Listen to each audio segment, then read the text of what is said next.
Good Thursday morning, everybody. John and Lance, along with Dell. Next 3 hours here on ESPN 97.5. It's cold today. It's cold again. It is? It got cold again? 43. Cold. Oh, my God. Tomorrow it's 79. So, don't worry. Everyone will be so sick. It's 43 degrees there. 43 right now. Like I said, tomorrow the high is 79. Yeah, that's, you know what? It's Houston. 36 degrees It's going to be up today. If you don't like the weather today, it's going to It'll change tomorrow. Don't worry. Don't worry. I know it's still going down. It'll go down to 42 in a little bit and then back up tomorrow. So we've got one really tough basketball team, and then we got the Rockets. Yeah. Okay? Last night, you want to talk about a contrast between our two teams. The Cougs looked awesome. They played this Folks kid is really, really good. He's going to be all conference. He is he's why they came in here and UCF was 17-4. Yeah. And really good basketball team. Still not ranked. And do you know they were 15.5-point dogs as 17-4? Now you know, this is the time of year where you can look at records and somebody can be 12 and 13-9 and be a really good team, but they played a hard schedule. It just depends on how you want to schedule. Well, but they played a schedule. I mean, they beat some good basketball teams, this UCF team. Well, they didn't beat Houston. No. It's a different deal. Mm-hmm. You're talking about a different deal. Mm-hmm. They beat Texas A&M, who was a ranked team. They beat they have taken care of business. They beat Cincinnati, Kansas State. They lost to Iowa State. They got blown up by Iowa State. But they beat a Tech. They just came off a win against Tech. Oh, that's pretty good. Yeah, really good.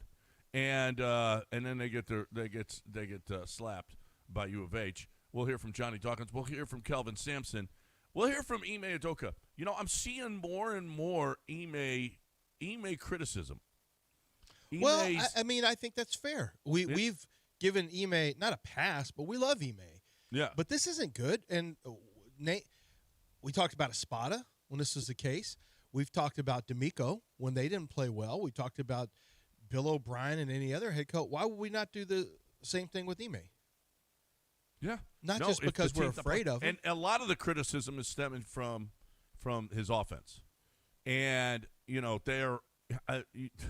it was pitiful last night. God almighty. Somebody I put out there, if this I put out a tweet that said something to the effect of, if this isn't proof that they have to do something, even if it's in today's the draft, the trade deadline, either in a trade or pick up one of these guards. Mike Conley, he's going to be a cap casualty for who he was traded to. There's a couple of Chris Paul. He's old now. Conley is 36. Conley, and he's not playing well. He's shooting 30% from three. It's just what we need. Old and can't shoot. Well, how about a ball handler? But somebody said, it's not just a point guard. Who's their shooting guard? Who is their shooting guard? You got rid of the shooting guard. Yeah. You really don't have a shooting guard on this team. No, because Amen Thompson is a utility player. Yeah. That's what he is. He doesn't have a true position. He's not a shooting guard. He's not a point. I would say it's probably Kevin Durant, their shooting guard.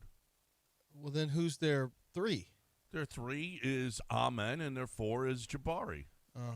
Or that's vice fine. versa. I don't care what you call them. They're all the same guys on the court. Right. It doesn't matter. Well, Amen can't, yeah. They guard, you know what I mean? They guard. They're going to guard who they guard. Giving them a name doesn't really matter.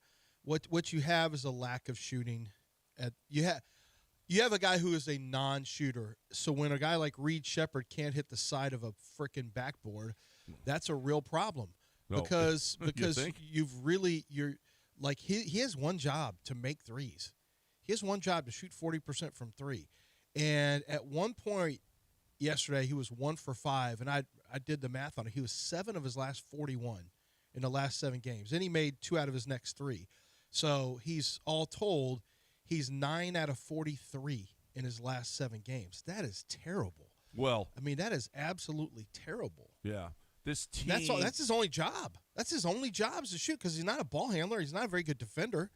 And Amin Thompson, your only job is to rebound. Well, you got a lot of jobs. You got rebound, disrupt, guard multiple positions, make baskets when you slash and get in the paint. Jabari must play more consistently. And at this point right now, you really can't afford for Alpi or KD to have off games. They don't have to be great, but they need to be playing, and they're not doing this right now. They're not consistently playing at this level, like an A level. Once again, I'm not asking for 38 and 12 or any. I'm just saying, night in and night out, Alpi is going to go 24 and 11, and KD is going to go 27 and with 4 threes. Like, you've got to have that consistently from those guys right now because the other pieces aren't playing well. Listen, this was from the get-go. I mean, they scored 42 points in the first half. That third quarter was about as bad a quarter as I've ever seen them play. Against this team, against that Celtics team. Well, and that Celtics team did you see their record on back-to-backs, the second game of a back-to-back? They're like 36 and 13 now. Who, Celtics? The Celtics. They're great but not in a with back-to-back. This team. Not with this version. Yeah, well, and you didn't even have Jaylen Brown. That's what I mean. Not this version. You don't have your 2 best players. Yeah. How did you got really? your ass Not kicked. with this version? Not with this version? Because they just kicked the Rockets' ass with this version. I know. That's the problem. Yeah. You got your ass kicked at home versus this version of the Celtics. This is one of your worst losses of the year. Yeah. No, I don't know that it gets any worse because there was no chance. They were discombobulated offensively. Now, the Celtics, holy crap. Could they knock down some shots? Holy crap. They had no answer for them at the 3-point. And in the third quarter, everything they threw up there was just, I mean, it was everything was going down. It was, I mean, White and Sherman, and I mean, that was about as ugly as it gets. I know that's Holy crap. I know that's right. Yeah. Peyton Pritchard. Did you see Reggie Miller is standing? Wow. See, who's the great basketball player from Iowa? The girl? Fred Hoiberg. Who? Caitlin Clark. Caitlin Clark? Caitlin Clark.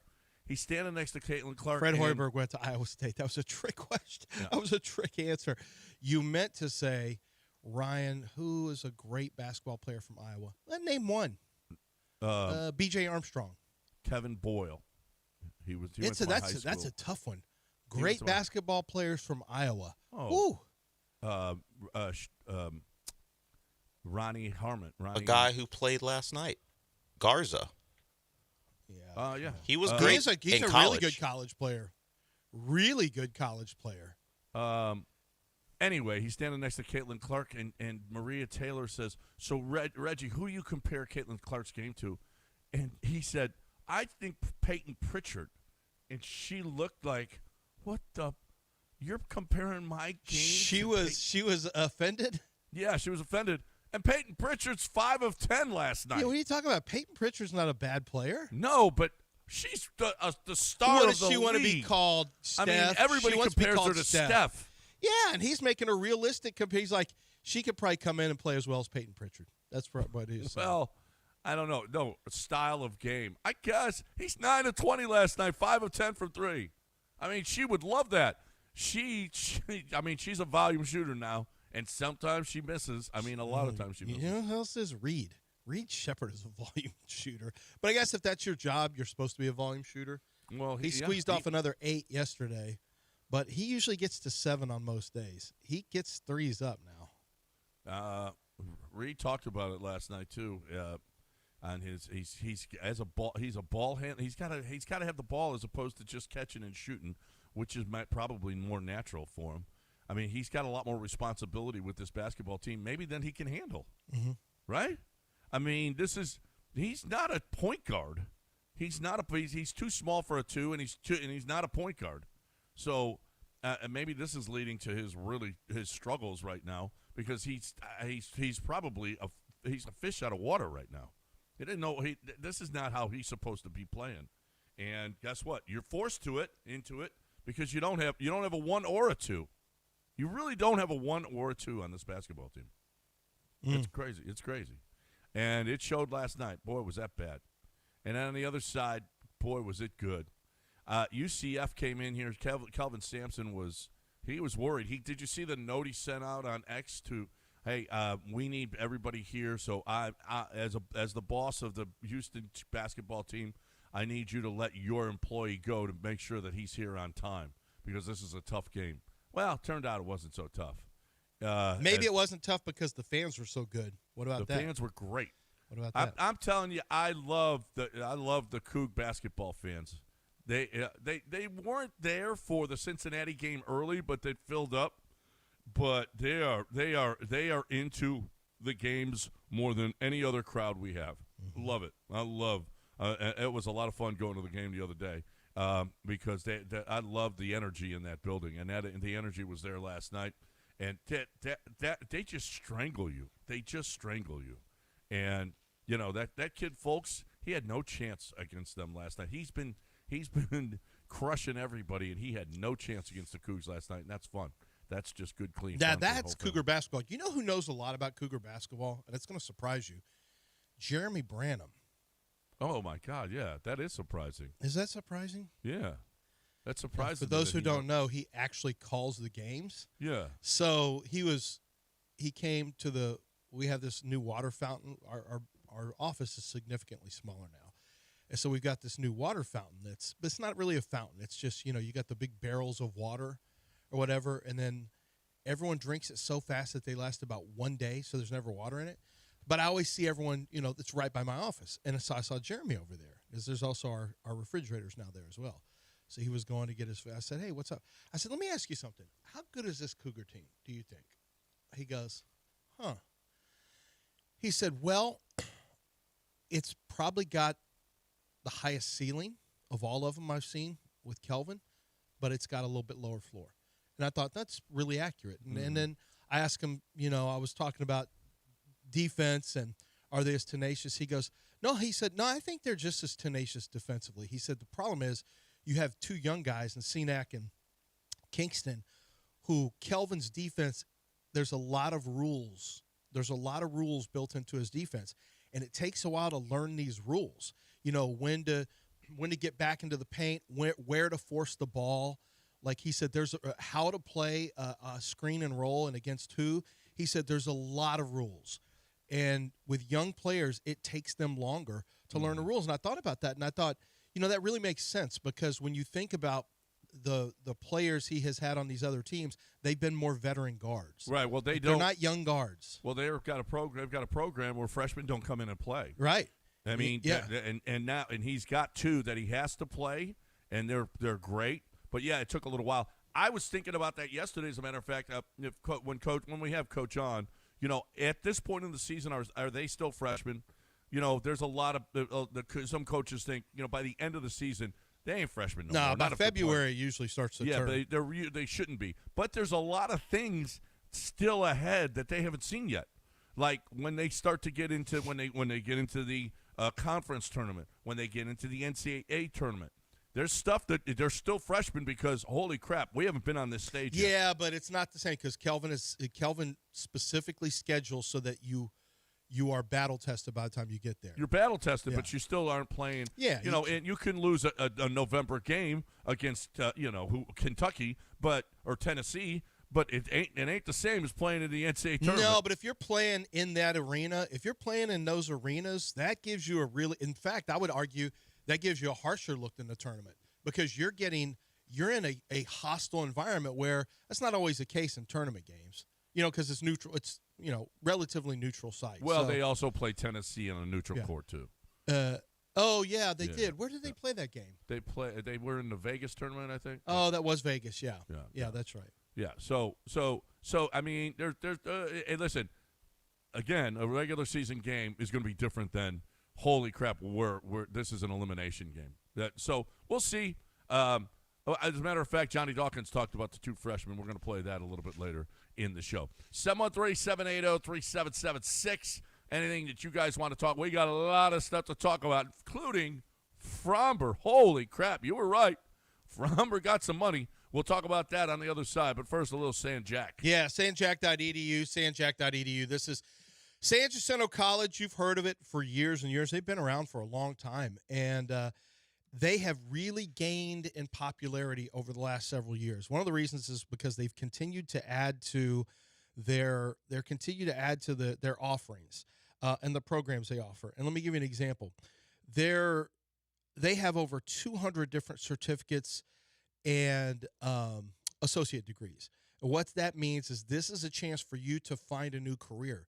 It gives you, in a relatively short period of time, you get trained up in a new career. Now, they will meet you where you are. So if you have work you have to worry about, you have kids, you have a family, you're too far away, whatever the case may be, because they do have they have six locations in campus, in-person learning, 6 different campuses, but they have remote learning as well. So they will help you find what it is that you're looking for so that you can change, unleash your potential and start a new career, find a new career in business, arts, humanities, construction, industry, manufacturing, transportation, health sciences, education, and so many more. It's all there. All you have to do to change your course for your life and to really take control and be fearless is go to sanjack.edu. That's sanjack.edu. It's also for young students who want to get their early year or years out of the way from a financial standpoint, I should say. You're going to get credits that transfer to four-year colleges here in Texas, but you don't have that same outlandish cost that piles on, debt that you'll be paying for years and years and years. It's sanjack.edu.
You're listening to John and Lance. Broadcasting live from the Huntington Bank Studios, here's John Granado and Lance Zierlein. All right, welcome back here. ESPN 97.5, 713-780-3776. Holy crap. I did not. Okay, 3 years, $115 million for Fromber. Dude, he's a left-handed horse. He's I really good. It was just like I thought. He's not getting a long-term deal. He's 3 years now. I thought he'd get an opt-out after one. He didn't get an opt-out until after two. He's the highest-paid left-hander in baseball. It's the highest AAV, at least, in the history of baseball for a left-hander. Crazy. And for a Latin American pitcher. How about that? Dude, but it's not crazy relative to – I'm telling you, I don't understand what it is, why people have a hard time recognizing you don't – I mean, he's not Skubal. I mean, Skubal's the best pitcher in the world right now. But Fromber has been an ace for a while now. And he always goes out and pitches. He's never hurt. He's super consistent. He's pitched in a lot of high-leverage games and pitched at a high level. Like, if you just looked at his stats, you'd say, yeah, he's about to get a lot of money. That thing last year with the Astros, that's just business. It happens. No big deal. And I think it does matter that it's the Tigers signing him for two reasons. Number one, AJ. Well, AJ left. AJ didn't have a lot of experience with Fromber. He had him his rookie year, and that was it. AJ was gone. Remember that. That was Dusty that came in 20. Fromber wasn't good until 20. So AJ had him in 19. Fromber pitched 19. He wasn't very good in 19. So I don't know how much AJ – I thought about AJ and I realized AJ had him for 1 year. But still, it might make a difference. And then number two, they now have an option to let Skubal walk, even though it only buys him a 2-year window. Now for Fromber, his age clearly and the length of asking price was clearly just too much. It's hard to get a 6-year deal when you're already, 30. How old is he? 31? 32. How old is Fromber now? 31. He's 31. So he's going to be 32. When is he? November 19th. So that's not. No, he's 32, John. He's 32 years old. He must have just turned 32. He did in November 19th. Yeah, They'll mark November 19th so we can celebrate Fromber's birthday every year. Yeah. So he's 32. So it's hard to get a 6-year deal when you're pitching when you're 38 and you're going to be making that kind of money. Had he got a longer-term deal, he's not getting $38 million a year. But they pay more on shorter-term deals. And I'm sure he'll try to opt out and get another, 3-year deal in that time. His age is just going to kind of screw him. He'll never be able to get the long-term deal that he wants. But his career earnings up to this point were $59.8 million. This deal is guaranteed for $115. So he just almost doubled his money with this contract, his career earnings. Yeah. I mean, $115 million. Holy crap, 3 years. If they're able to keep Skubal, I don't know how they will, but if they're able to keep Skubal, can you imagine those two? Well, yeah, I can imagine those two. We'll see this year. That'll be fun. No, it's not going to be fun. Well, we play them, twice? We No, got we play a little. You mean two different trips? Yeah.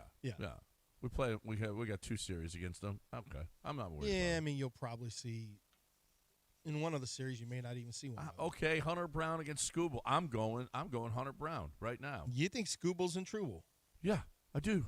I do think All right. Skubal's in trouble. Okay. Yeah.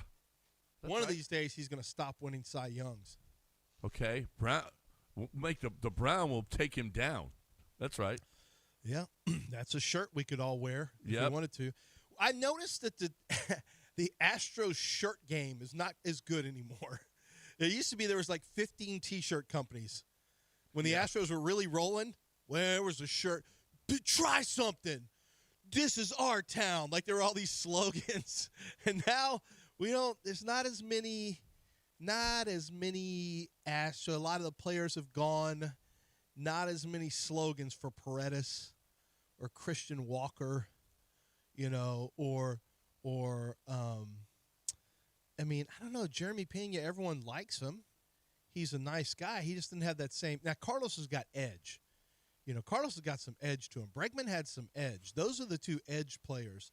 Yeah, but Justin Verlander had some edge. It was edgier when they were younger. Yeah, right. No, that's true. Yeah, and Fromber, and not Fromber, but and isn't Pena engaged now? I think all. Yeah, I mean he's nice. He does a heart. He's Tiger Beat magazine. Well, yeah, that was it. That was it when he was on Tiger Beat. When he was but he ain't on Tiger Beat no more. Well, he is. He's always smiling, and he's that same guy. Yeah, but he's too old for it now. I mean, the young girls, the 14-year-olds are like, what? Yeah, no, we're after Jake. They're after Jake Myers now. That's not edge though. My whole point is that smiley bebop bubblegum boy band stuff. That's not edgy. God, Alex Bregman would never be in a boy band. Jeremy Pena I could see in a boy band. But yeah, I could see him. Not in a anymore boy band. though. He's older now. I could have seen Jose Altuve in a boy band if I'm being honest with you. Wow. But one of the guys who is not the lead singer, but yeah, and I mean that in a good way. Like he's lovable. Yeah, but he can't be in the background. He's got to be in the front. Otherwise, you're going to lose him. You will lose him. That's true. You're not going to see him if he's in the background. No. I mean, he's got to be up front. Jose Altuve, come on. I mean, you can't put a boy band together. Jose Altuve. You know what? Now that I think about it, Kyle Tucker could have potentially been in an Astros boy band. I don't know. I see him more on Duke's basketball team with a sweater around his neck. Well, Carlos Correa would not have been. Too much edge. No. Carlos Bregman would not have been. No. Fromber could not have been. Verlander would not have been. Jordan can't be. Chaz was too heavy. Chaz was well, he's like Joey Fatone, which is there also known as Joey Fat One. Yeah, how about what that comes out to?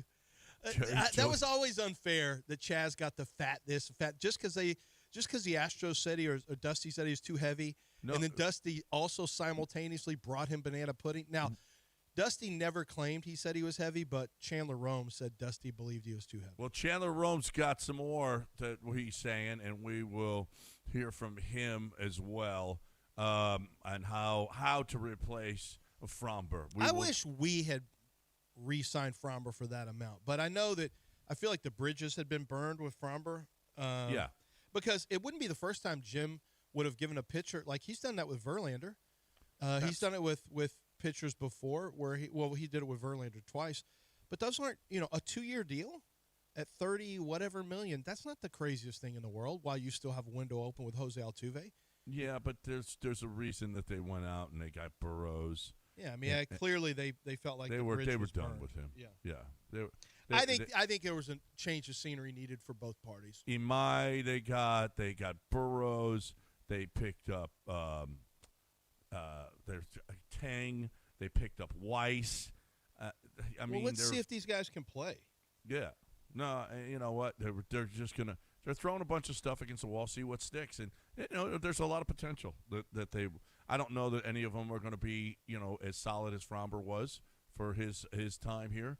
But I got a real good feeling about Burrows, and we'll see Weiss. There's a lot of good stuff about Weiss going on. We'll see about him as well. So we got a lot of stuff to do here on ESPN 97.5, 713-780-3776. If you would like to get in here, you're more than welcome to do that. I'm talking about my man John Clay Wolf. GiveMeTheVin.com. GiveMeTheVin.com. To me, there's a lot of businesses, but there's one that you have to go to. One that you have to. If you're selling your car, you want to know what you could get for it. Even if you're not going to, you're going to sell it to your nephew or your kid or your brother or your friend, and you don't want but you got to know what it's worth. Okay, maybe you don't want to charge him as much as you would get from John Clay Wolf. That's fine, but you got to know what the value of your vehicle is, and that's what you get with John Clay Wolf. What's the most I can get for it? And you go to GiveMeTheVin.com.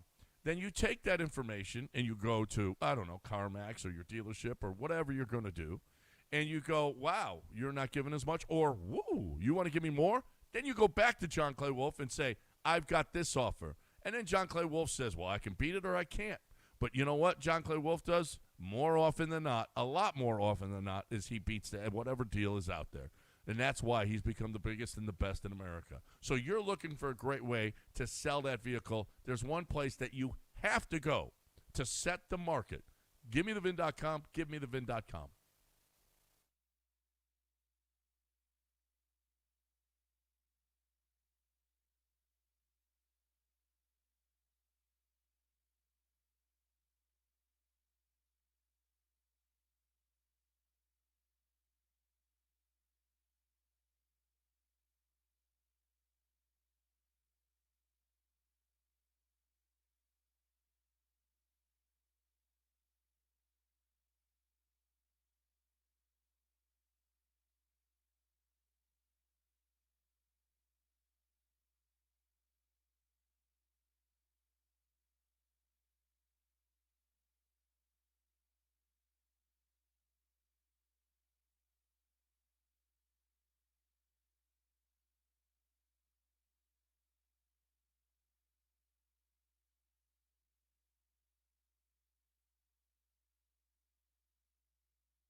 You're listening to John and Lance. Broadcasting live from the Huntington Bank Studios, here's John Granado and Lance Zierlein.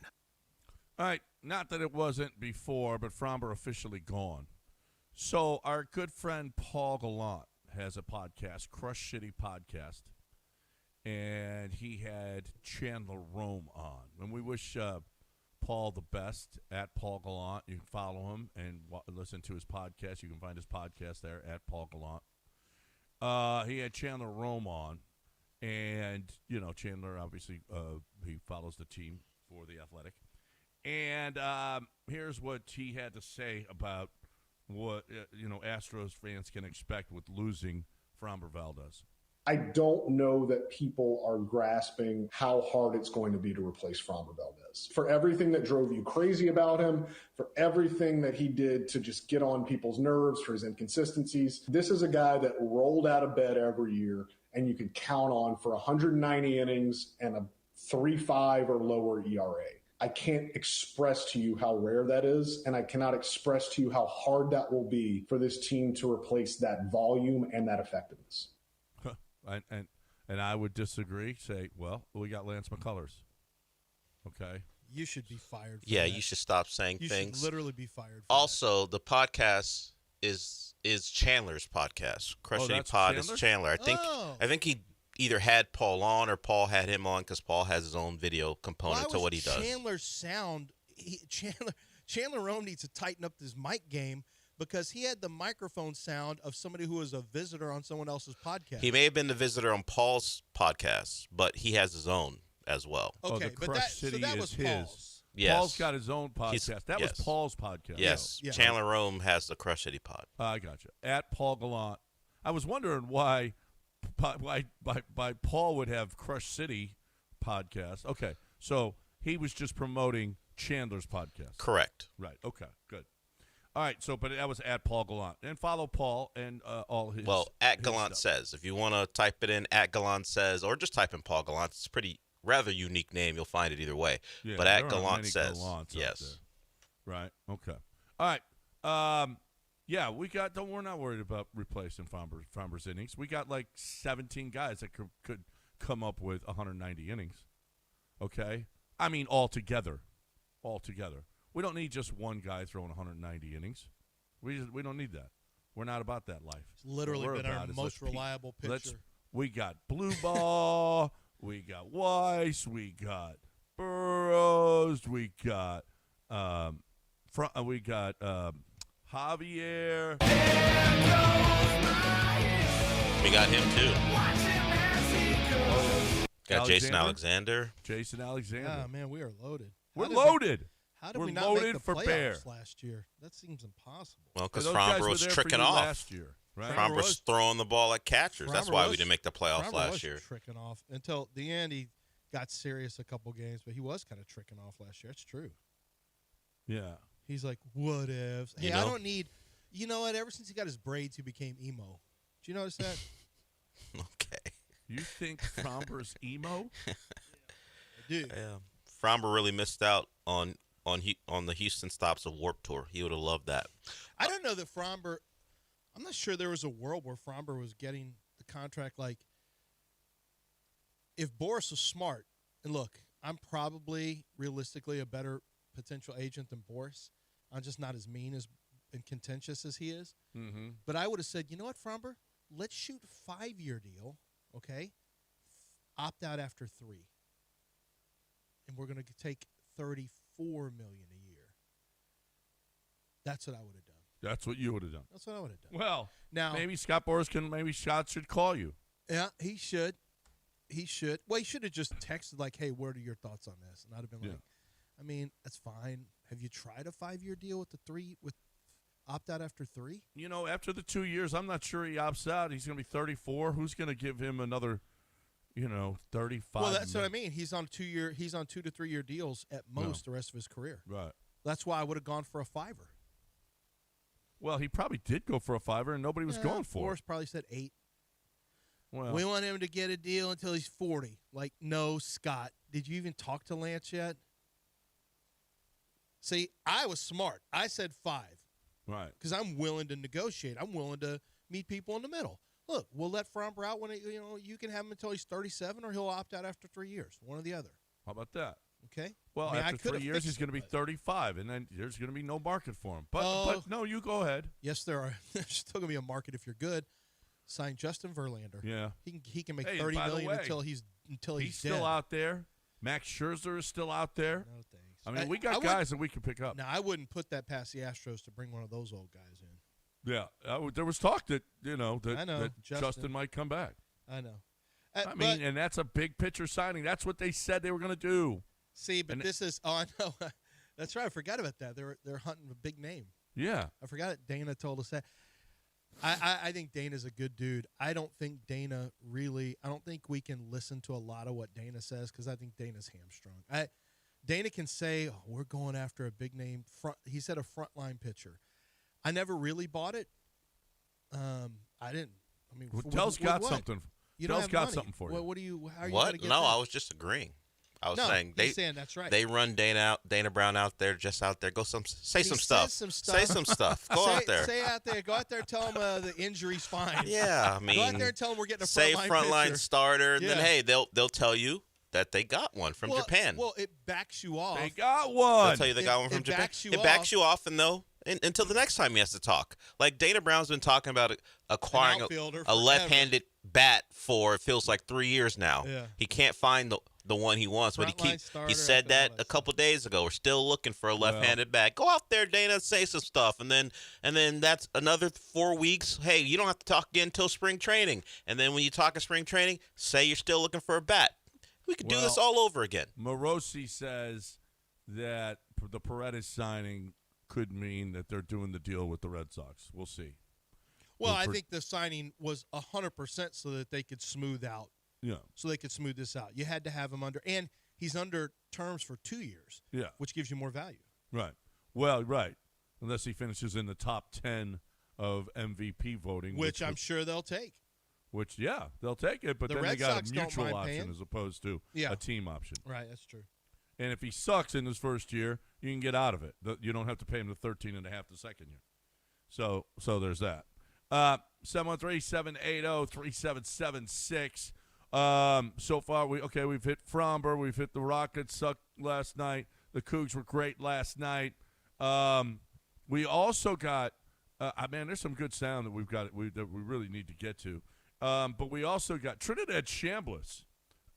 He's trying to play. Gold all in my ring. He's trying Remember to play that when he had that year. banger, John?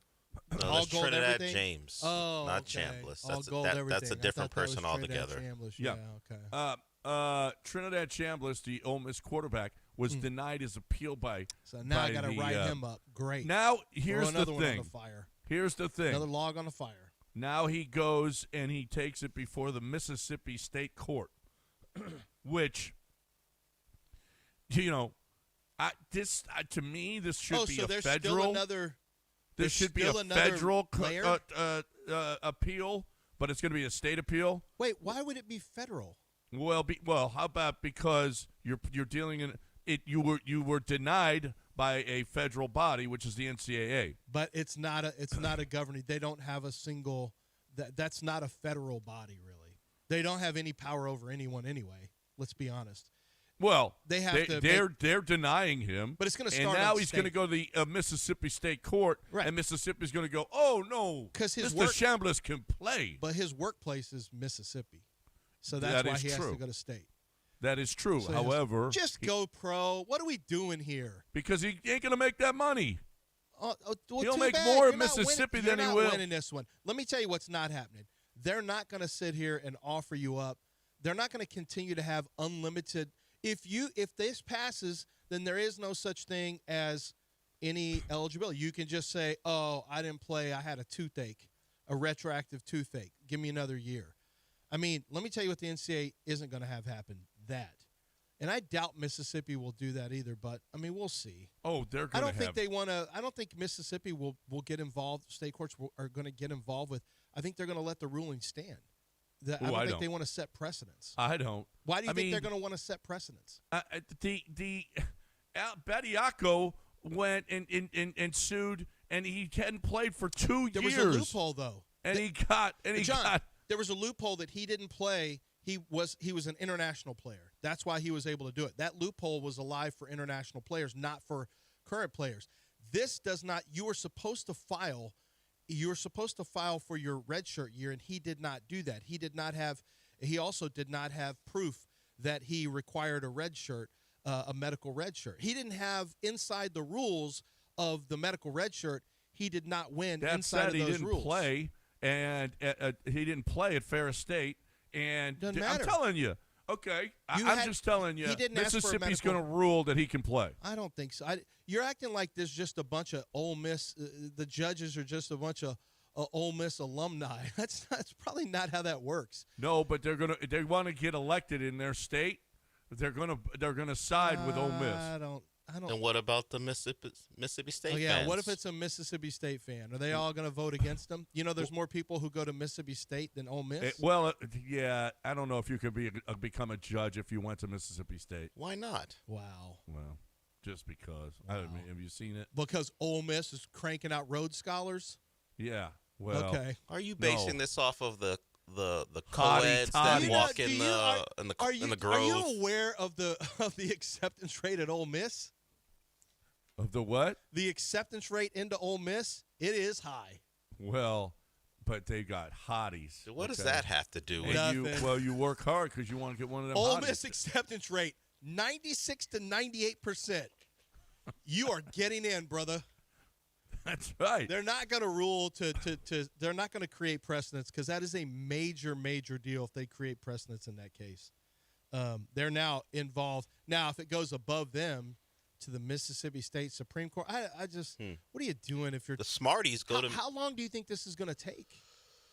Well, you're going to end up in a supplemental draft if you're Trinidad Chambliss. You don't want to do that. This is not a good draft year he'll for get quarterbacks. a temporary restraining order to allow him to play.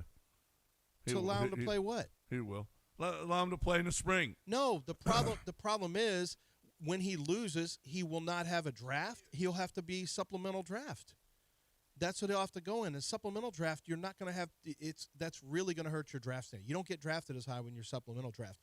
Or he waits until next year when there's a much more robust quarterback class and he's a year older. Remember, he played 5 years or 6 years.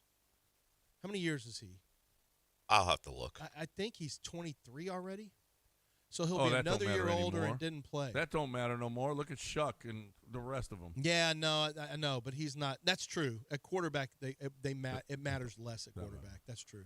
All right, you know what matters? HRP matters. Ricky Harmon.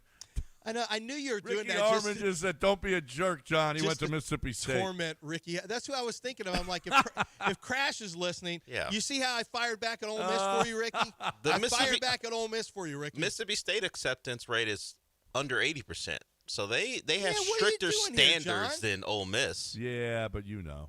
You know what? What do I know? It was just Dak a hot Prescott girl thing. got That's all through. that was. Yeah, Dak that's all it is. Prescott got through Mississippi State. What does that At mean? the crux of everything, there's a hot girl All right. argument. That's what it is. Dak Prescott. Well, who's got the most hotties? So did Elijah Moore, the dude who mimicked peeing as a dog during the Egg peed Bowl. on a What Was are you that not talking funny? about? Was that not? You got a better is sense of Dak humor. Prescott known to be a dumb guy? What is he talking about? He lost the game and he lost the Egg Bowl. He with cost that move. Ole Miss the game. Oh well, who cares?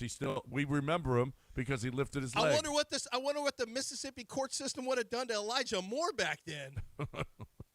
We got a break. We got to talk about HRP. And okay, if you try to lift your leg at work like that, guess what? You need HR. And guess what? That's what HRP is here for. Listen, this is a new year. Okay, it's only February. Why don't you start the process? I'm telling you, they're your business partners. They're our business partners. We love what they do for us. We partner with them to make sure that we're as efficient as we possibly can with our payroll, with our HR, with our taxes. How about the fact that we literally have Laura as a part-time employee, and that's all we've got as far as our payroll department goes. That's unbelievable, okay? And with the taxes and everything else, how difficult it is, you don't have their expertise. They are Affordable Care Act experts, and so they take care of all of that for us. And they'll take care. Oh, by the way, they'll give you the best advice on your benefits packages too. They don't sell them. What they do is they set you up with the best benefit packages for your company, or they at least advise. Okay, and then so. Everything is the most efficient it can possibly be.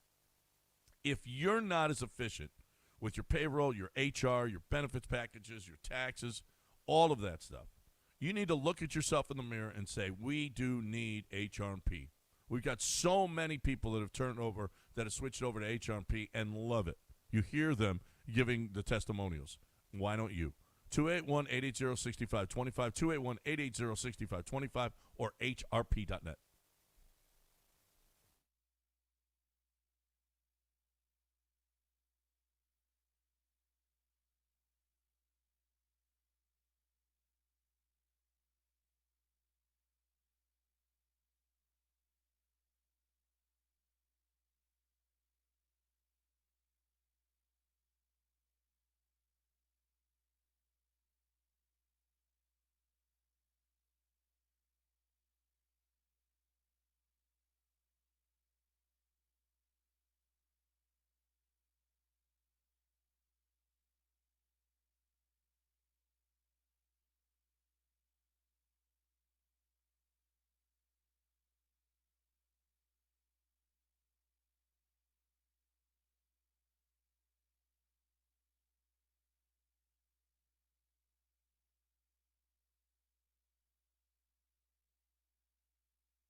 You're listening to John and Lance. Broadcasting live from the Huntington Bank Studios, here's John Granado and Lance Zierlein.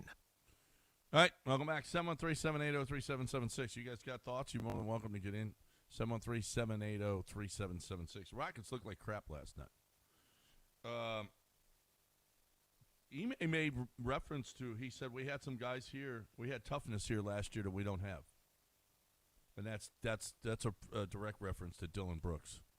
Yeah. Dylan Brooks is maybe a law, Jalen Green, traded Jalen Green. Dylan Brooks may be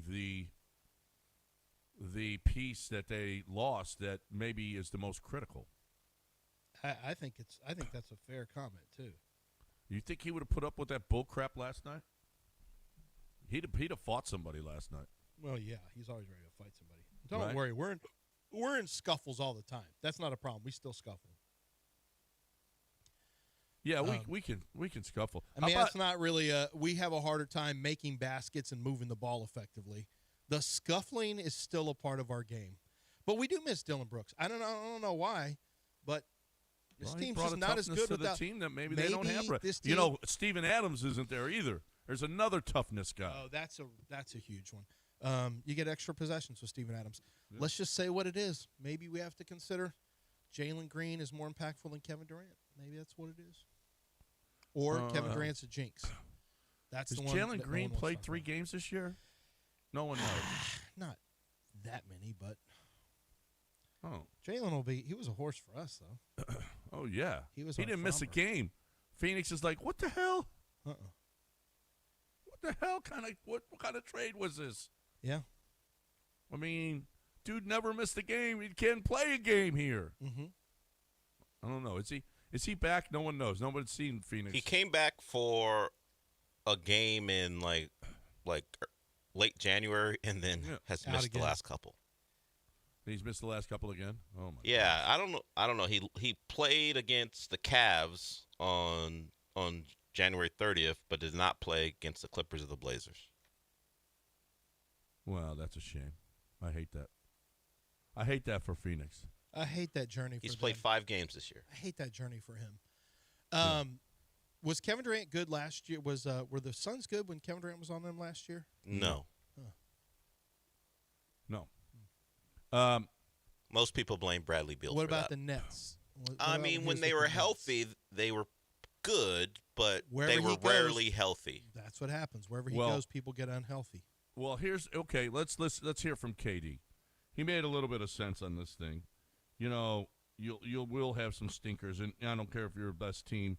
Oklahoma City has had some stinkers and blown out, where you're like, oh crap, how good are they really? Well, it's an NBA game. It's the middle of the regular season, but Kevin Durant says the expectations are what are different this year for the Rockets. Yeah, I don't get too concerned, or I don't get too excited. You know what I'm saying? It's February.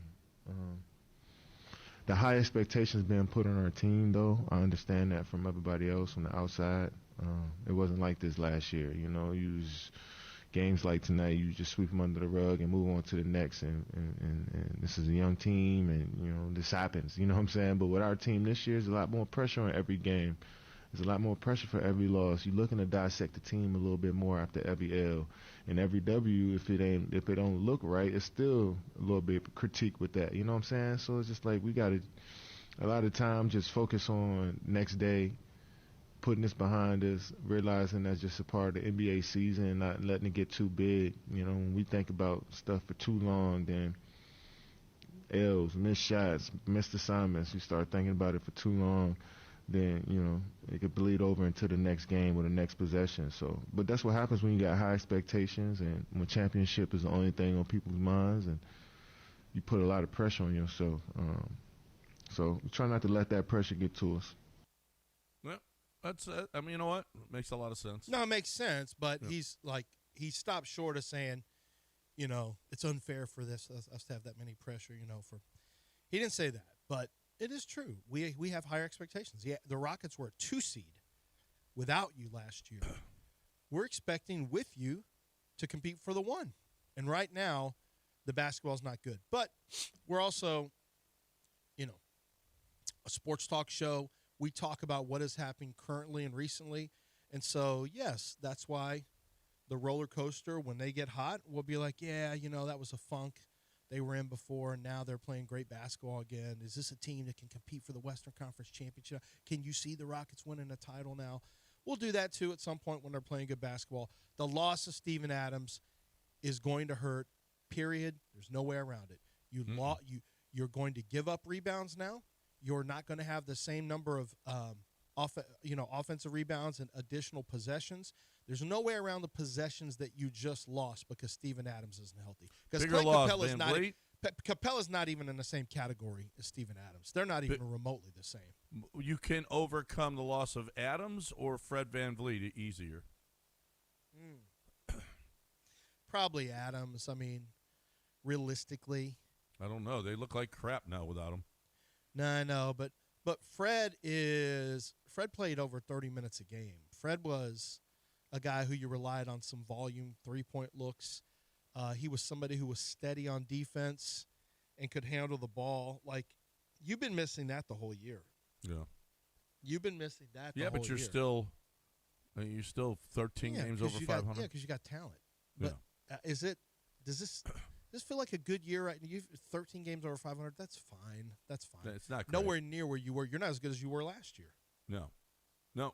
Well, that said, you lost in the first round. You weren't built to win. So. Well, yeah. You lost because you also tricked off games too. Like you didn't. Yeah.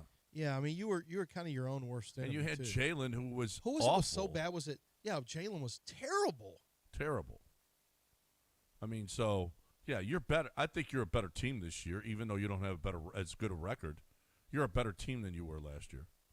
And we'll see if Fred can come. If Fred comes back, we'll see. I mean, that might be Mel. maybe they go after Conley. Maybe they go after Chris Paul when they get cut from their teams and bought out. Maybe that's what happens. Or maybe they just wait. They just wait for Fred VanVleet. But they got to have something. They need something. Something's got to happen. Man, we're down bad. Someone pointed out, because for some reason my algorithm was all Ime hate yesterday after the game. It was? It wasn't even my following. It was just my For You was like a lot of Rocket fans upset about Ime and his lack of ability to develop an offense for this team. Like, one person tweeted, "Are we really pinning the hopes of this season on a guy who was like averaging 14 points, 4 assists, and shooting under 40% from the floor?" Fred? Yeah. That's what Rocket fans, I don't know if last night broke them, because I believe this offense, which isn't really cohesive and it thrives on offensive rebounding, has pissed them off really for the last 25 games or so. Yeah. Last night it got to people. After losing a game to that Celtics team in the way they did, and the offense looked stagnant, without Steven Adams being someone who can offensive rebound, it certainly hurts.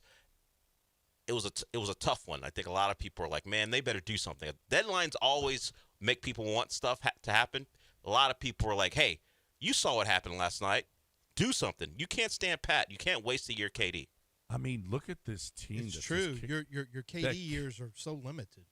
This team that kicked their ass last night, holy cow.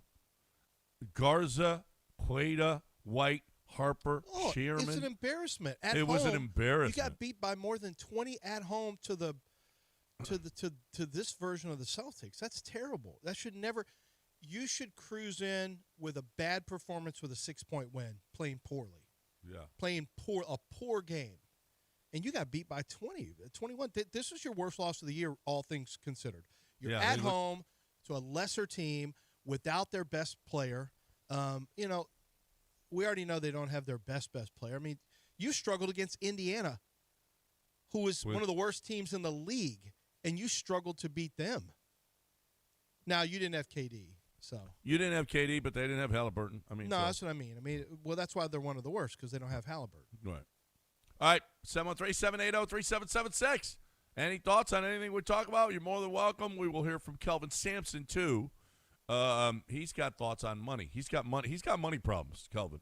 So we'll talk about that. I never like it when Kelvin starts talking money. It's never it's never a good. pleasant conversation. Never good. Now I want to know why we can't get a plane. Like, oh, no, we're doing the plane thing again. Well, it's even worse than that. On the other side, don't go anywhere.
All right.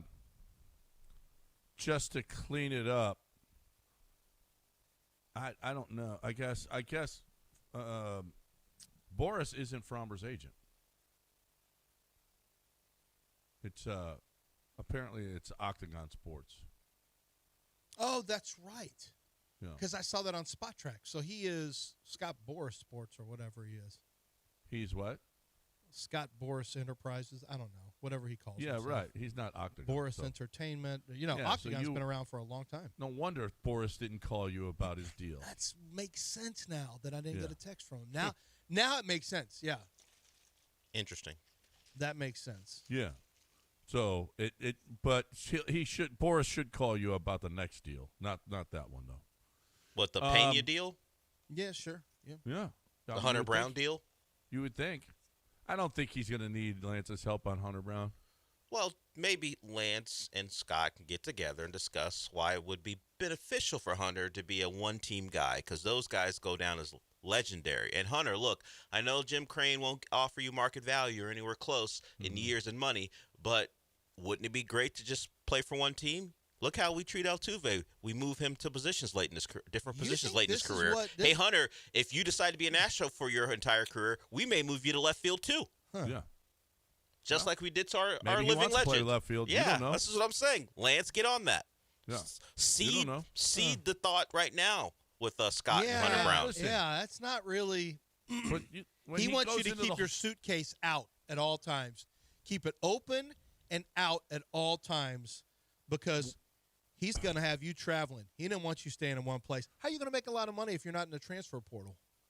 Well, how are you going to go in the Hall of Fame if you're Hunter Brown? You want that one team that you played for Yeah. and you identify. You don't want to answer those stupid questions about what hat you're going to What wear hat? going in. Altuve ain't going to have to answer that No. question. He's an Astro. Hunter, don't you Jordan. want to be an Astro? And think about it, Hunter. Think about being a left fielder too. That adds to the legend. That like Shohei, outfielder, pitcher. Babe Ruth. It adds to the legend if you play it left field late in your career. Makes you a lock cinch for the Hall Yep. of Fame. Be an Yep. Astro. Yep. Stay here, Hunter. Stay Lance, here. I know you don't think much of that, but that's the sell you give to Mr. Boris to get Hunter to take a discount. Look at what playing the fields has done for Shohei and Babe Ruth. Yes, Hunter, don't you want to be like one of those guys? Yeah. Mentioned in the breath of those guys? I've tried this tack before. No one seems to listen. No agents seem to care. I'd make pleas for, the Altuve plea. Look at Olajuwon.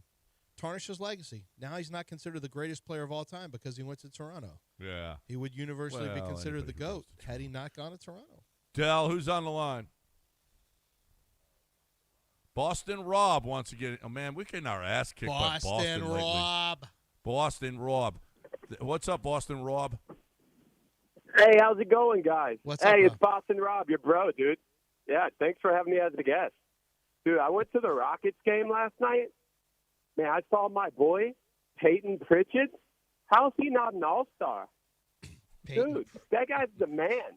he was That's wicked. crazy. Hey, I went to see Kevin Durant. Was he there? Did he play? He was there. He was there. He was there playing. I think I saw him in the fourth quarter with his hoodie on with like 8 minutes Fourth left on quarter. the bench. I don't know. But dude, and Ime Udoka, dude, I heard he was talking to Fred VanVleet. He had a sparring lesson last night. That's why he got kicked out in the third. He's like, Fred, dude, I forgot we had a game tonight. But don't worry, man. I'm going to get kicked out in the third. I'm going to make our sparring lesson.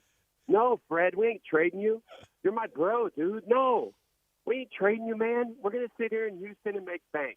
Anyway, thanks, guys. It's just you can't beat all the tough teams, Peyton Pritchett just laying it down.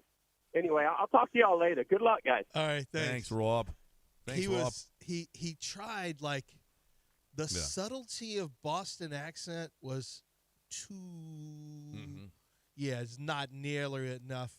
And then Pritchard, he was wicked from the field all day. Wicked smart, that kid. Yeah, that's more. That's more Boston. It's got to be more. And you said sparring.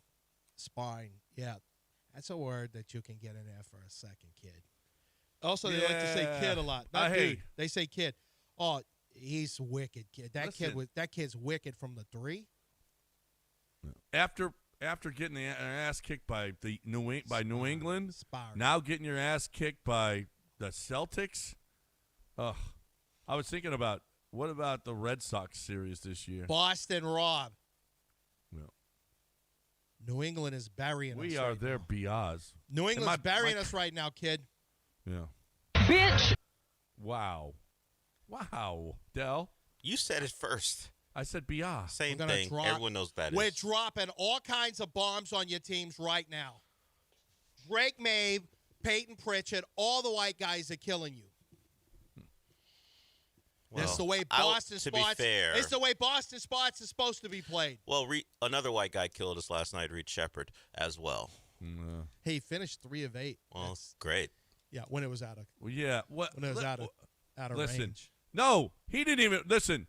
He wasn't even on the floor for that third quarter. I mean, they couldn't make a basket, and it wasn't like they were playing defense. There was no reason Reed Shepard wasn't out there in the third quarter. He didn't come in until late in the third, and I'm like, well, now you're finally putting him in. You got You couldn't get a shot off offensively in the third quarter. You didn't get a shot off. So, once again, like I said, all the Rocket fans' frustration I was getting through my algorithm, and I saw this, and I don't know if it's too reactionary, but the tweet was along the lines of, it's really rough to miss on top three picks. Wow, are we really saying that Jalen, Jabari, and Reed are all misses? That's a little harsh. I thought it was a little harsh, but then I start to think about Somebody tell me how Jaden Ivey's doing. Quick. Well, sure, but you don't want to compare yourself to a team who missed as Cade well. Cunningham? Yeah, they got Cade Cunningham, right? Okay, I can't believe we didn't draft Cade. Why did we not draft Cade? Yeah, you couldn't. Oh, okay. All right. Tell me the guy that we screwed up. Who should we have drafted? We've got four. You want to go through the list and see the guys who I'm behind? just saying, I think Jabari has done his part. This is just see, Kevin Durant would hate you guys right now. Yeah, I didn't say it. He would hate all of Twitter. I'm just saying what the feeling was yesterday. yesterday. To tell you, first of all, you fat MFs shouldn't be talking about basketball because you never played. He already told that one guy on the sideline that. So you don't think he would tell you that to your face? I mean, who can? To your Twitter face? Yes, he would. We saw what he did to Roosh. We've got four top four. We got four top four picks, and including Amen. And we're two in the West, and now you are crying. And Amen is by far the best. Look at you crying. Of all the picks. Then Jabari, then Jalen, then Reed Shepherd. Okay. I would argue Jalen ahead of Jabari, honestly. I think you're kind of – Jalen was a pretty good player. He didn't reach superstar status, but he was better than Jabari. Okay. Yeah. And you got rid of him. Yeah, to bring in Kevin Durant. Yeah. You didn't get rid of him because he sucked. You got rid of him because he wanted to bring in Kevin Durant. So because you were able to trade him for Kevin Durant, he's partially responsible for your success. Yeah. Was there any difference between Jalen Green's performance in the postseason and C.J. Stroud's? Ain't nobody dealing him right now. C.J. was much worse. Well, because he plays quarterback, it's far more important how bad he was. I get it, but Jalen was literally if Jalen he couldn't shoot. If Jalen plays bad instead of poorly, they win.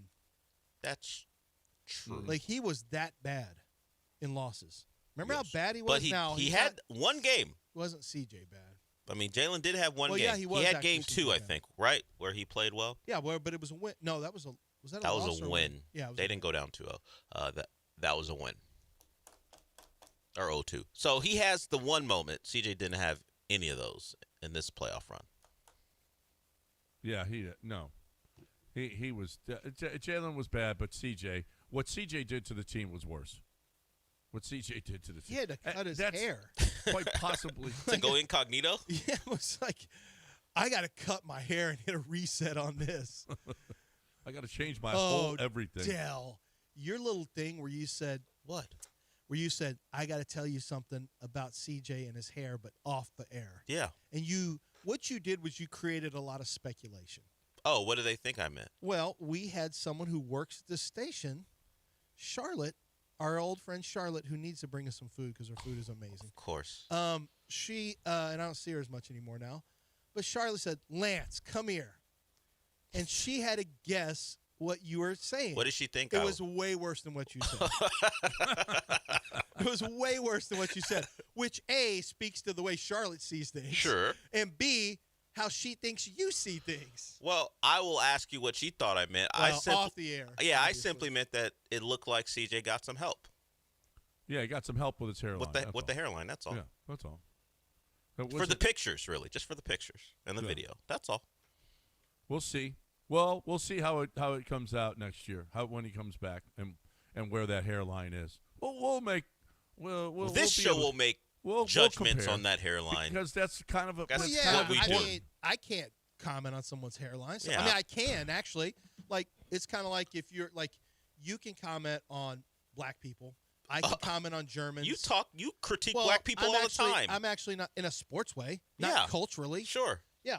So I can comment on one of your hair jobs stuff. is to critique black people, affect their future earnings. And white. It's true. Reed Shepherd. You are more destructive. And Hispanic, Fernando Mendoza. You are more destructive than you think. He's Cuban. He's Cuban. You're more destructive than you think. Yeah, you really. I know I'm destructive. You tell. You see where I had agents reaching out to me because I had Jordan Tyson too low on my first mock. See, you cost that man some money, possibly. Hey, they double teamed me. 2 agents came in and said, Well, I mean, but they were. The other agent was tagging there like, "Hey, Lance, woo, you're a little low on our guy." I'm like, "A, it's a mock. B, it's before free agency. C, it's a mock. Who cares? Mm-hmm. I have no impact on anything. Why are y'all bothering me?" And I actually like these two guys. All right. Why don't you talk a little so you know high or lower? I know Just that. tell them. I know. You know what? I think Reed may have gone higher on 3-pointers in the fourth quarter. I don't know if it was 2.5 or 3.5, but he ended up going higher. He hit three three-pointers. Basketball. Well, let me start with football. Obviously, this is going to be a huge game, right? And so you're used to seeing props, and you're used to this, that, and the other. I want to tell you about these pick'ems with Underdog Fantasy. I want to tell you that what you really need to be doing is looking through all the stats that they have, and they have a ton of players in this game. And I want you to put together 5. This is your task. I want you to download Underdog Fantasy. I want you to use promo code Lance on your first deposit, because what that's going to do is give you $75 in bonus entries and bonus funds after you spend your first 5. And then what I want you to do is put 5 of them together. Go study, decide how you think the game's going to go, then go higher or lower on 5 players. Once they have hit in the game, once you're in, especially if you're doing higher, obviously, if it goes higher than that number, it automatically turns green and you're winning. There's some that are lower that are going to win. It's just a matter of the game finishing. There's nothing better than when you see all 5 green at the end and your payout is sky high and you're making a ton of money legally here in the state of Texas with your big sports brain. That's what you're doing. Underdog Fantasy, use promo code Lance, use your sports brain to make real money by going higher or lower on picks, and you can even use a flex option. It lowers your payouts, but you can miss one and still win. Underdog Fantasy, promo code Lance.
You're listening to John and Lance. Broadcasting live from the Huntington Bank Studios, here's John Granado and Lance Zierlein. Hi, welcome back. Your headlines: Rockets lose, Cougs win. Fromber goes to the Tigers for 103 years, $115 million. Holy crap.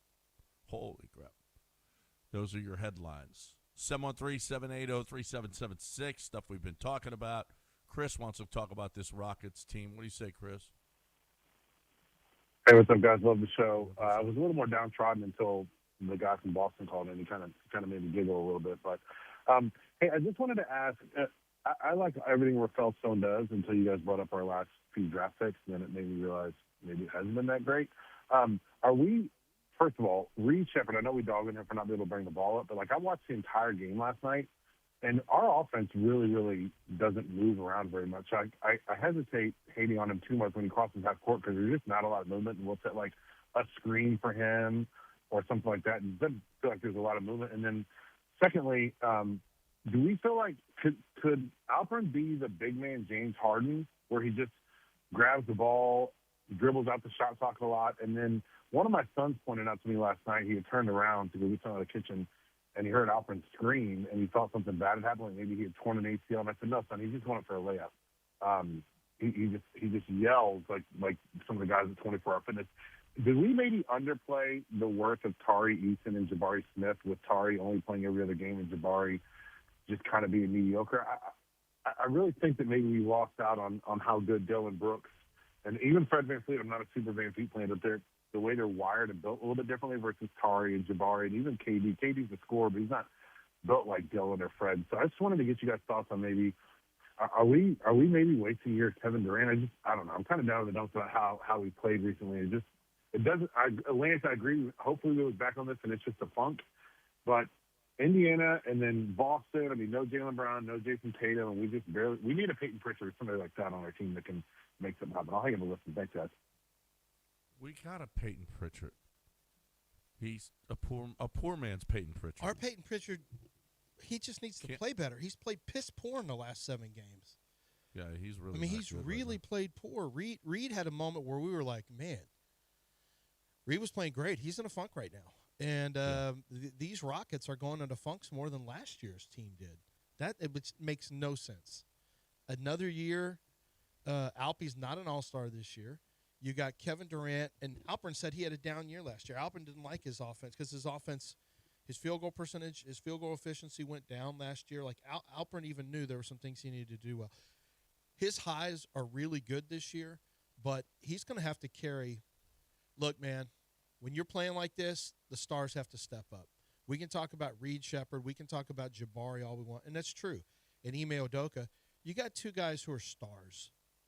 And they're on the court at the same time yesterday. That can't happen. You can't lose. When you have 2 stars, they just got to pull you into the win, and that's all there is to it. If you're a good team, Kevin Durant pulls you into a win. Kevin Durant and Alpern should be a no-brainer. Those 2 guys will you to victory. But they didn't have games where they were bringing the Rockets along with them, where they took over the game. They didn't do that either. So, do they get some criticism for not, saying, all right, bleep this. I'm going to take over this game, and we're not going to let the Celtics beat us at home. That wasn't even the case. That was a boat race once they got on top of you. Yeah. Embarrassing. One of the worst losses they've had this year, really, when you look at the context of what's going on. You came off of not exactly the most impressive win against the Pacers. You had to hang on at the end, and you're missing a boatload of free throws, and you're turning the ball over, and, you didn't just choke them out. You just had to – you survived that game at the end of that game. And I know Kevin Durant didn't play, but so what? So what? They're a 17-win team at that point. I think they probably still are. And Ime does, and Ime is going to have to take responsibility for it. A performance like that, unacceptable yesterday. Right now, they don't look like – they're not going to keep playing this poorly, but I really do wonder if Rafael Stone – feels pressure to get something done today. This is it, right? Today's the deadline. Today's it. So I wonder if there's any pressure to get anything done. And like I said, it's not going to be – if they do something, it won't be major. It'll be somebody off the bench and a pick, or maybe just a pick. It's not going to be major. Could they go after a big, John? Is that, we're looking at point guards, ball handlers. Is there a chance that they say, "Ew, we need a big"? Wow. What? I mean, what happens if Alpe's off? What happens if Alpe's hurt? If Alpe's hurt, you don't even make the playoffs because Clint Capella ain't it, brother. That ain't it. They need so this is what. Yeah, I'm looking at this, and last night Ime was asked. They're sagging off Amen Thompson, and it seems to be working. Whenever they sag, they put a big man on Amen. He backs off. He lets Amen sit out for, take the shot, Amen, if you want. But Amen can't do anything then because he's got a big man waiting under the basket, and he can't shoot from outside. So this is they're up in Durant's face, and they're sagging off of Amen, and they're putting a smaller guy on Şengün. And this seems to be working really, really well against the Rockets. And they don't have anybody. No, they don't need another big man. They need somebody that can actually fill it up and get some respect out on the perimeter.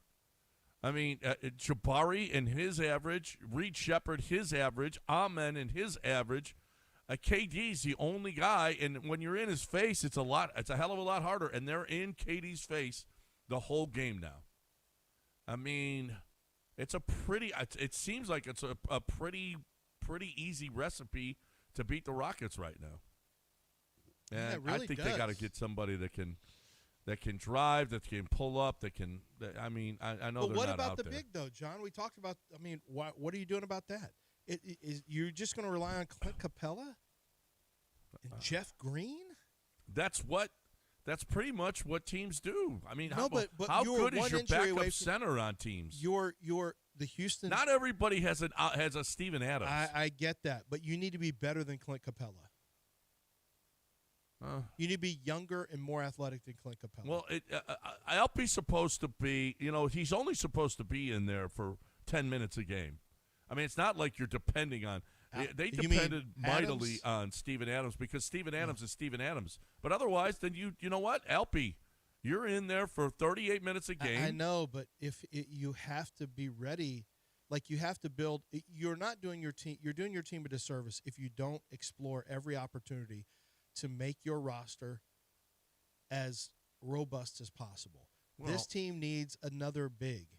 It needs another big who has a better impact, higher impact. They may not find one, but Rafael Stone should be looking because Name him. if you lose Alperin for a month, you probably don't make the playoffs. Oh well, no, of course not. And if you lose Kevin Durant ain't Giannis, gonna if you pull lose, you in, and if you lose Jokic, no, well, but actually, you could, they're okay. yeah. Some teams actually are, and you've got enough talent on your team that you actually should be also. Kevin Durant, Jabari, Amen Thompson, you should be competitive if that were the case, but you won't be with Clint Capella. Clint Capella was supposed to be the backup option he was the backup option for injuries, but especially for the back-to-back scenarios where Steven Adams couldn't play back-to-back.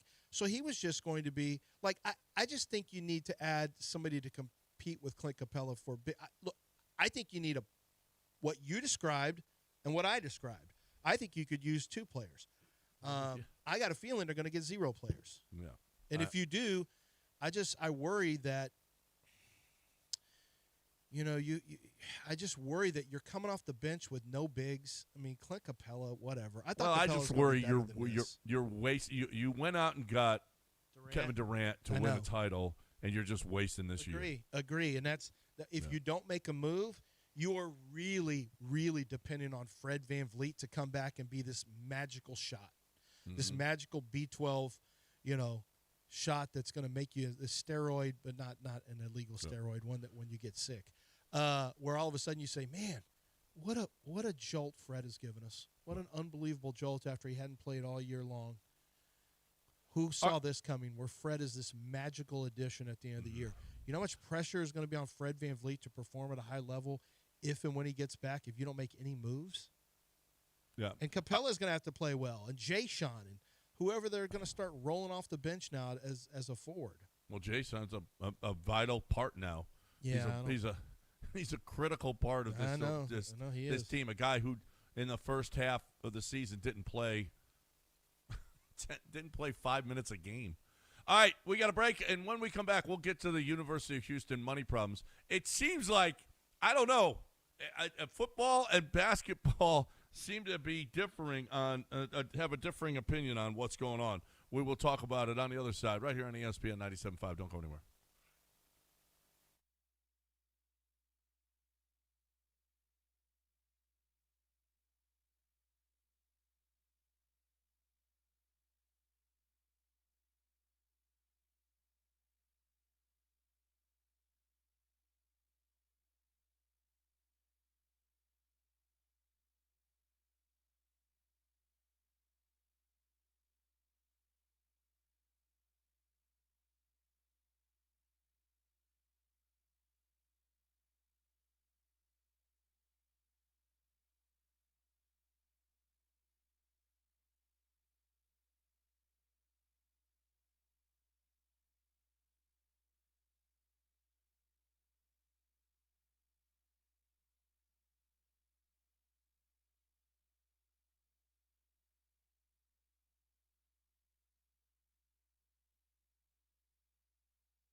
Broadcasting live from the Huntington Bank Studios, it's John and Lance. On ESPN 97.5 and 97.9 HD2. Now here's John Granado and Lance Zierlein.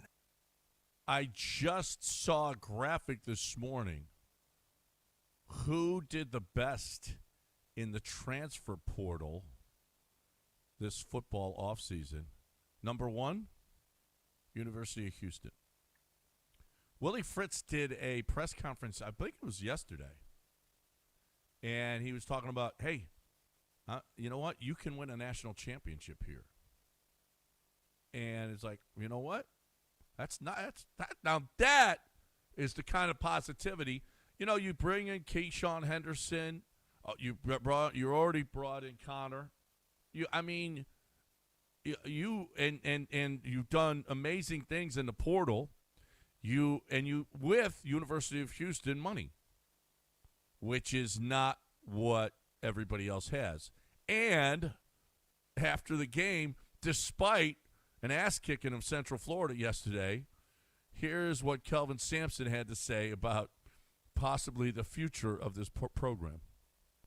Now, we participate in the NIL just like everybody else.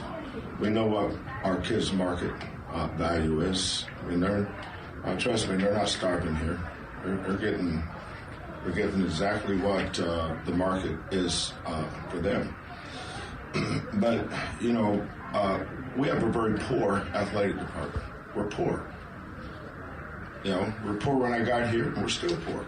We probably have the lowest budget of anybody in Power 4, you know, and, you know, the way our recruiting is going, we have to stop at some point because we don't have enough money to keep bringing in really good players. And that's not easy for us to do. You know, people ask about recruiting. You know, teams that have the best recruiting classes usually have the most money. That's the way it is today. You know, like we know. You know, we signed Akena and Erfan early. You know, a lot of these kids we have will come back, but who knows what else we'll sign? Depends on how much money we have. It's not about who do we want to sign; it's who can we afford to sign. And even though we've been doing this NIL thing, that it still feels funny for me to even say that. So, I think Kelvin has got an advantage in this. Name all the players that Kelvin Sampson has had that they've had any problems, character problems, any law problems, any issues societally. If I'm a dad and a mom, I want them to play for Kelvin Sampson. But you're so old school. That's not how they talk anymore. Well, they do, though. They're still our parents. Not a lot. They're still our parents because he talked about JoJo Tugler. You know, the other you're day. not the age of most of these parents, and talking to these guys who have to do this, it is such a war with the parents who A, think their kids are the best kids ever, and B, see them as a financial instrument. This is why we have got to make the most money, including our son. You know, there's a lot of that going on right now where the parents, dads are the one who want them to move. I believe that there are still parents out there that care for the kids. Are they the 4 and 5 stars, the people who are winning championship type players? Well, listen, he talked about JoJo. I love JoJo Tugler. Last year I was just like, I love that kid. And Kelvin Sampson talked about him, and he said, man, JoJo's one of one. When he was in foul trouble, he knew he was how stupid he was for committing all them fouls. He was encouraging everybody that went into the game. He was talking to coaches. He doesn't have an ounce, not 1 ounce of selfishness in him. That's all he cared about was his team doing the best they possibly could. I believe that those kids are out there, and I believe they want to play for Coach Sampson. I believe that if I'm a parent, that I'll take maybe a little bit less money to go and play for that guy so that my kid will turn into a great human being going forward. That sounds great.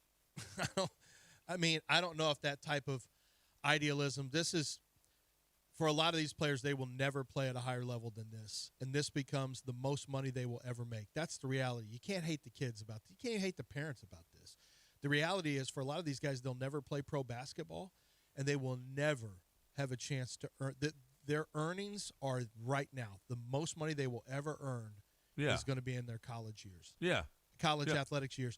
So it's hard to When Kelvin Sampson tells you we want to get these guys, we just don't have enough money. It's a free market. It's a true free market economy now, and people come after your players on an annual basis. And so far, Houston's fended them off. But to think that what's happening at Houston is going to continue to happen, that is really idealistic. I think that Kelvin's going to start losing some guys. Well, I don't know. I mean, and we talk about Ramon Walker, Mercy Miller, Cedric Lath. But those aren't the hammers. No, they're not. But you just picked up Chris Senack and Kingston Flemings. I know, and they're one-year guys. Like he didn't used to do 1 year. Well, Senack will probably stay more than one. Kingston's one. That's a new thing. Well, for but only because he's so good. Yeah, that's only because he's so good. Exactly. But Kelvin, one of the things that made Houston strong is they had continuity, right? They didn't have, hey, look at them go to Final Fours. They're doing this without the 5 stars. When you get a 5-star, they're 1-year guys, and you're having to constantly replace. Yeah, but here's the deal, though, Lance, too. Jamal Shedd had to wait his turn. L.J. Cryer came in. He played 2 years, but he was a transfer. Right. Not a 5-star. Yeah. No, but your best player. Your 5 stars play 1 year. Yeah. Well, and it's hard to sustain. That's why Kentucky is not the same team. But I do believe Kelvin Sampson is a lot different than Calipari. Well, I mean, that's fine. Oh no, that's fine. Cal was just recruit the best players, and now he's trying to do the same thing at Arkansas. Here's the problem: you're trying to counter what Kelvin's telling you. We can't do this. We can't keep doing this. We don't have enough money. He's telling you. He's not telling you, hey, your parents are going to really like the way I, get your people to get your young man to be a young man and the discipline I instill. He already knows. He's telling you that ain't it. We got to have bread. Y'all need to come up with some bread. Well, I need more bread. Mac, more money, please. He did that with the private jet last year and made the championship game. He understands, though, but this continues to get worse, John. You know this from talking to people. Every year is a worse year for coaches as it continues to move forward. And every year there's younger players who this is the norm. The norm is to move around. And so I really feel like Houston has got to look. Tillman and Mack came up big with some of the NIL stuff on the football side. I'm speaking without knowing. They need more money people at University of Houston. I'm sure we have money here. Hey, maybe you went to Texas and maybe your money's no good there. You don't have any influence. Maybe you throw some of that money here in Houston. Maybe you're an Aggie. How about maybe you're at Rice and you're like, they don't do anything with our money. They just keep it. You know what? Houston can use it, and you're keeping the money in the city. Okay? So you people need to start pitching in. Remember when Kenny Dillingham at Arizona State told you, I just need somebody to scratch out a check for about $40 million. That's it. If somebody can come forward, please. It was like a public plea for somebody to scratch him a $40 million check. That's what Kelvin's doing, too. He's doing it without looking so – he's doing it by telling you how poor they are. Kenny's just like, I just need one. Just give me one Cody Campbell. I just need one billionaire. But how about this? Despite the fact, I'm looking at the list, transfer portal winners. Houston, number 1, Indiana, who won the national championship, number 2, LSU 3, Oklahoma State, Texas, and Texas Tech. You can have all that. You're still in Lubbock, okay? And nothing against Lubbock. Well, because money. It ain't Houston. No. Guess why? Because of money. Well, but they're 6th on the list, and they're way behind Houston. Well, but they also are recruiting. Like, where were they last year? Houston won 9 games. They were at the top. I think Houston Tech won 9 was number games last year. Well, that's great. Tech was in the playoffs. Yeah. And they were number 1. And they were they were in the playoffs, and they were number 1 in portal. So I don't know. I don't keep up with the portal stuff as much, so I don't know who all Houston got. But Willie's doing a bang-up job. Keyshawn Henderson. And, my buddy Rodney Williams, his nephew is one of the best running backs in the nation, one of the best players in the nation. He's from Willis. He's a running back who's awesome. He's a junior. And Rod told me, he's like, dude, he's better than Quiz already. And Quiz is an NFL back. He goes, this kid is incredible. A legitimate track speed guy. I don't know his name. I'm sure there are people listening right now. You know exactly who I'm talking about. Houston is in consideration. Houston, and this is going to be one of the top players in the nation, and Houston is in consideration. I think one of the reasons is because Keyshawn Henderson is here, And Yeah, they always Houston bring- wants to keep, like, Houston understands. So Alonzo Highsmith told me the way that Miami got good is Howard Schnellenberger. Mm-hmm. Now, Alonzo said he also saw a washer and dryer show up on his front yard. But so there was some of that. But he said the way Miami got good is that Howard Schnellenberger convinced a lot of guys from that area, hey, let's do it at home. Let's be homegrown. And I can't remember. You might remember who the other players were, John.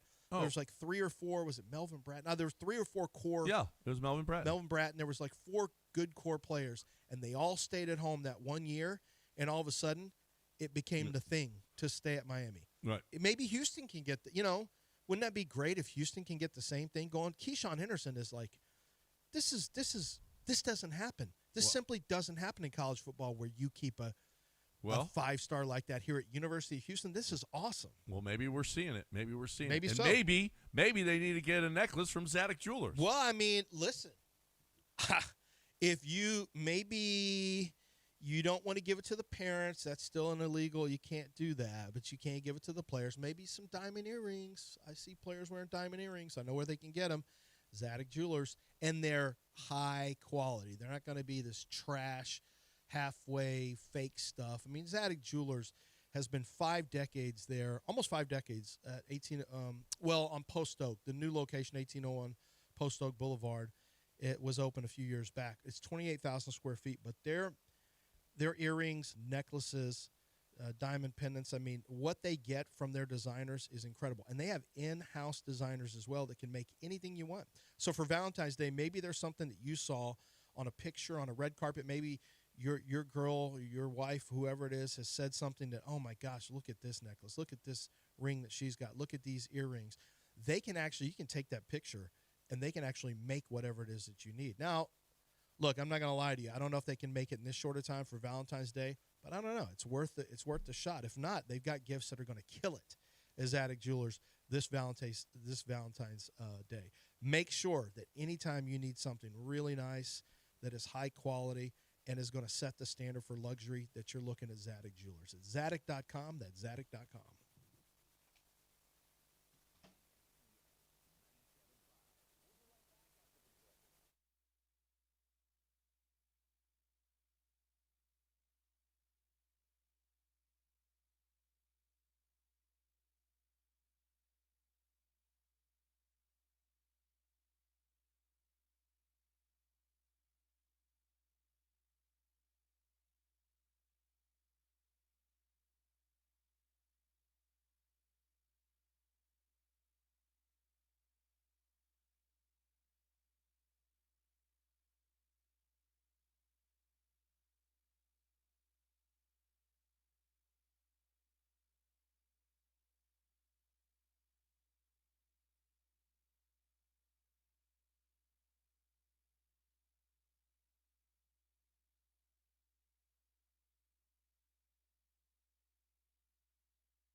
You're listening to John and Lance. Broadcasting live from the Huntington Bank Studios, here's John Granado and Lance Zierlein.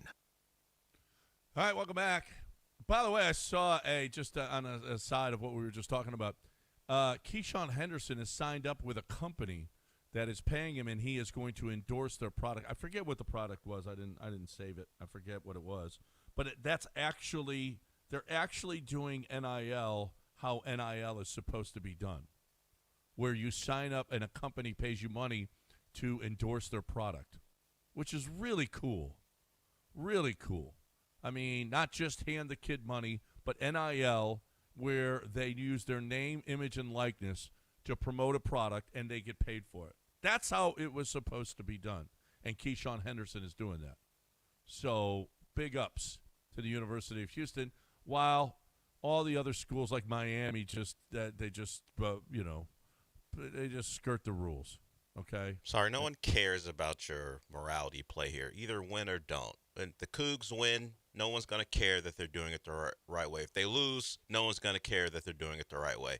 Keyshawn Henderson, speak for whatever company you're talking about, but if you start throwing picks, no one's going to care that you're doing it the right way. Let's be realistic about things. No, stop we it. Care. And you know what's going to happen? They won't blame Keyshawn Henderson first. No. They'll blame the OC and they'll blame Willie Fritz because how dare you waste his talent? And you know what's going to happen? If it doesn't go well early, Keyshawn Henderson will be in the portal and he'll go play at a school who he thinks can enhance his draft status. Let's be real. Oh, they're doing it the right way. No one cares. They do it the right way at the University of Houston. No one cares. Just win football games. I'm going to do your voice. Really true. Just win football games. Yeah. And that really is the Coug fans don't care if Willie Fritz is paying Keyshawn Henderson personally. They really just don't. win football games. It really is the truth in all the college athletics now. No. All that other stuff is we gone. Do it it's right dead. You're not even involved. There is no such thing as doing it right. You know what do it right is? Being smart with your money. Indiana does it right because they paid the right portal guys at discounted rates. That's why they did it right.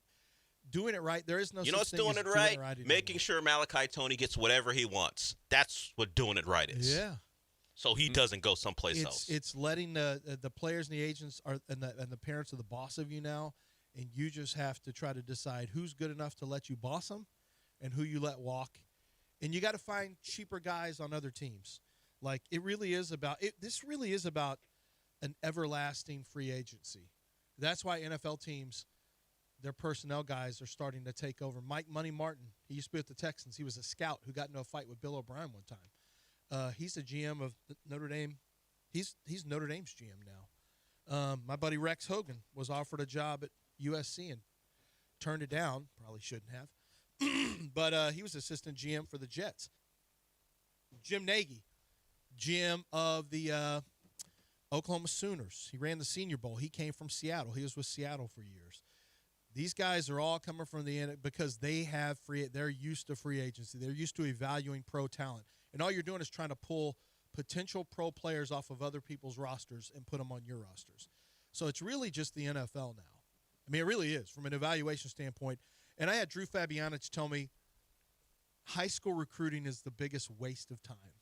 And that sucks because he used to work for the Cowboys. He was a GM for West Virginia after Dana left.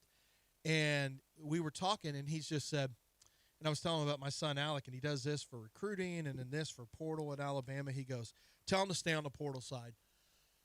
He didn't really get a choice. He does them both. But he said recruiting, he's like, kids don't get as many scholarships anymore. He said, you have to be 4 and 5 stars. And then he goes, 2 stars, it's mostly 3s are having a hard time getting into Power 5 or Power 4 conferences anymore. He said, just because you don't spend as much on your recruiting anymore, you're really, it's about portal now. It's not about, that's one of the things people don't talk about is, I think it's down 28% is what I heard. Football scholarships are down 28% now because the portal, because FCS players now are getting FBS scholarships. So what used to be an FBS scholarship for a high school player is now gone because they're bringing in FCS players into those roles. So they're filling up those scholarships. So there's actually fewer and fewer high school players have scholarships. Now, if you limited your transfer to one time, you would have some of those scholarships come back because you wouldn't have the guys going boom, boom, boom, boom. I wrote up one player the other day who had played at 4 schools, Jackson State, 4 schools in 4 years. Golly, I think he was a corner or a safety. And that's what they do now. He was in Louisville. Yeah, but if you limited that, that could be somebody's high school scholarship. Could, a high school kid who might not be going to Louisville may get a scholarship to Louisville now. So it's had some, there's some things that people don't talk about, and probably a lot of you don't care about. I get it. Because like Dell said, all the fans don't care. I've noticed in talking about this stuff, it's interesting to me from a team building, and I think it's bad for a lot of universities because it's going to hurt athletic programs. There's going to be a trickle down to men's tennis and baseball and stuff like that for smaller schools. But in general, the fans of these schools are like, so what? Get me to Saturday. I want to watch the game. I just want to win games. I don't care how much you pay them. Just get us wins. And if you think about it, John, is that any different than Sooners fans were when Barry Switzer was doing his Switzer magic, or Jackie Sherrill at A&M when he was paying players, or anyone? No. It's not. It's just more widespread. Well, and now everybody gets now. a taste. Yeah. And there's more players who are getting more money now. Yeah. I don't know if this deserves a horn, but I'll play it because it does affect the Rockets a little. That's not a horn. The Rockets, in search of a point guard or a guard, period, allow one of their rivals to get one. The Timberwolves are just traded for Ayo DeSumo, one of the probably best guys on the market. I don't know if they've given up for him, but, the Wolves and the Rockets are probably in the same tier, maybe in that second tier behind the Spurs and the OKC. Who did OKC just get? Jared McCain, the rookie from last year. Well, the second-year player, he was a first-round pick from Philly last year. Right? Yeah, he's a TikToker fingernail guy. He doesn't look as TikTok-y this year. He hasn't been able to play. He's been hurt, so maybe he's doing less of that. But the Rockets, who a lot of people think need a guard, the Wolves go get one. That kid couldn't stay in Philadelphia. That wasn't going to work. Let's just be real. Okay. John, do you they think love him, actually. Yeah, it just felt like TikTok-y could not stay in Philadelphia. It felt like that would eventually break down on him. Yeah. So this is going to. He's too young for Daryl. Daryl had to get a 34-year-old in there. That's so beyond the Jared McCain stuff. But the fact that the Wolves did something, maybe they don't get Giannis. Maybe this removes them from the equation. The Rockets seem like they're going to stand pat. That ain't going to make people feel good. No, it's not. And it's not. It's going to be. Did you see Ant last night in Toronto? Holy crap! You know what he said after the game? We haven't beaten Toronto since Bruce Lee died. I'm not sure why he made that reference. That's brilliant. But it was Bruce a game, Lee died way before the Raptors had a team. I know. You want to talk about a clutch dude, Anthony Edwards? Holy crap! I mean, he came up with basket after basket, and it was just what was it? 121, 120, whatever the final was. It was ridiculous. And that's how the Rockets looked last night. Just bam, bam, bam, bam, bam. Oh no, that's right. They sucked. Yeah. 73780. What were those bam, bam, bams? What was that representative of? It wasn't makes.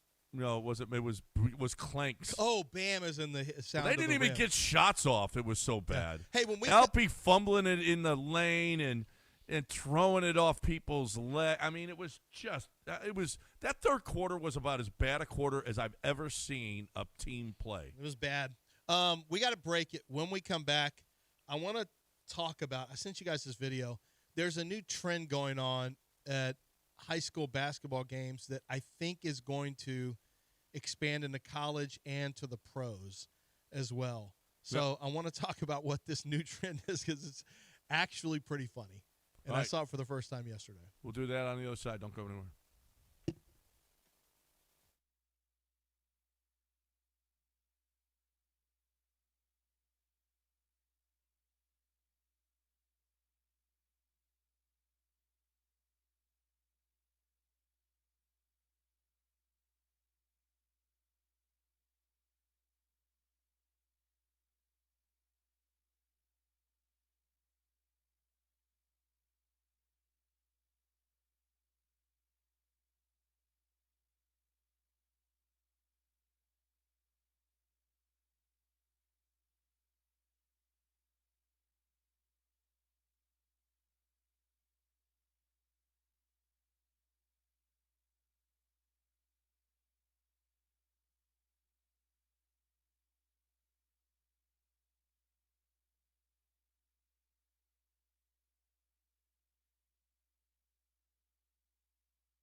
All right, welcome back. Lance. I mean, it can't be 100%. That's my man. No, there's no way. It's just stitched together like that. But we'll play, Dell, let's just play the audio. We'll have to describe it. And we'll play the audio from the first couple. So let me describe it for you. So this is happening in a lot of high school games, and this is a trend, and it's going to get bigger and bigger. You saw how 6'7" won't. That started at, well, it was a rap. It was on a rap song, but it got started at a high school game with this little creepy white kid just did this hand gesture with 6'7", and it still is. And you saw how big this thing has gotten, and you don't know what it means, and you don't need to know what it means. It doesn't mean anything. It just is what it is. That's what Gen Z is. They just have it's meme culture, so things just take over. So I was at Yanni's the other day, and he had his daughter plays on a soccer team, and the soccer team was there, and that song came on. Yeah. And all these 10-year-olds are just doing their hands. We're screaming it and doing the 6'7" thing. I haven't seen anything like this since Mo Bamba, where all the little kids were doing with Mo Bamba, and then before that it was Old Town Road. Right. These are the three songs that have really turned children completely into animals. The 6'7" song, whatever that's called, Old Town Road, and Mo Bamba. And you see videos of kids losing their minds, and I mean young kids. And there's no way that the makers of those songs, they'll take it now. They'll take it. But so anyway. So there's guys on the free throw line, right? So on this video, in all these videos, there's a guy on the free throw line, and he's getting ready to shoot a free throw. And out of nowhere, somebody in the stands yells, "That's my man!" Like that. "That's my man!"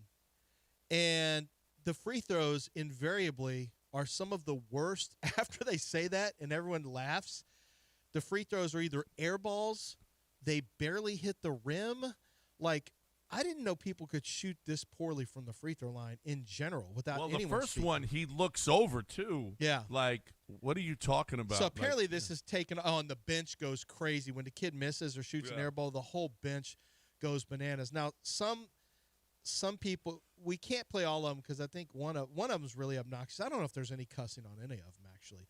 But there's about 8 of them stitched together, and – it's kind of funny when one person, when it's quiet, somebody yells out, "That's my man," and it's clearly a man's voice saying another shooter, and the shooter gets so rattled that he barely touches rim, if at all. This is what it sounds like. Here is the very first one. There's a kid sitting on a free throw line. He's getting ready to shoot, and in the background is the bench of the opposing team. And when you hear the whole Jim burst out. Now, there's multiple people who yell out, "That's my man," on this one. When he barely touches the rim, the entire bench loses their mind with excitement.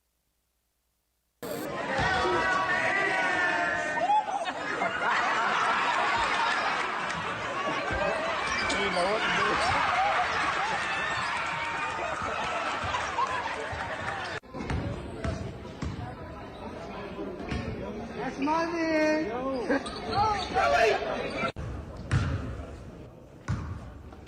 That's my man. Stop. That's my man. All right, babe. And he just keeps going on. This one gets too obnoxious.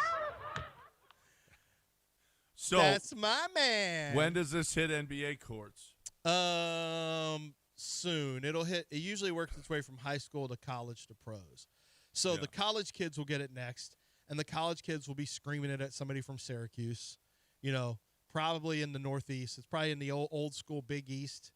Will probably get it next. SEC will be the last to adopt it.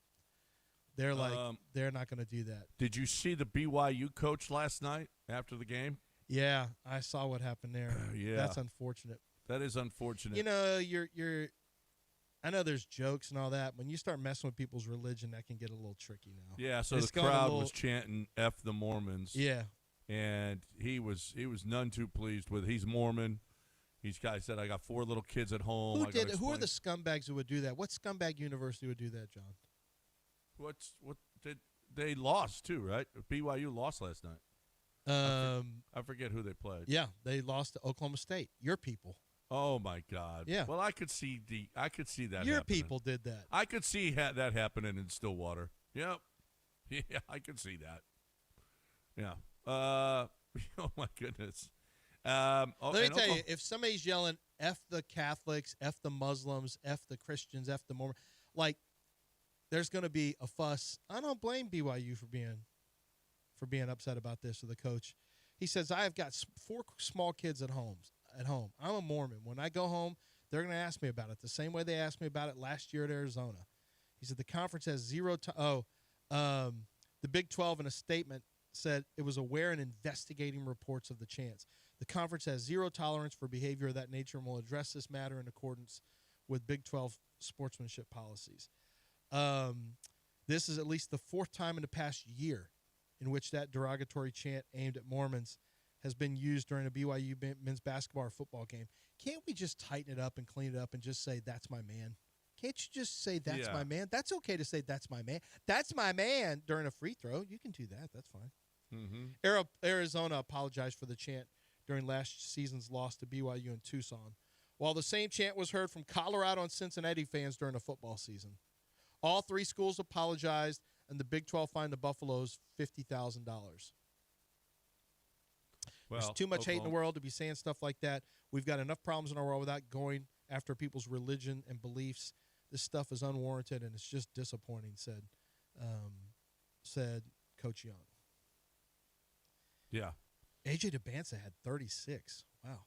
He's, I know they don't have him right now. The kid from Kansas is considered the number 1 player, and he's really good too. But DeBanza was considered the next Cooper Flagg coming out of high school. That was the guy that everyone was talking about. He's put on some pretty good games. Like, DeBanza's pretty legit. He's pretty legit. I wonder if there's going to be an argument for number 1 pick. Or maybe DeBanza just stays in school and just collects NIL. I think Peterson's durability is going to come into question there. Well, it should. Yeah. There's 4 surefire Big 12 first-teamers, and that's J.T. Toppin, DeBanza, Peterson, and Kingston.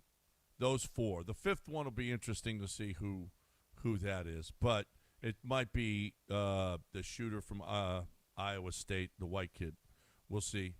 But those 4 are for sure first-team Big 12. Big 12 is good, man. Big 12 is really, really good. It's going to be – we got middle of this month, well, towards the end. I mean, we got a great week of basketball coming up. So, I thought Central Florida was going to give the Cougs a lot tougher time last night. Boy, the Vegas odds makers didn't, which is kind of surprising. No, right. I mean, 15 and a half. My goodness. It's giving Central Florida that, and they were right. I think it was 15 and a half. I think that's 15 what I said. and a half. With a team that's coming in, like, of course, they did get their ass handed to them by Iowa State. And, yeah, so. But that's a good basketball team. And a matter of fact, we got some sound from Johnny Dawkins. We can play that on the other side about the freshmen. We had a discussion about the freshmen here, and we can continue that on the other side right here on ESPN 97.5. Don't go anywhere.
Broadcasting live from the Huntington Bank Studios, it's John and Lance. On ESPN 97.5 and 97.9 HD2. Now here's John Granado and Lance Zierlein. All right, welcome back. ESPN 97.5, 713-780-3776. 713-780-3776 if you want to get in here to hang out with us. Johnny Dawkins, Johnny's an older coach now. Man, remember when Johnny Dawkins came up? Time is flying, brother. Johnny Dawkins, after watching Kingston Flemings and Chris Senack last night, he's got about the same. We talked about it. You know, they're rookies. About this time of year, there's not much that they haven't seen. So maybe they'll stop making those mistakes, the rookie mistakes that Kelvin Sampson has talked about. They didn't make many mistakes last night. They just dominated defensively, offensively. They just had their way. I mean, the rebounds and the points. Chris Senack wasn't good from three last night, but the other day against Cincinnati, he knocked down three in a row. Boom, boom, Isn't that boom. so weird to talk about a player? I mean, it's not like it's brand new, but we're talking about this long, rangy big. Yeah. And we're talking about, Chris Senack got really hot from three the other day. Like, what? Yeah. Especially a Kelvin Sampson team. So that hasn't existed for Kelvin Sampson teams in the past. So JT didn't know much about the team. He didn't watch much of them. Right. But we went to the game together, and the first one, Chris Senack missed the three, and he went, "What's that guy shooting threes for? I mean, what are you doing?" And then, boom, boom, boom, and then it's like, "That's why he's shooting threes, because he can." And yeah, that's a hell of a weapon when you got a big guy like that. That how you gonna stop that? But here's Johnny Dawkins talking about these two freshmen, the Cougs. I was amazed. They're not two regular freshmen, but I was amazed. I think both of those guys would be, high first-round picks probably, just based on what I saw and how poised they play for young players. They're very, very talented. And so I see those young guys grow into their role. I'm sure at the start of the season to now, they're probably different players because with the level of confidence, understanding of what the system is. But, yeah, I think, with those type of players, you can have them run the show. And especially when you have veterans like the ones they have who are secure in who they are and who are buying into their roles, you can tell those guys are happy for those players and their successes. And that's what you have to have a special team is when you have young players who are that talented, is having older players that buy in and are happy for those young players and what they're accomplishing on the court. Mm-hmm. It's so good. I mean, and Kelvin talks about that. I mean, it seems like almost every post-game press conference, it's Senack on one side of him and Kingston on the other side of him. But he talks about them and he talks about the mistakes that they make, but how really, really good they are. The only thing that I'm worried about is, when it comes tournament time, that they haven't been there before. Yeah, Emmanuel Sharp's been there, JoJo's been there. The guys have all been there. The two freshmen are going to be experiencing it for the first time. They don't seem to be like anything is too big for them, so we'll see. I mean, look how many freshmen have been big-time players in the tournament. This has been going on for years and years now. Kentucky's had Memphis and Kentucky had full teams of freshmen who are out there competing and winning championships. So, I don't know. I think if you get them ready with a tough schedule during the year, and plus they're mentally tough. Kelvin's guys are more mentally tough than other guys. You have to be to play for Kelvin Sampson. There is no choice. You're either mentally tough or you're, A, not recruited by Kelvin, or B, you're going to find that bench, one or the other. But he doesn't really – I don't think he even recruits guys that aren't mentally tough. I don't know how he figures it out, probably just from watching their tape. Who's the last guy that you watched play on a Kelvin Sampson team who you thought, God, he's just not as mentally tough as most players for the Cougs? I've never seen it. The only fly player that I've seen from Kelvin Sampson is Kingston Flemings. I mean, you had Jarris Walker also was a 5-star, but Kingston's the first one with some pizzazz, with a little finesse in his game, with a little sweetness to his game. That's the first guy I've ever seen play for Kelvin whose game was kind of sweet. Everyone else is just grimy from the DOS effect straight from the sewer. Well, I don't know. Is Jamal Shed straight Biggity from pow. Jamal Shed is straight from the Straight sewer? from the sewer. If you knew 90s rap, you'd know that's a compliment. Oh, okay. Yeah, it's Das Effect. Okay. That's what they are. He had a bunch of Das Effects guards. Okay. Boba Fett? Straight What from is the it? sewer. Straight from the sewer. So, Radio Row, Joe Flacco was on Radio Row. Joe Flacco is old school. Joe Flacco ain't having he don't like this quote unquote sissy He don't football. like this soft football. No, he ain't about this soft football. Okay? Joe Flacco says, "Hey, you get slapped in the face? Sorry, it ain't a penalty." But you know who else has said that? Troy Aikman, Aaron Rodgers, Tom Brady. Have you noticed that? Tom Brady is one of the ones who's the biggest, most outspoken critics of all the protectionism for quarterbacks. And Aaron Rodgers is not a huge fan either. Yeah, but they all played in a certain era. That's right. They all pretty much came up together. Yeah, I'm sure Twitter had their feelings hurt badly by what Joe Flacco said. Yeah, yesterday. well, and listen to he goes, "Yeah, I know about CTE. You know what? We signed up for this." Listen, here's Joe Flacco talking about the touch penalties that are going on now in the NFL. These 15-yard penalties in big situations that really shouldn't be penalties in the game of football, they just they change these games. And as a fan, I just don't like it. I want it to be up to us. And getting slapped in the face should not change the game. It really shouldn't. And then on top of that, guys can't even play defense as aggressively because they're getting fined so much money for just normal hits. It's changed the game a lot, and I don't think we're going back. So I'm just kind of ranting here. No, but please rant. It's just I don't like it. Listen, we signed up to get concussions. We signed up to get hurt. It is what it is. You might not like that, but that's what we kind of did when we decided to play this game. You may not want to answer this, but what is there a personal or a flag that was thrown where you got hit and you were like, really? Really? They threw a flag on that? Sure. On that? I'm not even touched. Yeah. I can't think of one specifically, but yes. And listen, when you're out there in the game, you're going to want to take advantage of it. Yeah, for of sure. course. It's just natural, but man, I get it.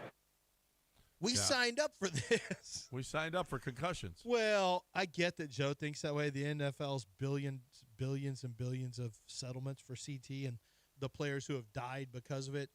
I mean, I get what Joe's saying, but the league can never go back. It's now some of the stuff he talked about, like the players getting laid out over the middle. That's probably. Well, he even said that. I know. No, that was brought. Was that in that soundbite? Because that was it brought wasn't up in that one, but yeah, it was brought up in his interview. That's probably he's speaking for wide receivers. Wide receivers like, shut the F up, Joe. Yeah. You don't speak for us. Right. That's maybe a little. I get that one. That one, especially after watching Antonio Brown's act, I'm like, yeah, maybe they need to make sure and get that out of there. But he's right though. Some of the penalties, with the illegal hands to the head of the quarterback that don't really have an impact on the game.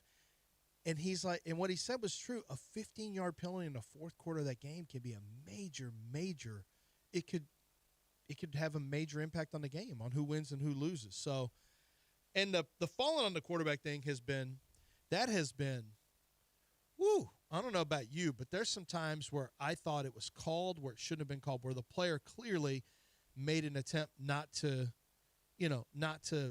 land with his full weight on the quarterback. That should be called very sparingly, in my opinion. Yeah, but it's called too much.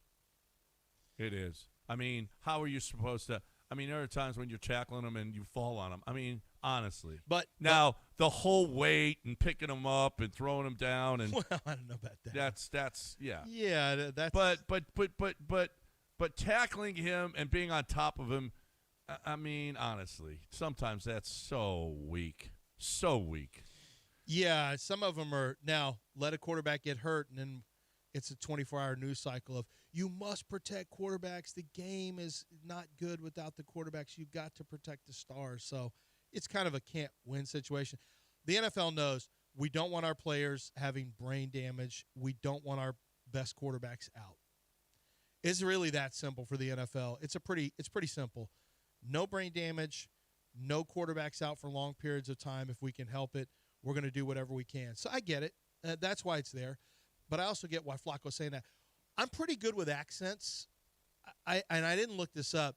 Is Joe Flacco, I felt like that was a Pennsylvania accent, maybe Ohio, but I feel like it's Pennsylvania. Where's Joe Flacco from? I guess I could Google it, but neither one of you know, do you? No.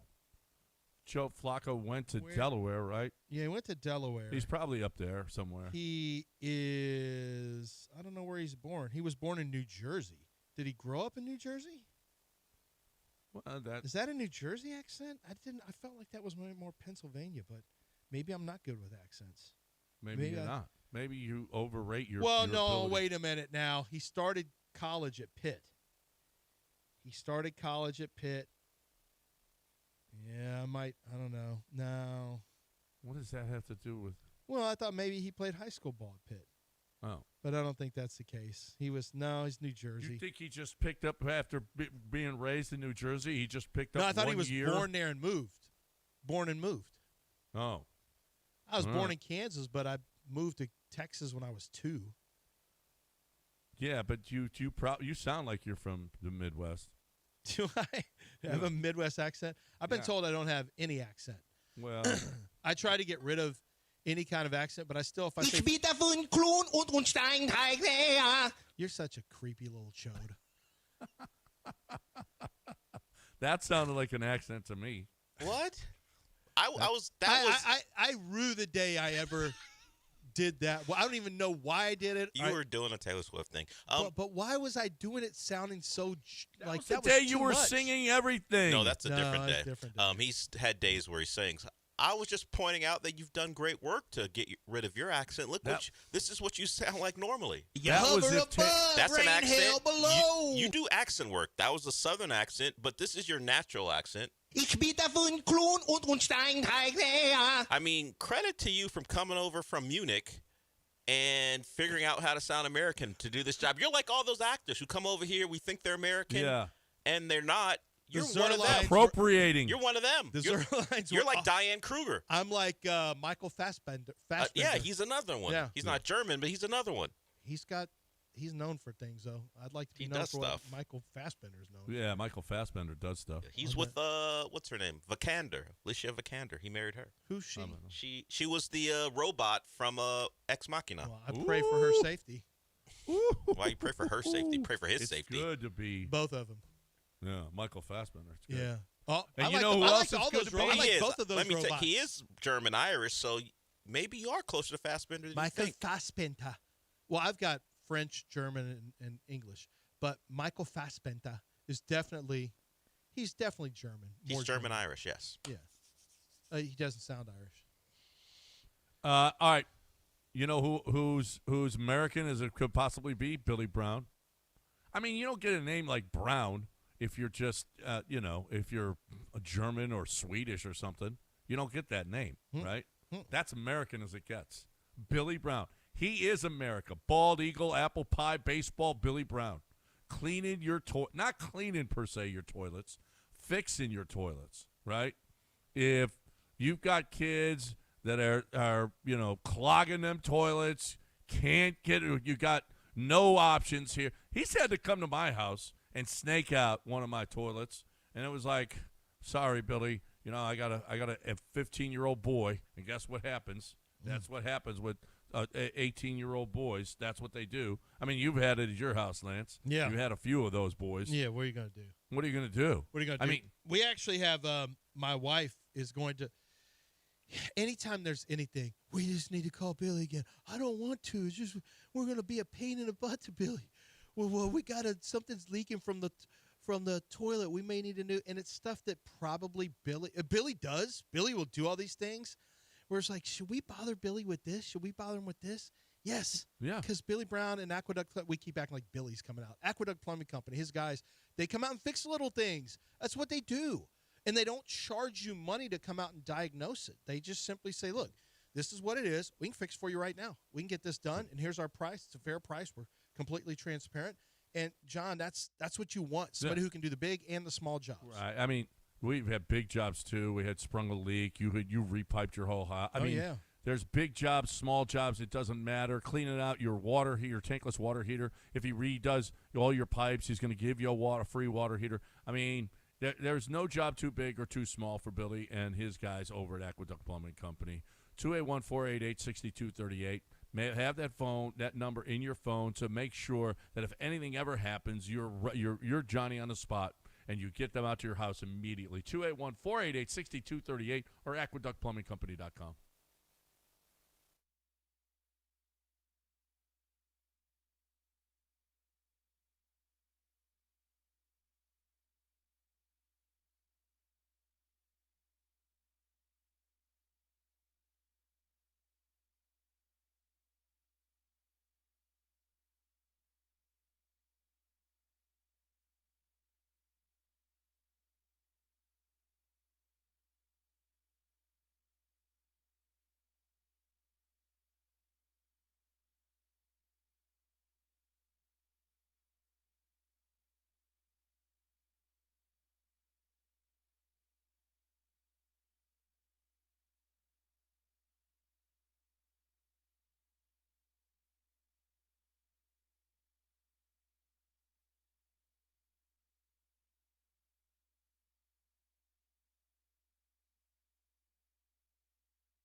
Broadcasting live from the Huntington Bank Studios, it's John and Lance. On ESPN 97.5 and 97.9 HD2. Now here's John Granado and Lance Zierlein.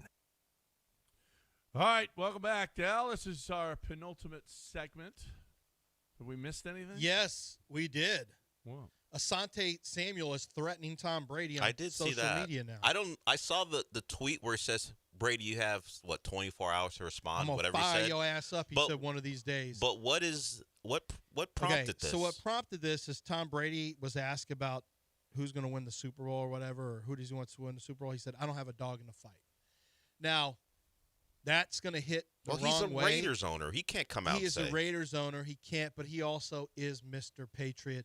That's kind of a no-win spot for him. But to me, you just say Patriots. Except maybe he's not for the Patriots.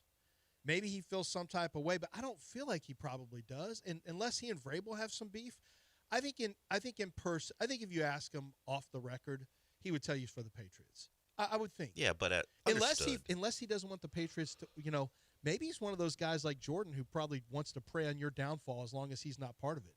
Maybe he has some of that. You think Michael Jordan wanted the Bulls to ever win without him? No. Jordan still hopes they lose every season, I bet. He doesn't want Chicago to succeed, not without him. Tom might have some of that too. Tom's got some Jordan-type stuff in his DNA, in his makeup. So anyway, he said, I don't have a dog in a fight. Asante Samuel, who played for them in 2003, the Patriots, said, Tom Brady, and I'm going to read everything verbatim. Tom Brady, I am highly disappointed in you not rooting for your ex-teammate Mike Vrabel, who is about to do something special. I'm going to fire your ass up one of these mornings. Tag Brady. Let him know I'm on his ass. The next tweet he says, Brady, you can't be the only one winning Super Bowls. Let me find out you hating on Drake May and Vrabel. I don't have a dog in this fight.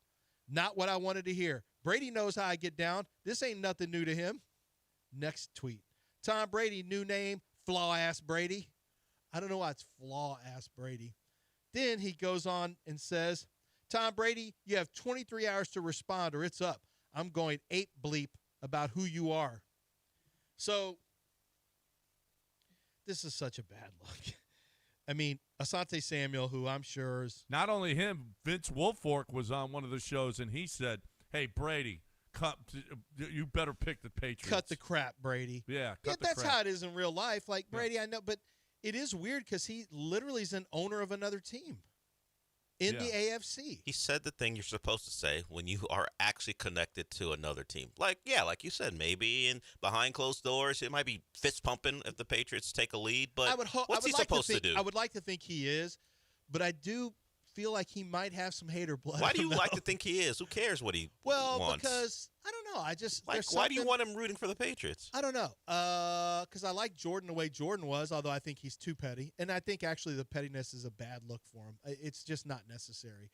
Not when you're the greatest in your sport of all time. I don't think pettiness is necessary, and I don't think Tom Brady's probably petty like that.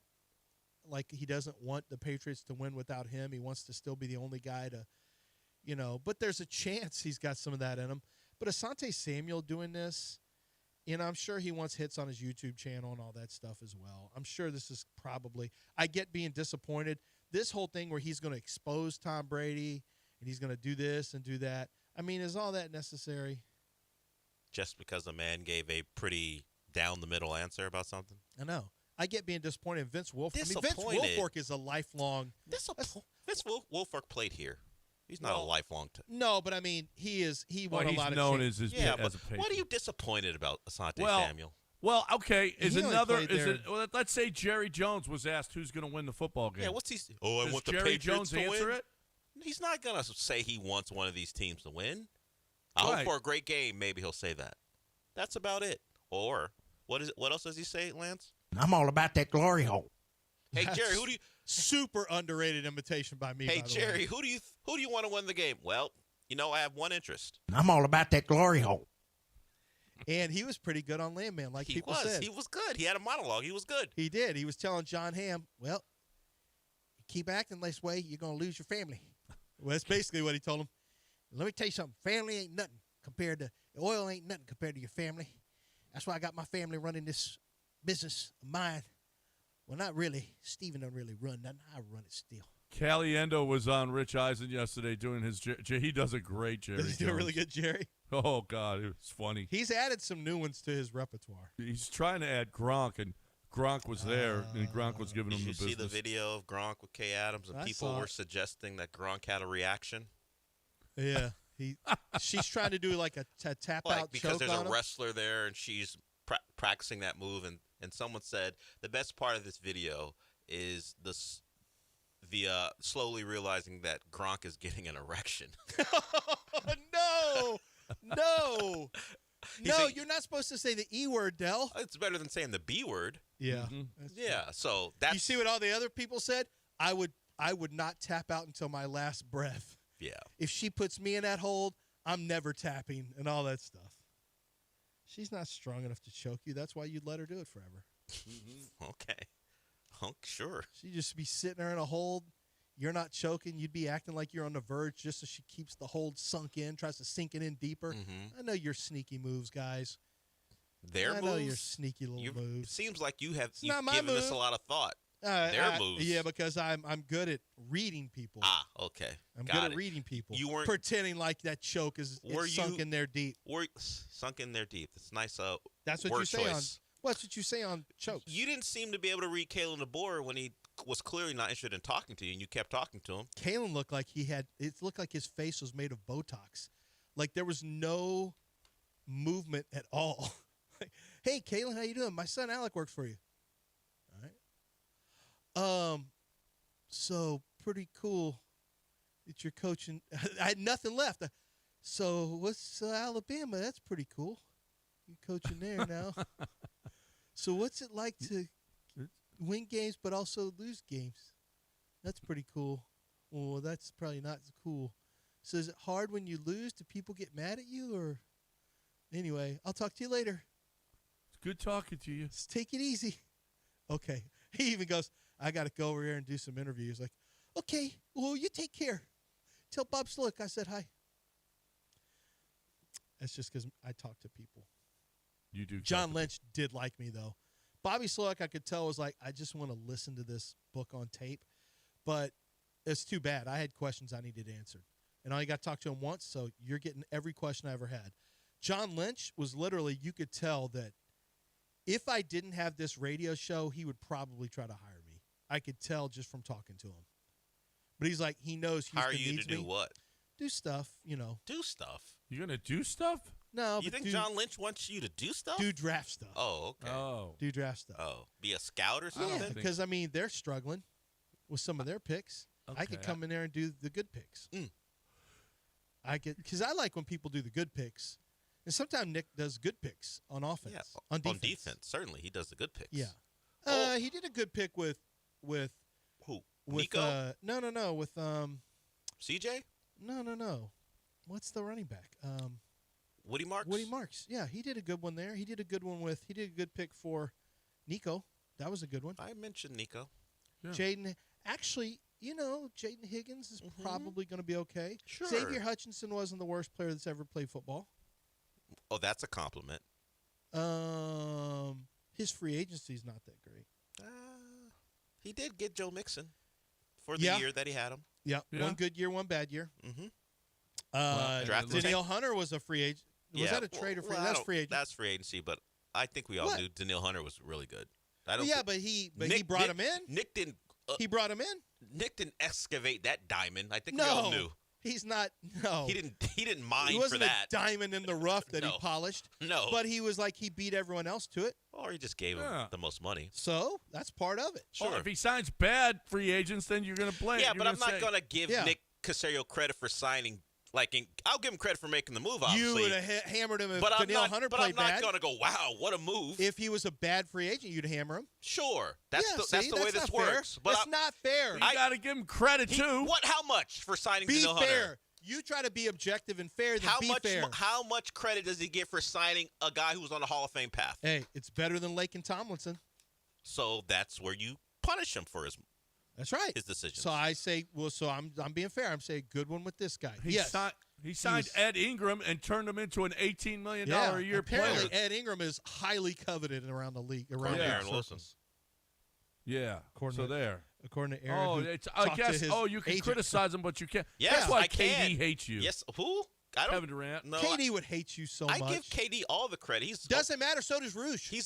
And look what happened to Roosh. Well, Roosh talked negatively about Fred, or actually positively about Fred. Negatively about James. About Harden. Negatively about. Don't talk about KD's friend that way. Don't talk about anybody. I would never talk about a hooper the way Roosh did. Wait a minute. You think that KD wants you talking about football players negatively? I think he would care less. He would care less if you talk about GMs. Yeah. I'm talking about a GM, not a player. Yeah, he wouldn't care about that. Yeah. The way you two talk about CJ Stroud, he would not like. No, he would yell at. He would definitely try to fry us. Don't tweet about it though. Just don't tweet about it. He would fry us. Sam, don't put us talking about CJ anymore. And we had good stuff to say about CJ yesterday, and she didn't put that. What did you say about him? Well, I said that he was broken, but he could come. Well, wait. You let me finish. Hold on. Let me finish. I said he was fundamentally broken, but I I do think that he's a good person, and he loves. Okay. And I said I think he loves football, and he tries hard to get better.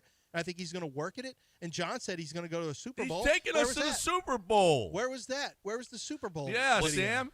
Where was that? What video did she put up yesterday? Don't put the part in about me saying he's broken. That's going to get people are going to take that the wrong way. That was part of the segment. They're going to take that the wrong way. Yeah, so she can't use the video. You said something. You think he's Blaine Gabbert? Oh God. Blaine never had anything. Well, Blaine. Nope. Yeah, his footwork, his pocket. More like Marty Cordova was a rookie of the year in baseball and then fell off. No, Charbonneau. Yeah, that's a good one too. Yeah. Bernie Carbon. What was his name? You better he find was a rookie good, of the year and then never comp. heard from him. You better watch it with KD on the loose. Yeah, no, because KD is at home. He's still here. We can't be doing all that stuff with KD. Oh, KD will get right in your kitchen. Actually, his second year, Marty Cordova's second year, he had an 849 OPS with a 309 batting average, 111 RBIs. I take it back. Marty Cordova is good for 2 years. He was, Carbo. You know what? He was all right. Bernie Carbo was his name. Rookie of the year and then nothing after that. Yeah. All right. 713-780. Oh, we got News of the Weird coming your way next right here. What did we ESPN miss? 97.5. Right now we're talking a little we Champion missed, Energy. No, we did Asante Samuel. That's it. Okay. All right. Now we're talking about Champion. Yeah, now we're talking about Champion. That's what we missed so far in the show, talking about Champion Energy. Talking about the greatness that is Champion Energy. You got to sign up. You got to get there. Listen, I don't know what you're paying for your electricity bill. I know that I saved tens of thousands of dollars over 17 years that I was with Champion Energy. I wish we had Champion Energy here because it's the electric bill here is crazy. It's crazy. We got it good in Houston because we got Champion Energy. Love Champion Energy. I love the way that they do business. I love that they contacted me when the contract was up and gave me a better rate. Okay, now let me sign that up for 2. I want that for 2 years. Anytime it was go and the rate goes down. What electricity company is contacting you to tell, hey, pay us less? Champion does that, and I don't know any of the other ones. I don't. Here's the deal. You're looking for the best way to get that electricity. Champion.energy/1560. Champion.energy/1560.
I don't know.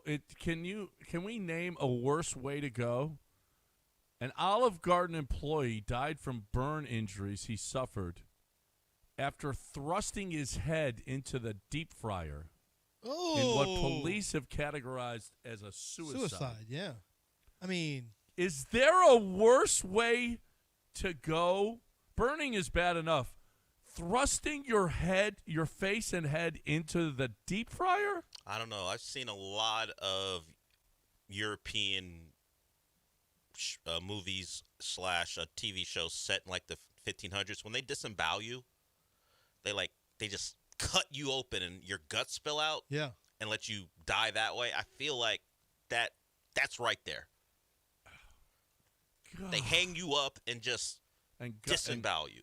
And you're not dead yet. You're not just dead at the time, no. You die from the injuries. Why are we talking like this? Well, he asked me what I think is worse, and I think that one would be right with it. Huh. Imagine the will to stick your own head and just and allow it to happen. How bad is life when you? I mean, this is not a ringing endorsement for cooks at the Olive Garden. Well, you think the Olive Garden drove them to it? Maybe they ran out of breadsticks. I don't know. Unlimited breadsticks. And that pasta, drove them over the pasta, edge. Yeah. It drove them, yeah. I don't know. You don't know. I actually don't. No. Cameron Brink says she's open to posing for Playboy. But as long first, as she's got to get her fiance's approval. We always knew that guy was going to be a problem. Yeah, he is a problem already, isn't he? She's not doing this. You don't think she's going to do it? She already laid in her reasoning why she wouldn't. I'm not desperate for it, but we all know this is just a story. She probably said it off the cuff. Sorry, my fiance has to give approval. He's not giving approval. I mean, and even if he did, she wouldn't tell us. How much would it pay? That's a question. I don't know. Well, because she ain't making them big dollars in the WNBA. She's definitely making more from endorsement. So whatever she's making, I don't know.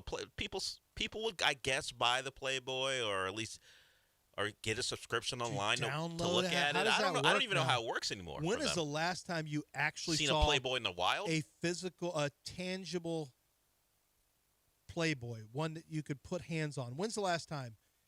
Oh my God! Since 2010 or before? Are they even in gas stations? Are they still? Yeah, and are they still on racks? I don't know. Would you have to go to like a sex store to find a Playboy? Do they sell them there? Do they still sell Wee magazine? I don't even know. No idea. Wee magazine. Cherry Hustler, any of that stuff. No one even knows. Apparently, there is a Do they sell mushroom them at gas stations. That's a good question. Idea. I have no idea. I don't know. There is a mushroom hot pot restaurant. They put the mushrooms on the table. Wait, and they set a timer for 15 minutes. Psychedelic mushrooms? And they warn you, don't eat it until the timer goes off, or you might see little people. Apparently, they're hallucinogens. Would you eat it before the 15-minute timer or after? After. The 15? I don't like. Am I desperate to see little people? No. Well, apparently, a lot of people see the same thing. What do they see? Little people? They see a bunch of little people walking around. I want to see little people. Have you ever seen that movie? Is everything not better with little people? So there? It's like people who are miniaturized or actual Peter Dinklage types? I think it's a little. I know which one I pick. Except they Warwick give Davis. the people the I want same Warwick exact. Davis. Peter Dinklage seems like The he's a little patients snobby. come in with visions of pint-sized elf-like figures. Wow. Marching Like under hobbits. doors, crawling up walls, and Hobbits. clinging to furniture. Oh, John's munching down a bunch of shrooms. What? He You sees kidding? If I hobbits. promise you Frodo, you can see Frodo? Can I go to the Shire? Can I go to the Shire? I ain't waiting 5 minutes. Give me them Ooh, mushrooms. What if Thorin Oakenshield was part of the experience? You know John would be all in. Oh, you can my see God. Thorin Well, he's a Oakenshield. dwarf. I know, but he's still a small person. Yeah, he's little, but I want to see little people crawling under doors. Like dwarves are smaller than hobbits. Right? I think they were You're the about the same. historian on Tolkien. I don't know that they were smaller, are they? Come on, John. You know. Look it up. I think Doors. they're about the same size. Okay. Yeah. You and Gimli. You can watch Gimli. You be partying with Gimli and your mushrooms. Stop saying Gimli. You're just going to make it worse. I don't want that. I want to see little people crawling under doors and on furniture hanging on. That's what I want to see. Not Peter Dinklage or Bilbo. None of that. No, I want little people. I would eat those mushrooms like the first minute they don't eat them for fit. What? Done. You're like Homer. Like Homer, the little kids. Homer, don't eat this pie. Or like the little kids on the videos where they say, okay, now here's a bunch of M&Ms. Yep. Now don't eat these M&Ms. I'm going to leave the room, okay? And then you watch them. John, dogs have more self-control. You see those dogs where they put like food on their nose and the dog doesn't do anything because the owners train them so well? Big deal. Have you seen the one where they put a bowl of food out and then somebody breaks into the house? They set it up where somebody dressed in black with masks on act like they're attacking the owner, and the dog's like wants to help, but he just keeps eating the food. Yes, You've seen that one? Yeah, Yes. That's the other side of that. Yep. Most dogs that are would be me. Most dogs are that. That's John. That's That'd the dog be me. John is. Yeah. Yep. All right, we're done. Mopey and Mapes are next right here on ESPN 97.5. Hope you enjoyed the show. We'll talk to you again tomorrow, everybody.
Welcome to the show. And if I go by what I saw during the third quarter and the aftermath of the Rockets-Celtics game, that was a breaking point last night for a lot of people.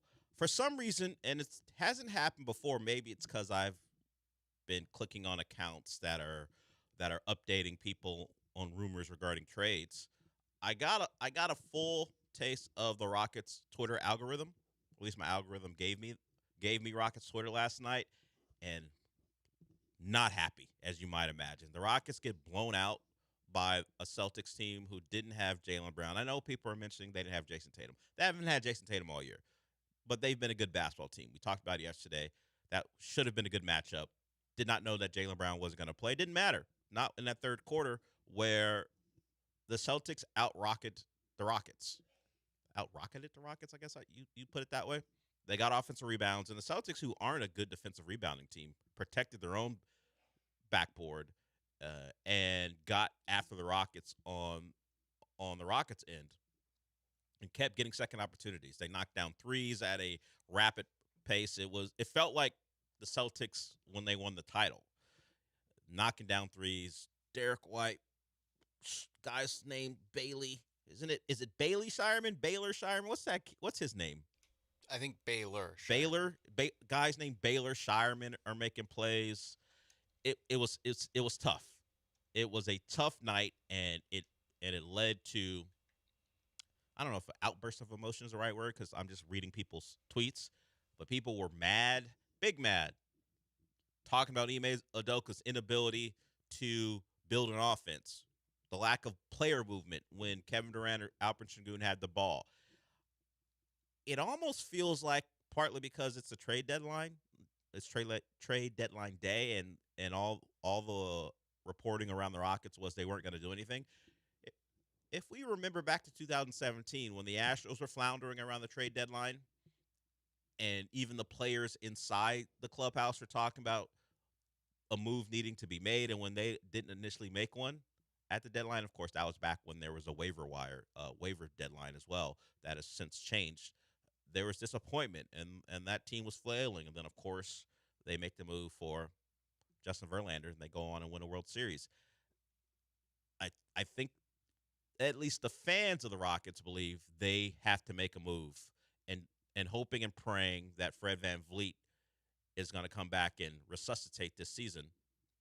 It is a fool's way of closing out this year.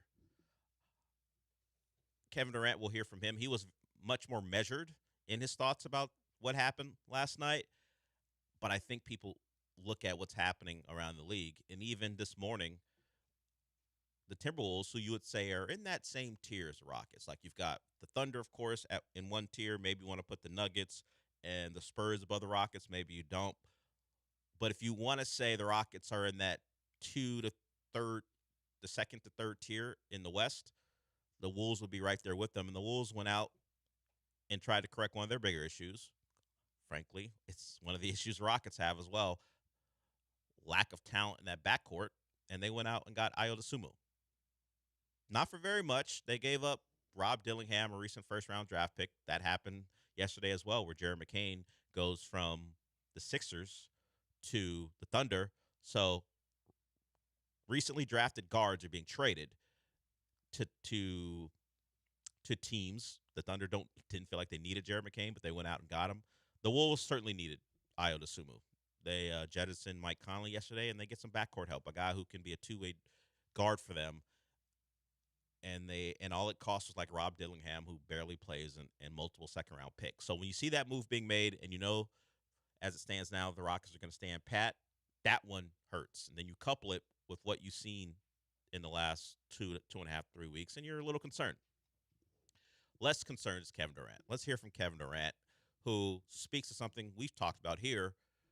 Because this season has heightened expectations, the losses and even the wins are more magnified in how they're dissected. Here is Kevin Durant on the expectations and how they've changed. Yeah, I don't get too concerned or I don't get too excited. You know what I'm saying? It's February. the high expectations being put on our team, though, I understand that from everybody else on the outside.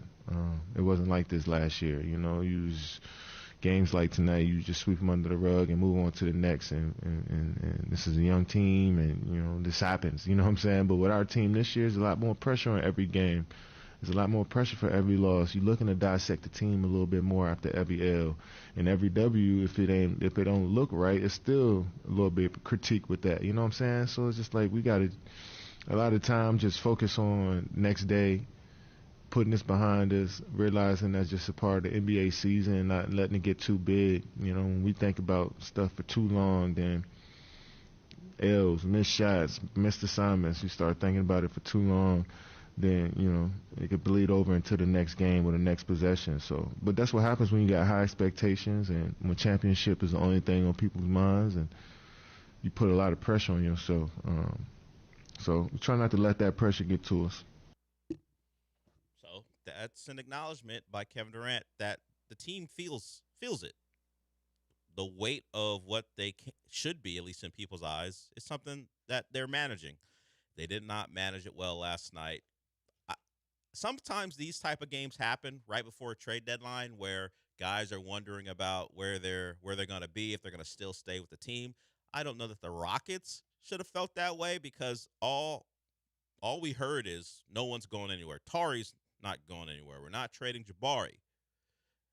Don't worry about it, guys. You guys are staying. We'll see if that comes to fruition at, 2 Central?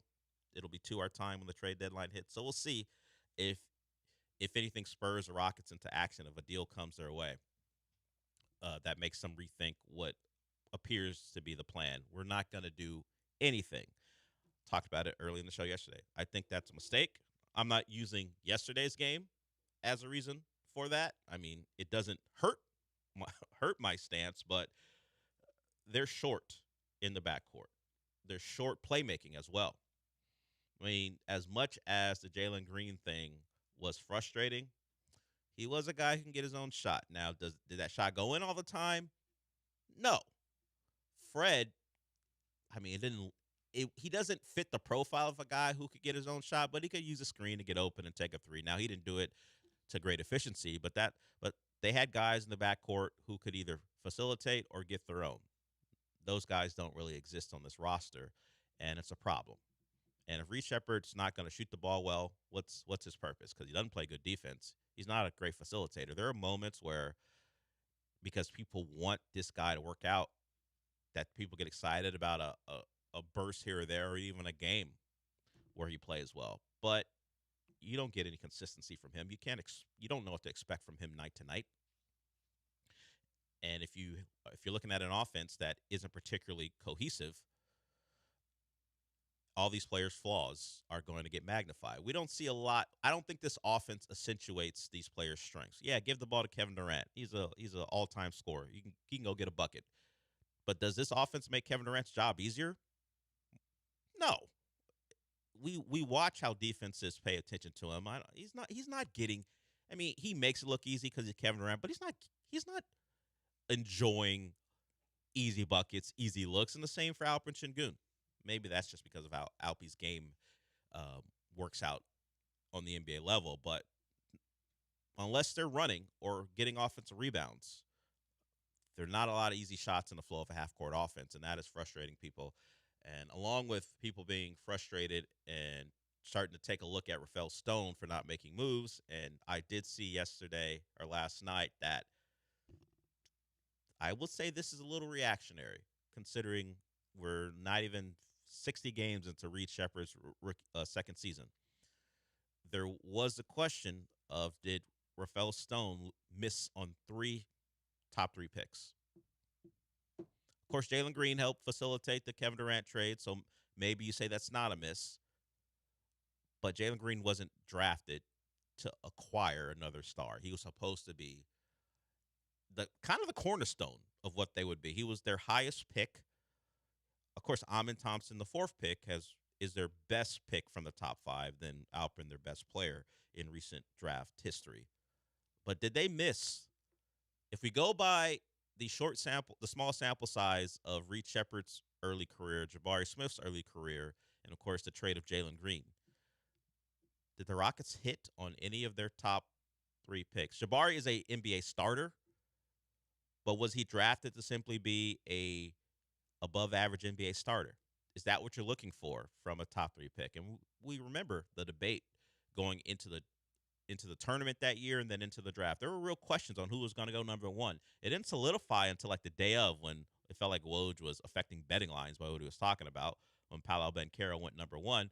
But there was a thought that Jabari would go number 1. We always felt like Chet was not getting past OKC. It just felt like that's where he was going. But there was some fluctuation. Would the Rockets have the chance to take Paolo, or would they be lucky and Jabari Smith will fall to them? I mean, Paolo still can't shoot a jumper, but do we feel lucky that Jabari's a Rocket now? Imagine if Paolo Banchero was on this team. Of all the bad mid-range shots that'd be taken? Yeah, I remember at the time being like, wait, so everyone's saying that Paolo Banchero has the best chance to be a star, but he's the one that's going to fall to number 3? Like, what? How is that going to work? Yeah. But yeah, I mean, the thing with Jabari is that just like after him, there's not exactly the like, it felt like it was a solidified top 3, and it's just playing the results to be like, well, you should have drafted. And then it's like Keegan Murray, who has the exact same numbers as Jabari Smith, Jaden Ivey, who just got traded, Benedict Mathurin, Shaden Sharp. Like, you have to go pretty far. You have to go way down. Jalen Williams at 12. Yeah, they should have drafted. You know what? Yeah. They should have drafted Jalen No Williams. one was telling the Rockets they have to draft Jalen Williams. So is it like a miss? Is it a miss that reflects on Rafael Stone? I say no. I think it is just like, I mean, it's something that I think we talked about before, where it's like they got decent luck in the lottery, but they never got the like awesome luck in the lottery. Yeah. They never got to pick Wembanyama or even Cade Cunningham. Cade Cunningham. Like, they never actually got to draft those guys. Yeah, they were in a position to get the best of the rest. They were never in a position to get the best and then pass on that player. And you look at the team, and it's like, oh yeah, it's a bunch of pretty solid players. Like, it's solid NBA players. They're good. Jabari's they're played well figuring it out. enough to get himself a second contract. Of course, we know Alperen certainly did it. Jalen certainly did it. So I wouldn't call them an almonds on his path.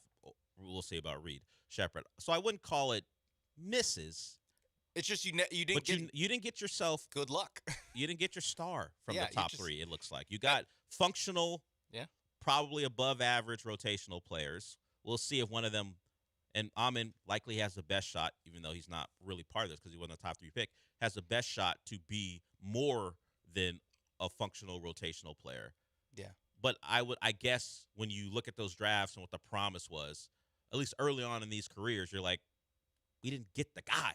Yeah. Maybe you combine all that together and realize you did get an all-star in like the teens. When was Alpy drafted? Was he early 20s? 16. So you did get an all-star. Yeah. In the outside the lottery. Yeah. So there's some luck there where you may say you didn't get the greatest of luck at the top. Yeah, I mean, you could say in 21 and 22 that they got the better player in that draft lower. You know, like the 2 was Jalen Green, 16, I think, or maybe it was 14. I don't know. Was Alperen Sengun, and 2022 it was number 3 Jabari Smith, and then later it was Tari Eason, who like at least like you've seen flashes that he can be more. It's you just Jabari like to Smith, see it more consistently with him being on the floor. Jabari Smith like plays solid defense, but not like elite defense. Like, he's not a stopper or like single-handedly shuts down the other team's players. He can make open shots. He can kind of create in the mid-range, and that's about it. Like, it's just like that. It's like a very watered-down version of Kevin Durant, who now you have on your team and can provide direct comparison to. Let's go to break. Gary, I see you. You want to talk Rockets draft? Hang on. We'll get to you and anyone else who wants to get in. 713-780-3776. Of course, if any news, Rockets-wise or just frankly NBA big news as far as the trade happens, we'll get to that. We didn't even mention it. Maybe, we weren't doing the show, so we couldn't mention it. Anthony Davis on the move again. So a lot to get to. We'll hear from Chandler Rome. He discussed something that we haven't actually gotten into. Not just the fact that the Astros don't have Framber, but how difficult it is to find anyone to replicate what Framber has been able to do. Framber, a Tiger, got his money, We'll talk about that and more when we come back.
This is the Del Olalea Show. On ESPN 97.5 and 97.9 HD2. Live from the Huntington Bank Studios, here's Del Olalea.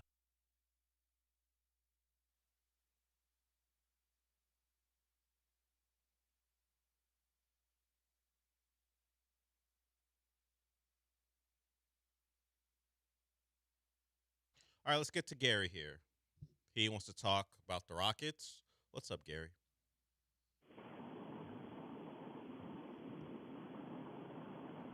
Gary, go ahead. Hello. Hey, I want to say, like, I do think Raphael Stone's done a good job, but, like, he's not totally off the hook.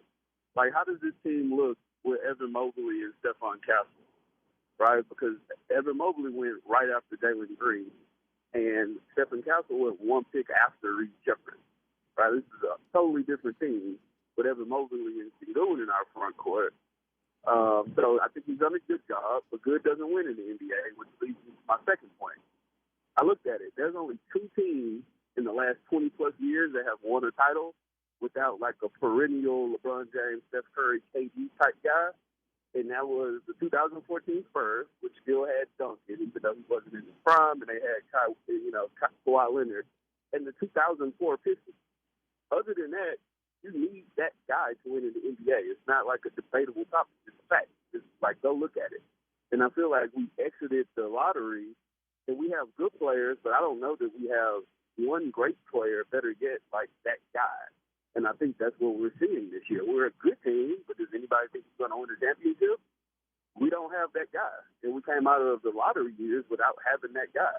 And it does look like Reed Shepherd is a bust, or at the very least, not a serviceable rotation NBA player.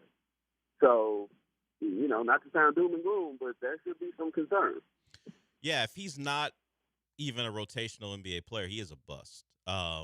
He's a bust if he is that. Excuse me. He's supposed to be more as a third pick overall. Yeah, to your point, while the criticism on draft night wasn't there for not taking Stephon Castle, I mean, who cares if you get criticized? But if you're right for taking him at 3 instead of letting him get to the Spurs, and of course, Evan Mobley is another example.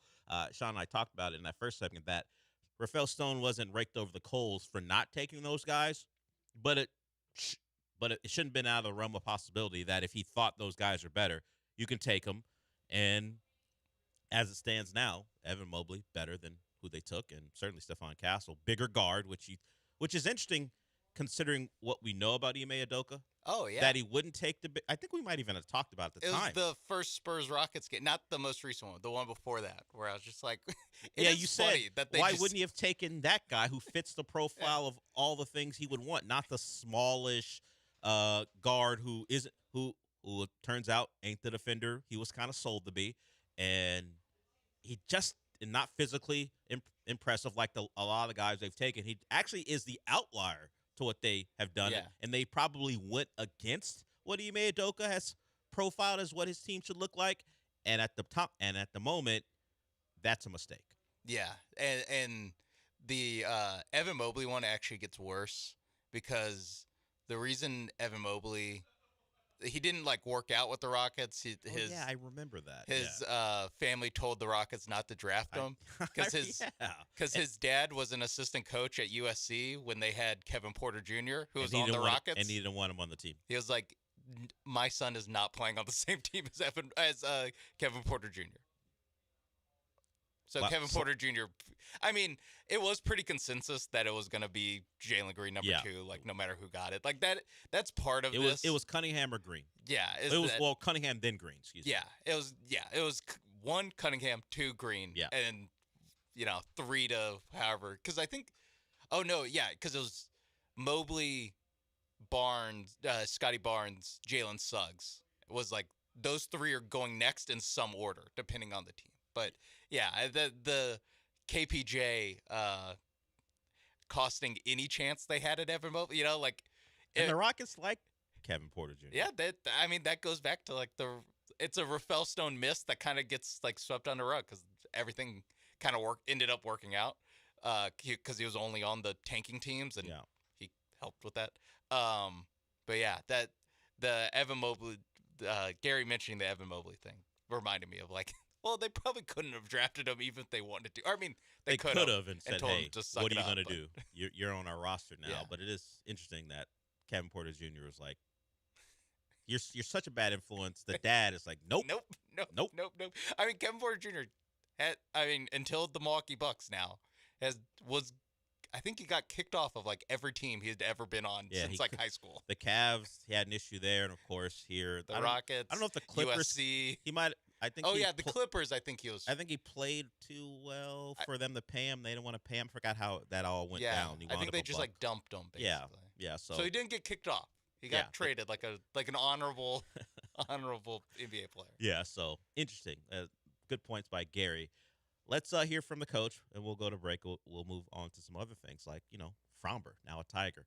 This is Chandler. We'll hear that later. This is Ime Udoka, and this is something that's bothering Rocket fans too. Leaning into toughness, leaning into we just got to be nastier. We got to try harder. Where's the effort? As opposed to, hey, tactically, what are you doing to improve the team? Rocket fans are not thrilled with how Ime Udoka approaches this. Let's hear let's hear the clip, Sean, where he talks about they're not constantly doing the things that they were doing last year. He makes a reference to Dylan Brooks, but here's Ime Udoka on some of the Rockets' failures and where it's coming from. And, some personnel went out the door that bring that on a nightly basis. Dylan does that. Fred does that. Steve is out. He's, one of our tougher, energy guys. But we got enough without that. And, we got him and Tari, guys that have been around and kind of had that ingrained in the last few years. So just an example of tonight, them getting 20 offensive rebounds and however many loose balls, 50-50 balls. It's like we're sitting watching. I've never seen that many balls hit our hands and lose them, and us not getting on the floor and them diving for balls. And so that's just an example of it. Those things that we did on a constant in the past. We got to get back to that. That has been a familiar refrain for Ime Udoka. Get on the floor, hustle, make plays. When they lose, he usually leans into the other team was tougher. They punked us. We've heard that before. That particular reasoning for losses is wearing thin because people can watch you on offense, and I've mentioned that the Rockets aren't really aesthetically pleasing on offense, but that doesn't even get into some of the tactical things people are bothered by. No player movement when your two guys who draw the most attention have the ball. It's a lot of standing around and watching KD or Alpern go to work. And if they don't create for themselves, what are you doing to either draw attention away from them or find an open pocket where you can make a play? We know sometimes in that their two-man game winds up in a pick and roll or Almond in the lane or he's in a dunker spot. So we do see guys open in those type of situations, but it's few and far between. And, particularly when the playoffs come around, when people are actually locked in on scouting reports, is the way they play offense going to be conducive to getting quality looks time after time? It's also not only are they going to be more locked in on the defensive game plan, your opponents, just everyone plays harder. Your we play hard advantage goes away. And so that's another thing where it's just like I don't know if you can keep just pressing the play harder button after every loss, and you still have basically no answer for when Neemias Queta is on Amin Thompson. Yeah, hiding a center on Amin Thompson. It looks the exact same as it looked, 2 weeks ago when you played the Spurs and they did that. Like, there hasn't been, hey, how about you try this? Or I say hiding. Just putting a center on Amin and letting that center roam. Yeah, there's just because you don't care if Amin shoots 14,000 open jumpers. It doesn't matter. Yeah, but there's no here's how we make them pay for playing. Yeah, there's no response. And it's going to happen over and over again. And that's something I'm, for the rest of the season, we'll see. But especially, that is something that a team's going to try in the playoffs. And, what do you have to counter that? That's how you're going to beat in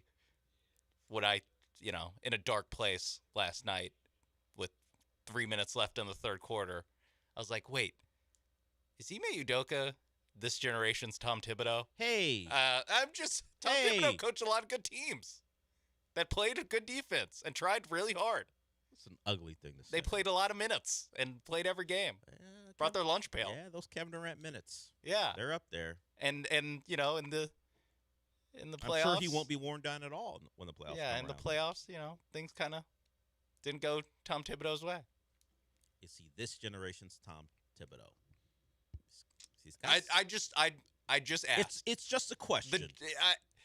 He's not on trial until They lose in the playoffs. Another then. first round exit. Yeah. The trial may begin, especially shortly. as the higher seed, because that's the low key Tom Thibodeau cherry on top. Is like losing as the higher seed in the playoffs because you can only score 88 points a game. Yeah, we'll see. I wouldn't rule it out. We'll see. Like right now, they have a half game lead over the T-Wolves. I take the T-Wolves, even as they're like they appear to be out on Giannis with the acquisition of Ayo Dosunmu, just how the contracts and money would work. Everyone is out on Giannis except for Pat Riley holding on like grim death, hoping the Bucks will make the trade. Don't use grim death that close in the sentence with. That was kind of my point. Oh, with an 85-year-old. I was yes, that was part of what I was saying as well. Grim death is holding on to Pat Riley as he's holding on. As he's trying one more move to get out of mediocrity and make his team relevant again. The Wolves are only half game out, so yeah, a Wolves Rockets series, don't like it. No, I mean he can just Thunder. I like them against the Lakers. I wouldn't mind them against the Lakers. Lakers the only one that you're like, you know what? Bring the Lakers. Yeah, bring the Lakers. The Suns get up to 5. I like that one too. Yeah. The Lakers though, it's the one where it's like, actually, you might be able to just try harder and beat the Lakers. Yeah, like, if you just hustle try hard, and rebound, make Luka work for it, you'll probably beat the Lakers. But the other teams, not so much. Have Austin Reeves guard Reed Shepherd and Reed Shepherd guard Austin Reeves and just let these two guys go at it, huh? That's a clear win for the Lakers, by the way. They're giving each other the buckets. Understood. I feel like one quick double and Reed's gonna throw the ball away. Oh anyway. yeah, of course. Yeah. Come on. So, but I understand. Hide them on each other and see how things. It's like go. when me and my friend would play pickup in college, and we were like separate teams, and we guard each other. Yeah, so we don't appear to be we don't want as bad as we actually are. Yeah. It's a non-aggression pack. There it is. Like back when back in the old days with the World Cup, where two teams would just play to a tie to make sure they both advance. Yeah. Hey. Understood. 0-0. That's all we need. All we're looking for. No one try to score. All right, we'll go to break with that. We'll hear from Chandler Rome on how much we're going to miss Framber Valdez now that he's a Tiger. But before we do that, I want to talk about Monument Chevrolet. And you hear me mention this vehicle quite a bit, and there's a reason for it. The Silverado is durable. It's a classically American truck. It's powerful. It's versatile. And they have multiple trim levels. So if you're looking for something a little different to differentiate yourself from a different Silverado owner, you can do that. They even got the off-road trims. And you can get a crazy low 1.9% APR for 60 months. So check out the Silverado if you want, and you check that out at Monument Chevrolet. Go to the website, monumentchevrolet.com, and see what type of Silverado you want. Maybe the Silverado is something you're not looking for. Maybe you want a Blazer or a Trax or a Colorado. All those vehicles are there for you to check out on the website. Find the color you want, the price you want, and then head on out there. They're in Pasadena off of Beltway 8 and 225. They've been in Pasadena serving the community for over 50 years. And if you have that type of longevity, it simply means you're doing it the right way when it comes to customer service, even when it comes to how you treat your employees. They're family there. And once you step on the lot, you become a member of the family as well. And they understand car buying can be a little tricky for people, so they're going to work with you. They're going to make it as easy as possible. And they also understand maybe you don't want to be on the lot for a long time. So they'll work with you how you want to, whether it be quick or maybe you want to take your time. They'll get it done for you at Monument Chevrolet. So the website, once again, is monumentchevrolet.com in Pasadena off of Beltway 8 and 225. Chevrolet. Together, let's drive.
Broadcasting live from the Huntington Bank Studios, it's the Del Olalea Show. On ESPN 97.5 and 97.9 HD2.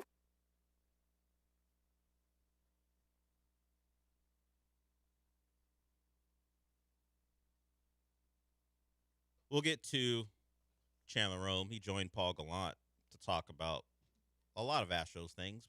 Thing that kind of caught everyone's eye, or at least got their attention, was his talk about how difficult it will be to replace Fromber. But this popped on my timeline, and it's not something I've ever really considered.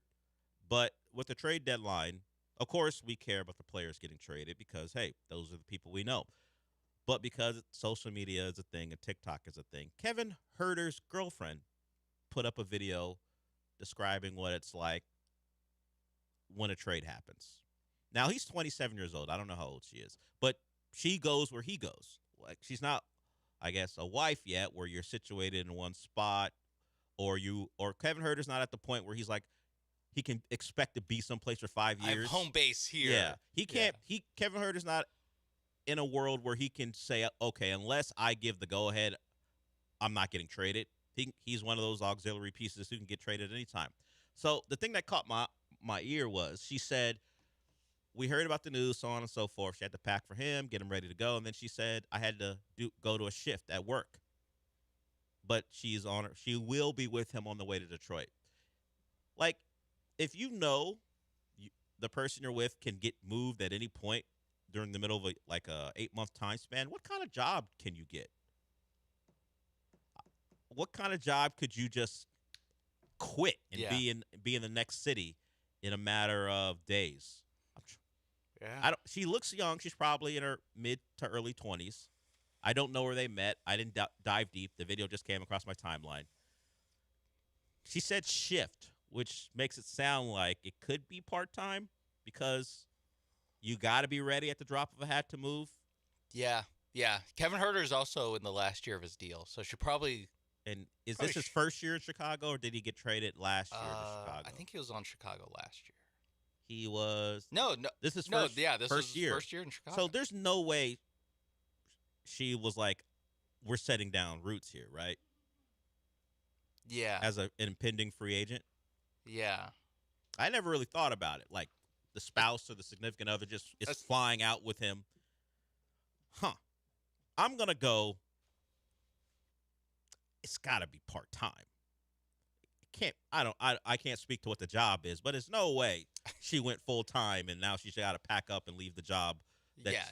No chance. He also got traded in the middle of last season. So he was on both the Kings and Bulls last season. So she knows this life. If depending how long they've been together. Yes, for a year. Now he's gotten a second contract, so he's fine, but at 27, he is now going to be on his fourth team. He's always going to be somebody, hey, a contender might need a shooter. That's kind of his role. So however that relationship goes, I don't know that she will be applying for any full-time work because Kevin is one of those guys who can get traded at any point. I was like, shift. I went to my shift, and then we're headed, and I guess you got to, what do? Do you tell your employer, hey, it's during the season at any point I can get traded, so it can't be 2 weeks notice, right? Yeah, and listen, I don't know. Underneath all this, we don't know their relationship. Yeah, we don't know. Kevin Herter did make is making almost $18 million this year. So I didn't want to say that, but do you just say she's working just to get out of the house, to have something to do? And you probably should, she probably should be working just in case, they don't make it to the altar. But in this scenario, it's like, all right, if you want to quit your job and just live in Detroit for 2 months, and then we'll see where we're at after that. Look, you can go back to the workforce. Your shift might be waiting for you. Yeah, I don't, or a similar shift. Yeah, we don't know the particulars. So I don't want to suggest whatever she's doing is not important. But when you are the significant other of a now journeyman shooting guard, yes, I don't know if you can put down roots when it comes to getting a job. Yeah, but the good news is if you're a journeyman shooting guard You still can make on your second contract. You can float her a few months of not knowing what her work situation is going to be like. That's all I'm saying. It's true. Is that it's not. We're just not trying to minimize what she does. No.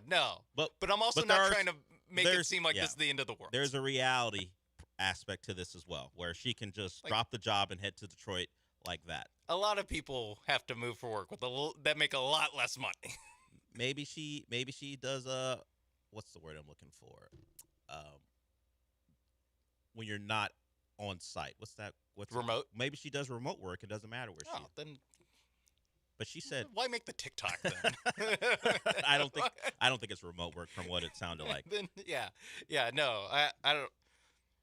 Yeah, I don't know what I don't know how to look up what she does. Yeah, we're not going to. That feels like a little much invasive. Yeah, it's a little too much. And just for Kevin Herter's girlfriend, I don't know if the juice is worth the squeeze there. No offense to Kevin Herter or his girlfriend. Yeah, I hope everything works out. You got a chance to win a title, at least win the East. I don't know about winning the title, but at least you can win the East. If you win the East, you're in the finals. You have a chance. Yeah, and the Pacers weren't given that much of a chance. And they pushed it to a game 7. So who knows? But come on, it's East versus West. What are we doing? The team who looked really good last night without their 2 best players.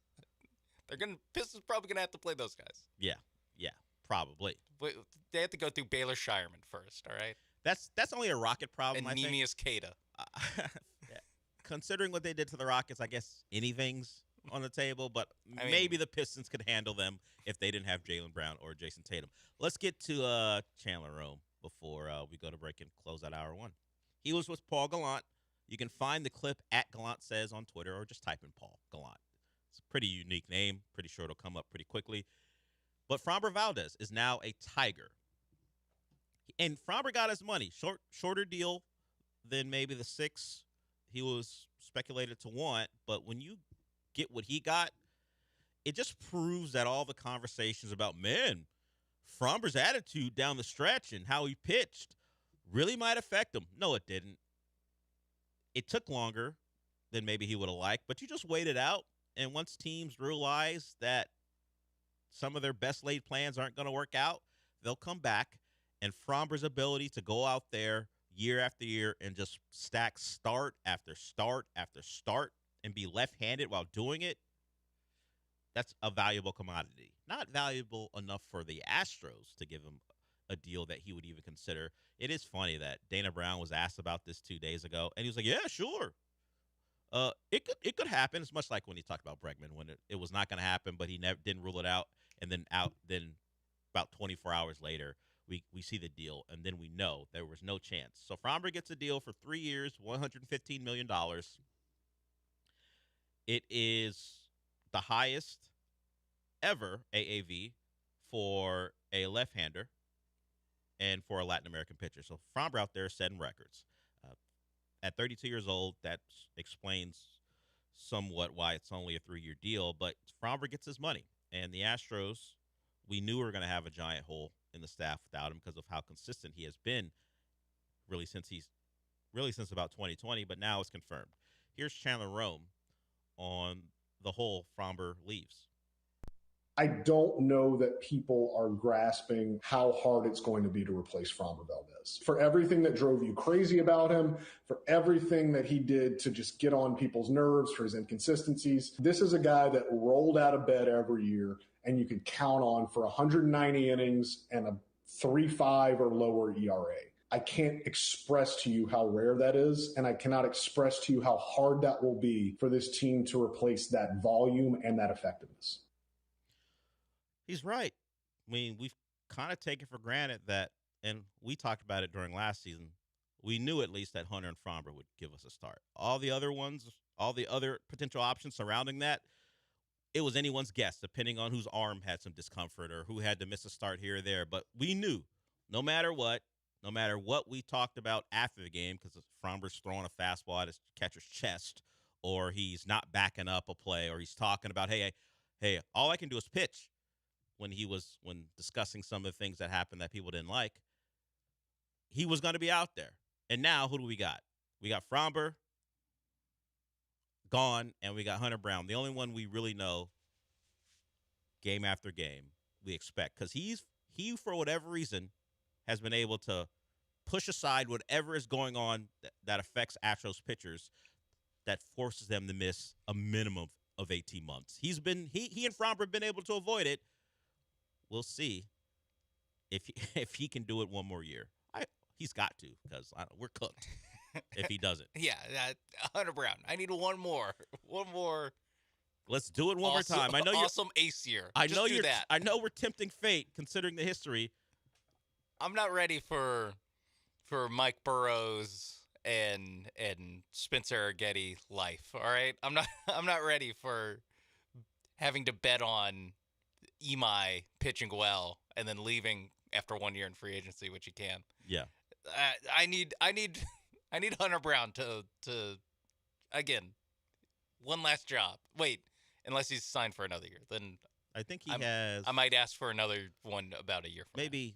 Yeah, but let's ask 1 year at a time. Yeah, 1 year at a time. Yeah, because like you said, it's not even just the quality that you got with Framber Valdez. It was the durability of just like you just knew he was going to take his turn in the rotation every time, and even like the temper tantrums, the volatility that seemed to pop up like 3-4 times a year. Sure, it was way worth it because it's way better. Even though he's a hero of the show, it's just mentally it feels better than depending on Jason Alexander and the JP Francis of the world, where it's like Ronel Blanco, where it's like, hey, this guy, I don't know how he's doing it. He might turn into a pumpkin at any time, but right over this last 5 start stretch for him, he's one of the best pitchers in baseball. It's like I actually believe that more when it's Fromber, not the Astros Magic guys. Same. So he gets probably not all he asked for. I'm sure he wanted a longer deal, but he gets lots and lots of money, and that has been the case for all the Astros who leave. Like Bregman got his, Tucker got his. Of course, you go back to Garrett Cole, he got his, and Fromber gets his. Kind of the way it goes. Correa got his. Springer. They get theirs. Correa got his like 3 different times. Yeah, it got smaller, but he did. Like it doesn't matter all the rationalization we do here. Hey, he had an off month, or sometimes he's injured. Yeah. When it gets to it, when they get to the market, the numbers show that there was never a chance these guys were going to be back. So I know it's not going to stop us for the next time this happens, but honestly, we shouldn't even get into the hey, he had that tough month. His OPS isn't as great. He struggled in the playoffs. It never matters. No. The guys always get their money. Well, what if it's, 1 year deal? The door's always open. I'm even excluding the Dana Brown, he's out there just saying stuff part of the equation. It's when we have the conversation here, not just this show, all the shows, and you start to try to find reasons why, hey, maybe when he gets on the market, he's not going to like what he sees, and there's a possibility, hey, he's not even that good. It never turns out that way. The guys always get the bag. Yeah, if they ever reach free agency, they're gone. I hope I remember February 5th, 10:57, 2026. What I'm saying, I don't want to get suckered into if you look at some of the numbers. Yeah. Hey, Tetsuya Imai opted out, but, he might still come He had back. that tough September. You never know. No, I do know. If someone has told them there's a bag waiting for you if you get the free agency. And the Astros seem like a team that, like, hey, here's the extension. Here's our offer. Our offer's the offer. It's like no negotiating. This isn't going to change very much. Maybe, they do get in bidding wars, but not with inside guys. Not with guys in the system. It's guys outside the system that they. Hater, we'll give you a bag for a closer, but none of our guys, because those guys far exceed anything the Astros want to pay. And they have 3 years of arbitration to negotiate. Yeah, Hunter Brown something. has 2 more. Yeah, so if you don't come to a deal at the end of all that, chances are they're gone. Yeah, and they got a deal done, with Isaac Paredes, which some people believe it's just a precursor for him getting traded, and then also they lost the arbitration with Yiner. Yiner got what he asked for. The Astros did not. All right, we'll go to break with that. That was Chandler Rome with Paul Gallant. You can find the clip and probably more from Chandler Rome at Gallant Says. That's where Paul tweets from. All right, we'll go to break with that. Hour 2 coming up. 713-780-3776. We talked about this, about how the Super Bowl didn't have any juice. Well, one show is running from the smoke. We'll talk about that when we come back.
We've talked plenty of basketball in the first hour.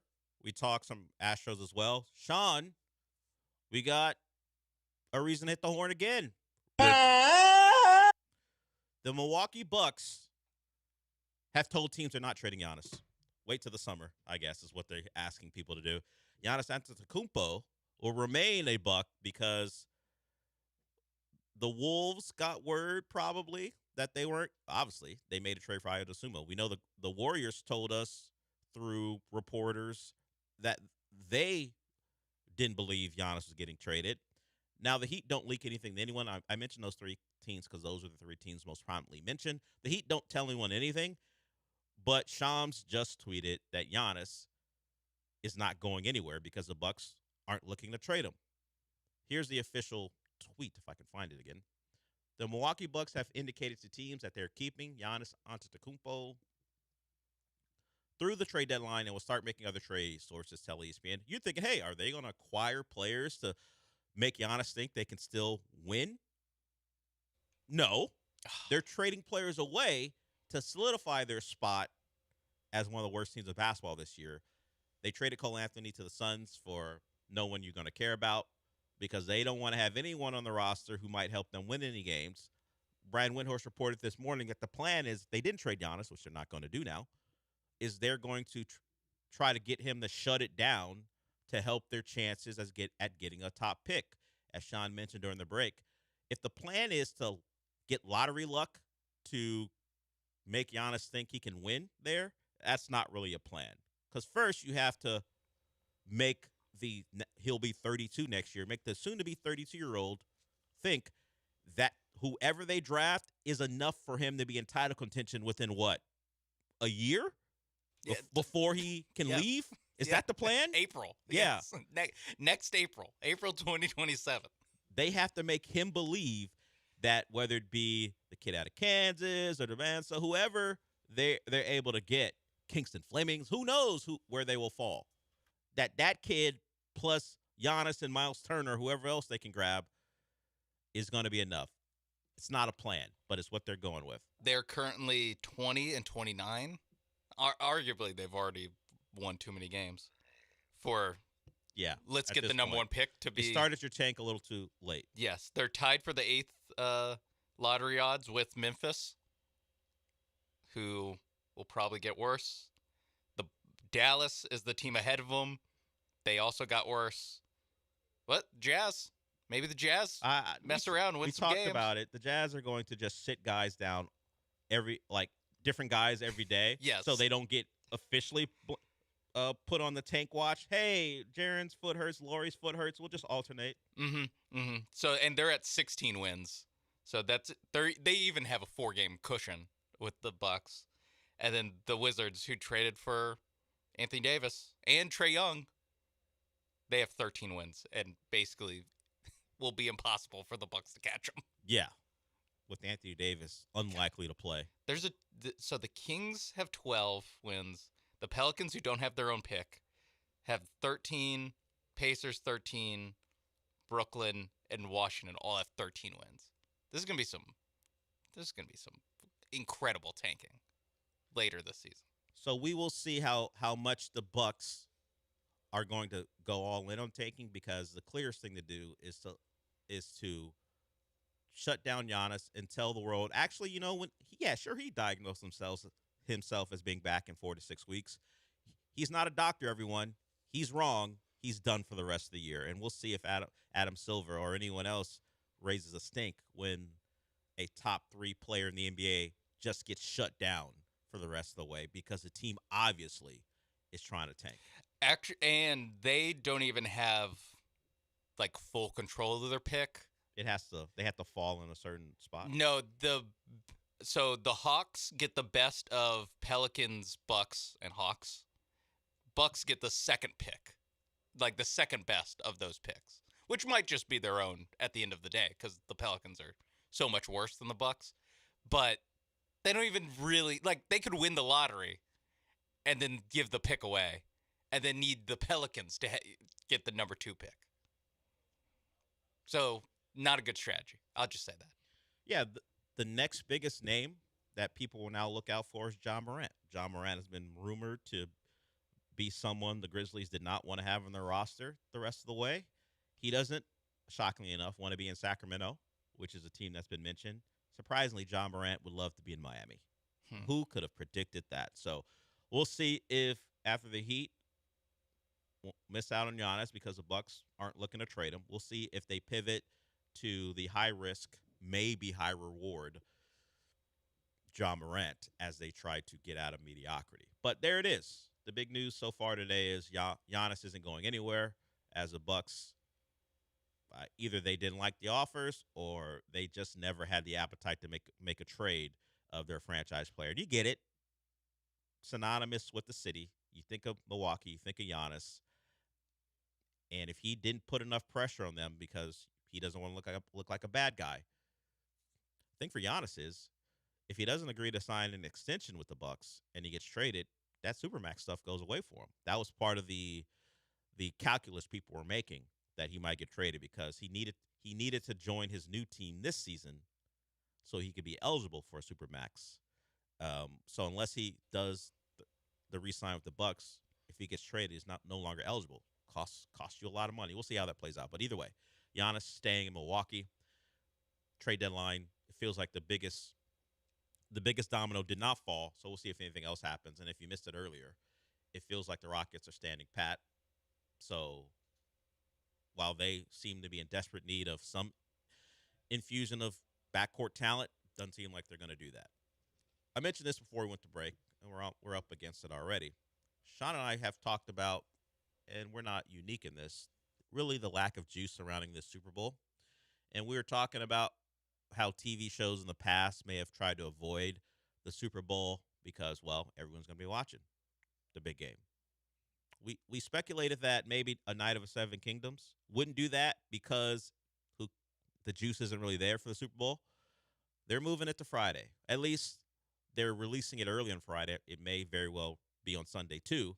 But if you were contemplating, I don't want to miss, in a world where, people don't know you can watch anything on demand anymore, but in a world where you wanted to watch it as it first aired, yeah, you now can watch it on Friday night as opposed to being conflicted with Super Bowl or Night of the Seven Kingdoms. Now you get both.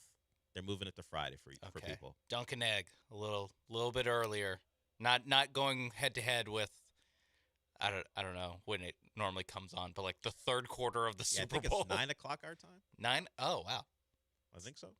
Yeah. So actually, game might be over by then. Probably not actually. Well, I mean, because they have the longer halftime. So yeah, the result might be. Yeah. I mean, no longer in question at that time. Yeah, with the Seahawks, I mean, the only other time they won, the result was a blowout. Yeah, that actually might be the biggest blowout of recent vintage, right? Like we're just like there's the Chiefs Philly game from last year, and the Chiefs got blown out by the Bucks, but not to 41 or whatever status. The first play was the points were scored for Seattle. And then they got the ball. Like the snap went over Peyton Manning's head, and they got the ball. It felt like they're just up 3 touchdowns in a blink of an eye. Yeah, the game was like that. And then Percy Harvin anyone was holding out hope. Yeah, Percy Harvin returned a kickoff for a touchdown. Yeah, so I guess the Mahomes of it all made it seem like, hey, they can come back at any time. Yeah, but it was never. Mahomes is running for his life against Tampa. He's kind of running for his life against the Eagles. Threw a pick 6 to Cooper. Was it Cooper DeJean who picked him off? So, it was. Yeah, so we've had Chiefs blowouts. They've been embarrassed in a couple Super Bowls when they weren't winning them in close games. But yeah, Seattle destroying that Broncos team who had an all-world offense at the time was probably. It was the most there's just nothing they can do. There's nothing. They had nothing. The Seahawks are faster, stronger. Yeah. They just felt like the finesse of the Broncos had no chance against the Legion of Boom that day. Was it Julius Thomas that Cam Chancellor just murdered? And you're just oh my God. Okay, this is what this is. Yeah. So Night of the Seven Kingdom on Friday night, if you so choose, and then of course you got the Super Bowl on Sunday. Yeah. I do.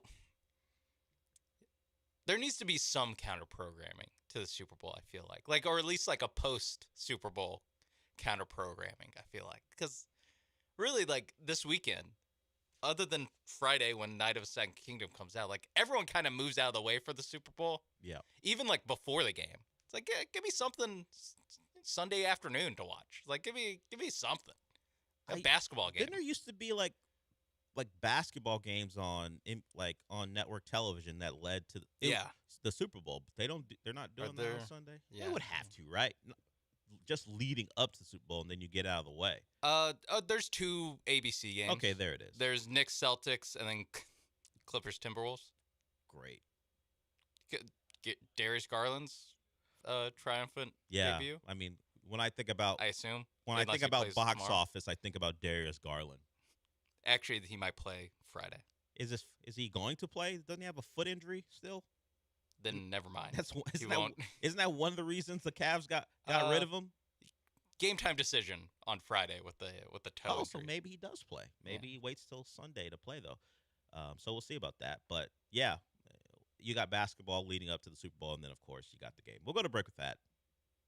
Just wanted to point out if you're looking for something to watch on Friday night, maybe undercutting what Michael would have told you. He joins us tomorrow. You can watch. We are stepping on that segment. Yeah, yes, quite a bit. A night of the Seven Kingdoms. Dunkin' Egg running from the grind. Yes, I said running from the smoke. Yeah. Running from the smoke of the Super Bowl. People are going to be so overwhelmed by what Bad Bunny does. They ain't got no time to watch Dunkin' Egg and all of their nonsense. True. All right, we'll hear from a guy who's very rarely about the nonsense, but he did sound like he did let it be known that, hey, I know I'm coaching one of the best teams in the country, and we had our best recruiting class we've ever had, but don't keep expecting that. We'll hear from Kelvin Sampson after their win last night when we get back.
It's the Del Olalea Show. On ESPN 97.5 and 97.9 HD2. Live from the Huntington Bank Studios, here's Del Olalea. As the fallout from the non-trade of Giannis continues, Jake Fisher, who we talked about yesterday, through a tweet, says one executive told him the Bucks were never serious. They were never serious about this. Which, makes some sense. as I said, coming to the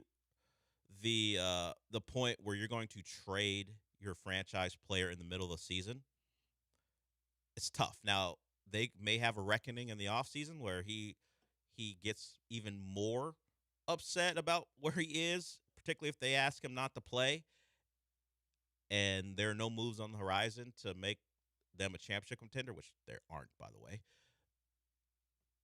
This may come to a head where now he's an expiring guy and you have even less leverage to make a trade. But according to Jake Fisher, the Bucks were never serious, so they were wasting all of our time if you were so invested. Yeah. I mean, it opens up the possibility that the Rockets get involved in June. I saw a guy I've referenced before, HP Basketball, Matt Moore, said, "Hey, Rockets, you got picks and salary. Don't you want to get involved in this last minute?" Well, apparently the Bucks wouldn't have taken the call anyway, or at least wouldn't have taken the call seriously. But in the offseason, if things go poorly in the postseason, would you just push all the chips in? Because that's what it would do. It'd be Durant, Giannis, and whoever's left over. Yeah. You can probably save, like one or two guys. Like it's probably going to have to be some combination of either Thompson or Şengün, and then probably Smith and Shepherd if they want them. And if they want either one of them. And you're still throwing picks. Yeah, and then and then every good pick that you have for the foreseeable future that is tradable. Which you got a couple. You got a couple in next year's draft. You have a Dallas pick that looks pretty good. So we'll see. But the thing is, other teams' offers will also get better. In the offseason. And how far are you willing to go? Because other teams will likely, the Rockets have shown themselves to not be as desperate as other teams. They got the good fortune of Kevin Durant wanting to be here over every place else, but they weren't willing to go all out for him. We'll see if their desperation grows if this season doesn't end the way they want it to. All right, we will move to the other basketball team in town who has been a consistent winner, and with that came success in recruiting. The Cougs on the trail have been great recently. We see what Kingston Flemings is up to. Been projected as a top 5 pick in the NBA draft. Well, Kelvin Sampson says there's a limit to what the Cougs can do in recruiting, and he's going to tell you why. Now, we participate in the NIL just like everybody else. We know what our kids' market value is. I mean, trust me, they're not starving here. They're getting exactly what the market is for them. But, we have a very poor athletic department. We're poor. We're poor when I got here, and we're still poor. We probably have the lowest budget of anybody in Power 4, and the way our recruiting is going, we have to stop at some point because we don't have enough money to keep bringing in really good players. And that's not easy for us to do. People ask about recruiting. Teams that have the best recruiting classes usually have the most money. That's the way it is today. Like we know, we signed Akena and Arafan early. A lot of these kids we have will come back, but who knows what else we'll sign. Depends on how much money we have. It's not about who do we want to sign, it's who can we afford to sign. And even though we've been doing this NIL thing, that it still feels funny for me to even say that. It's like a culture shock that's coming out of my mouth. Because for so many years it's illegal to do that. But it's legal now. That's why they call it NIL. Now it's legal. I don't believe that's now it's not bad. Yeah, not bad from the coach good there. Bar. Yeah, I appreciate it. Yeah, the Cougs. He mentioned some of the players that are coming in next year, but the class that's currently on the floor this year, number 3, it was ranked number 3 by 24/7. Of course, I mentioned Kingston Flemings. Chris Senack was a 5-star, a top 10 player in the country. Came in at number 7 overall, best power forward in the country. So, a guy like Isaiah Harwell, fourth best shooting guard in the country. So they have upped their recruiting, but the pool of money isn't limitless. Maybe that's an indirect way of Kelvin Sampson going, hey, if you like what you see, pony up. If you liked what you've seen for the last decade. Yeah, and if you wanted to continue, if you like tuning in to a guy making an announcement and picking the Cougs, because that gives some people a big shot. Hey, you love when a big-time player picks your team. If you want to keep seeing that stuff, or you want me to dig deep into the MEAC and pull guys or the Horizon, if that's what you want, we can do it that way. But if you want me to continue to win these recruiting battles, pony up. That's what he's saying in a less desperate way than Kenny Dillingham did. Yes, way less desperate than Kenny Dillingham. I don't know if there's anyone who could do it more desperately than Kenny Dillingham did. Yeah, I mean, other than actual panhandling. Other than actually being out there with a cup and playing a guitar for people to put money in your cup. And a piece of cardboard that says, please donate to Arizona ASU. State basketball. Yeah, that's the only way it can get more desperate. So there it is. If you come on. You love a weekday game where you rout UCF, who's won big games this year. You love going into the tournament knowing you're going to have a real shot. Selection Sunday, when all you're really complaining about is whether you're the top overall one or maybe the third overall one seed. And how close the games will be like, geographically. How many games can you get to and how much will it cost? If you like that stuff, keep it coming. Hand out. I mean, Kelvin Sampson kind of has his hand out. Put some money in that hand. Yeah. Let's not let it be empty. Or, I don't want to be the one to say it, but there's other college basketball programs that have money that would love to employ Kelvin Sampson. Like King's. Oh, I don't know if he's leaving. I think that's purely set up for him to go when his son is ready to. When he's ready to go and his son's ready to go. I feel like that's how that's gonna go. Probably. But how old is Kelvin Sampson? How dare you? I'm just saying that makes sense. He's 70. He ain't going nowhere. Cut it out. Well, I thought you meant, hey, UNC has money. Well, they always got money. I thought you were saying, hey, look, someone can't steal Kingston Fleming because he's going to the league. Be like Chris Senack. Yeah. That deal is gonna get re-upped. Mm-hmm. Do you want him By to start? Somebody. You want him to start shopping his wares other places? Yeah. No, I took it You took it to a spot. That's I built real this dark. program. That's I can real take it somewhere else. I don't believe that's what he's about. I think he likes being in the big city. Yes, and the fact he's 70 years old. Yeah, it feels like now is not the time to go. But I mean, Sean is starting rumors that have a lot of no substance behind them. Everybody. What if Bill Self calls it a quits? Kansas. Kansas. They got money. They're not broke. He doesn't have to do that for. What's Kelvin Sampson's dream job? Where's he from? I mean, he coached IU, and he's from North Carolina. Ooh. You think Hubert Davis is not long for that job? Let's see what their record is. They're top 15, top 17, something like that. So I think Hubert Davis is good. None of what Sean, like an alumni, right? He's an alumnus. Yes. None of what Sean is saying has any basis, no substance behind it. He's just connecting no dots. I'm connecting dots. What dots? There are no dots to connect. You're like, I want money. You know what? Where is there money? Yeah, but that doesn't mean he's leaving. The state I was born in. You know what dots you're connecting? Like those women who put freckles on their face. Yeah. You are putting the dots out there and then drawing lines. He gave me the little jar of ink that I am now poking. And now you're poking freckles or dots in this case and trying to rile people up. Look, Kelvin Sampson's not going anywhere. Sean Miller better win some freaking games. That's all I'm saying. Okay. I just think players may not be on the roster. Yeah. Not to the level you've been accustomed to if they're as poor as he's saying they are. You don't want to root for a group of scrappy underdogs, do you? I mean, you want Kingston Flemings. That stuff was cool 4 or 5 years ago. We left that in the AAC, all right? Yeah, in the Big 12. Come on. I mean, Jamal Shedd was the last vestiges of all that, hey, scrappy underdogs leading us to big things. Now you want guys who are legitimate top 5 picks. Yeah. Wasn't it fun watching them out there? Don't you want that to continue with the next guy? Pay up. All we're saying, the Cougs got a big win last night. Continue to roll, and there'll be someone or some team to be reckoned with. But don't let that change. Is all we're saying. Yeah, or else Mick Cronin might not last Sean, forever at Sean UCLA. is just tossing out people who he thinks just the best jobs in America.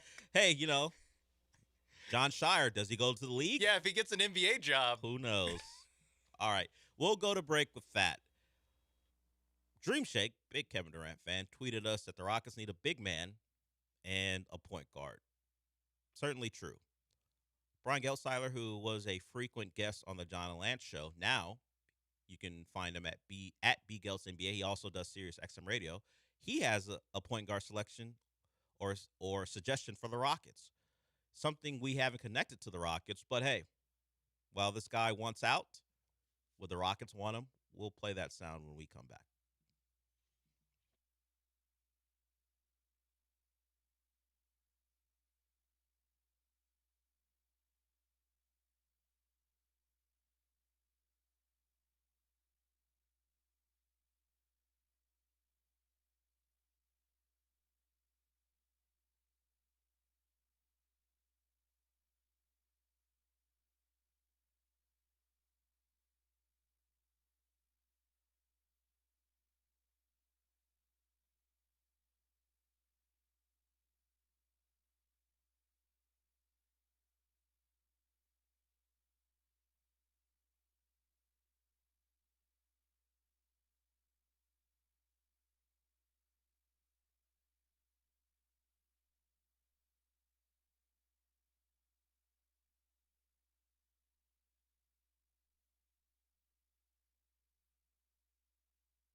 It's the Del Olalea Show. On ESPN 97.5 and 97.9 HD2. Live from the Huntington Bank Studios, here's Del Olalea. We have a couple more segments before we're done, and Rich Eisen takes over. You want to call us 713-780-3776. Talking a lot about the Rockets. We did some Astros. If you missed it, Framber Valdez gets a big deal from the Tigers, setting records even. Most annual average for a left-hander and Latin pitcher. So Framber gets 3 years from the Tigers. I believe 115 he gets from them. So He joins a team who the Astros will certainly have to compete against in the AL. The Astros have some questions with that pitching staff. We'll see if they find some answers in spring training. But before that becomes an answer or simply a problem, the Rockets have their own questions to answer because we saw last night, even against a depleted Boston squad, their offense, their ability to create shots and get good looks, kind of non-existent unless Kevin Durant or Alpi are doing it. They don't have a lot of guys who can set up others or get their own in a consistent way, and that produces quality shots. You can question whether this guy would fit the mold, but he is probably the biggest name that still remains, and one NBA analyst thinks the Rockets should take a look. So if the offense is the bigger problem, and you can get Ja Morant in essentially a salary dump, because you can trade Van Vliet's contract, Dorian Finney-Smith, the last 2 years of his deal are non-guaranteed, and I think the last year of Capella's deal is non-guaranteed. Now, you want to make the case to me that you want to keep Capella because you don't have Steven Adams right now? Okay. I can understand. I don't know how useful Capella is. Point is, they can find another salary replacement there. Like that to me, and a straight salary dump without having to give up a lot of assets, I think Morant's a worthwhile risk. That move feels in direct conflict with who the Rockets are.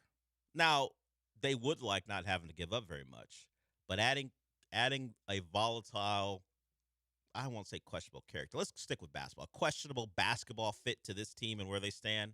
That's just about, hey, we're adding talent and see what happens. It doesn't fit who they are. It doesn't feel like that fits who they are. They seem much more reserved and, I was going to say ponderous in their approach, but meticulous in their approach to these moves.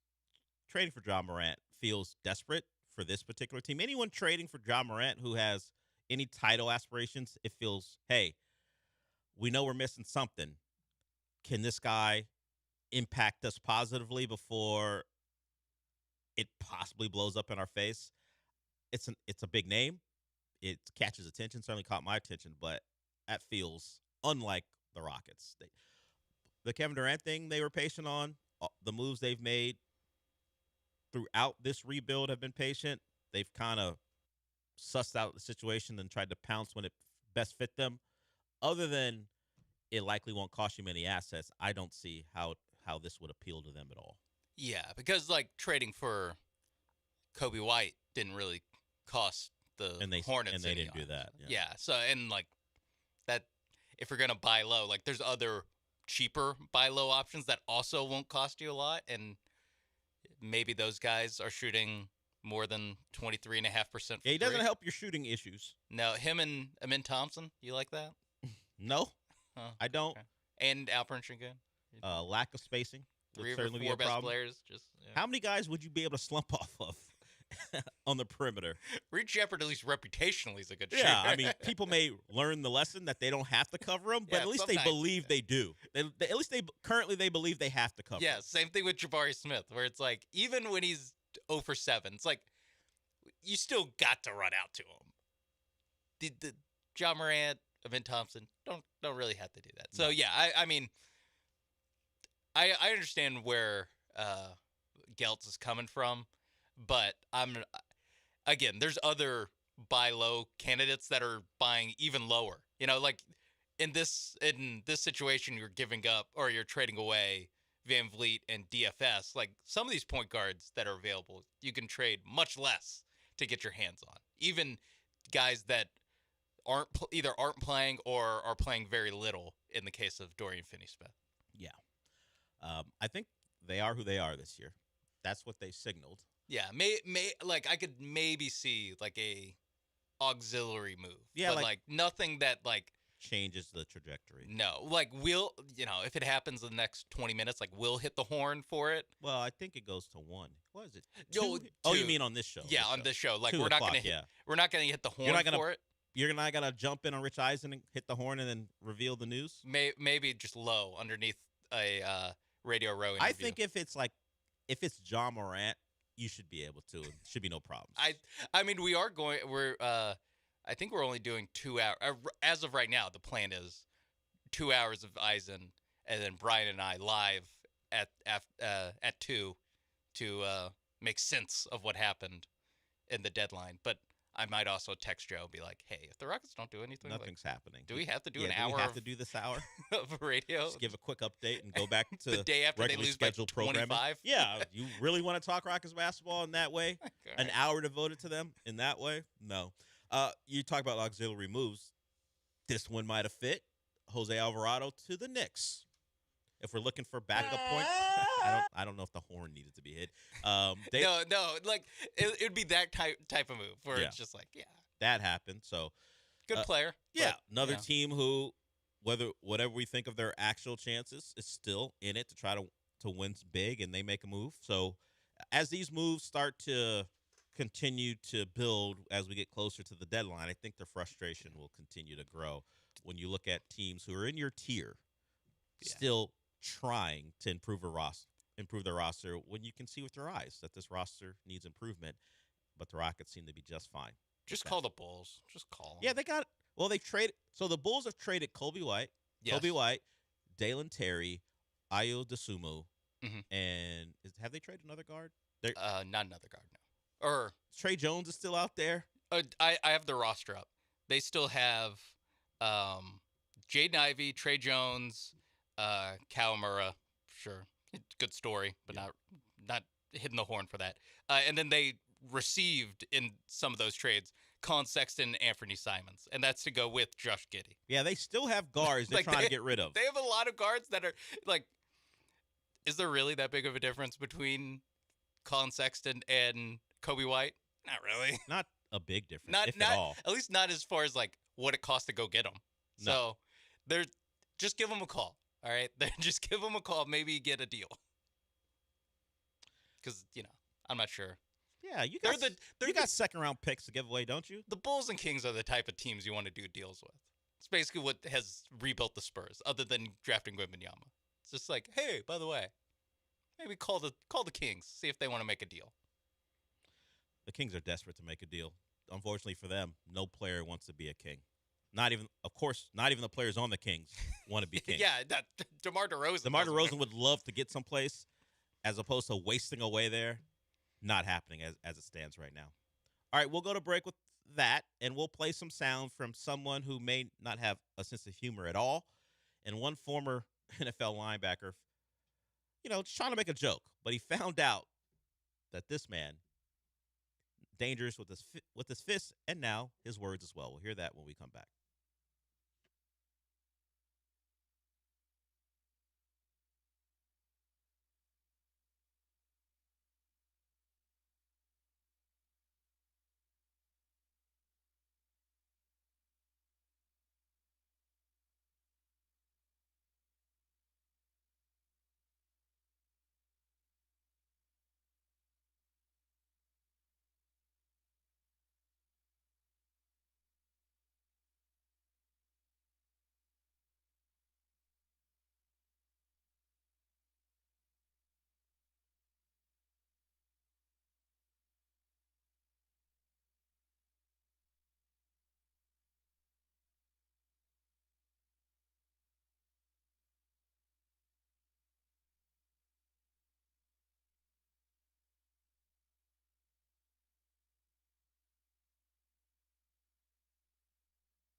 You're back inside the Huntington Bank Studios with Del Olalea and Sean Mapes.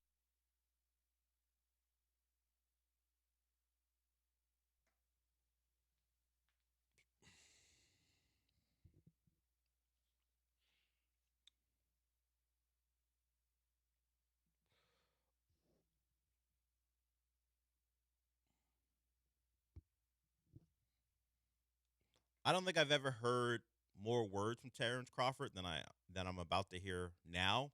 Great boxer, retired. There are some rumors about him possibly coming back. You're going to hear from the sound that, well, you're going to hear what he thinks of those rumors. He was on the Pivot, and that features Ryan Clark. That's Channing Crowder. He formerly of the Dolphins and some other teams. He also, of course, well, not of course, you may not know. He played linebacker at the University of Florida. But he's been with Ryan Clark for a while now, and the Pivot's been around for quite a bit as well. Terrence Crawford sat down for an interview, and you're going to hear like a throwaway line from Channing Crowder, and then you're going to hear Terrence Crawford.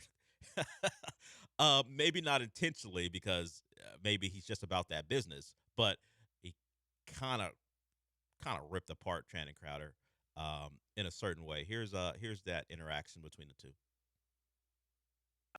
My thought is everything has a price. There is not a number that can get you back in that ring. 80 million, 100 million. Nah, because now you selling your soul. $100 million, you can have my soul.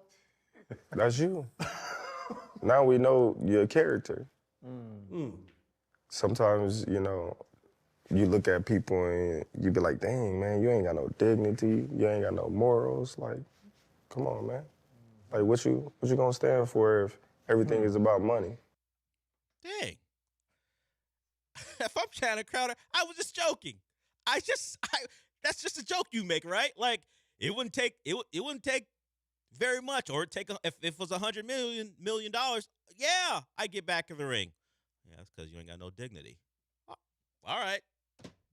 Terrence Crawford. I don't know if you can joke around Terrence Crawford. In fact, I just found out you can't. I just found out, don't make jokes around Terrence Crawford, or he's going to read you in a way that calls into question your dignity and your character. I feel like Channing Crowder's made that joke probably hundreds of times about everyone's made that joke. About money getting you to do a thing you wouldn't normally do. It's also what we're talking about is boxing, something that Terrence Crawford did for a living. Yes. Like very recently. Yeah.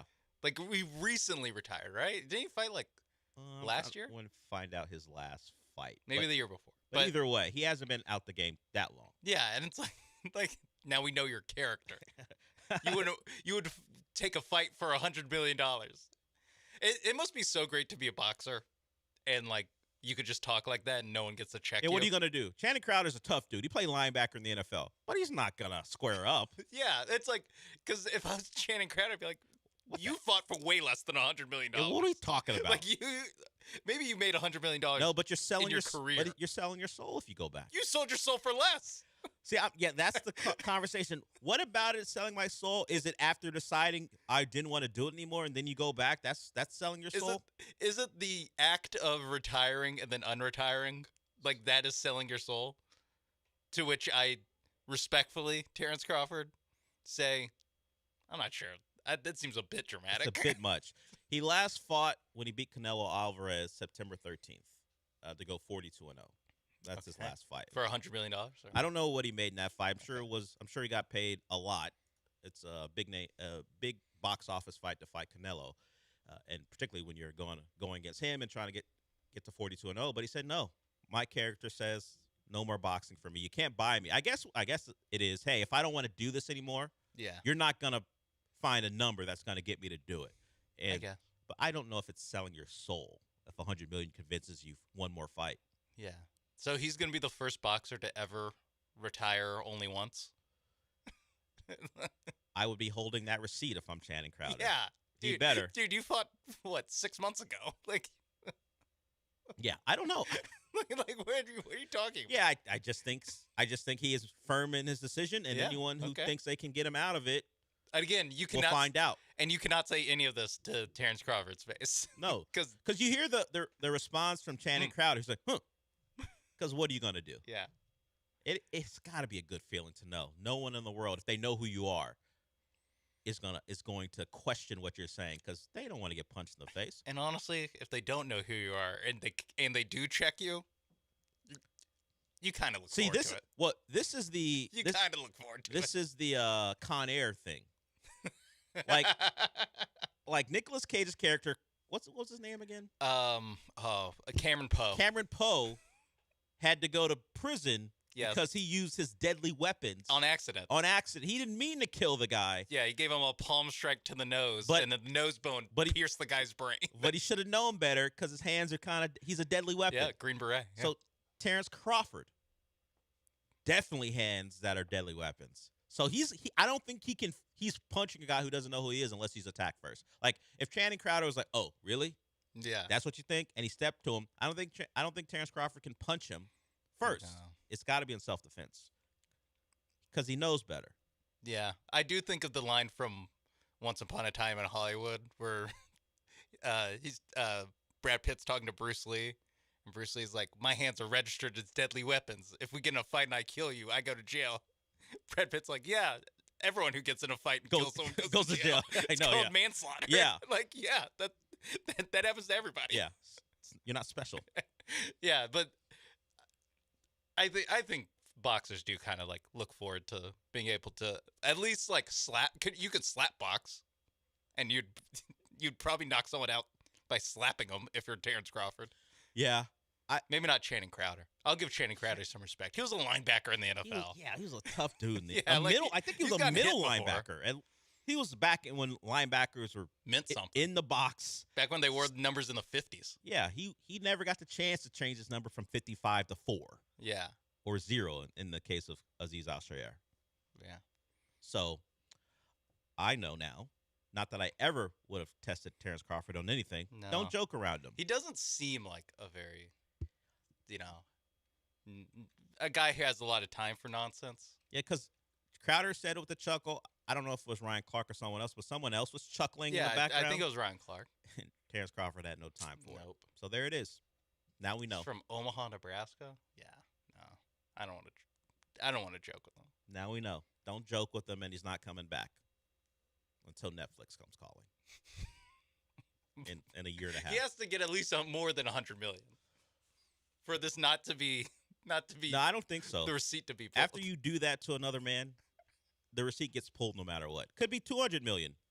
Doesn't matter. If you're Channing Crowder and Terrence Crawford agrees to fight Canelo again or something, do you put in with Terrence Crawford's publicist like, "Hey, we'd love to have Terrence Crawford on the show to promote this next fight," and then you call him on it?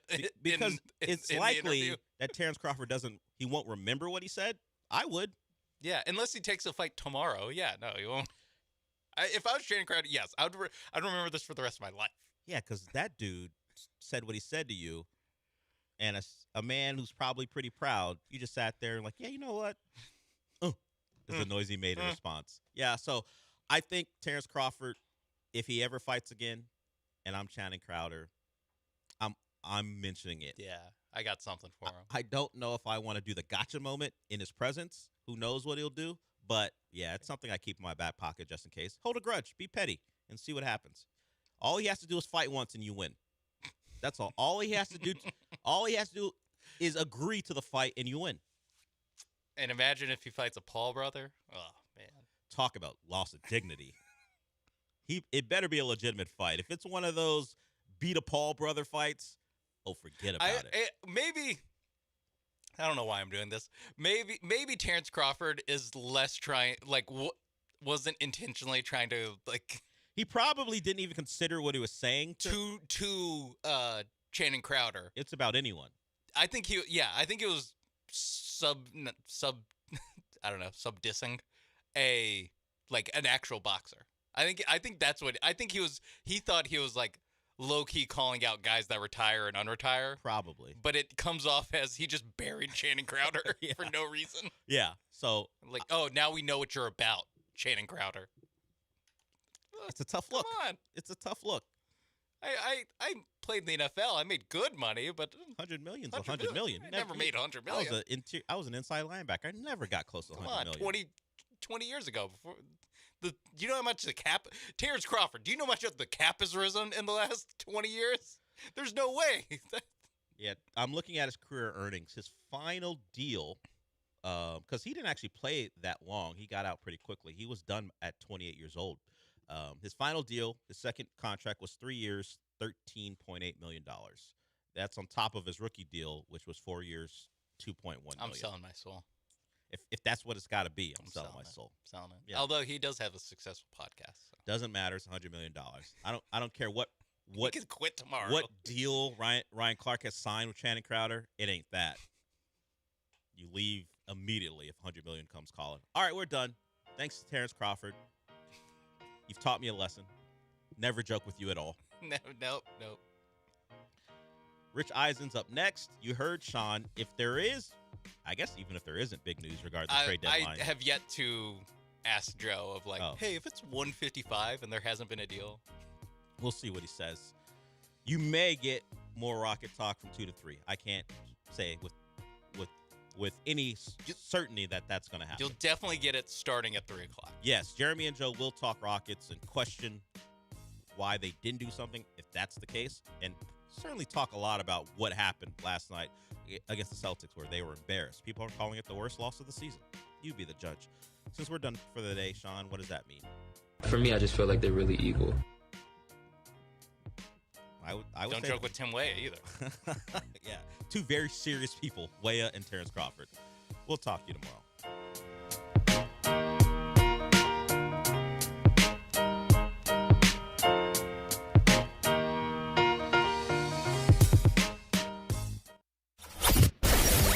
ESPN 97.5.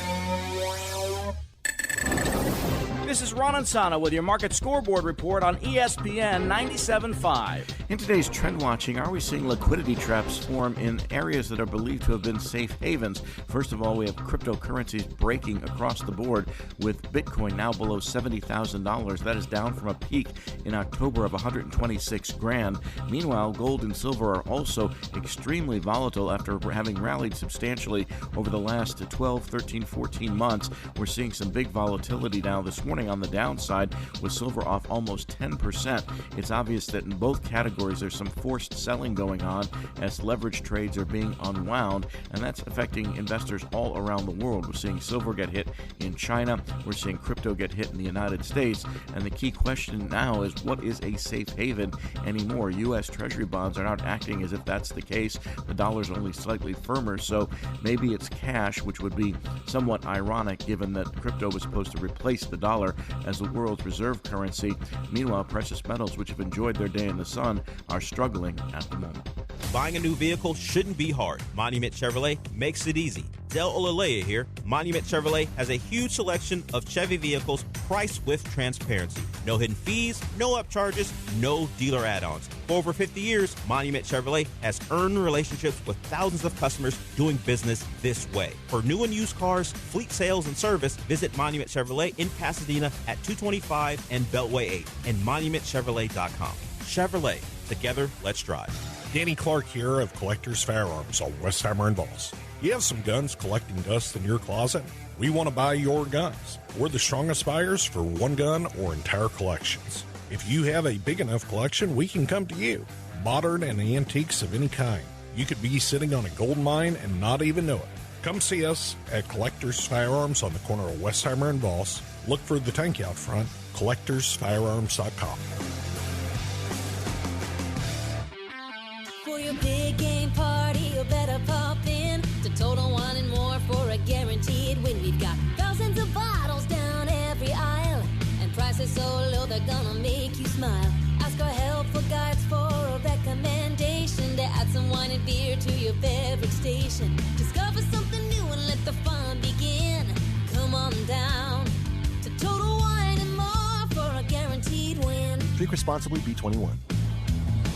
Finding great candidates to hire can be like, well, trying to find a needle in a haystack, but not with ZipRecruiter. Its powerful technology actively finds and invites qualified candidates to apply to your job. So while other companies might deliver a lot of hay, ZipRecruiter finds you the needle in the haystack. See why 4 out of 5 employers who post a job on ZipRecruiter get a quality candidate within the first day. Try ZipRecruiter for free at ZipRecruiter.com/free. That's ZipRecruiter.com/free. ZipRecruiter. ESPN 97.5, presented by Zadok Jewelers. KFNC 97.9 HD2, Mont Bellevue, Houston. Boys and Old Spice, ladies and gentlemen, one of the best in the business. C.D. Lamb, good to see you, sir. How are you? Thank you. Thank you for having me. You got it. This is a big moment for you, T.J. Jefferson. We just said goodbye to Seth Rollins, your beloved wrestling superstar, and now the superstar of the Dallas Cowboys, your favorite team, is here. Sounds like you booked these guests just for my pleasure. It just, you know what? I'm a giver, even though there is an I in my first and last name. I'm a team player at the end of the day. You know what I mean? And I thank you for this. You're very welcome. Yeah. You see what I had to do, Rich? I had to pull out, make some room on the table. Okay. Did he ask you to sign that yet? No, not yet, but I will. Okay. It's coming. And there's some big names on that helmet. I'm so glad that you're here at work today, TJ. Everyone should have this type of gig to be on. What goes through your mind when the Super Bowl is being played and your Dallas Cowboys are still trying to get to that spot, CeeDee Lamb? What goes through your brain, man? How can I get us there? Yeah. How can I help? And what moves or what steps in the right direction do I need to take to get us there? As far as a leader, a kid looking up, in the NFL and I always wanted to play in the NFL. So it's different POVs and perspectives and way I can look at it. Yes. But right now is a player on this team, and it's how much better can I get? Well, I got to tell you, when Brian Schottenheimer was hired this past year in Dallas, and there was a lot of folks wondering, his name wasn't on a lot of other radar screens in Dallas, brought him in, and Mike McCarthy is out. I thought he coached his ass off, from my perspective, just sitting on a set watching you guys. And what was it like from your perspective? He won us over with the first team meeting. Obviously, when he had, when the news had broke, he reached out immediately to everyone involved, obviously on the team, the leaders. I was in Miami when the news had broken. He had called me, and we had a brief conversation as to what we expect out of our offense and out of our team. Obviously, we fell short of our goal, but offensively, I felt like we took a great step. Whether it's the running game, whether it's play action, whether it's holding up, or Dak just balling, and bringing on GP just helped skyrocket the offense. Well, what did he say in the first team meeting? You said he had you at hello like that. What happened? Well, it was just how assertive he was. He won the team over immediately. I feel like the thing that a lot of people lack in this league is confidence.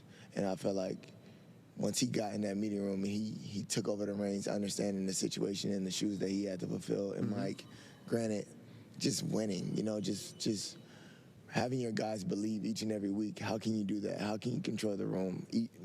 It's easy to do it when we're winning, but when we're losing, how can you help us get back on the right track, Well, you just said something that I don't hear too often. You said an issue you see in the NFL is some guys lack confidence. Sure. And I look at NFL players, I don't see, less confident people. I see confident people. So where do you pull that from? Obviously, from your experience. Yeah, I feel like it's a lot of things that goes unspoken, right? It's more of a mental thing in the league. Physically, you're going to be there. You're going to be, if you can run around, obviously, and do your job, you're going to be there. But mentally, you never know. The game plan probably was confusing. The week going into the game probably was, a little shaky. But once the game day hit, I feel like just relax, close your mind. Just go play, go ball, go do what you always wanted to do since you were a kid. That's it. And that's simple, and you try to keep it simple like that. That's all you got to do. What do you think of this matchup, CeeDee Lamb, and who wins this Super Bowl 60? I do think the Seahawks pull it off. I do, just because they both have a great defense, but I feel like Seattle has a lot of crazy firepower on offense. Granted, the Patriots have definitely been doing a lot of great things. I have a homie who's a real diehard Patriots fan, and so I've been hearing about this all year, right? So it's not like I haven't been watching these guys. You got one right here as well. Is it me or we? Oh yeah, no. I have a high school friend who's really like everything, and I mean, he had so much belief in them to where like. I mean, I thought he was delusional, but you're delusional until you're right? So for him, like, it's just to see these guys go out here and they're just watch the defense just take over the game. I mean, they have stars all over the place. Granted, Drake is playing out his mind, by the way. Shout out him and everything that he's doing. He got a young group of receivers. Those guys know how to get open and create space. But I feel like that D-line in Seattle is pretty elite. Well, I mean, I assume you're rooting for DeMarcus Lawrence too, Absolutely. right? I mean, what a. Listen, I understand the way he left, and it wasn't all that great. And he basically said, you know, they don't believe in me anymore. I'm just going to go to Seattle and win a Super Bowl. And for him to be able to speak that into existence with his play would be pretty impressive, to say the least. That's kind of crazy. As much as, I mean, as blunt as it was, I mean, he talked it up, you know, and he's able to perform. He's got a couple touchdowns on his own, right? And it was good to see. We call it big man touchdowns, you know. Yeah. So for him to see him flourish right now, I mean, it's a great thing for him, and I'm obviously happy there's no love lost. He knows that all the time that we spent and knowledge that he's given me while I was there with him. Yes. It's been a great time. And then you heard what Micah said this week about his relationship with Jerry, right? That he said it turned to S, is basically what he said. Yeah. And he wishes it was something different. When that was going down, did you try and broker anything between Jerry and him? I mean, I can't really say too much to Jerry. You know, I mean, I can give him my opinion as to what I think about Micah, and then at the end of the day, him and his team is going to make the best decision for us, right? But as for me, and as everyone know, I was pretty upset when Micah left. I'm not afraid to say it again. But I feel like it was beneficial for both parties. Micah got the money that he deserved, and at the end of the day, I feel like we ended up with Quentin Williams and Kenny Clark, and we couldn't stop the run. So that was pretty good for us to elevate as far as defensive-wise, but then we were missing a pass rusher to get to the queue. I feel like that's what we're missing, but overall, as a team and as a unit, we could definitely be better and step up and hold our end of the bargain. But Micah's my man. He know that that brotherly love is never lost. I bet. What are you doing with Old Spice, CeeDee Lamb? So obviously, I'm in a locker room with a bunch of guys that stink. Sorry to tell you guys, but understood. I feel like I'm at a desk like that. Yes, they would definitely have to have some type of refreshing. So as for me, working with Old Spice and their new Alchemist deodorant helps you smell like you're wearing an expensive deodorant, even when you're not. So. And they actually have body wash as well. So for a couple of my teammates, we'll have a lot of bottles laid out in the showers because I feel like we all need a little refreshment in our life, no? Okay. And I saw the product that you brought here. What is it? It's a cashmere and vanilla wood. Absolutely. If I had to tell you one of those was my nickname in high school, which one would you have chosen? Cashmere. Incorrect. Vanilla wood. That was a good one. Listen, man, it's a coin flip. I get it's a coin flip. 50-50, and I lost my 50, I get it's a coin flip. You know we're going to call you that forever. Vanilla wood. So be it, sir. So be it. Welcome to the Vanilla Wood Show. Well, we can make up a lot of stuff. It's a good name. Good name. Listen, what do you say to Cowboys fans, CeeDee Lamb, like this guy who is living and dying and wants to see a Super Bowl end zone painted with the Cowboys logo on it? Have faith, man. Just have faith. I know it's a lot to ask for in a long time, but there's teams that haven't been longer, so trust. Exactly. Yep. Just trust, believe in us. We're continuing to work. I know for as long as I'm here, I'm going to work my tail off to make sure that we're hosting up that trophy, and we're going to do it very fashionable. Okay. And if you go on a playoff run, maybe Michael Irvin will show up on the sideline with a belt, right, and start hitting. Exactly, and give him a belt. BTA, right? Shout out Mike. Spank that. I mean, he takes that 88 club very stuff seriously. Very seriously. Very seriously. We have a great connection. We have Post Malone in there too. I don't know if you guys know. That's a group chat, right? Part of the 88 club. All right. He's an honorary member. Okay. But it's a great time. I mean, these guys talk to me every week, every opportunity that I can to have a question, having that open door policy, like for me, is really huge because I looked up to these guys. You know, like this is a surreal moment for me. Granted, yeah, I'm a superstar, celebrity, and all that, but I still have like a personable moment where I'm just like, I can call Mike right now and he'll answer and give me real authenticity. By the way, I might need you to do that because he's so damn busy with his new Netflix thing. Like, I mean, like even sometimes I'm like, and he never. He always, his voicemail box is full half the time. Right. Like, will you tell him to just like, you could show him how to get rid of his messages? You literally can't. I don't even know how you can contain Mike. Remember, Rich, he said he keeps it full because family keeps calling and asking for money. Yeah. So that's full, right. That way no one can, so scratch that, is basically what you're saying. Thank you for coming on here. Appreciate you, everybody check out the Spice Alchemist collection. Please. Get it wherever you get your Old Spice, and I appreciate C.D. Lamb for appearing. That's C.D. Lamb right here on the Vanilla Wood Show. Got a ring to it. Yeah, it does. I don't know if ESPN's into it, but we'll find out. Christian McCaffrey's coming up, everybody. With Progressive Customer Service, there are lots of ways to connect with us, so you never have to miss a second of your favorite sport. Because you'd much rather watch a ball go through a net 124 times in 48 minutes when you don't really have to pay attention until the last 2, and then somehow those 2 minutes will take an hour. You don't want to miss all that. Luckily, you can chat with Progressive on our app, online, or over the phone without missing a single one of those times the ball goes through the metal circle. Progressive Casualty Insurance Company, affiliates, and other insurers. Not available in all states or situations. Rich Eisen here. For small businesses, every hire counts, and so does your time. Hiring can quickly become overwhelming, from sorting applications to figuring out who's truly qualified. That's where LinkedIn Hiring Pro helps. It streamlines the process so you can focus on connecting with the right candidates, not managing the noise. Hire right the first time. Post your job and get $100 off towards your job post at linkedin.com/Eisen. That's linkedin.com/Eisen. Terms and conditions apply.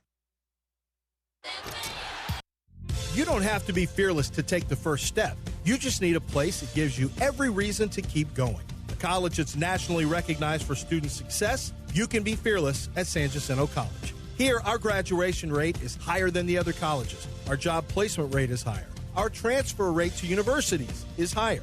That track record is why San Jac is the #1 community college in Texas. Be sure your hard work will take you even further and fear less every step of the way. Hi, I'm Kirsten Stokes, third-generation neighborhood hardware store owner. For 72 years, Stokes Hardware has proudly served our community with everything from plumbing to paint and power tools and more. We're family-owned, 3 generations strong, a small business with competitive pricing. Come see our knowledgeable team today. Hablamos Español. Shop local, save more. Follow Stokes Hardware on Instagram, Facebook, and TikTok. Stokes Hardware, your neighborhood store since 1954. Bluebonnet Glass for homeowners, builders, and contractors. BluebonnetGlass.com.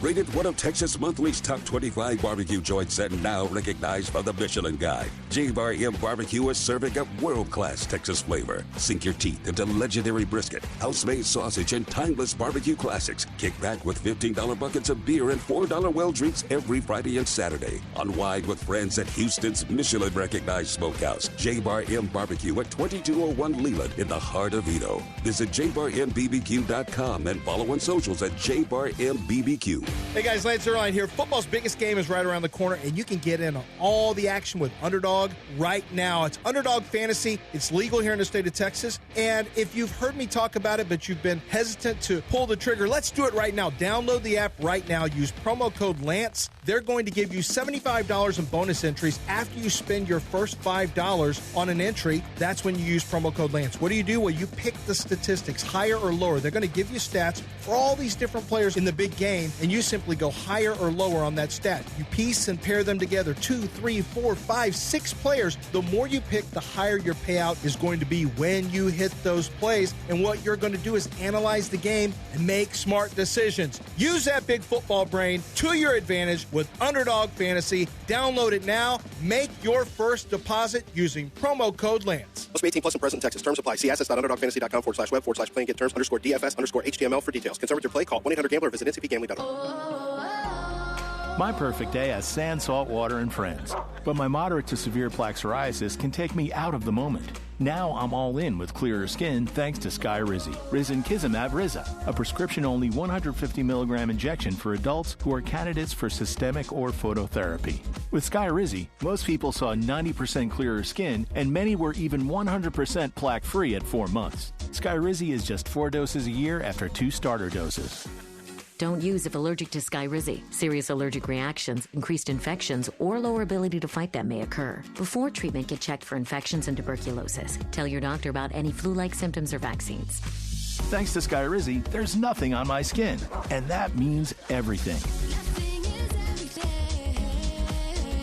Ask your doctor about Skyrizi, the #1 dermatologist-prescribed biologic in psoriasis. Visit Skyrizi.com or call 1-866-SKYRIZI to learn more.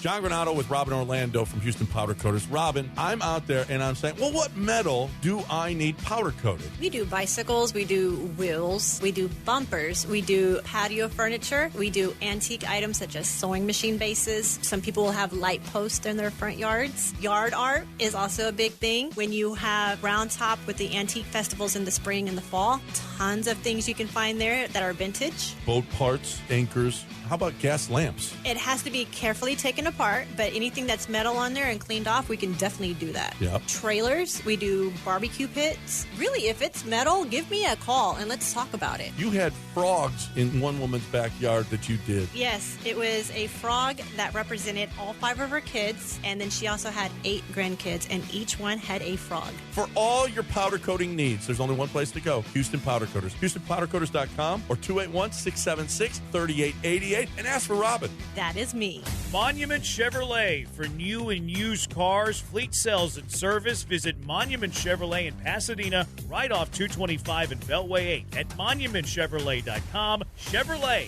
Together, let's drive. The Bullpen, Saturdays at noon on ESPN 97.5. The Bullpen, Saturdays at noon on ESPN 97.5.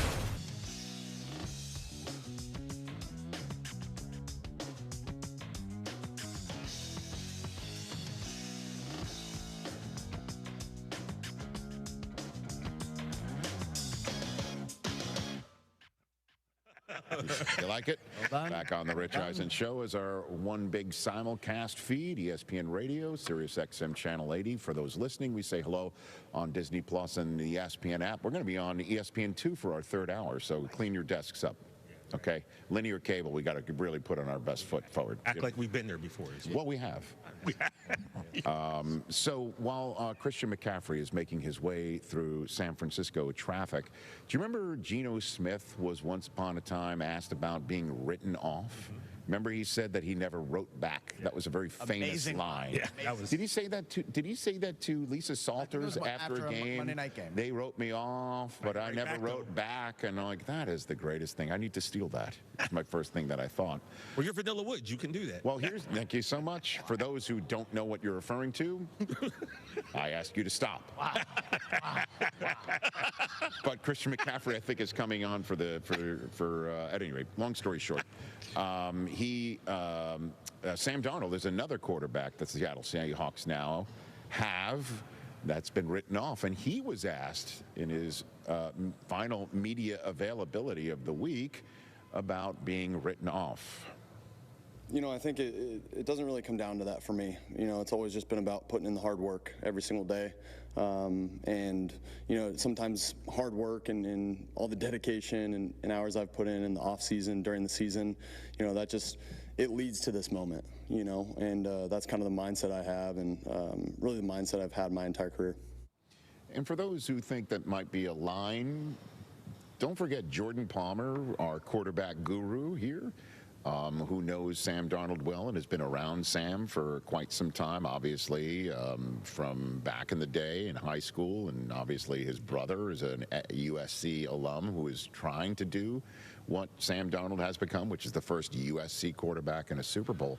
Jordan told us that Sam is internally motivated, not externally motivated, Meaning when he sit here and says that really doesn't matter to me about people having written me off. It's all about my hard work and my dedication and what I know that I have to do in order to be a good quarterback.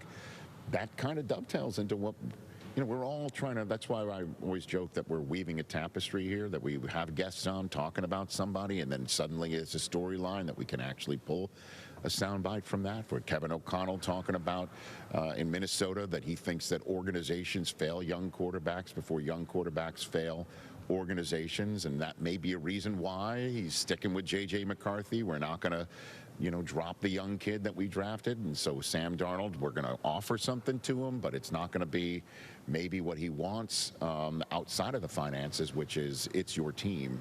And he goes to Seattle where it's his team, and look what he's done with it. You put it all together, and it all kind of makes sense if you think about it. Yeah. I really like Sam Darnold. It really would have been easy for him to just kind of pack it up after the failed Jets, and he failed in Carolina. It would have been easy to just kind of just kind of go away and be a backup quarterback, and that would have been his career. It would have been fine. He would have stayed in the league a long time. But to keep grinding and to have the success in Minnesota, have them kind of say, you know what, we're going to go in this direction. And, a lot of people weren't sure how Seattle was going to go. His contract had they could have got out of it after 1 year if it didn't go bad. And now they're in the Super Bowl, man. It's hard not to root for this guy. And, it's interesting that you got to be careful on terming somebody a failed quarterback, and for you to actually use that words, having seen Baker Mayfield down the street getting a coffee today. Exactly. I mean, be careful how you, but in all seriousness, the Jets failed him. The Jets failed him. Listen, sure. You draft him, and if I had to put if we had the finger of blame here, I thought about man. Carolina also. He did start 3-0 when he went to Carolina. Who do we have on recently? Well, we had Adam Thielen talking about it on NFL Network, saying how he started 3-0 and everybody was seeing what he could do in that offense. Oh, Joe Brady also mentioned that when he came on as the new head coach of the Buffalo Bills, because he was the offensive coordinator when Sam Darnold showed up in Carolina. That's who was talking about it as well, is that he showed up in 3-0 in Carolina, and we were even joking on our show, like MVP Sam Darnold, joking like he could never be the MVP. That literally was what we were talking about. That was the subtext of our commentary.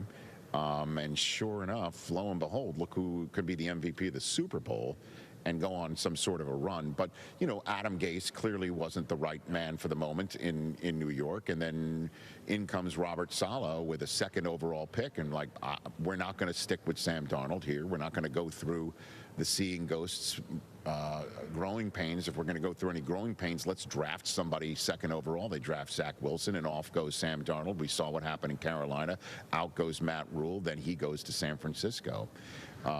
So I would just say that organizations failed this guy, and he was also part and parcel as to why an organization might feel like it's time to move on. But now here he is in his fifth team. Drake May, we all know, another third overall pick, and that's what we talked about with Kurt Warner before, right? How awesome is it that they're both third overall picks? One hits it, but not right away. Did need a coaching change for Drake May, not just for Vrabel, but Josh McDaniels being the one in his ear and in the meeting rooms. And now here he is going into the Super Bowl in year 2, and this is what he had to say about other quarterbacks, veterans, who have reached out or he's picked brains of getting ready for this big moment. Yeah, I think Coach McDaniels has probably been the best with, experience in that, coaching so many quarterbacks, really just one quarterback in this game for so long, and just knowing, the emotions of even just running out there the first time, and how much, how cool the moment is, but at the same time, how much you're like, man, this is it. This is what we're here for. Like I said before in here, Peyton's reached out to me after, Denver, and had some, good tips about trying to keep, some of my rhythm, my schedule the same, but, really, other than that, just trying to do whatever I can, one more time, one more week.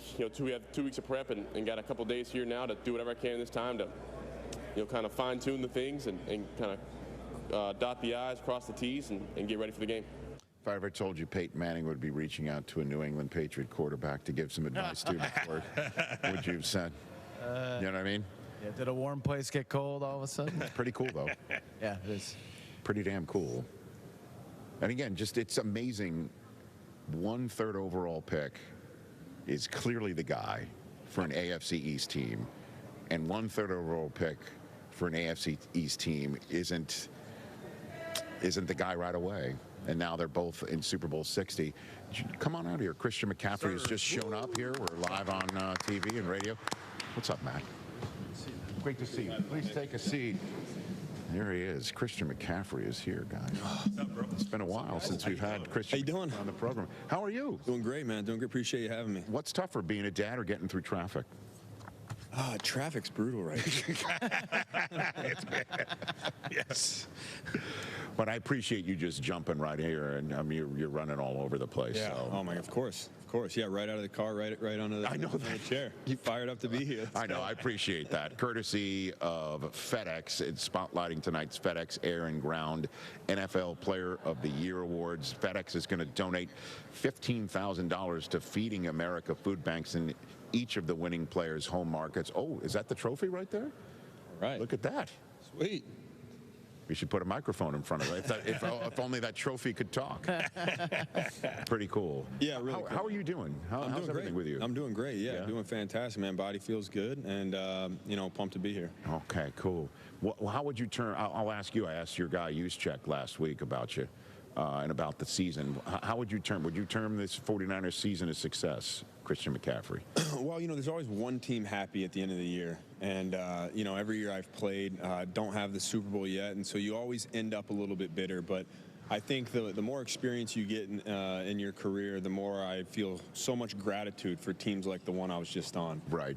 Because of the resilience, because of the fight, the character, all the things you would want in a football team, this team had. Wasn't easy. We had a lot of adversity throughout the season, but guys just showed up every single day. And it's a good reminder that, the fundamentals of football, hard work, dedication to the craft, blocking and tackling, not some serious speech or potion that did it. It was more just guys showing up every day. And, obviously we didn't end up the way we wanted to, but, it was one of those teams where you'll look back on and I'll be really proud to be a part of it. Well, I would term it a success, honestly, because of who did not play and for whatever the reasons were. And you guys just kept on clicking week in and week out. Did Kyle's ever mention anything? Like what did he do potentially any differently this year for this team to succeed for Kyle Shanahan at the helm? And, yeah, I mean, Kyle's the coach of the year in my book. I think when you look at all of the adversity that we had to go through and still to get to where we did, that's a testament to the staff, the players that Jed and John and Kyle have brought into the building. And then it's a testament to the leadership. When you have a guy like a Fred or a Bosa or a Kittle or Brock, whatever, when you have them go down and the depth to be able to come in and produce, that's a big deal because that can go the other way. And so whenever you have that, it's a testament to the culture. And that starts with leadership. And again, just, it was a cool team to be a part of in that way. It was just 49er fans were just out of their skulls about how well you guys played. So I would say congratulations on that. And I know you'd rather be in the game. Clearly, I understand that. Interestingly enough, if I'm not mistaken, I'm trying to go in my head here. You were on the team with Sam Darnold in Carolina, correct? Before you got traded? Yep. Later that season when he showed up, or was it the same year? No, or I was OTAs with him, camp with him, I was with them for a year, and then I was with them for the year that I got traded. So I left him in the middle of the year, and then I was with him again in San Francisco. So can you add any extra to what we're talking about, his journey and what he's been able to do? You had a front row seat to the team that drafted him, sending him to your team, and then seeing what happened there as well. Any extra?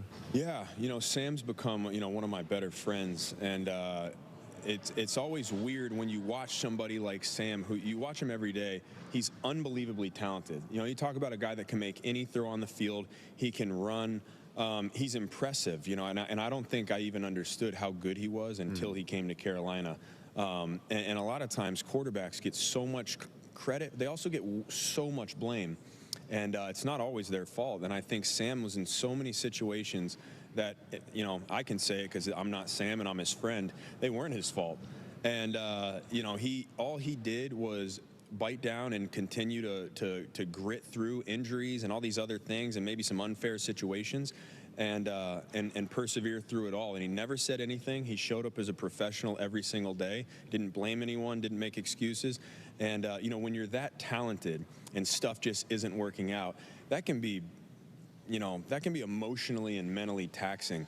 But he's been inspiring to watch from my perspective, because I know him, because I played with him. And to see him just continue to trek and continue to show up every day, take Minnesota to a 14-win season and go to the playoffs in his first year with the team. And then, then he has to go through it again. They get rid of him. And now he's playing in a Super Bowl. And so as somebody like that, it's cool to see them getting their flowers. And between all that, Christian, you saw him, you were teammates with him after the team that drafted him sends him to another spot. And then you were there when he shows up as a backup, right? In San Francisco, right here. What did you see from him that you're willing to share when he's walking around the building basically getting ready just in case he needs to be ready, and his career is now looks like he's a backup quarterback at that point in time? Yeah, Sam when he was a starter, Sam when he was a backup, same guy. No kidding. I think that's what makes him so special. He's the same guy every single day. He's not into what people are saying about him, good or bad. I mean, he's actually one of the people that told me one time, he's like, when you read stuff about yourself, it's like buying a stock, and now you own the stock. And so if it's good, it's good. But you also have to read the bad if that's how you go about your life. And I just remember him telling me that. I just thought of that, But he has so much wisdom and he has so much maturity that he brings to a group. If he's the backup, he's accepting his role, and he's going to go out there and be the best backup on the planet. If he's the starter, he's playing in a Super Bowl. And I think that's just a testament to his character. So this doesn't surprise you? Not at all. Not at all. What do you say to people who are surprised about it? Look, he's playing in a Super Bowl. Right. I don't have to say anything. He's, he's doing it. He's in the middle of doing it. Right. So, are you rooting for the Seahawks? I know that puts you in a tough position here. Yeah, as a player, you don't root for teams. You never root for teams. You're so competitive with everybody. So, it's one of those things where I'll always only root for whatever team I'm on. Right. And but you watch football and you hope it's a good game. But as somebody that's not playing in the Super Bowl, you look forward to that Monday morning because it's the official move on date. And it's just fuel to the fire to continue to grow and continue to try to get there. We had Kyle Juszczyk on the show, as I mentioned last week, and I asked him, what makes you great? And he talked about your dedication, and he talked about the offseason, and he talks about how you're always about it. Where do you get that from? Like, where do you find your fire from, Christian McCaffrey? That's a good question. I think I love football. I think it's that simple. I love football. I love everything that has to do with it. I love my teammates. We get to play a kid's game for a living, and Sundays are so fun. It takes a lot of hard work and a lot of hardships, a lot of trials and tribulations to earn the right to play on Sundays. But man, I love it. I love training. I love taking care of my body. I like feeling good. And I like competing. And so, there's so much that you have to do to get to the point where you can kind of earn the right to go out there and compete. And it's a blessing to be able to play in the NFL, so I don't take it lightly. And I try to respect the game. I know it has an end date. So for me, it's while I'm playing, man, I'm going to give it my all every day. And I know I have teammates that do the same. And, those guys are so inspiring to me. And, I genuinely love football. I love my teammates. And I, try to respect the game and do whatever it takes. Do you have a chip on your shoulder? Always, man. From what? What's your biggest chip? How you can, find anything. I won a Super Bowl. I think everybody on our team wants to win the Super Bowl.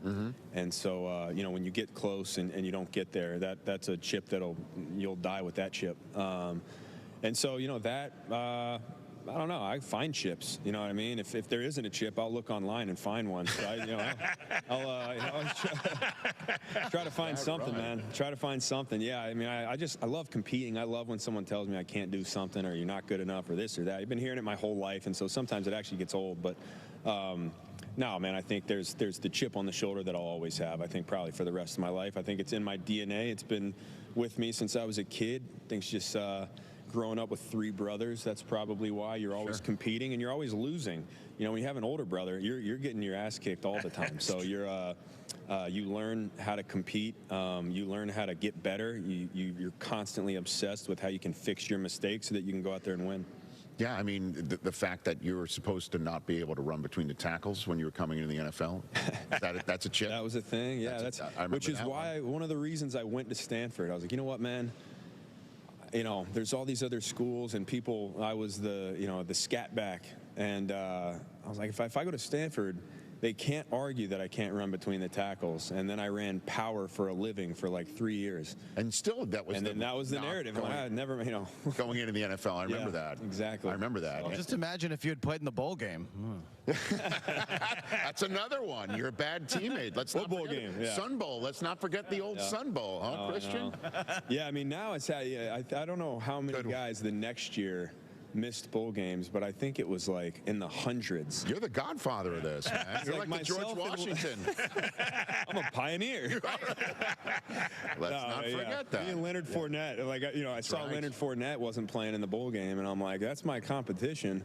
He's probably training for the combines. I started thinking more about it, and there was obviously more that went into it, and we laugh, but that was one of the hardest decisions I've ever had to make in my life, and I had to take a lot, for making that decision. And but man, I'm here now and happy with that decision. And you look at the college football landscape now, guys are getting paid, guys are getting what they deserve. College it's a professional sport. They're televised, marketing, jersey sales, stadiums, all that stuff. They deserve to get paid, man. And we didn't have that, and so it's cool to see that the landscape is changing. Obviously, I think they'll have to have some checks and balances with a lot of things, but it's cool where it's headed. So in a couple minutes I have left, again, courtesy of FedEx, we'll talk about the Aaron Ground NFL Player of the Year awards tonight. You mentioned, you're one of four brothers. Are you the youngest, or you're not? I'm number two. Okay. Older and two younger. If I'm not mistaken, Drake May's the youngest of four brothers, right? Yep. So that you look at him and you're like, okay, I get it, right? That he's as competitive as he is. Right? No, 100%. I think anytime you have, especially three, I look at my younger brother, knowing that he's the youngest of four. Yes. My youngest brother, Luke, is definitely he plays for Washington, obviously, and he's the fieriest of all of us, for sure. That competitive, I mean, it's built in. It's in your blood at that point when you're the youngest of four. So the all shucks Drake May that you see, don't buy it, is what you're saying. No, he's a killer. Yeah, whatever persona he gives you, that's persona. He is a killer, I promise you. Yeah, because he's the youngest of four brothers. Yep. I love that. So the FedEx Aaron Ground NFL Player of the Year awards. Okay, man. What names there are? Josh Allen, Trey McBride, Puka, Bijan, Matthew Stafford, and Jonathan Taylor are all in the mix, right? And you are the 2025 winners. You and Drake May and Jackson Smith and Jigba have been named FedEx Aaron Ground NFL Players of the Year. So congratulations. Appreciate it, man. Thank you. It's a huge honor. Huge honor. Appreciate it. That is pretty cool, right? Yeah, really cool. Yeah, FedEx has been amazing too. I mean, this award's been around for 23 years. It's voted for by the fans, which is really cool. And again, they're giving $15,000 to Feeding America Food Bank here in San Francisco. Awesome. And so it's a great partnership, and really honored and blessed to receive the award. And again, I love that you talk about your team, and I understand what that's all about. And I'm not being flippant about it. But if you win Comeback Player of the Year award tonight, that's for you. That's for you. That's for your wife. That's for everybody who's in your circle, right? What would that mean for you if you win Comeback Player of the Year award, Christian? Oh man, it would mean a lot. I think of all the years I played, this one was interesting because there were so many things being thrown at me. And last year ending the season that way and having to rehab multiple things to start, there was so much doubt, transparently, and really uncertainty with how the season was going to play out. But you said it, man. It takes a village. We have our team, we have our trainers, we have our teammates, our coaches, there's so many people involved. But then in the off season, you're your own team, and you got to have good coaches, you got to have good staff, and it really does take a village. It takes consistent commitment to helping us get to where we want to be. And so I'm really thankful for all of everybody, and they know who they are. For my trainers, my bodywork people, everybody that played a part in helping me get to where I'm at, man. I feel very, very blessed and, thankful because it was a hard year. My wife, I had a baby, which was the coolest thing ever. And having my daughter was, I like to say, was my superpower, man, because that was a good day, bad day. You come home and you see her and takes away all the pain. No kidding. What's her name? Colette. Sorry? Colette. Colette. And so what's the toughest thing about being a dad that you learned and you didn't know going in for you? Well, it's softened me up. For sure. It did. Yeah. It's girl dad, if you're man. a girl dad, man. Oh, yes. You come home, you see that smile, and she wants to see it. She's noticing the world, and you can't help it. But it's been so much fun, man. It's been cool watching my wife become a mom, and how much she loves it. And so it's just been awesome, man. But diaper changing, you're in the mix, right? You do this. I changed her first diaper. I didn't want anyone else. I'm like, this is my job. First diaper. Okay. To be honest with you, I've been lacking. I've been lacking. I owe a few diaper changes. Okay. Yeah. All right. Yeah. But you know what? It's called, responsibility. Yeah. It's and you're taking accountability. That's a sign of leadership. There are areas where I need to get better. That's one of them. That's a sign of leadership. Yeah. Even though you're clearly dropping the ball. Yeah, absolutely. I say that now. In a year, I'm going to say the same thing. Oh, by the way, you're finished though. You're finished though. I mean, my daughter is now 12, and it's time for her to get to sleep, and she doesn't have like her ice water that she likes to have, and she'll look at me and, can you go downstairs, Dad? Yeah. I'm like, oh my God. And he goes down. Yes, the answer is yes. She knows the answer is yes. Before she even asks, she'll give me a look. Yeah, man, you're finished. Right. You're finished, but it's all good. Good. Congratulations on everything happening in your world. I hope you get to hear your name tonight the way you want it. Yeah, you got it. Christian McCaffrey, again, FedEx. Hey, guys.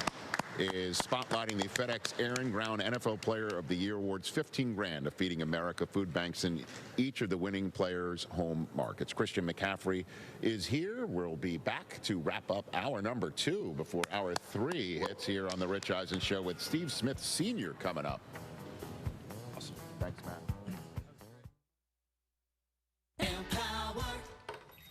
Ellie here is getting the sleeve she's always dreamed of. She worked with Empower and planned for her next move, so she got good at money. Now she can be a little bad. Oh, by the way, you spelled journey wrong. No worries. She can afford the cover-up, too. Ooh, check out my tat. It says, invest well, live a little. Start today at empower.com.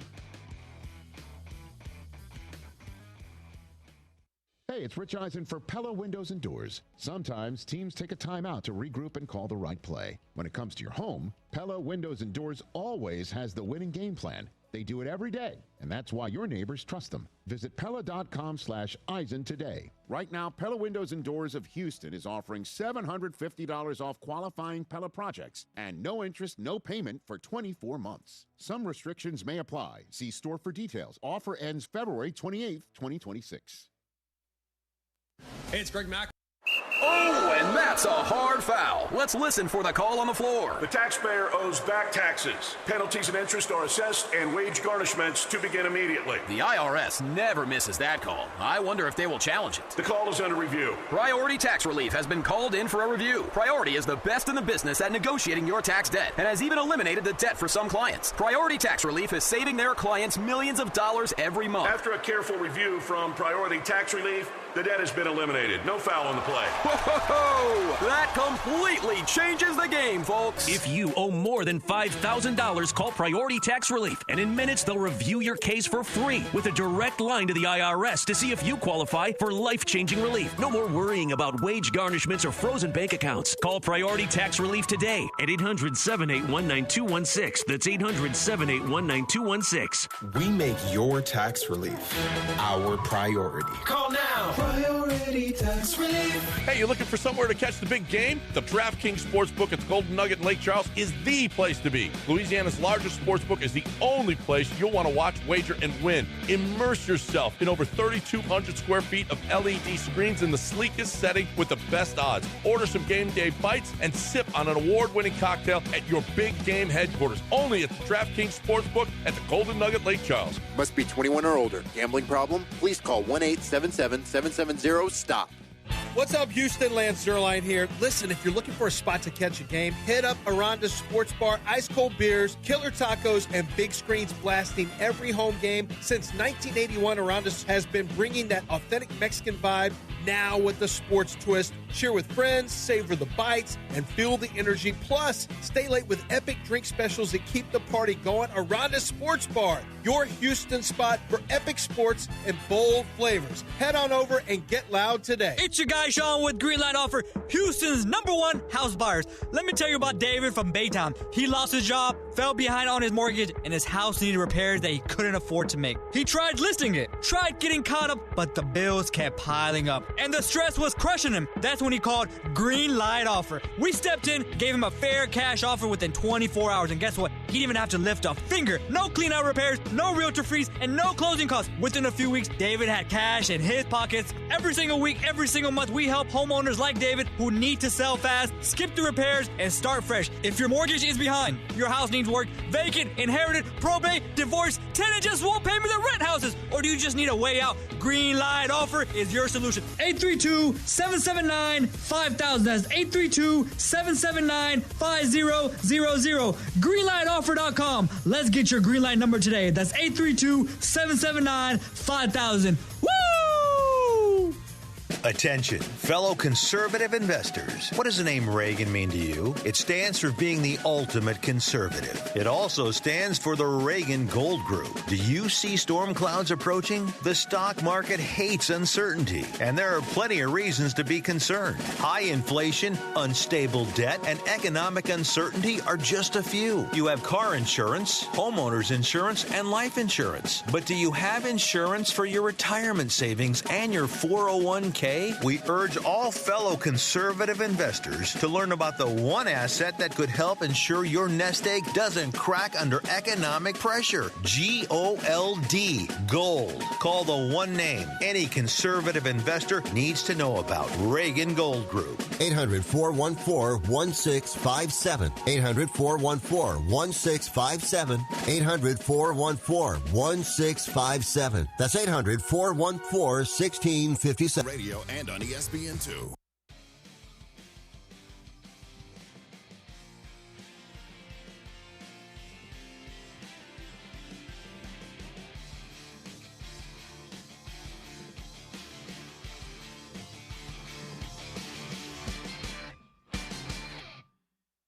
Hyundai Hope on Wheels is something I'm proud to talk about all the time. Pediatric cancer research and awareness, my gosh, let's all get behind it.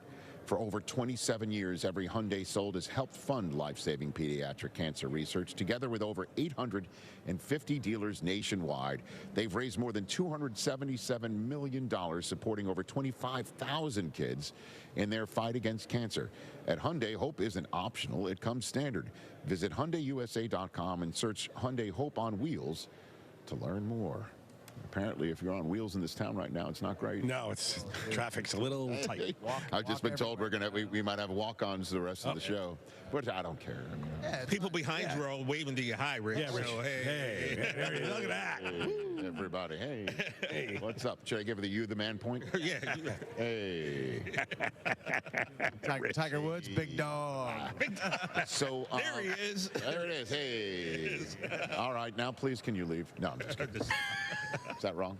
Well, yesterday, we were just come on the air, and there was a dude literally right behind me. Trust me. I'm like, it's a magnet. The same thing back in El Segundo. That's what I'm saying. Where it's just one guy who's power cleaning the courtyard stands right over my shoulder like it's I'm Beretta, and that's the parrot. I know that's an old school. Yeah, I get it, Rich. Wow. Well, he's one of my favorite people on campus, though. He's so nice. Who, the power cleaning guy? Yeah, he is a nice guy. He's so happy. But can he move 5 feet to the left or the right when we're doing? Okay. I told you, he reminds me of the dude from Game of Thrones. He does. Who teaches the sword fight. Yes. Oh, so, but not today. Not today. But meaning he looks like that, or when we ask him to move, he says not today. He looks like him. Okay.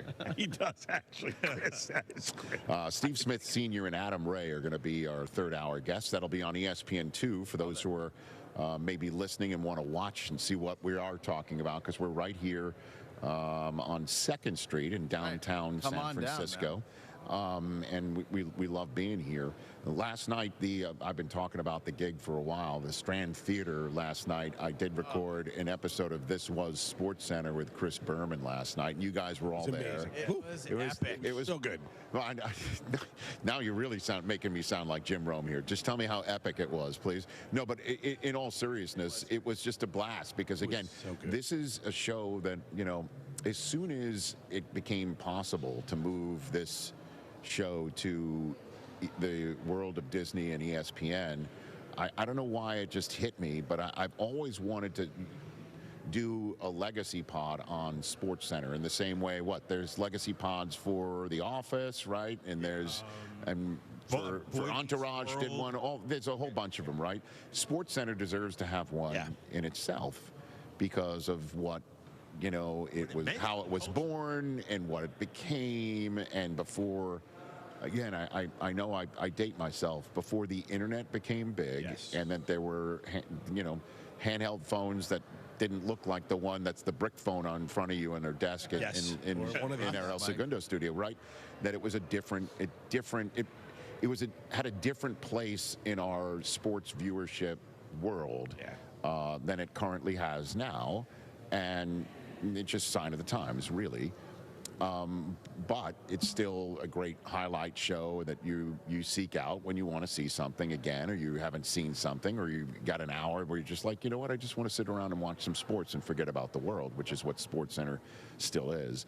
But I always wanted to do a podcast on back in the day where I'm chatting with all my old colleagues when I was 26 with hair, and they were all far along in their careers at some point, or maybe not. And it's happening. And ESPN has heard the idea, and they immediately were like, let's do it. You should do it, and we'll back up everything. So last night we did it in the Strand Theater, and the folks behind the scenes at ESPN, led by Megan Judge, I'll shout her out here, just killed it. I mean, the stage was set, and it's part and parcel of the promotional campaign that's going to back it with old school televisions with knobs, and VHS tapes were all over the stage, and it was really cool. And there's no way I'm going to do this pod without having Chris Berman part of the first season. Absolutely necessary. And he agreed to do it live last night here in San Francisco, in between all his other gigs that he's doing here. And it was great. I mean, I'm wondering what it was like from your perspective hearing these stories last night. Just sitting in the front row, and yeah, you guys were right up front. Yeah. I was in the very last row. Well, that's because you don't like being all the way up front. Yeah, and it was easier for me to take it all. Okay, cool. It was like or you weren't really there, and there's no way I could actually take an attendance with you all the way in the back row. I can show you pictures. Oh, no, it's okay. I think for me, wanting to be in this business since I was a very young boy, it's because of Chris Berman, and growing up seeing the primetime show and the draft, and Sports Centers, and the draft. Like, that's why I wanted to be a sportscaster and to talk sports and do this for a living. And so getting to see that up close and hear all the story, like the skunk story was, my God. Yeah, about how a skunk got into the Sports Center, the old Sports Center studio when they first started out, had a garage door on one wall of the studio that sometimes didn't close all the way down because there were wires and things that were running from one thing to the other. And he said a skunk got in one night. Yeah, and for months, he said. Yeah. And playing the name game, like we would do that because of Berman, and you talked about growing up watching him when you were in school. I used to watch you in school when I was a freshman, and so it's just like it's all come full circle, and it was one of the coolest nights I've had in this business. No kidding. And one thing Berman said that I thought was interesting when he got his first job, he goes, "We heard you were a good kid." Isn't that what he told you at one point? He said because it was some people from Brown where he went to school, and they heard that, and they're like, all things being equal, we'll take the good kid over and somebody we don't know. And we used to have, high school kids come through the studio, and they were like, could you give us any advice? I remember telling them once, sometimes it's better to be liked, because if it comes down between you and another person, people are more likely going to take the person they want to be around. And when he said that, I was like, yeah, that definitely makes sense. But it was amazing, man. It really was. Thanks. I'm glad you guys felt that way. We also recorded an episode of This Was Sports Center. By the way, it's coming out later on this year. I'll let everyone know when it's going to start hitting. And it's going to be on our YouTube channel, but mostly also on Disney Plus and the ESPN app.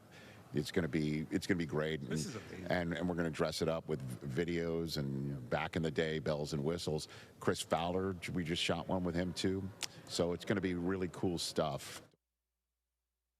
Rich Eisen here. For small businesses, every hire counts, and so does your time. Hiring can quickly become overwhelming, from sorting applications to figuring out who's truly qualified. That's where LinkedIn Hiring Pro helps. It streamlines the process so you can focus on connecting with the right candidates, not managing the noise. Hire right the first time. Post your job and get $100 off towards your job post at linkedin.com/Eisen. That's linkedin.com/Eisen. Terms and conditions apply. My name is Whitney Allen, and I'm a widow. My husband, Ryan, died. We never thought we'd ever have to use life insurance, but the unexpected happened. With Ethos, signing up was fast and 100% online. You can get a quote in seconds, apply in minutes, and get same-day coverage. No medical exams, and you can get up to $3 million worth of coverage. I'm grateful we were prepared. Get your free quote at ethos.com/game. That's ethos.com/game. Paid spokesperson. Time spent on application may vary. Online health questions required.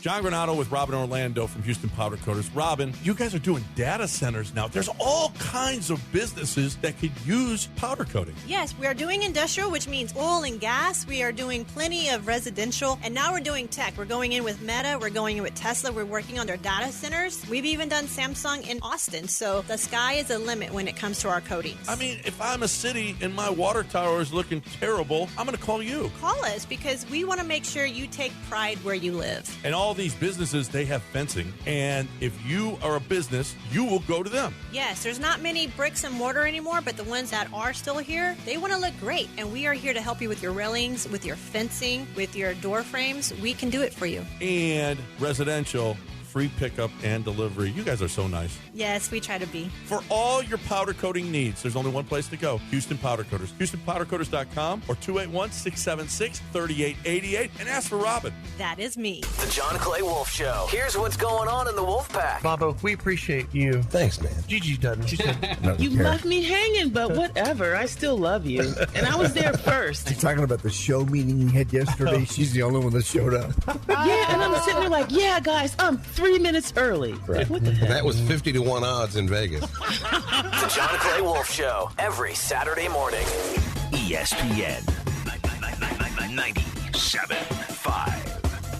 Get ready for Eat, Drink, HTX, kicking off on Sunday, February 15th. Eat, Drink, HTX is a 2-week-long dining event to support Houston area restaurants and raise money for the Houston Food Bank, helping its mission to lead the fight against hunger. Eat, Drink, HTX is a sister event to the popular Houston Restaurant Weeks with the same motto, dine out and do good, because every meal you enjoy at participating restaurants creates a donation. Get a sneak peek at the menus right now at eatdrinkhtx.com. Streaming TV is where it's at. It's not about cutting the cord anymore. That's old news. It's all about your customized TV options. With the best and cheapest high-speed internet and your own TV subscriptions, we've got your dream TV lineup. Between wired and satellite internet and TV, you now have tons of options. Save money and get more internet speed and better TV today by calling the Whole Home Connect. We scan your location and offer you the best TV and internet options. And we always have specials and promotions. So when you call, ask about that. Take 5 minutes of your time. Make this free call now and learn how to save money and get better internet and TV for your home anywhere in the U.S. Make this simple and free call now. 800-214-6191.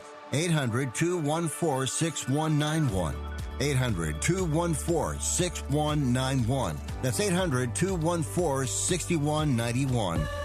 I love a day on the water with friends, but my moderate to severe plaque psoriasis sometimes holds me back. Now I'm all in with clearer skin thanks to Skyrizi. Risankizumab Riza, a prescription-only 150 milligram injection for adults who are candidates for systemic or phototherapy. Teaching music is my passion, but my active psoriatic arthritis can limit me at times. Now I'm treating my joint symptoms with Skyrizi. With Skyrizi, most people with plaque psoriasis saw 90% clearer skin at 4 months. Or if you are an adult with active psoriatic arthritis, Skyrizi helps you move with less joint pain, stiffness, swelling, and fatigue.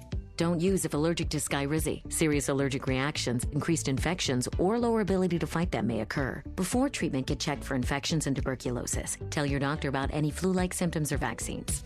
There's nothing like clearer skin. There's nothing like better movement, and that means everything. Ask your doctor about Skyrizi. Visit Skyrizi.com or call 1-866-SKY-RIZZI to learn more. ESPN 97.5.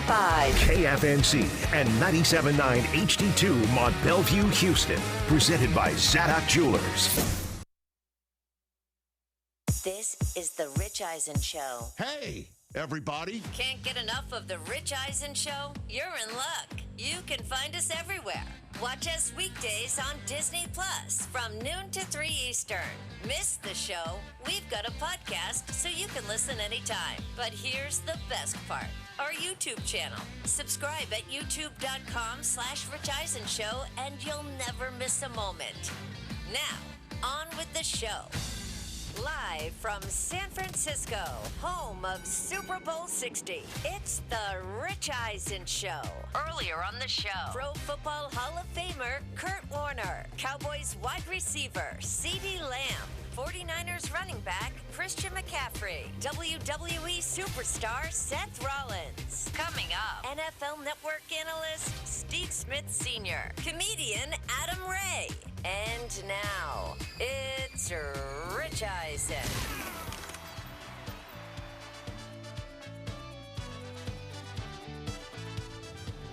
Hour number 3 of day number 2 of 3 of our residency here in downtown San Francisco is on the air. The Rich Eisen Show on Disney Plus and the ESPN app. That's where you find us every single day between 12 and 3 Eastern Time or 9 a.m. and noon out here on the left coast. We say hello, however, to our ESPN2 audience joining us for our third hour of our Super Bowl 60 show here on the Super Bowl Thursday prior to the Seahawks and Patriots taking on one another. ESPN Radio and Sirius XM Channel 80 also taking us in here. We always appreciate that and always appreciate when this guy stops by our Super Bowl show for sure. Ladies and gentlemen, Steve Smith Sr. Steve Smith Sr. Thank you. Oh, how are you, man? Excellent. Good to see you. How you doing? Better for seeing you sitting here. Yeah. I always bring this up with you at a Super Bowl. I'll do it again. The first ever Super Bowl for NFL Network. Oh, yeah. We both had hair then. Yes, we did. You played in it. Mm-hmm. I hosted the NFL Network's first ever coverage of Carolina versus the Patriots in that one. When you woke up Super Sunday, what was going on in your brain, your gut, your stomach? What was going on for you, Steve Smith Sr.? Ton of nerves, right? You're unsure how things are going to go. You know, you prepare, you do all the things up to this moment, and then it's here. And there's a surreal part of like the little boy who's always inspired and desire to play. Mm-hmm. And then it's the professional where you're trying to figure out what stays, what goes, what's tangible that you can hold on to, but at the same time not get too over emotional. Mm-hmm. So it's a lot. But I remember the night before, which now today plays a huge role. But I remember the night before, Dan Henney was offense coordinator, and we're sitting in the offensive meeting room. He said, "Listen, when we are done playing, look around, understand. Look around."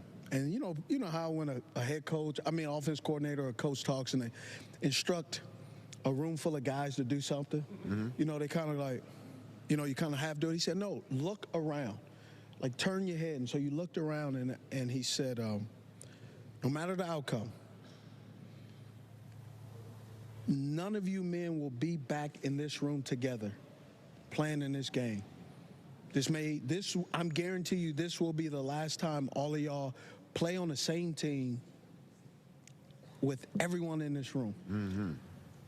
Man, I really it didn't hit me. Like it was one of those old wise stories that you just it doesn't resonate, it doesn't compute, right? You're nodding your head like this, but inside you're like, I don't know what he's talking about.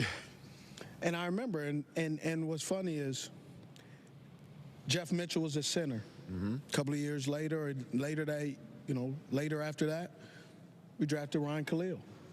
Kevin Donnelly retired. Yeah. Jeff Otal was picked up, left tackle. Todd Stussy, right? Just a ton of guys. Just after that, went on their different ways, and so it was real surreal. And it focused you in a way that you think... I had no idea, but now it makes me look at today, and it's like, you're like, hey, I remember that. And so it's really helped me kind of, especially this year, is like, you know what? Instead of concerning ourselves with the things we don't get or what we haven't accomplished, what about some of the things that you have experienced? Mm-hmm. And so it's just kind of, that's been a great reminder. What's it like to score a touchdown in the Super Bowl? That's right behind you right there. So to score a touchdown in the Super Bowl, a lot of people ask me, what am I thinking? Mm-hmm. Man, it's taken me a long time to figure this out. Most of the time, why most guys, especially for me mainly, so I'll speak for myself only because I'm not sure how other people experience things. Yeah. I don't remember a lot because I wasn't thinking. Mm-hmm. Like when I'm running that route, I'm not thinking catch of the football. I'm running. And when the ball comes in, you just naturally do it. Mm-hmm. I don't think. Well, when you hit the goal line, though. When you hit the goal line, it's kind of it's starting to register. It's like the little kid, the hot hand on the stove. Like, interesting. Oh, that's hot. So, because I was having this conversation with my uncle, and he started asking me, yeah, like, what do you think? And I was like, bro, I don't think. Mm-hmm. Like when I break the huddle, said break, I'm going through my checklist of things. Mm-hmm. I'm not thinking about it. It's naturally embedded in me. Yeah. All right. Slot right. So I played X. So I go to the left. I'm in the slot. What's the down and distance? Mm-hmm. Here's the play. What's the snap count? Mm-hmm.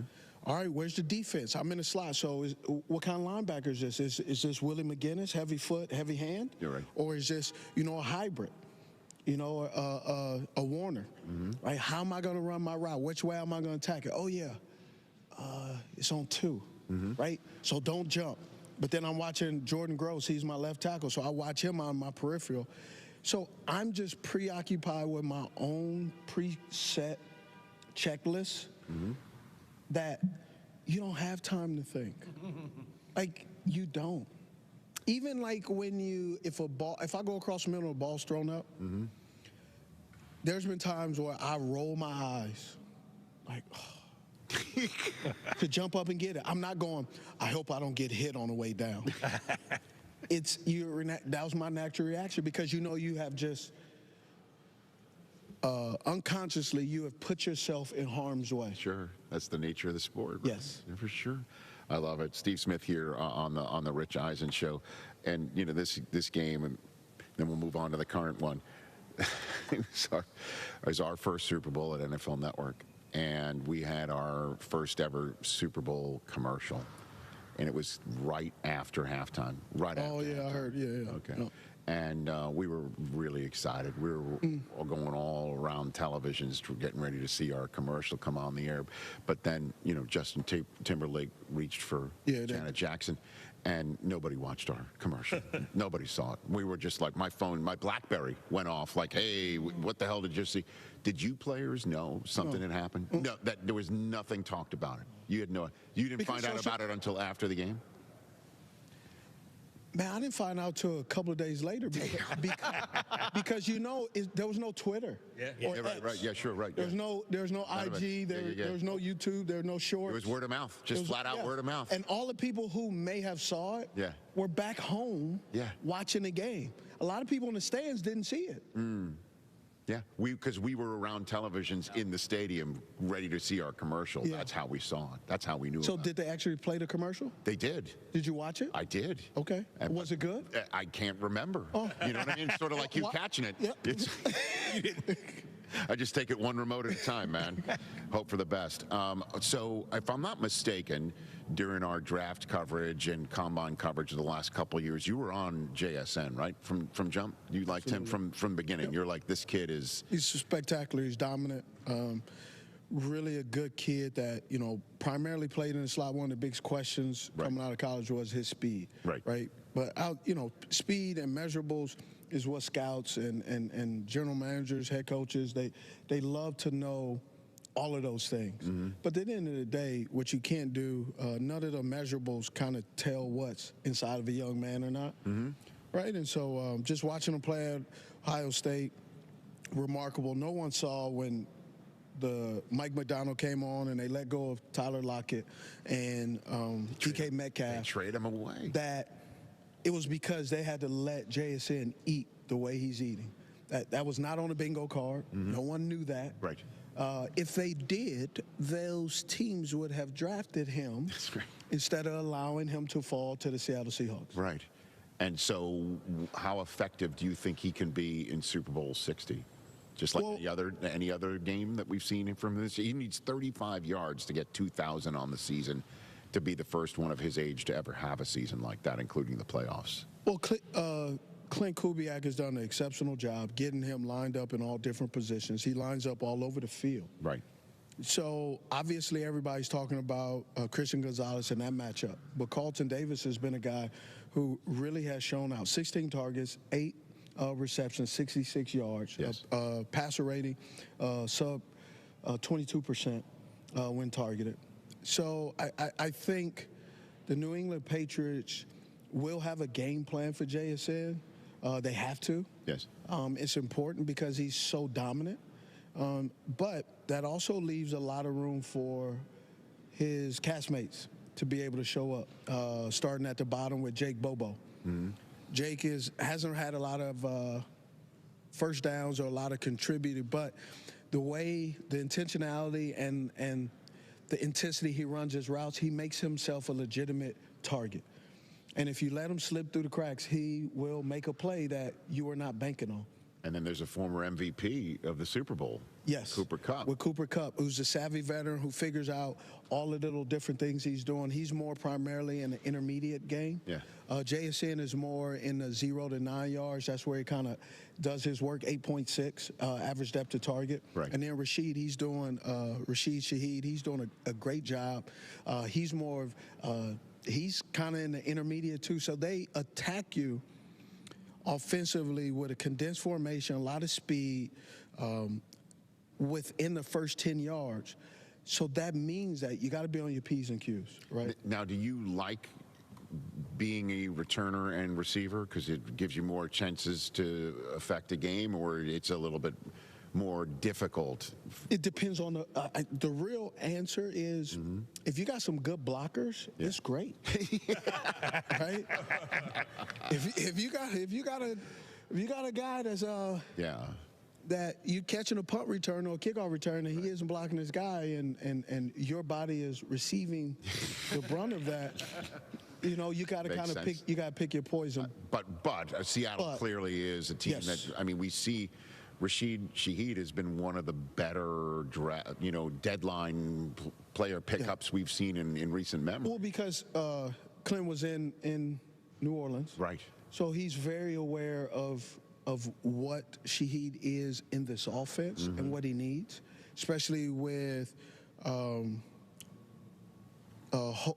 Horton, Torrey Horton going down with from Colorado State, who's a speeds guy. Right. So they know exactly which guy in the offense and what their responsibilities are. And the question of the day for New England is, will they be able to stop Shaheed? And if they do, well, what does that mean? Does JSN go off? If they slow down JSN, does Shaheed go off? Or is Cooper Kupp going to, he slips through the cracks and catches some passes. So they bring a lot of problems to the opposing defense. But you go on New England, and they do the exact same thing. They're problematic offensively as well. What is going through Diggs's head, do you think, right now? Because he's set a record for most receiving yards by somebody who's not played in the Super Bowl to be playing in it for the first time. So he's been waiting for this one for a long time. I think emotionally, you know, it'll be up there in the beginning, but I think at the end of the day, it'll start to settle in. It's just your job. It's football. Okay. Right? It does settle down, right? The question is how fast and how much can you settle it down in your head? Yeah. And May is pretty damn special. So, So where do you sit on Super Bowl 60 at the end of the day? Steve Smith Sr. So I kind of sit with Seattle. And the reason why I sit with Seattle, I'm not going to be shocked if New England wins. Sure. But we also have to look at, for me, is why has New England struggled in the playoffs? And that generally has to do with they're playing better defense. They're playing the top 3-5 defenses every week. Yeah, they are. Right? And when you look at the offensive coordinator for Josh McDaniels with the New England Patriots, you know what he's doing and what they have done so well in a regular season? You have to add some new wrinkles onto what you do. And by doing that, that means now the normal things that you would do, now you have to add a little bit extra. So by adding that extra, that makes you think. And then all of a sudden you're hesitant. And you have inclement weather. However, all of that, you still look at it, why did they struggle? And for me, I believe they struggle is because they're playing better defenses and they're adding a little bit more to Drake May's plate, which slows him down because he's in the second year in the league, but his first he hasn't even completed his first full season with Josh McDaniels. And we know Josh can do a lot of great things. You see what he did with Tom, all these different alignments. So I think that's one of the reasons why I'm favoring Seattle. You know, but at the end of the day, you got to pick one team. So I'm just picking them. Yeah, gotcha. And how you're already seeing May in his first full season with McDaniels that if they stay together, like, look out. Yes. Right? Like, look out. Because they also have the grocery shopper and Elliott Wolf adding pieces already. Yeah, look out. I mean, they could win this game. Well, here's the other thing that people don't really realize. Like, you got to remember, you know, we were on the show and I mentioned that Godwin turned down more money to remain with the with the Tampa Bay Buccaneers because of uncertainty of how fast they were going to turn things around. Right? They got a lot of money, of free money in this offseason. Receivers are going to take notice of this and want in. I don't think receivers. Who? I think everybody. Everybody's going. I think they want to go back because Vrabel is a straight shooter, and they had a lot of players didn't take the money, but the guys who did take the money are benefiting. They look like geniuses, right? Yes. They look smart, and players obviously take notice of that. Oh yeah, you have to, absolutely, for sure. Yeah. Okay, so you're taking Seattle. You feel I'm taking Seattle. Now, I mean, depending on how many more I got later, I may flip the script and say say Green. I mean, New England. New England. Yeah, sure. Because if I don't, I remember when we did the Arizona game. Yeah. Super Bowl, and it was Philly and Kansas City. Yeah, right. So at one time I picked Philly, another time I picked Kansas City. So I'm on the sideline. I was doing my most interesting jobs. Yes. I'm on the sideline, and the training staff and the equipment manager for Kansas City, and then Patrick came over and said, "Oh, you picked Philly, huh?" Yeah. I was like, "Bro, I picked you guys too." They were like, "We don't remember that. We just remember." So I got to make. So I got to make sure I got to sprinkle it out. Sprinkle it out. So no matter who I go with, I'm still when I do work, I'm welcome into the locker room. Yeah, it makes that's why Tom Brady's probably like, you know, hey. He said I have no dog in the fight. That's what he said. You don't believe that? Man, look, I got my own sort of issues. I can't concern myself with his. Steve, I got you. All right, man. Well, it's good to see you here. It's great to see you. You look great, man. What? I appreciate that. Yeah. What do you sound? You know, that's something called higher register, where if somebody has to say something higher register to believe it, like you could have just said, "You look great," not like, "Yeah, you look great." You know what I mean? Well, that was just more. So are you surprised that? No, well, technically, I haven't seen you. That's true. In a very long time. That's true. We only see each other in the box. We only see us on the box, and I don't get the whole thing. The full Monty. Yeah. So I was complimenting you, saying, "Hey, you look good." Oh, and by the way, I thank your alma mater for giving my alma mater a football coach when we needed it the most. We'll talk about that off air. Yeah. Okay, let's do that. Great to see you, Steve Smith Sr. And I hope you deserve to have your name called. You know. Oh, in due time. In due time. Okay. I got some things I got to work on. So. Okay, sounds good. Steve Smith Sr., one of the best is here. Adam Ray is sitting on our couch. Is this a bit? Do we have a bit going on? What do we got? Do we got going on? He's on the phone right now? Okay. I don't know what's happening right now. We'll find out who he's on the phone with. Adam Ray to finish up this program in a sec.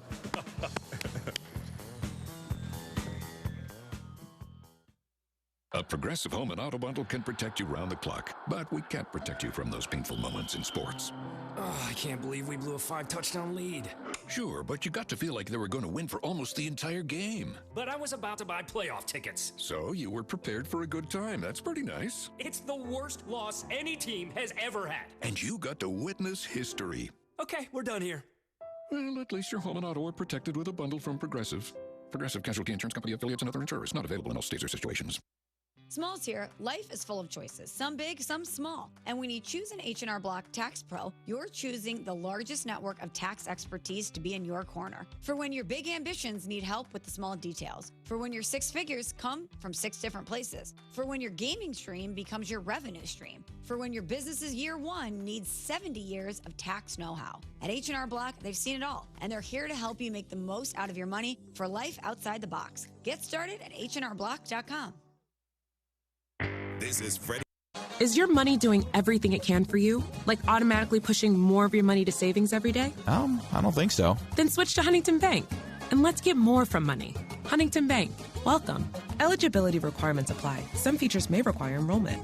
I asked the D&M executive the other day, who's your ideal customer? Someone frustrated with luxury car depreciation, someone trading every few years and piling up negative equity, or someone looking to save on a monthly payment? His answer was all of them and more. D&M has over 50,000 active clients who know that leasing is not renting. It's the smarter option. Right now, no payments for 60 days. Call 713-290-1000 or visit dmautoleasing.com. We make leasing easy at D&M. Hi, my name is Lisa. When my mom passed away, I inherited her house in Houston. I thought I could handle it, but it quickly became too much. The tenants stopped paying, the house needed work, the mortgage kept piling up on top of my own. I didn't know how to handle the paperwork or even where to start. I was terrified I was going to lose the house my mom worked her whole life for. Then I called Sean and his team at Greenlight Offer. They stepped in and handled everything. They handled the probate, dealt with the lender we were delinquent with, took care of the tenant situation, and walked me through every single step. Within weeks, we had closed a house, cash in my pocket, and a peace of mind I didn't think was possible. Houston, it's your guy Sean with Greenlight Offer. Inherited houses, bad tenants, behind on payments, vacant houses. We buy it all and help sellers like Lisa every single week. No repairs, no clean out, and no fees. We'll handle the paperwork and get you to the closing table, even pay for movers at no cost to you. Call us at 832-779-5000. That's greenlightoffer.com. Quick, fair, and local. Let's get your Greenlight number today. That's 832-779-5000. Woo! That's a hard foul. Let's listen for the call on the floor. The taxpayer owes back taxes. Penalties and interest are assessed and wage garnishments to begin immediately. The IRS never misses that call. I wonder if they will challenge it. The call is under review. Priority Tax Relief has been called in for a review. Priority is the best in the business at negotiating your tax debt and has even eliminated the debt for some clients. Priority Tax Relief is saving their clients millions of dollars every month. After a careful review from Priority Tax Relief, the debt has been eliminated. No foul on the play. Whoa! That completely changes the game, folks. If you owe more than $5,000, call Priority Tax Relief, and in minutes they'll review your case for free with a direct line to the IRS to see if you qualify for life-changing relief. No more worrying about wage garnishments or frozen bank accounts. Call Priority Tax Relief today at 800-781-9216. That's 800-781-9216. We make your tax relief our priority. Call now. Priority Tax Relief. This is Danny Clark, owner of Collector's Firearms. If you're in the market for a new or used gun or accessory, don't wait for the gun show to roll through town. With over 10,000 guns in stock, we have what you're looking for. We're open Monday through Saturday every week of the year. Tactical, hunting, pistols, revolvers, rifles, and much, much more. All in stock, ready to go. Whether you're a beginner or expert, our staff will take care of you at Collector's Firearms on Westheimer and Voss. Look for the tank out front, collectorsfirearms.com. Subscribe to ESPN Houston today on YouTube and make sure to slap that bell to get notifications on new videos as soon as they release. Hey, Houston, Lance Zerline here. Listen, if you're craving authentic Mexican flavor, head to Taqueria Sarandas. Since 1981, they've been serving up mouth-watering tacos, sizzling fajitas, and fresh tortas that hit the right spots. Family-friendly vibes, bold flavors, and prices that will not break the bank. Whether it's breakfast, lunch, or dinner, Taqueria Sarandas has you covered. Find a location nearest you and taste the tradition. Taqueria Sarandas, Houston's go-to for real Mexican food. Vamos, let's eat. Career changers, including veterans and active duty service members. Your transition starts here. Go from GI to IT in a matter of months. Become a certified cyber warrior with training at My Computer Career. Cybersecurity specialists are in high demand, offering IT pros great opportunities and a rewarding lifestyle while protecting our people, liberty, and treasured institutions from cyber threats. Deploy your career in IT today at mycomputercareer.edu/CWP, an elite CompTIA certification partner. VA education benefits are available to those who qualify. Are you 50 or older? This news is for you. The CDC recommends you get vaccinated against pneumococcal pneumonia. Even if you're healthy, your age puts you at risk. People 50 or older are over 6 times more likely to be hospitalized with pneumococcal pneumonia compared to adults 18 to 49. Just one shot can help protect you.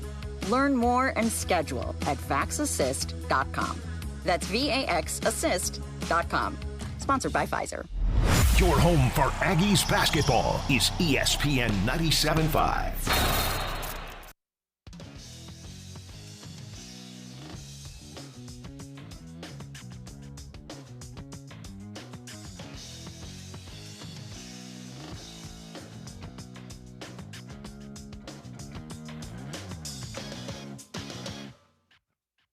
I don't know if you remember this one play, but yes, we were jumping a jump ball at the end of the game. So hold on a second. A radio audience just rejoined. Adam Ray is here on the Rich Eisen Show. You're recounting you played with Steve Smith against Steve Smith? I'm doing the Rico from Napoleon Dynamite, and I'm recounting old days of my athleticism. Okay. So I'm talking about 2019 Charlotte, and Steve was like, "Who are you?" And but Steve and I played against each other in the NBA Celebra All-Star Game, and there was a jump ball at the end of the game, and I think we were down by 1. It was one of those classic games that you want every NBA All-Star game to be, whether it's celeb or non, where people actually give a crap towards the end. Sure. So everyone's playing for something, pride, whatever it is. And Steve and I are jumping, and I, as the ball went up, turned and threw my body into him to box him out. No way. He took a hit. He's a brick wall. Yeah. He took a hit. I got the jump. And then he goes, "Jesus, man, take it easy." I go, "You're an athlete. I'm trying to be one." And then we ended up losing. But earlier in the game, Bad Bunny was trying to make a long cross-court pass to me as I'm coming around. In my head, I'm like, Bad Bunny sees me. He makes eye contact. He licked his lips, which I don't know why he did that, but I was having a good hair day. Yeah. And so he throws the ball to me, and I'm thinking I'm just going to catch, turn, and just John Paxson it up. And here comes Steve Smith with incredible closing time, as we all know. And he comes around and deflects the ball away and steals it, but he popped my pinky out of place. And I remember screaming. I'm so glad they didn't have me mic'd up, because it was not my... Screeched? Did you screech? I screeched. My wife at the time would have left me and been like, "That's not what a real man sounds like." But so then I told Steve, I go, "You dislocated my pinky." He's like, "How you doing now?" I go, "A little bit better, but it still hurts." He's like, "All right, man, good to see you." Anyway, that story. And you hadn't seen each other until this day. Until this day. So interestingly, this is what you do, Rich. You bring people together. You, Steve. Speaking of bringing people together, Cary, North Carolina. I'll Ladies be and gentlemen. March 11th to 12th. Adam Ray Comedy, telling stories, and you, Steve Smith Sr. and Bad Bunny are all at Super Bowl 60. Go figure that. Look at this. What crossroads? It's all about crossroads. Remember me? I have a picture with Bad Bunny. Let's cut to it. We don't have but it's Brad Williams when Bad Bunny walks into our locker room, and Bad Bunny walks in with all this bling, and Brad goes, "Here, Mr. Bunny, let me hold that for you." And he immediately starts laughing and just undoes it and puts it around Brad's neck. And I was right behind him, and one of the photographers took a picture, and it's pretty incredible. He was super sweet, and I think he's going to crush the halftime show. Obviously, this is what we got coming up this weekend. So we saw you just a couple weeks ago, Adam, Ray, and I mapped it out for you. I mapped it out. Because you're coming off your bye, and you're getting a little bit nervous because here come the Niners after beating the Eagles. They won and done the Eagles. And I'm like, here's what you're going to do. You're going to beat the Niners. Then you're going to beat the Rams. You said that. And then you're going to go to the home of the Niners and beat the Patriots. That's what you're going to do. Yes. That's the ultimate. What an ultimate sort of settling of all family business, like the end of The Godfather, right? Like, that's it. You know, you might as well just set it to music and let's go. and you're like, you got all fired up about it. And look what's happening. Look what's happening. Look what happens when you know, I'm not a true believer, if you manifest it and you put it out, I don't have crystals. I probably will become that person in my 60s, but this feels like the way it's supposed to happen. And you putting that out there, Rich, felt like a fun thing to say on the show. Yes. And the fact that it's actually happening, is wild. Yeah. And I know Brock loves his Pats, and you're feeling strong. You seem oddly confident for a team that I think is going to just get trampled over. But and I love you too. But I think friendship goes out the window on Sunday. I think. I was eerily confident for the Hawks-Niners game when we beat them. I think 13. No, the first playoff game. The playoff game. Yeah. People kept asking me, and I was like, you never know. I didn't want to get too high, too low. And then I'd say 2 days prior, I was like, I honestly think it's going to be a beatdown. I think our D is just too fast and quick. We're at home.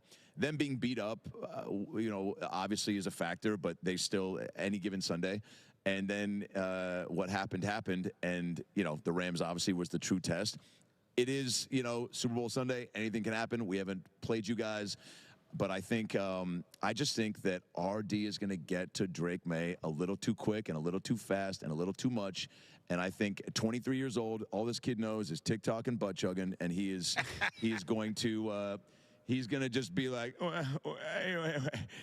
that's not how he sounds, but he's gonna be like me when I got my pinky dislocated times 10. Okay. He's gonna see the real ghost. He's gonna scream Casper and pay homage to Sammy D, and and it's gonna be a day that he'll never forget. Just like the Chargers D was supposed to do, and the Texans D I heard so much about. Okay, here we go. Yeah, okay. That was supposed to be the best in the league. Okay, just like those did. Yeah. Just like those did. Got it. He hasn't faced this D. I think this D is more superior than Sam Darnold hasn't faced ours, so we'll see. That first quarter Sam Darnold turnover, I'm going to send you a video. Please. Would you really do that during the game?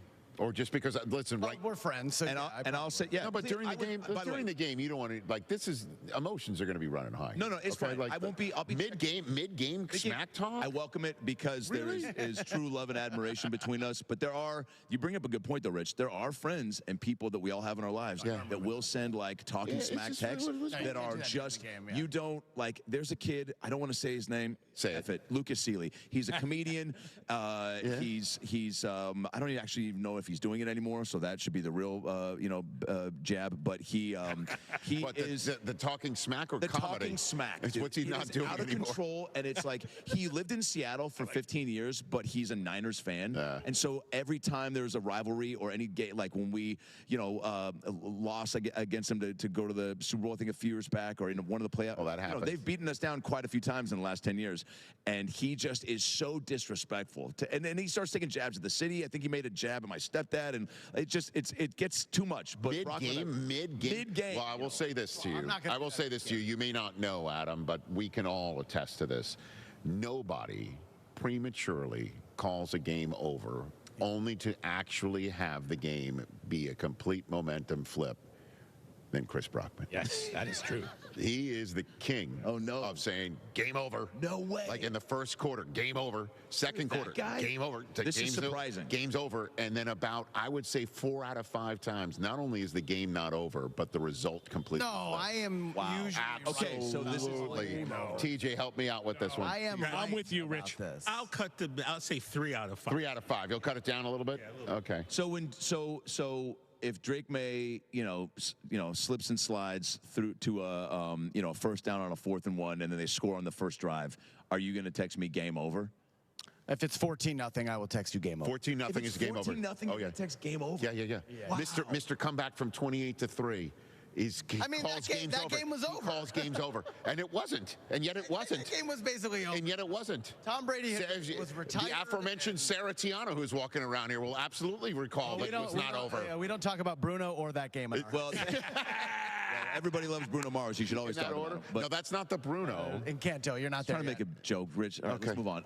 Is there, you know what? If you're going to send me a video of a Sam pick, I will send you a video of the 4th quarter Sam throwing his 4th TD pass of the day. 4. To put the game out of reach and make it 31-16, maybe 31-10. Wow. Yeah, not going to be close, man.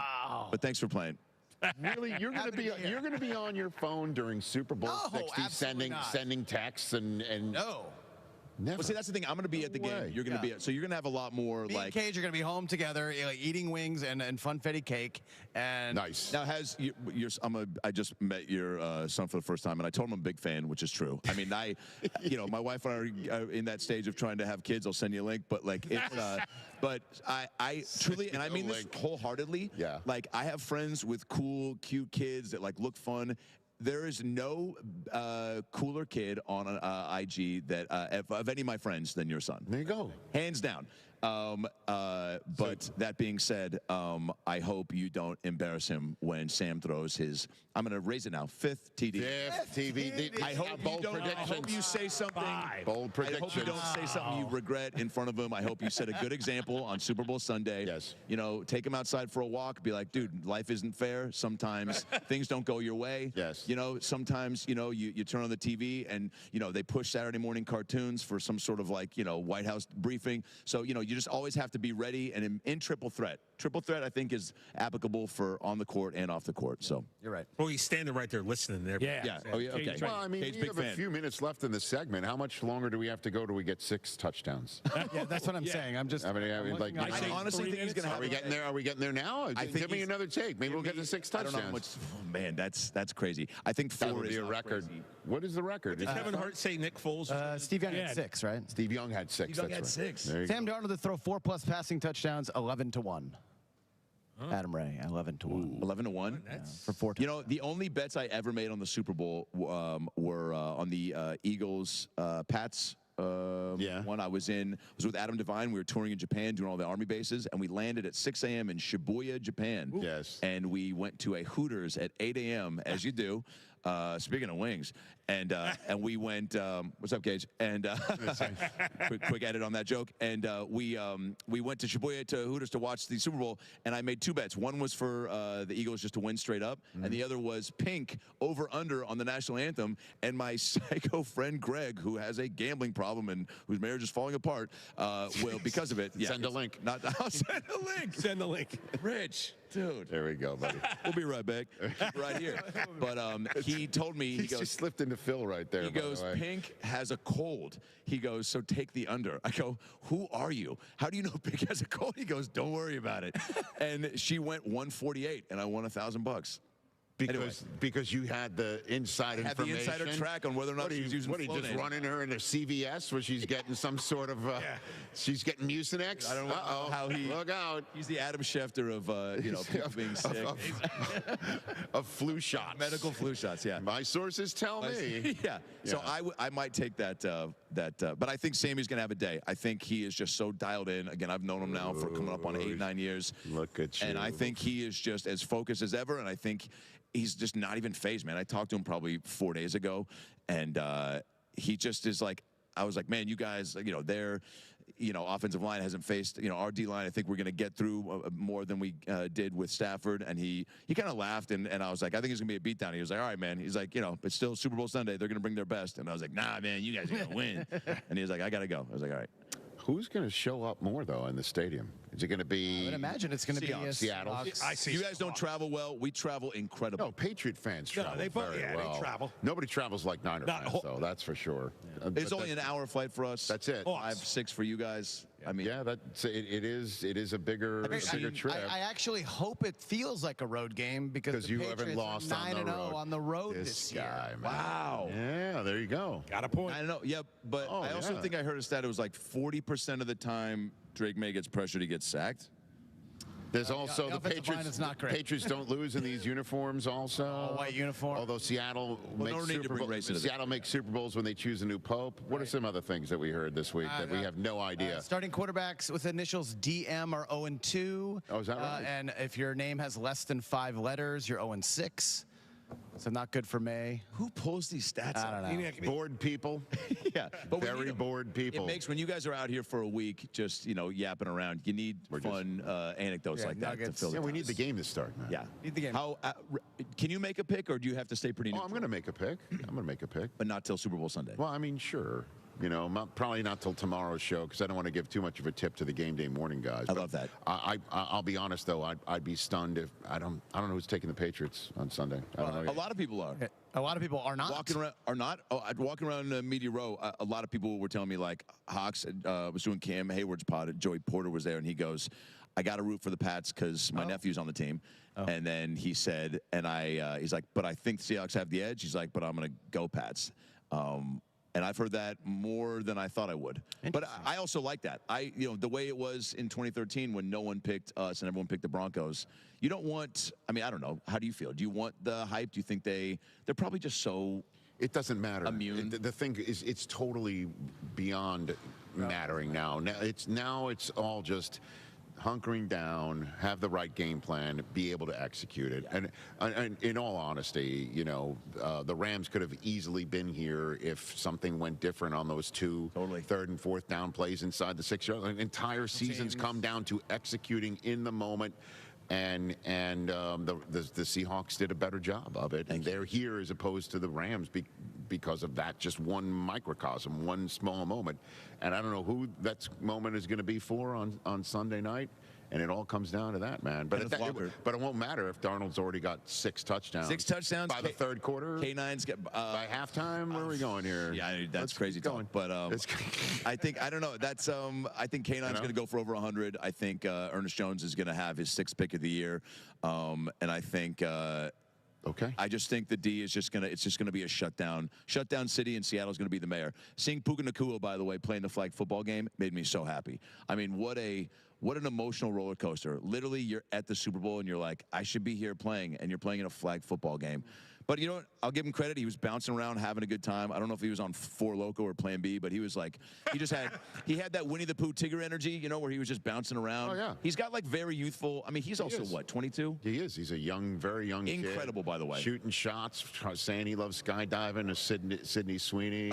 Oh, yeah. What is he doing? She's trying to go skydiving. Going for it. Wait, so he wants to go skydiving with Sydney Sweeney? Oh, she tweeted out that she loves skydiving, or she wants to take up skydiving, and he's like, I like skydiving. She said what she likes in men or something. And Puka was like, I like skydiving. I'm a skydiver. Bro, shoot your shot. You gotta shoot your shot. You gotta shoot your shot. It's so funny. Mike. My buddy Norm, who's here with me, was shout out to Norm, Ravens fan, so big Mikey McD fan, and he goes, I was talking, I was at a restaurant in Venice, and he's like, I had a very attractive waitress, and we started chumming it up, and he's like, I got her number, and she goes, hey, so I just want to let you know, I am talking to somebody else. And he was like, oh, all right. And she's like, yeah, it's somebody on the Rams. And he was like, oh, is it Puka Nacua? And she goes, I'll be back with your egg rolls. It is.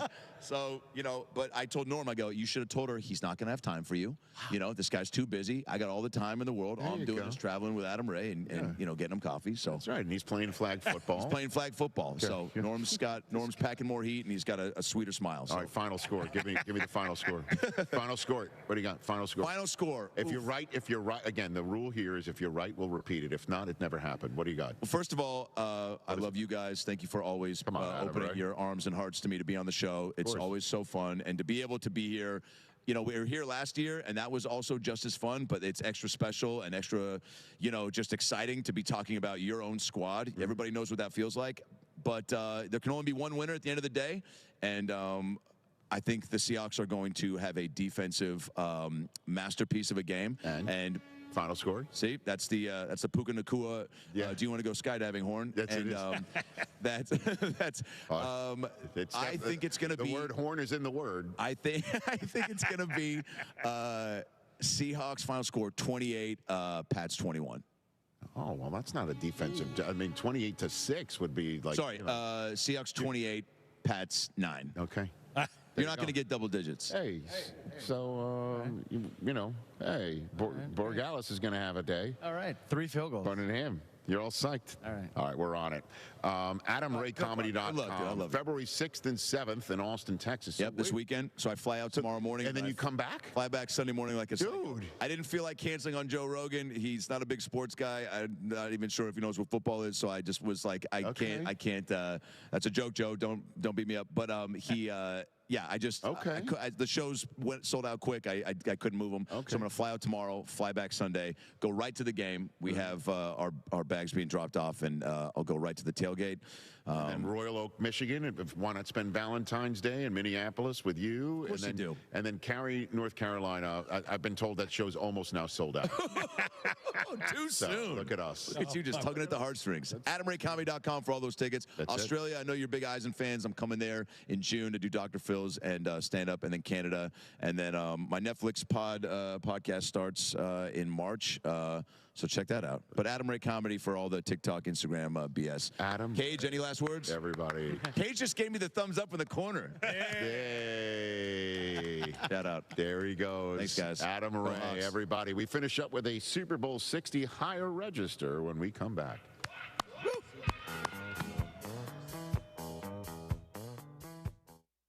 Do you owe $10,000 or more in credit card debt or personal loans? With credit card debt at all-time highs, Debt Relief Advocates is urgently notifying consumers of debt relief now being made available, designed to aid consumers with out-of-control credit card debt. Those who qualify and enroll for this relief program will only have to pay back a fraction of what they owe. This is not bankruptcy or a debt consolidation loan. This is a relief program that credit card companies would rather you not know about, as it ends your debt nightmare and saves you lots of money. Consumers owing at least $10,000 in credit card debt or personal loans can now take advantage of this debt relief as the cost of living skyrockets. Debt Relief Advocates has established a relief hotline for you to call to learn what debt reduction you may qualify for, so don't wait. For this free information, call the Relief Hotline at 800-606-8737. 800-606-8737. 800-606-8737. Federal American Grill, my favorite spot for a bite, and it should be yours too, whether you're enjoying social hour every day from 3 till 7, $10 apps and drink specials, their world-class whiskey and bourbon selection, or how about Valentine's Day, where you can get a 3-course dinner for just $75. Reservations are open now. Join the reward system, Club Fed, where you can get early access to all things Federal American Grill. Keep your eyes and ears peeled for the River Oaks location opening in Q1 of the new year. That's at Federal American Grill. Hello, I'm Lisa Holland Nelson. And I'm Shavonna Robischreiber. And we are so excited to be bringing you Culture Club HTX every Sunday morning from 8 to 9 on ESPN 97.5. Our show is about sports, community, fashion, and of course business, and all the things that make Houston the heartbeat of Texas. Our community. That's our favorite, right? That's one of my most favorite. So every Sunday, 8 a.m., ESPN Radio 97.5. We can't wait for you to tune in. John Granado with Robin Orlando from Houston Powder Coaters. Robin, I'm out there and I'm saying, well, what metal do I need powder coated? We do bicycles, we do wheels, we do bumpers, we do patio furniture, we do antique items such as sewing machine bases. Some people will have light posts in their front yards. Yard art is also a big thing. When you have Round Top with the antique festivals in the spring and the fall, tons of things you can find there that are vintage. Boat parts, anchors. How about gas lamps? It has to be carefully taken apart, but anything that's metal on there and cleaned off, we can definitely do that. Yep. Trailers, we do barbecue pits. Really, if it's metal, give me a call and let's talk about it. You had frogs in one woman's backyard that you did. Yes, it was a frog that represented all 5 of her kids, and then she also had 8 grandkids, and each one had a frog. For all your powder coating needs, there's only one place to go, Houston Powder Coaters. HoustonPowderCoaters.com or 281-676-3888 and ask for Robin. That is me. Hello, I'm Lisa Holland Nelson. And I'm Shivana Robischreiber. And we are so excited to be bringing you Culture Club HTX every Sunday morning from 8 to 9 on ESPN 97.5. Our show is about sports, community, fashion, and of course, business, and all the things that make Houston the heartbeat of Texas. our community. That's our favorite, right? That's one of our most favorite. So every Sunday, 8 a.m., ESPN Radio 97.5. We can't wait for you to tune in. The John Clay Wolf Show. Here's what's going on in the Wolf Pack. Bobo, we appreciate you. Thanks, man. Gigi doesn't. She said, You left me hanging, but whatever. I still love you. And I was there first. You're talking about the show meeting you had yesterday. She's the only one that showed up. Yeah, and I'm sitting there like, yeah, guys, I'm 3 minutes early. Right. What the heck? That was 50 to 1 odds in Vegas. The John Clay Wolf Show. Every Saturday morning. ESPN 97.5. Streaming TV is where it's at. It's not about cutting the cord anymore. That's old news. It's all about your customized TV options. With the best and cheapest high-speed internet and your own TV subscriptions, we've got your dream TV lineup. Between wired and satellite internet and TV, you now have tons of options. Save money and get more internet speed and better TV today by calling the Whole Home Connect. We scan your location and offer you the best TV and internet options. And we always have specials and promotions. So when you call, ask about that. Take 5 minutes of your time. Make this free call now and learn how to save money and get better internet and TV for your home anywhere in the U.S. Make this simple and free call now. 800-214-6191. 800-214-6191. 800-214-6191. That's 800-214-6191.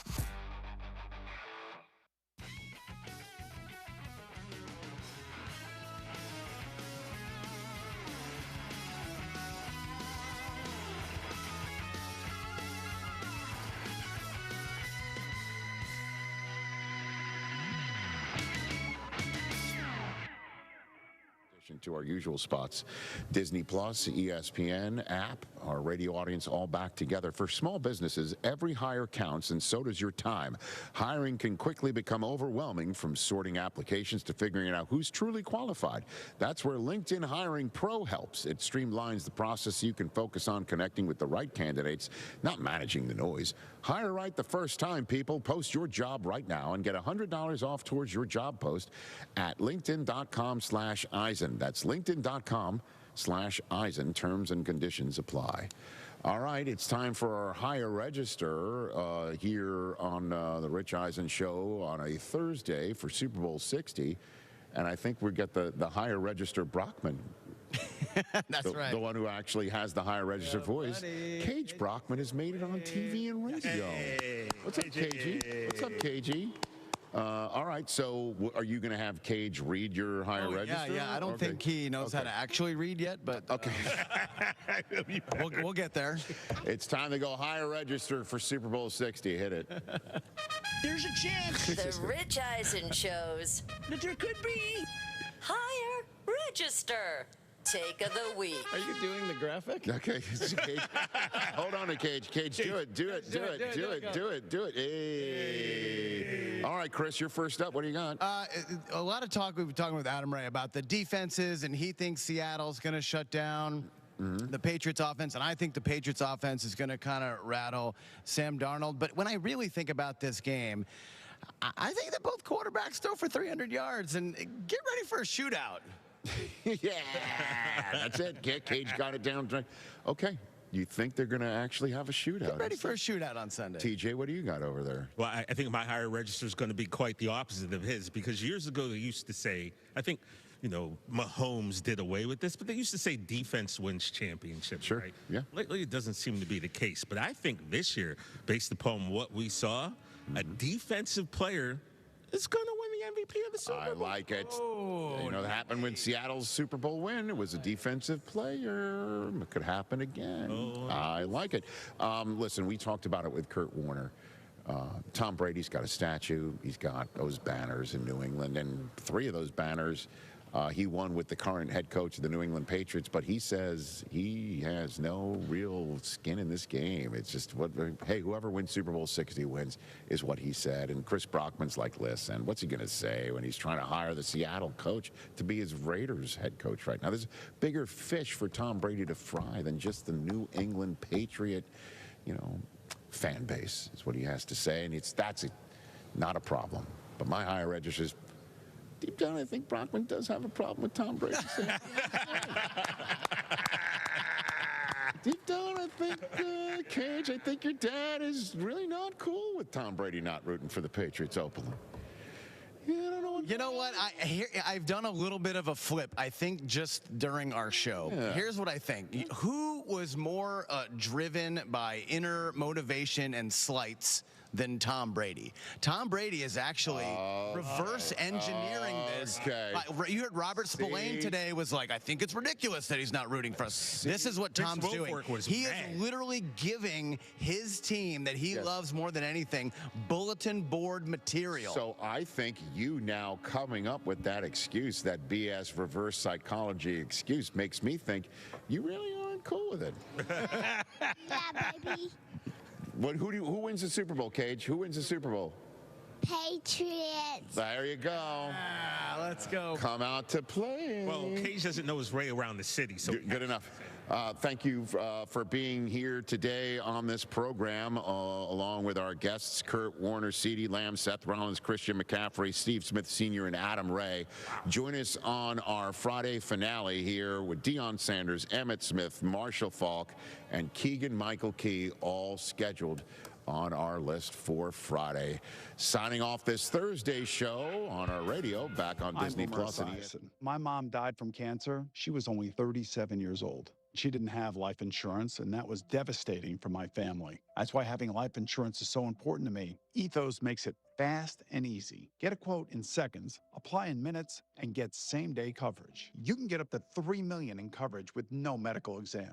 Get your free quote at ethos.com/play. That's ethos.com/play. Paid spokesperson. Time spent on application may vary. Online health questions required. Rich Eisen here. As you all know, I care deeply about pediatric cancer research and awareness. That's why I'm proud to talk about Hyundai Hope on Wheels. For over 27 years, every Hyundai sold has helped fund life-saving pediatric cancer research. Together with over 850 dealers nationwide, they've raised more than $277 million, supporting over 25,000 kids in their fight against cancer. At Hyundai, hope isn't optional. It comes standard. Visit HyundaiUSA.com and search Hyundai Hope on Wheels to learn more. Amber. Oh, and that's a hard foul. Let's listen for the call on the floor. The taxpayer owes back taxes. Penalties and interest are assessed and wage garnishments to begin immediately. The IRS never misses that call. I wonder if they will challenge it. The call is under review. Priority Tax Relief has been called in for a review. Priority is the best in the business at negotiating your tax debt and has even eliminated the debt for some clients. Priority Tax Relief is saving their clients millions of dollars every month. After a careful review from Priority Tax Relief, the debt has been eliminated. No foul on the play. Whoa! That completely changes the game, folks. If you owe more than $5,000, call Priority Tax Relief, and in minutes they'll review your case for free with a direct line to the IRS to see if you qualify for life-changing relief. No more worrying about wage garnishments or frozen bank accounts. Call Priority Tax Relief today at 800-781-9216. That's 800-781-9216. We make your tax relief our priority. Call now. Priority Tax Relief. You don't have to be fearless to take the first step. You just need a place that gives you every reason to keep going. A college that's nationally recognized for student success you can be fearless at San Jacinto College. Here, our graduation rate is higher than the other colleges. Our job placement rate is higher. Our transfer rate to universities is higher. That track record is why San Jac is the #1 community college in Texas. Be sure your hard work will take you even further and fear less every step of the way. Buying a new vehicle shouldn't be hard. Monument Chevrolet makes it easy. Random here. Monument Chevrolet has a huge selection of Chevy vehicles priced with transparency. No hidden fees, no upcharges, no dealer add-ons. For over 50 years, Monument Chevrolet has earned relationships with thousands of customers doing business this way. For new and used cars, fleet sales, and service, visit Monument Chevrolet in Pasadena, right off 225 and Beltway 8, and monumentchevrolet.com. Chevrolet, together, let's drive. Are you 50 or older? This news is for you. The CDC recommends you get vaccinated against pneumococcal pneumonia. Even if you're healthy, your age puts you at risk. People 50 or older are over 6 times more likely to be hospitalized with pneumococcal pneumonia compared to adults 18 to 49. Just one shot can help protect you. Learn more and schedule at vaxassist.com. That's VAXassist.com. Sponsored by Pfizer. Progressive knows there are some surprisingly expensive things in life, like rugs. People say a rug would really bring the room together. And sure, you don't know what that means, but it sounds important. Suddenly you're using words like jute and sisal. Then you see the price and lose it, because how can the thing you walk and spill on cost so much? So you devote your life to taking down Big Rug. But then you remember that switching your home and auto to Progressive could save you hundreds. So, looks like Big Rug is safe. For now.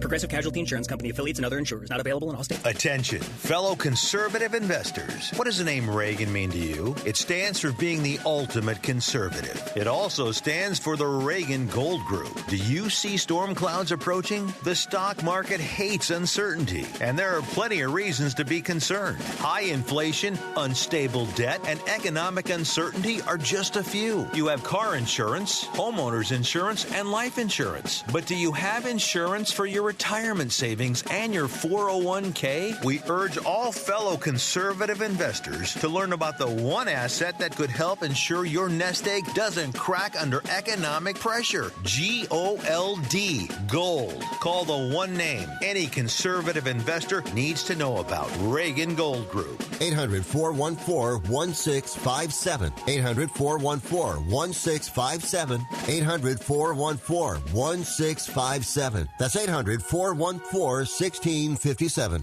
This is ESPN 97.5, KFNC, and 97.9 HD2 Mont Belvieu, Houston. Brought to you by Zadok Jewelers.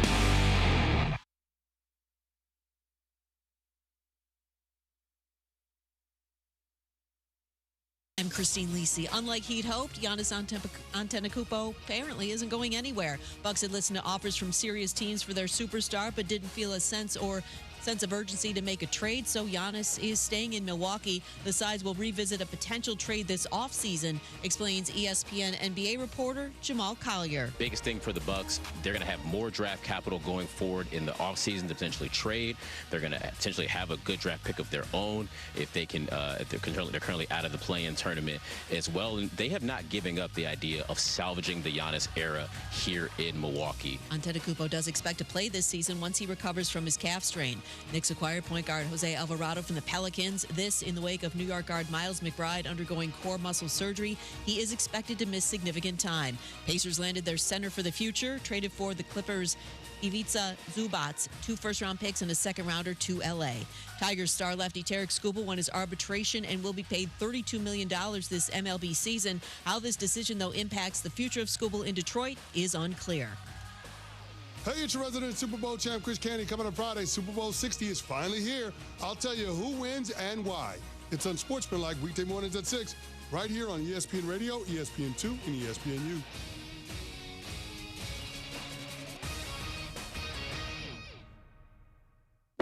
From Studio 2 at the worldwide headquarters of ESPN and the HD studio in Atlanta, Georgia, this is Freddie and Harry. Your most embarrassing sports moment. Pat in West Virginia, go, my friend. I was in Little League, and I was pitching, and a fly ball was hit, and me and the third baseman, which was a girl, she had a sucker in her mouth, so we both collided, and I chipped my tooth, and I went to the ground, and I noticed my tooth was chipped. Looked over to her, she pulled her sucker out, and my tooth was in her sucker. Oh, boy. What? Pat, there are better ways to have a first kiss, my friend. Hey, at least you got that kiss, Pat. At least you got that sucker kiss, Pat. There are better ways to get to first base, Pat. So how did you get your first kiss? Yes, exactly. Funny story. I chipped my tooth. I'm going to hell on scholarship. This is Freddie and Harry.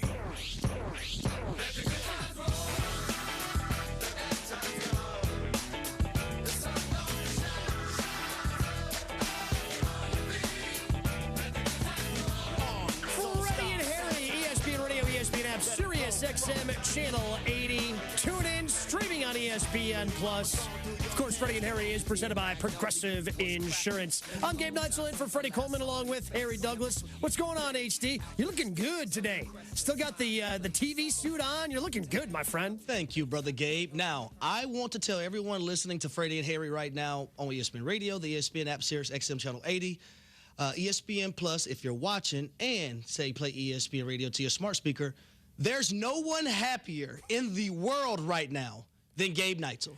Whoo! Gabe. Yes, sir. Everything Milwaukee, everything Wisconsin, you're infatuated with. Milwaukee Yes, Bucks, the NBA team, that's your team.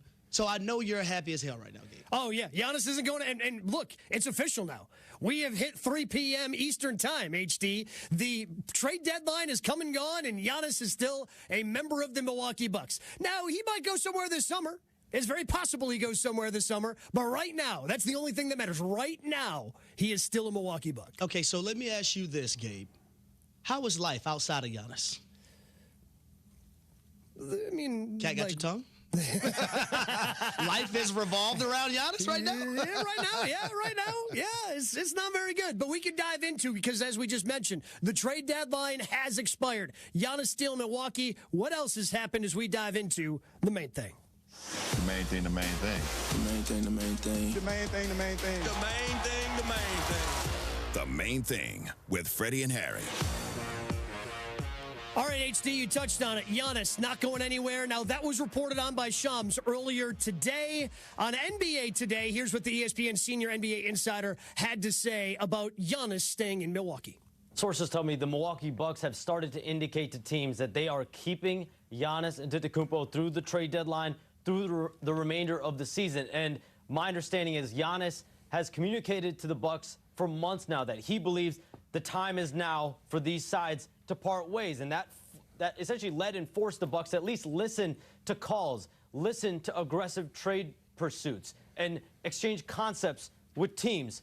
These sides engaged, but they never progressed to even close on a deal over the last few days, and now they're pushing this to the second half of the season, to the offseason. The Bucks have the rest of the season now with Giannis, but teams involved believe that the Bucks might truly feel that they can potentially build a contender around Giannis this summer and get him back on board. Now, I firmly believe that's what the Bucks are going to do, HD. I don't know how they're going to do it, because they have leveraged themselves very much to get to this point. They're eating $22.5 million with the sign and waive, or excuse me, with the waive and stretch of the Damian Lillard contract. It's $22.5 million this year, and then for the 4 years after this year that they're eating against the salary cap. So they opened up some space so they could go and sign somebody like Miles Turner this past offseason. The Bucks just have not been very good without Giannis this year. They've struggled even with Giannis on the team this year. They're on the outside of even the play-in right now in a pretty weak Eastern Conference. I don't know how they go about that, but I know the Bucks, because of what they've done, even to get to this point, they're going to do everything in their power to try to convince Giannis one last time to stick around and try to sign a contract worth $275 million on October 1st. Well, also, number one, you do everything in your power, like you mentioned, to convince Giannis to stay.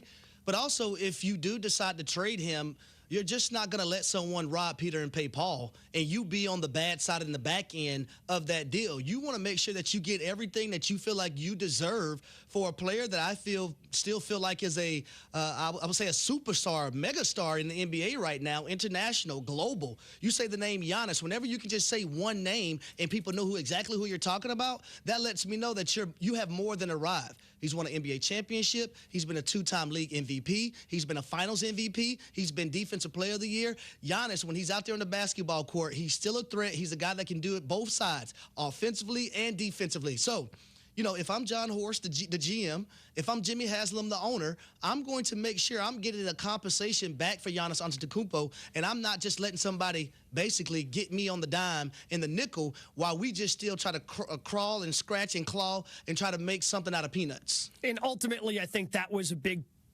factor in this whole thing too, Harry, where they looked around. If the Bucks are a team that wanted picks and they wanted, a couple of young players. Talent. Well, the Warriors, they were offering the picks. The Heat were offering the young players. There was just no one deal that was out there that made sense for the Bucks. And I think that they went, okay, if somebody had blown our socks off and just given us an awesome deal, yeah, maybe we would have traded him before the deadline 7 minutes ago.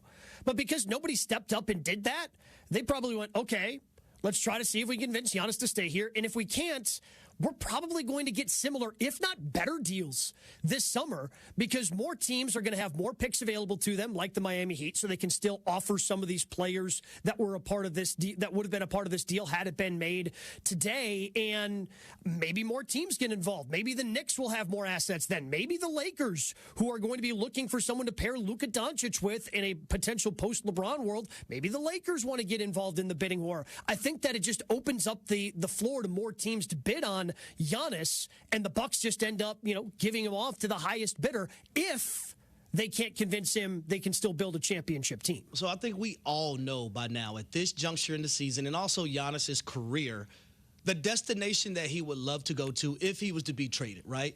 Mm-hmm. That's right here where I am right now, the New York Knicks, Madison Square Garden, the Mecca, the most famous arena in the world when you talk about basketball or anything else. That's the likely destination that he would love to go. Well, our very own colleague, Kendrick Perkins, he thinks this is actually setting up for Giannis this summer to go to the New York Knicks.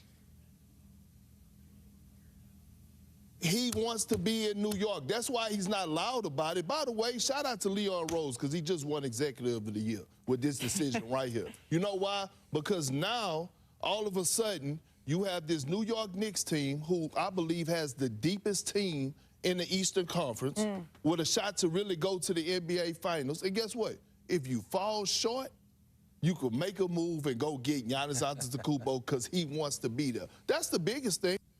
So, Gabe, that was my thinking, right? You run it back with this group within the New York Knicks. A lot of people coming into the season expected the Knicks to make the NBA Finals, come out of the Eastern Conference. If you come up short, then you exhaust the other possibilities. And guess who else is in that possibility? Giannis Antetokounmpo. Yeah, and look, it seemed like the Knicks weren't, I don't want to say they weren't serious, but it didn't seem like they were serious suitors this time around. I know there was the report before the season started, the Bucks and Knicks had some talks, but the Knicks just don't have any assets right now. Now, they'll have some access to some picks this summer, and they'll have maybe opportunities of, I think ultimately the Knicks did want to see if they could get it done with this core this year, and if it doesn't, you're going to have to give up some pieces of that core in order to acquire Giannis Antetokounmpo, and if they fall short yet again this year, I think that they would be completely going, all right, we couldn't get it done with this group. We have to make some changes. All right, what if we pair Jalen with Giannis and try to keep some of those other pieces around him and ship some of those pieces off to Milwaukee? Maybe get a third team involved and try to get more picks involved. It just feels like more teams are going to have more access, whether it's to money, whether it's to picks, roster flexibility. It feels like, to me, the best time to deal Giannis, if he gets dealt, is going to be during the summer when more teams are going to go, yeah, let's go all in on Giannis and try to make a push in 2026-27. So let me correct you a little bit, right? Because you said some pieces New York would have to give up. Not some pieces, Gabe. We're talking about major contributors, guys who are two-way players, guys who might be what you consider part of the backbone of your basketball team right now. That's why it's so important to make sure when you decide to make this move, if you make this move, that it's the right move for your organization. Because if I'm the Milwaukee Bucks and I'm talking to the New York Knicks, hey, I want OG Anunoby. Yep. I need him. I got to have him. And we know how phenomenal he's been, not just, in last season, but this year, been a two-way player, defending when he needs to defend, scoring the basketball when you need him to be a scorer.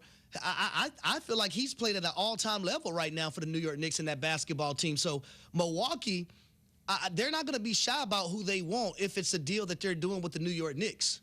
So, so it's not just some pieces. You're talking about pivotal pieces that are anchoring this basketball team. They're not going to be shy with any team, I don't think, about, hey, these are the guys that we need. And it felt like this time around, everybody wanted Giannis, but nobody wanted to pay the Giannis price. Right? Like, turns out you got to give up something that you value in order to get a top 3 player in the NBA. I have with some of these teams, right? Don't come to the table. If I tell you I want a nice 5-course meal from a 5-star restaurant, and you going to get me fast food, that's not going to work. Not with a mega star, not with an international superstar. No, I'm a huff, I'm a puff, I'm a blow the house down. Because that's what I'm expecting you to give me, the house. Well, again, they wanted to sit down and have a nice, filet, nice New York strip. And a lot of these offers were just ground beef. That's probably old too. You really don't want to eat. It's probably spoiled meat. Yeah, just starting to turn that little brown color. Oh yeah, that's when you know it's time to throw it in the garbage. Basically, what the Milwaukee Bucks did before the trade deadline was over. And so now the question is, okay, now what now for the Bucks? Are they going to try to make a push for the postseason because Giannis is that competitive of a person? Here's what Brian Windhorst, ESPN NBA insider, had to say on First Take this morning when it comes to the Bucks and Giannis for the rest of the season. What I suspect is going to happen is that the Bucks are going to deactivate Giannis and not play him the rest of the season, or very close to not the rest of the season, because their future now is highly dependent on their draft pick and Giannis avoiding injury, and they've got to protect those legs. And so I want to know how Giannis is going to feel about potentially being shut down for the season, not only not traded, but maybe being shut down for the season, because that's the tactically correct move for the Bucks going forward. You shouldn't care. That I think is going to be tough because Giannis is the ultimate competitor. He wants to be out there, which is why he injured his calf for the second time to begin with. He admitted in a local article here in Milwaukee at the Milwaukee Journal-Sentinel with a one-on-one he did with Jim Ozarski that he came back too early from that injury and then was kind of feeling it a little bit before he ended up hurting it a couple of weeks ago, but he still tried to play through it. Ultimately ends up, hurting his calf in a game against the Denver Nuggets. Giannis wants to be out there. And selfishly as a Bucks fan, especially if I don't know if he's going to be here next year, I would love to go see Giannis play another game or two in a Bucks uniform inside Fiserv Forum here in Milwaukee. But I understand what Wendy is saying because ultimately, if the Bucks do convince Giannis to stick around, the best path to that is having as good of a draft pick as you possibly can this summer. And the route to getting as good of a draft pick as you can get is probably shutting down Giannis for the rest of the season. But if he's not happy about that and you want to try to convince Giannis to stay, you also want to make Giannis happy. So it just ends up being, I think, a little bit complicated for the Bucks and Giannis once that calf is healthy enough to go. So 2 things to what you said. If I'm the Milwaukee Bucks, of course Giannis is going to be upset. And we do have the reports that said if Giannis is healthy when he comes back and he's healthy, he's going to want to remain playing for the Milwaukee Bucks, right? Playing this season. Well, if I'm the Milwaukee Bucks, I'm going to go ahead and veto that and tell Giannis, no, you need to sit down. We're taking it out of your hands. You're not playing. Well, because part of the issue for the Bucks, Harry, over the last handful of years in their postseason failures is Giannis hasn't been healthy at the end of the season. Exactly. But the second part to that, though, Gabe, and Milwaukee has to be careful, right? Because when it comes to the 2026 NBA draft, if the Milwaukee Bucks have a worse record than the New Orleans Pelicans, well, guess who that draft pick goes to? The Atlanta Hawks. Mm-hmm. So right now, the Milwaukee Bucks as an organization, you're rooting for the Pelicans to continue to be not good this season. Because if their record is worse than yours, that's the pick that the Atlanta Hawks actually get. Yeah, because the Bucks had traded have that pick swap with the Pelicans, who eventually traded it to the Hawks. And I think what the Bucks are hoping for is that both those picks end up being bad. And no matter what, you're going to get a good pick between the two of them. But again, that's where the complicated stuff comes in with Giannis and the Bucks. Are you trying to make him happy? Do you want to make a playoff push because he wants to? Or is it just best for everybody involved to just shut him down? You can tune in to NBA action Saturday night. Lakers host the Warriors. It's presented by Indeed. Coverage begins 8 p.m. Eastern on ESPN Radio and the ESPN app. Super Week 2026 on ESPN Radio. The latest news. Josh McDaniel and this offense, can you hit some big plays? Predictions and reactions. Seahawks, Patriots.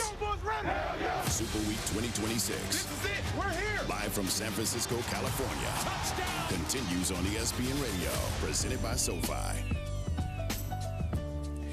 It is Freddie and Harry on ESPN Radio and the ESPN app. I'm Gabe Neitzel in for Freddie Coleman along with Harry Douglas. As we are joined now by New York Jets quarterback Tyrod Taylor. Tyrod, what's going on, man? Appreciate the time. All is well. How about yourself? Oh, we're doing great. So as somebody that has been a veteran who's played for a lot of different teams, how do you look at Sam Darnold leading, being on his fifth team and leading them to a Super Bowl this year, something we haven't seen since Chris Chandler did it back in 1999? Sam has done a great job of being battle-tested and taking full advantage of every opportunity that's been presented to him throughout his career. And I think that as a guy who's been around to different teams, is definitely happy to see him have the success that he's had this year, and looking forward to him capping it off with the way that he wants to cap it off this year. Tyrod, I would say what stands out to me about the Seattle Seahawks is that whether it's the head coach, Mike McDonald, Ernest Jones IV, on defense, Jaron Reed, who's a friend of this show, came on. All these guys are in support of Sam Darnold. No matter what the outcome of a football game is and the circumstances, talk about being in the locker room and when everyone is invested into you as a quarterback, how that makes someone that plays the position that you play, and also Sam Darnold, how it makes you guys feel. It gives you all the confidence in the world. You understand that regardless of the highs and lows of the season, your guys have your back. It allows you to go out there and play free. And I think that you're seeing that with Sam. He's played at a high level this year. He's playing free, and he's playing with the confidence of the guys that are around him.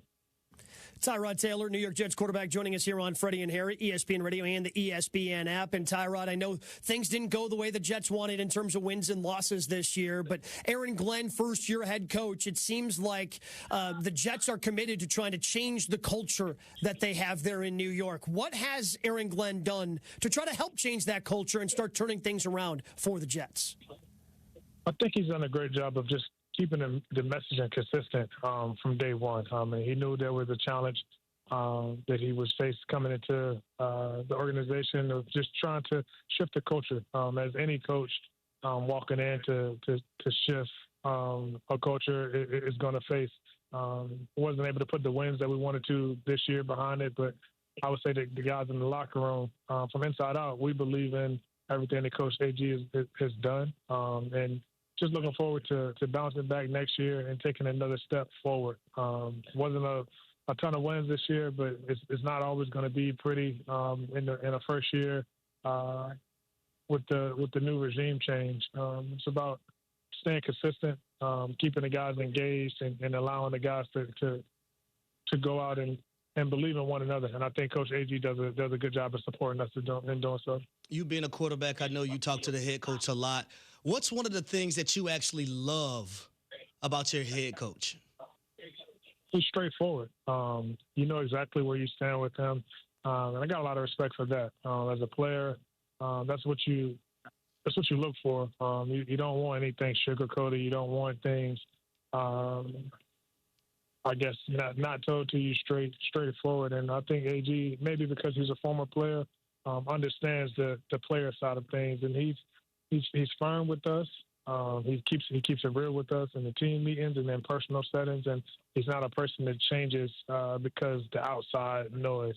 He's, like I said, he's firm in his messaging, and I got a lot of respect for him. Tyrod Taylor, Jets quarterback, joining us here on Freddie and Harry on ESPN Radio. It's a tough division that you guys are in out there in the AFC East. One of those teams in the Super Bowl, in the New England Patriots. Josh Allen, the quarterback for another one of those teams. What do you think is the next step for the Jets now that the culture's starting to turn? What's the next step for the Jets to be competitive with teams like that in 2026? It's about being consistent. I mean, I think throughout the last year, we showed flashes on offense, showed flashes on defense, and showed flashes in special teams, but never was able to put it together all three phases consistently. And it's about to be able to beat the teams within our division, the Patriots, Dolphins, the Bills. It's about being consistent as those teams, or at least two of those teams have been in recent years. And that's the next step. I mean, focusing on your division, taking it one step at a time and having success there. And then you can broad picture and widen the lens and looking at the rest of the league. But I think where you find consistency is year after year being competitive and winning your division. When you look at that wide receiver room, Sean Jefferson, wide receiver coach, he's someone that I played for when I was in Tennessee. I know he's one of those straightforward coaches as well. But when you look at a group that has A.D. Mitchell, John Mechie, and then you also have Garrett Wilson, what about those three guys that I just mentioned? And you can go through each one of them as individuals and tell me what you like about their games. Yeah, three different playmakers that you just mentioned. Obviously, Garrett Wilson is one of the league's superstars, one of the best players I've been around. His catch radius, what he can do with the ball in his hands, the type of plays he's able to create and make when the ball is around him. And it's very few in this league that can do so. AD, young talent, has the size, has the competitive nature, and I think he complements Garrett well. Looking forward to seeing him continue to keep growing as a receiver, and as well as Metch. Last year, I think you've seen him come into a little bit of his own, as is some more consistency just throughout his career, being able to get the opportunities where the ball is going to him and for him to create plays. Very smart, very savvy. You could tell he's been coached well and just has a great feel for just the game of football. Just a lot of the conversations that me, AD, Metch, and Garrett, those guys are very smart players. They're not just out there running lines on papers. They're creating space, understanding the scheme, and understanding how to attack defenses. And that's what you look for in the wide receiver room. Tyrod, you've got something cool going on with Dairy Queen and DeAndre Swift. What do you guys have going on? Yeah, so I'll partner with DQ for the Taylor and Swift halftime feast with my boy DeAndre Swift. Obviously, the Super Bowl Sunday food is just as important as the plays. So it's about the chicken platter this week with DQ. They just announced the new flamethrower chicken strips. You can eat it with the soft serve that Dairy Queen offers as well too. The platters come in multiple sizes: 25, 50, 75, 100. But yeah, it's a big platter, great food, and obviously a word play on Taylor and Swift. Gotta love it. Absolutely love it. Tyrod, we certainly appreciate the time. Best of luck in 2026. No problem. I appreciate you. Thank you.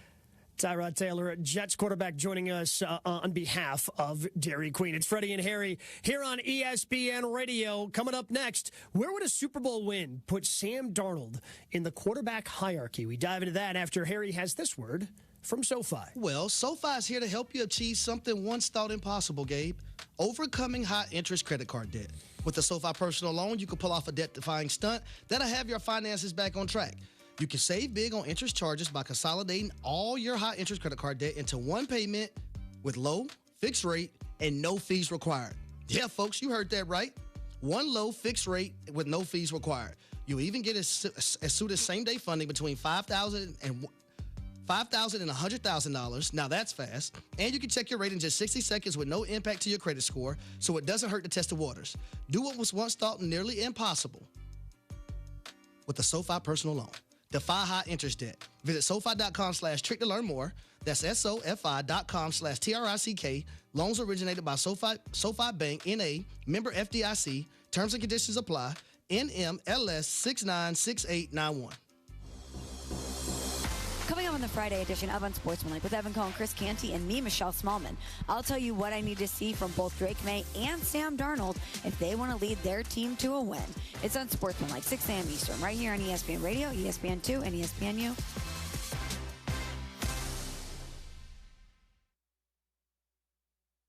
The post-career day press conference brought to you by Progressive. Anthony, can you tell us what happened during career day? I'm a biomedical researcher. The kids just weren't impressed. How did you feel when your son called in the backup? Embarrassed, and I knew it would be a fireman. It's always a fireman. It's cliche, but a crowd favorite. He had an axe and everything. I can't compete with that.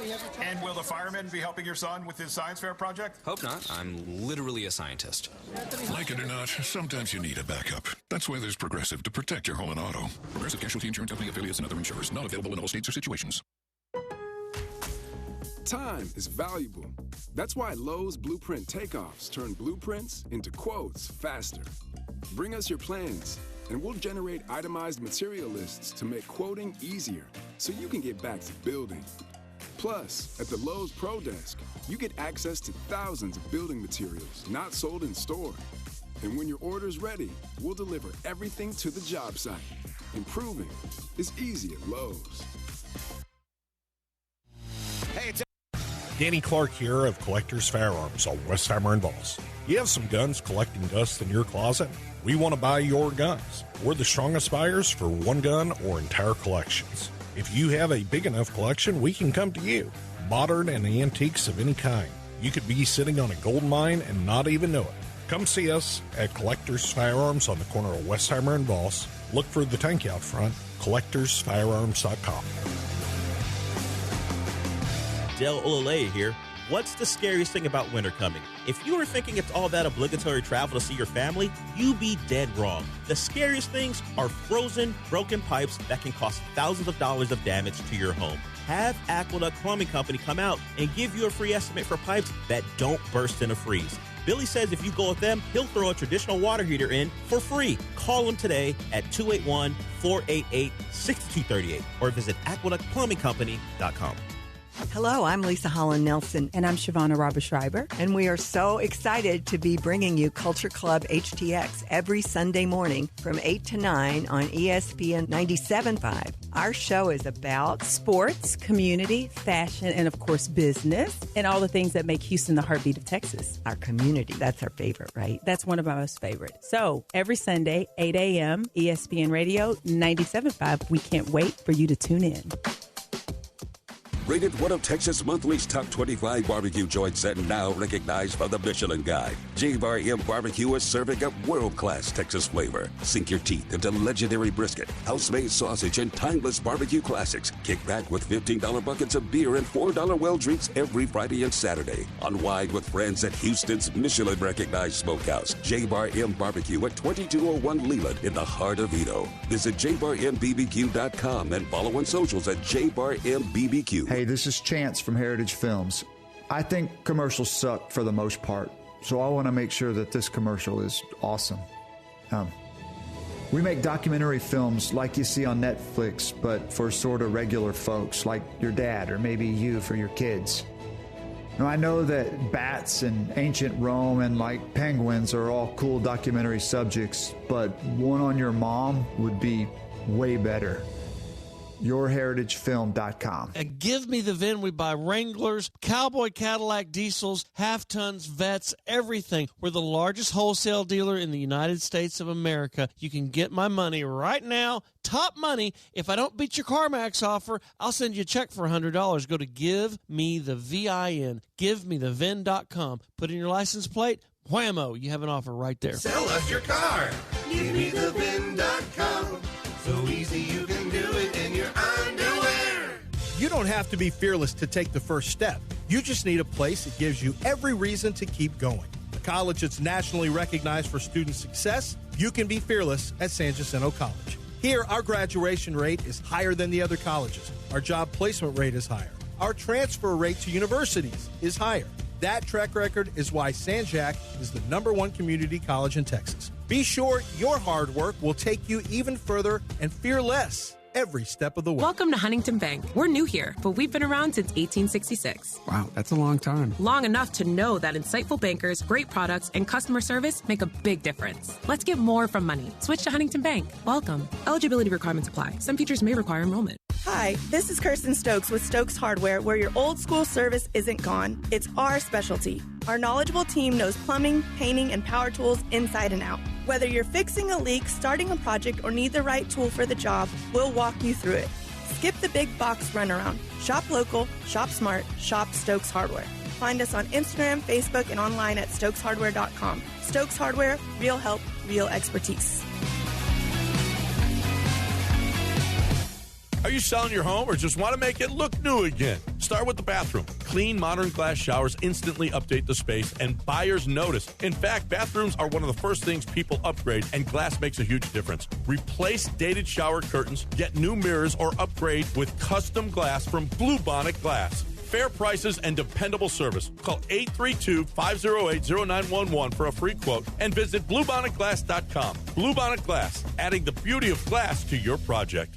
Looking for a great way to listen to ESPN 97.5 whenever and wherever you are? Then download the ESPN Houston app. Just search ESPN Houston in your app store and download today. The ESPN Houston app is brought to you by Dream Rate Mortgage, U.S. Coins, and Texas Card House. Teams and players hate playing against because he's going to be in your jockstrap. He's going to be picking you up 94 feet, making you feel him. Really good acquisition. Mike Brown will find a way to get him going right away. Pacers acquired Ivica Zubac from the Clippers and got their center of the future. Baseball, Tigers star lefty Tarek Skubal won his arbitration. He'll be paid $32 million this 2026 season. His future, though, clouded by questions about Detroit potentially trading him before he becomes a free agent in the fall. Hey, it's Evan Cohen. Coming up Friday, we'll have a full recap of the NBA trade deadline. And, of course, get you ready for Patriots Seahawks Super Bowl 60. It's Unsportsmanlike, 6 a.m. Eastern, right here on ESPN Radio, ESPN2, and ESPNU. This is Freddie and Harry on ESPN Radio and on the ESPN app. Got my coins like Mario. Yeah, they call me Cardi B. I run this like cardio. I'm in district in the Freddie and Harry, ESPN Radio, ESPN app, Sirius XM, Channel 80. Freddie and Harry is presented by Progressive Insurance. I'm Gabe Neitzel in for Freddie Coleman along with Harry Douglas. And it happens like clockwork, Harry. Every Super Bowl, we get a story that really doesn't have to do with the game, but is somehow controversial, and it just you can't believe it somehow became a story.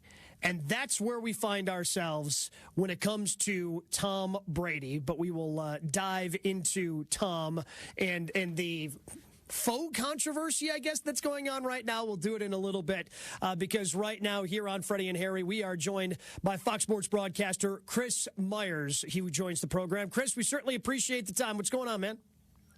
Hey, things are good here in San Francisco on media. Used to be Radio Row. It's packed, but a lot of people talking about the game on Sunday and enjoying the nice weather.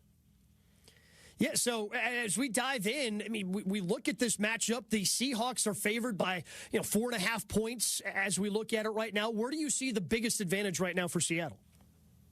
I'm leaning in that direction. I called their game early in the year at Jacksonville. They were a very good road team, although this is a little bit more in their line of, or in their time zone.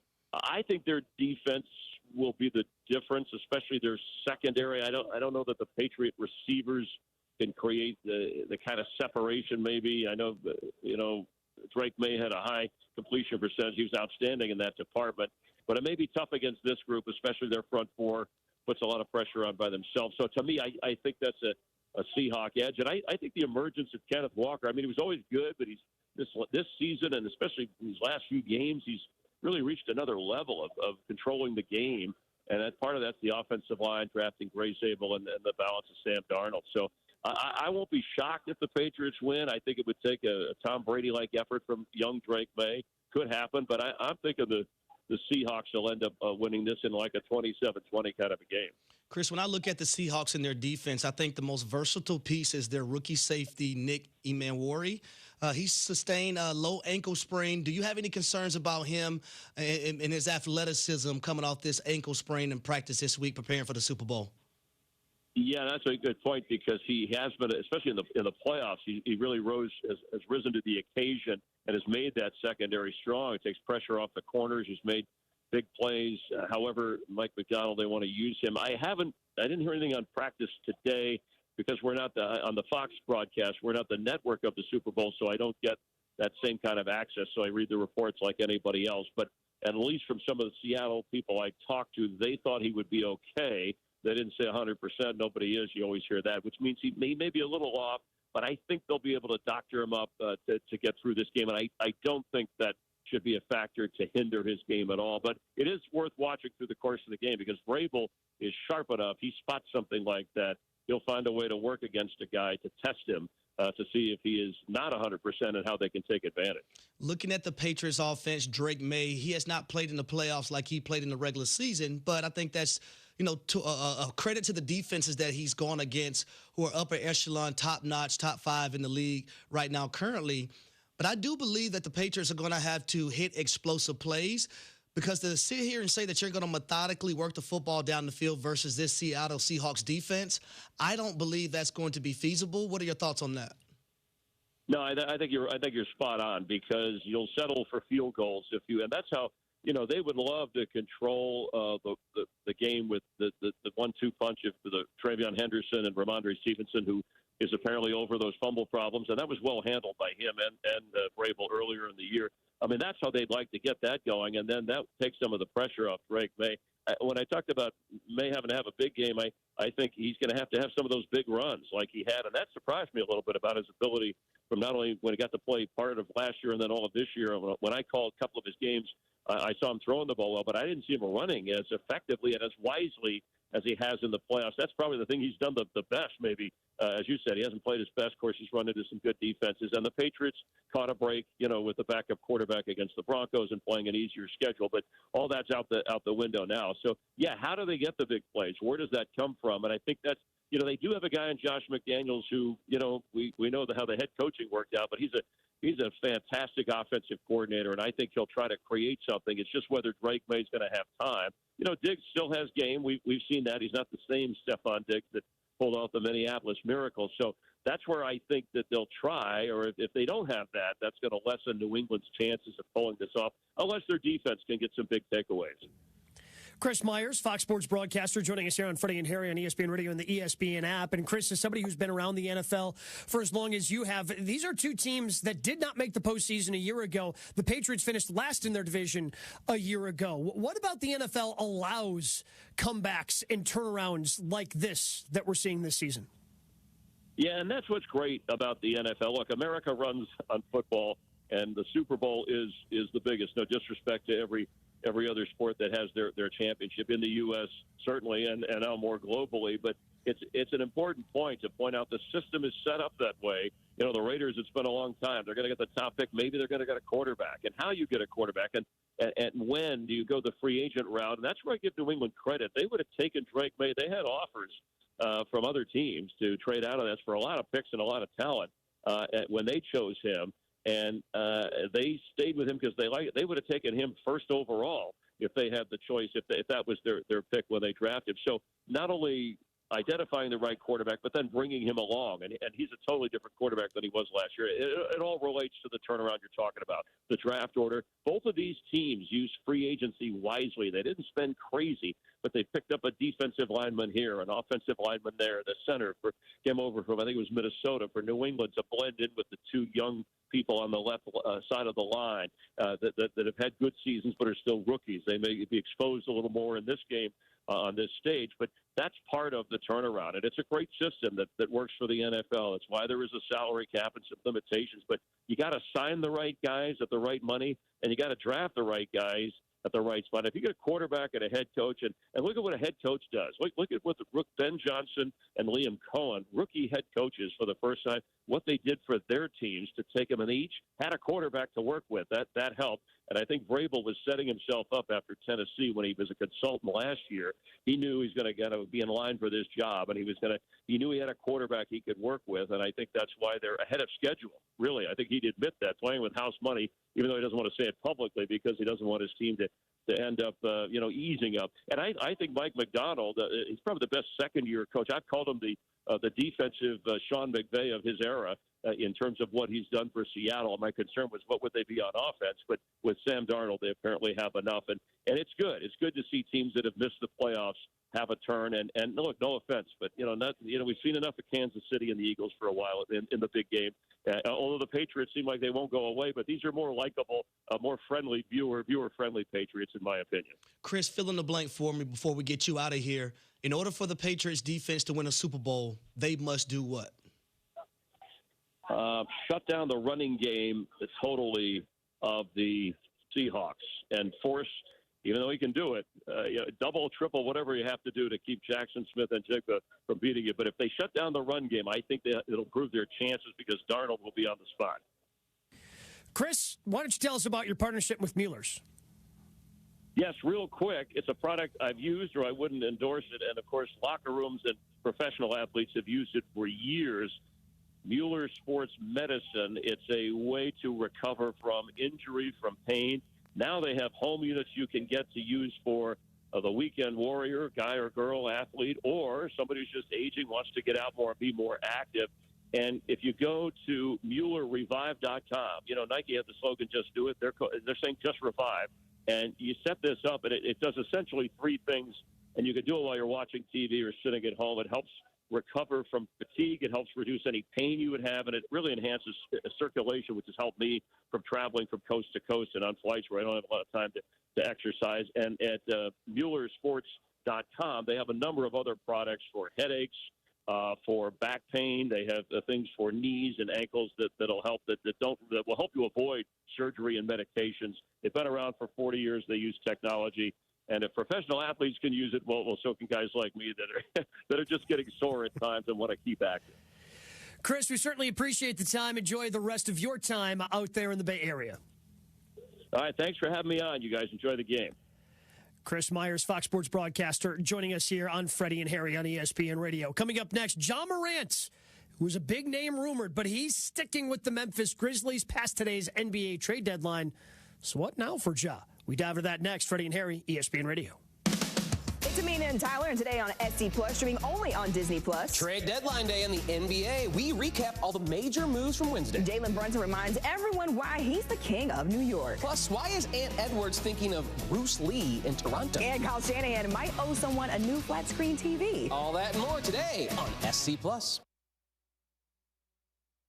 DraftKings Sportsbook is making every snap, every drive, every moment of Super Bowl 60 count with DraftKings Live Millions. Open the app, opt in, and get your promo token. Place a live bet of $1 or more on the Super Bowl, and you're in. Download the DraftKings Sportsbook app and use code FNH. That's code FNH. Bet live for your share of $5 million in prizes with code FNH. In partnership with DraftKings, the crown is yours. Gambling problem? Call 1-800-GAMBLER. New York, call 877-8-HOPE-NY or text HOPE-NY. Connecticut, call 888-789-7777 or visit ccpg.org. On behalf of Boot Hill Casino in Kansas, wager tax pass-through may apply in Illinois. 21 and over in most states. Void in Ontario. Restrictions apply. No purchase necessary. Opt-in required. Minimum odds minus 500. Prizes either bonus bets or single-use 20% profit boost. Max bet $20 that expire in 30 days. See official rules at sportsbook.draftkings.com/promos for entry period and free method of entry. Sponsored by Crown Gaming, Inc.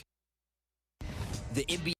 John Granado with Robin Orlando from Houston Powder Coaters. Robin, you guys are doing data centers now. There's all kinds of businesses that could use powder coating. Yes, we are doing industrial, which means oil and gas. We are doing plenty of residential, and now we're doing tech. We're going in with Meta. We're going in with Tesla. We're working on their data centers. We've even done Samsung in Austin. So the sky is the limit when it comes to our coatings. I mean, if I'm a city and my water tower is looking terrible, I'm going to call you. Call us because we want to make sure you take pride where you live. And all these businesses, they have fencing. And if you are a business, you will go to them. Yes, there's not many bricks and mortar anymore, but the ones that are still here, they want to look great. And we are here to help you with your railings, with your fencing, with your door frames. We can do it for you. And residential free pickup and delivery. You guys are so nice. Yes, we try to be. For all your powder coating needs, there's only one place to go, Houston Powder Coaters. HoustonPowderCoaters.com or 281-676-3888 and ask for Robin. That is me. Hey, hockey fans. Hockey Day in Houston returns Saturday, March 21st at St. Arnold Brewery. Come hang out with Mark and Marty Howe, as well as other NHL and professional hockey alumni, plus former Houston Aeros mascot Chili.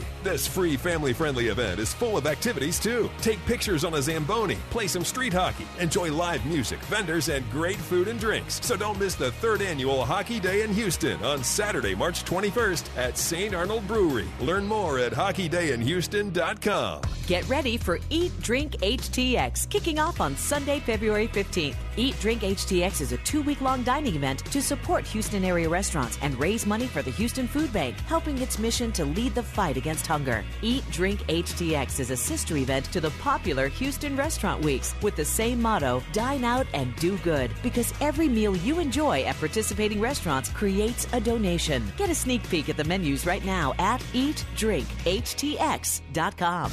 This is Danny Clark, owner of Collector's Firearms. If you're in the market for a new or used gun or accessory, don't wait for the gun show to roll through town. With over 10,000 guns in stock, we have what you're looking for. We're open Monday through Saturday every week of the year. Tactical, hunting, pistols, revolvers, rifles, and much, much more. All in stock, ready to go. Whether you're a beginner or expert, our staff will take care of you at Collector's Firearms on Westheimer and Voss. Look for the tank out front, collectorsfirearms.com. The best thing about memories is they never fade and never go away. Stories from your past sit up in your head perfectly, and you can just draw from them for the rest of your life. The details don't get fuzzy, and you can share them with the people you love easily. Oh wait, that's bull. That's a heritage film. The thing that we create for families and founders to share their stories with a personal documentary film that does last forever.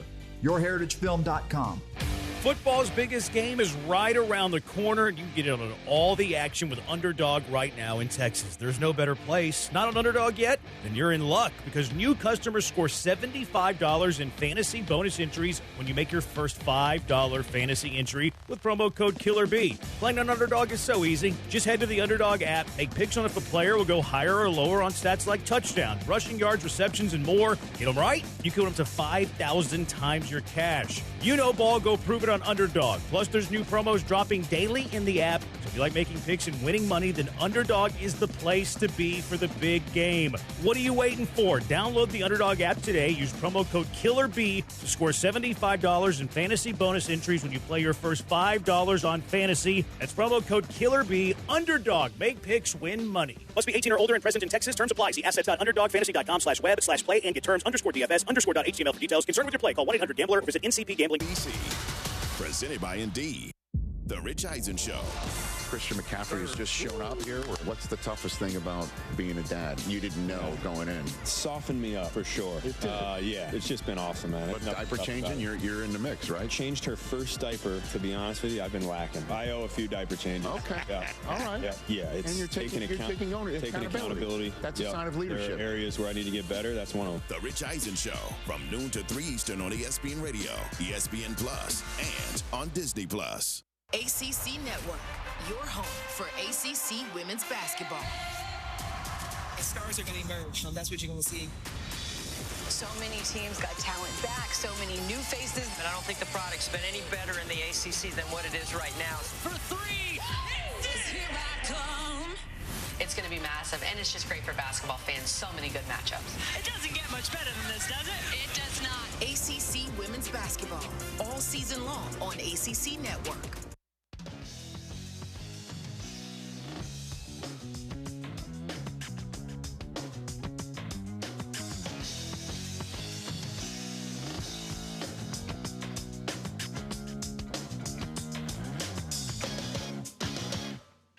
This is Freddie and Harry on ESPN Radio and on the ESPN app. Tune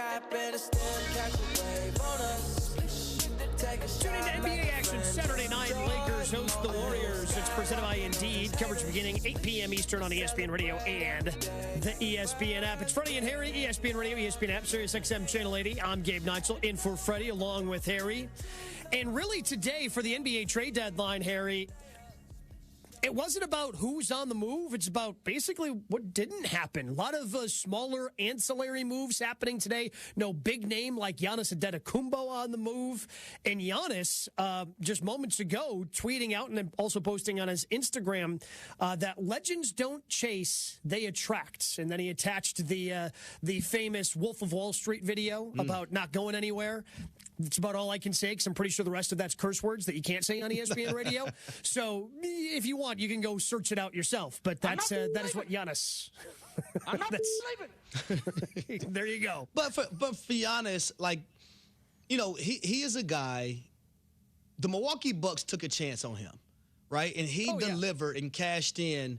He has all the accolades. So I understand that mindset, especially when you're an alpha male in the professional business.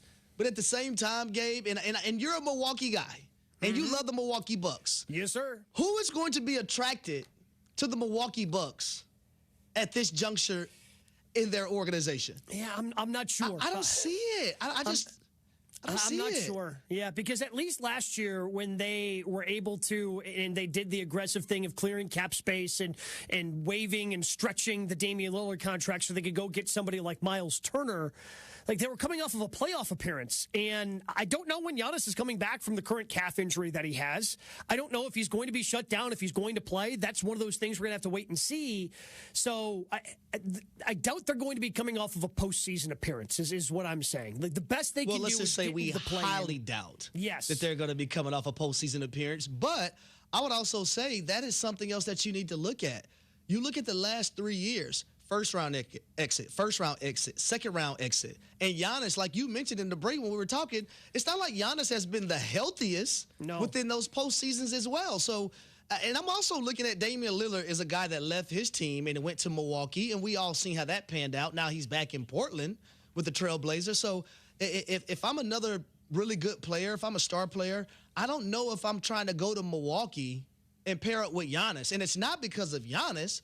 It's just the rest of that roster and how things look, I would say, from a organizational standpoint. Yeah, if they were able to make a couple of ancillary moves around Giannis and get some of those, I guess, role players right during this trade deadline before 3 p.m. Eastern today, maybe you would have been able to convince somebody this offseason, or maybe you can make a trade. Who knows how high that pick ultimately ends up going for the Bucks. You can always give us a call on the Freddie and Harry call-in line, 888-SAY-ESPN, 888-729-3776. Let's go to Tyrone in Newark. Tyrone, you're on Freddie and Harry on ESPN Radio. Hey, what's going on, gentlemen? What's up, Tyrone? You better call on Tyrone. Hey, you know the deal, big brother. Hey, man, come on now. Look, let's keep it real now. No one's trading for Giannis, man. He's a good player, good person, but there's just too much to lose behind this guy. You know the deal. If you're not available, it's, because he hurt all the time. So, AD... it's the same problem that he got, along with Zion Williams. Those guys, man, nobody don't want that, man. There's too much on the line to trade for guys like that. How many games he play a year? 12? Tyrone, I don't know if I'm putting Giannis Antetokounmpo in the same category, the same conversation as Zion Williamson nor Anthony Davis. I'm offended.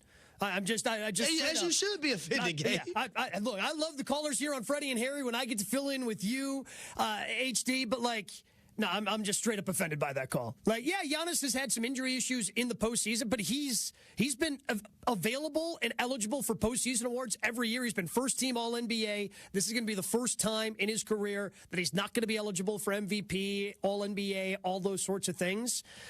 He's also got 2 MVPs and an NBA Finals MVP. Defensive Player of the Year. He plays both sides of the court. Yeah, we're comparing him to Zion? Even the Anthony Davis comparison, I will count on Giannis with a strained calf before I count on a healthy Anthony Davis. 100%. And it's crazy that I'm even making that statement right now. Yeah, but we have to. And look, there is a possibility that Giannis also looked at what it might have taken for somebody to acquire him and go, wait, do I really want to go there? Because now I'm in a similar situation because they just had to give up so much in order to acquire me. Like, I think that is a possibility of looking around and going, okay, do I want to go over there, find myself in a similar situation, or do I want to stay in a place where I've known, grown, and loved, like Milwaukee, and try to figure something out here? That's what the Bucs and him have to figure out in the next couple of months. Is it fair to criticize Tom Brady for not publicly rooting for the Patriots? We dive into that. Coming up next, Freddie and Harry on ESPN Radio. Access to education changes lives. That's why National University provides flexible online and hybrid programs from associate to doctorate degrees. Since 1971, NU was built to serve non-traditional working and military learners nationwide. NU understands the demands of work, family, and service. Each year, more than 130,000 learners trust National University to move forward. Visit nu.edu to learn more. Pete's back on the links with all new golf clubs and hopefully less swearing. Bang! Sliced it. He worked with Empower to help him get good at money so he can be a little bad. Heads up! Oof. Talent sold separately. Guy said these were slice-proof. At least he has money for lessons. Invest well, live a little. Start today at empower.com. Oh, and that's a hard foul. Let's listen for the call on the floor. The taxpayer owes back taxes. Penalties and interest are assessed and wage garnishments to begin immediately. The IRS never misses that call. I wonder if they will challenge it. The call is under review. Priority Tax Relief has been called in for a review. Priority is the best in the business at negotiating your tax debt and has even eliminated the debt for some clients. Priority Tax Relief is saving their clients millions of dollars every month. After a careful review from Priority Tax Relief, the debt has been eliminated. No foul on the play. Whoa!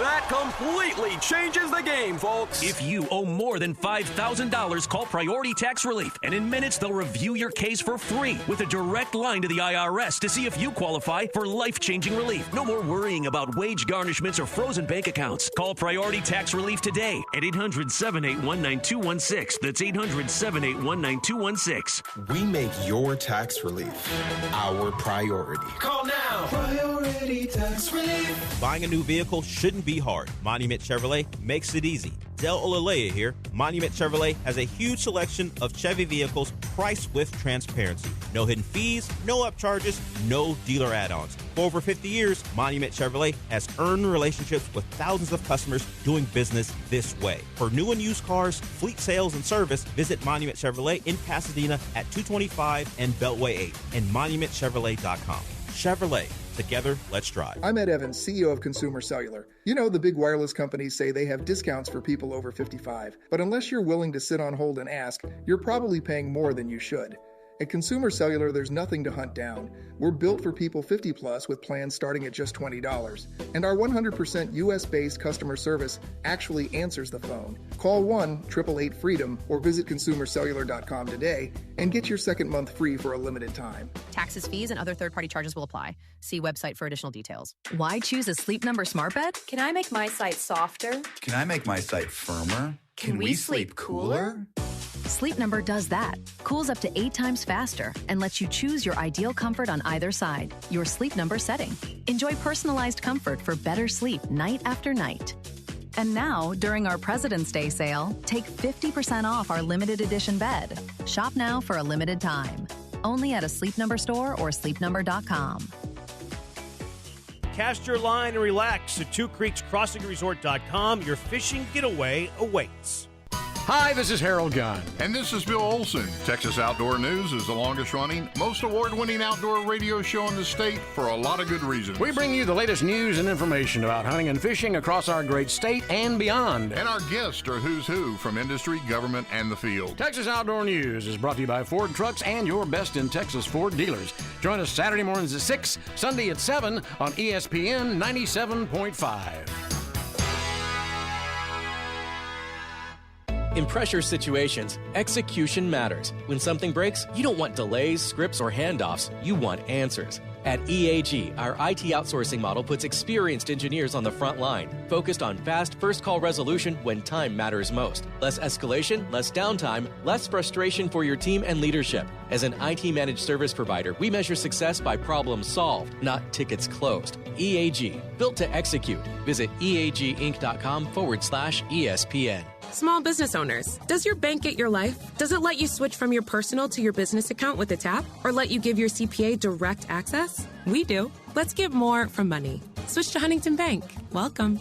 Eligibility requirements apply. Some features may require enrollment. This is ESPN 97.5, brought to you by Zada Jewelers, KFNC, and 97.9 HD2 Mont Bellevue, Houston. Houston standing by, over. Jeremy and Joe starts now. On ESPN 97.5 and 97.9 HD2. Live from the Huntington Bank Studios, here's Jeremy Branham and Joe George. Hello, Houston. He's Joe. I'm Jeremy. Brian's around. Jeremy and Joe. ESPN 97.5. Pencils down. Trade deadline has expired. The Rockets are one of 3 teams, Joe, to not make a trade. Rockets, Spurs, and the Heat. Wow. Are you disappointed? Yes, I'm disappointed. Is that why you're raw dogging that quarter zip? No, I raw dogged it because I went and took my shirt off underneath it. I like your style. Thanks. Well, I was told the AC's broken in here, so I was like, I'm going to take off a layer. Why did you go with the inside layer? Huh? Because the quarter zip looks pretty warm. Because the underlayer was this t-shirt doesn't fit anymore. It's only an undershirt. It's a little provocative. Yeah. Yeah, it was.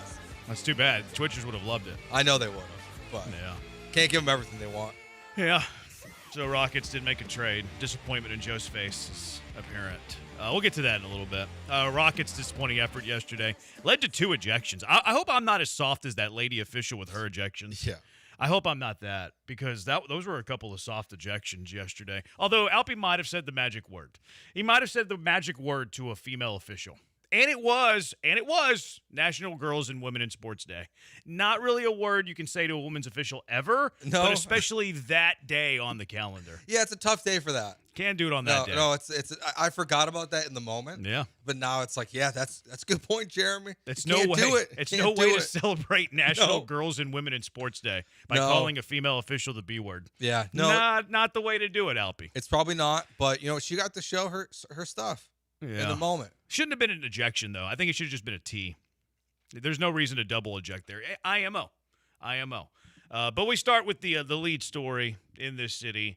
The Houston Cougars, a victory over the UCF Knights. Good UCF team. They were coming off the victory against Texas Tech at home. Beat the number 11 team in the country. Really good offense. Averaging over 80 points a game. Cougars win it. Top 3 takeaways, Joe. Don't race through these either. We got to peel them back layer by layer. Well, one of them, I'm curious how much we'll peel back. But their defense is excellent, obviously. Yeah, very good defense. Game. Did you know it was the fewest points that UCF has scored at halftime all year? I didn't, but thanks for the info. I did. It was one of my notes. It's the lowest. Thank you, Brian. Look at you flexing your knowledge. That was the lowest they've scored since the Iowa State game. Okay. It is also the fewest points they've scored in a game all year. That's not surprising. Previous low, Iowa 55 is pretty low. Well, they had 19 at the half. Yeah, so they're good second half, I guess. Kingston Flemings continues to impress me. Okay. His defense was really good last night. I know Kelvin's challenged him on that a little bit recently. How do you know that? People tweeted about it, and then I read the quotes. Just seeing how much prep you're doing. And then my last takeaway. Open up your wallet, man. You, Tillman. I'm an employee. Kirsten, you're an alum. Why is Kelvin Sampson talking before Who was the game? last one you said? Kirsten. Remember her? That's not how you say her name. Yeah, Kirsten. Is it Kirsten? Yeah. I thought it was Kirsten. No. Oh, well, I'll have to ask Michael Carroll. All the UH alums. What a weird pull. And then you botched the name. Well, she used to work here. People would know. People might remember her. She's also what I think of when I think of University of Houston, because she used to work there. Kirsten. Why are we talking about? Why are we so poor? Why are you so poor? Well, it takes a while, man. Man, like Tillman. It takes a while. Where's the money, Tillman? Tillman's been given. I know, but I didn't like hearing that before the game. I mean, attendance will help. Football's on the rise. It takes a while before you. Houston hasn't been getting full shares of Big 12 money for very long. In fact, I think this might be the first year. Sounds right. So, it takes a while to build stability. Yeah. So, I mean, it is what it is. Yeah, I was just surprised to hear him say that they might have the lowest budget of any team in the Power Four. He tells it like it is. What I appreciate about I know. I just honestly figured like there'd be other schools that. I mean, I know he's probably making some assumptions here. I can't imagine he talks to every single coach across the country. Well, I mean, I think these numbers are public. Are they? Yeah, I think well, for all the public schools. Oh, okay. Private schools wouldn't be, but public schools are public information. Interesting. I've never looked at that, so I didn't realize it would be public. Yeah. I mean, we saw like what the SEC got today. Each school got $72 million. Yeah, that's from crazy. their revenue last year, which is absurd amount of money. But that was disappointing to hear. So they got, Tillman, let's donate a little more money, bud. Yeah, I don't know if that's I don't know if that's the tree you want to be barking up though.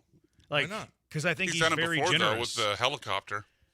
No, I'm not talking about Coach. Oh, okay. I'm talking about Joe blaming Tillman for not spending. my bad. I think that's I'm not ridiculous. I'm not blaming Tillman. You said three people. You said me, who I'm poor. You said Tillman, and you said Kirsten. Michael Carroll. I think Michael Carroll went to the University of Houston. AJ, our part-time producer. He's part-time. I'm not going to ask a part-time employee to donate their money. Give your 10%. I mean, he's been one. Give your tithe. Tillman's been Tithe to the perhaps Cougars. the most generous donor. I'm just saying, give a little more. And that's the one you're going after? No, I'm just saying, give a little more. Sheesh. Just a little more. You got a lot of money, Tillman. Yeah. Don't be worrying about no WNBA team. Help the Cougs. You're walking a dangerous line right now. Are you going to eject Joe first segment? No, I'm not. I I'm do not have gonna somewhere to eject go Joe. today, so. Where are you going? The restaurant has their 15-year anniversary party. Is that why Joe you're wants cleaned to up? leave early. And I'm going to, I have nice clothes. You do have nice to go clothes? change into. You look like you got a haircut. I did. You shaved the face. I haven't Did you seen go without bald? the hat today. Did you go horseshoe? I didn't. I did a soft So launch. let's take a look. I did a 1. Okay. So I figured I wanted to see what the 1 looked like. Yeah, it looks good. Before I shaved the hat. Yeah, it looks good. I was really like to see if there's a bump here. There's not. Okay, good. You go full So, shave. I think I'm gonna go full shave. There we go. Yeah. I Love want it. Soon? Yeah, I think soon. Yeah. Sweet. I want to soft sell it. I was like, Yeah. just in case she hated it. You insult Tillman again for shaving your head. Has she seen it yet? Yeah, I did this like 2 days ago. Oh, okay. I thought you No, did no, like I this guess morning it or was- something. It was yesterday. Yeah, it morning. looks like today. Yeah, I thought it was like early, No. like before you came up No, here or it was something. yesterday morning. I did. Okay. Yeah, so this is like the beginning, I think. Okay. So those are your 3 takeaways. Yep. Kirsten. Yep. Mac, what do you got? What are your 3 takeaways? I mean, to kind of piggyback off of Joe's take about the defense, it felt like UCF, like the only idea they had was let's run pick and roll at the top of the key, and that was failing every single time, and they had no counter to that, and we're having to, like, every shot was, it felt like a super contested shot. It was amazing how locked in the Cougars defense was. It was also, I thought, obviously they dominated the game and won by a big margin, but considering how poorly they shot from 3, it felt like a game that could have been like an even bigger margin.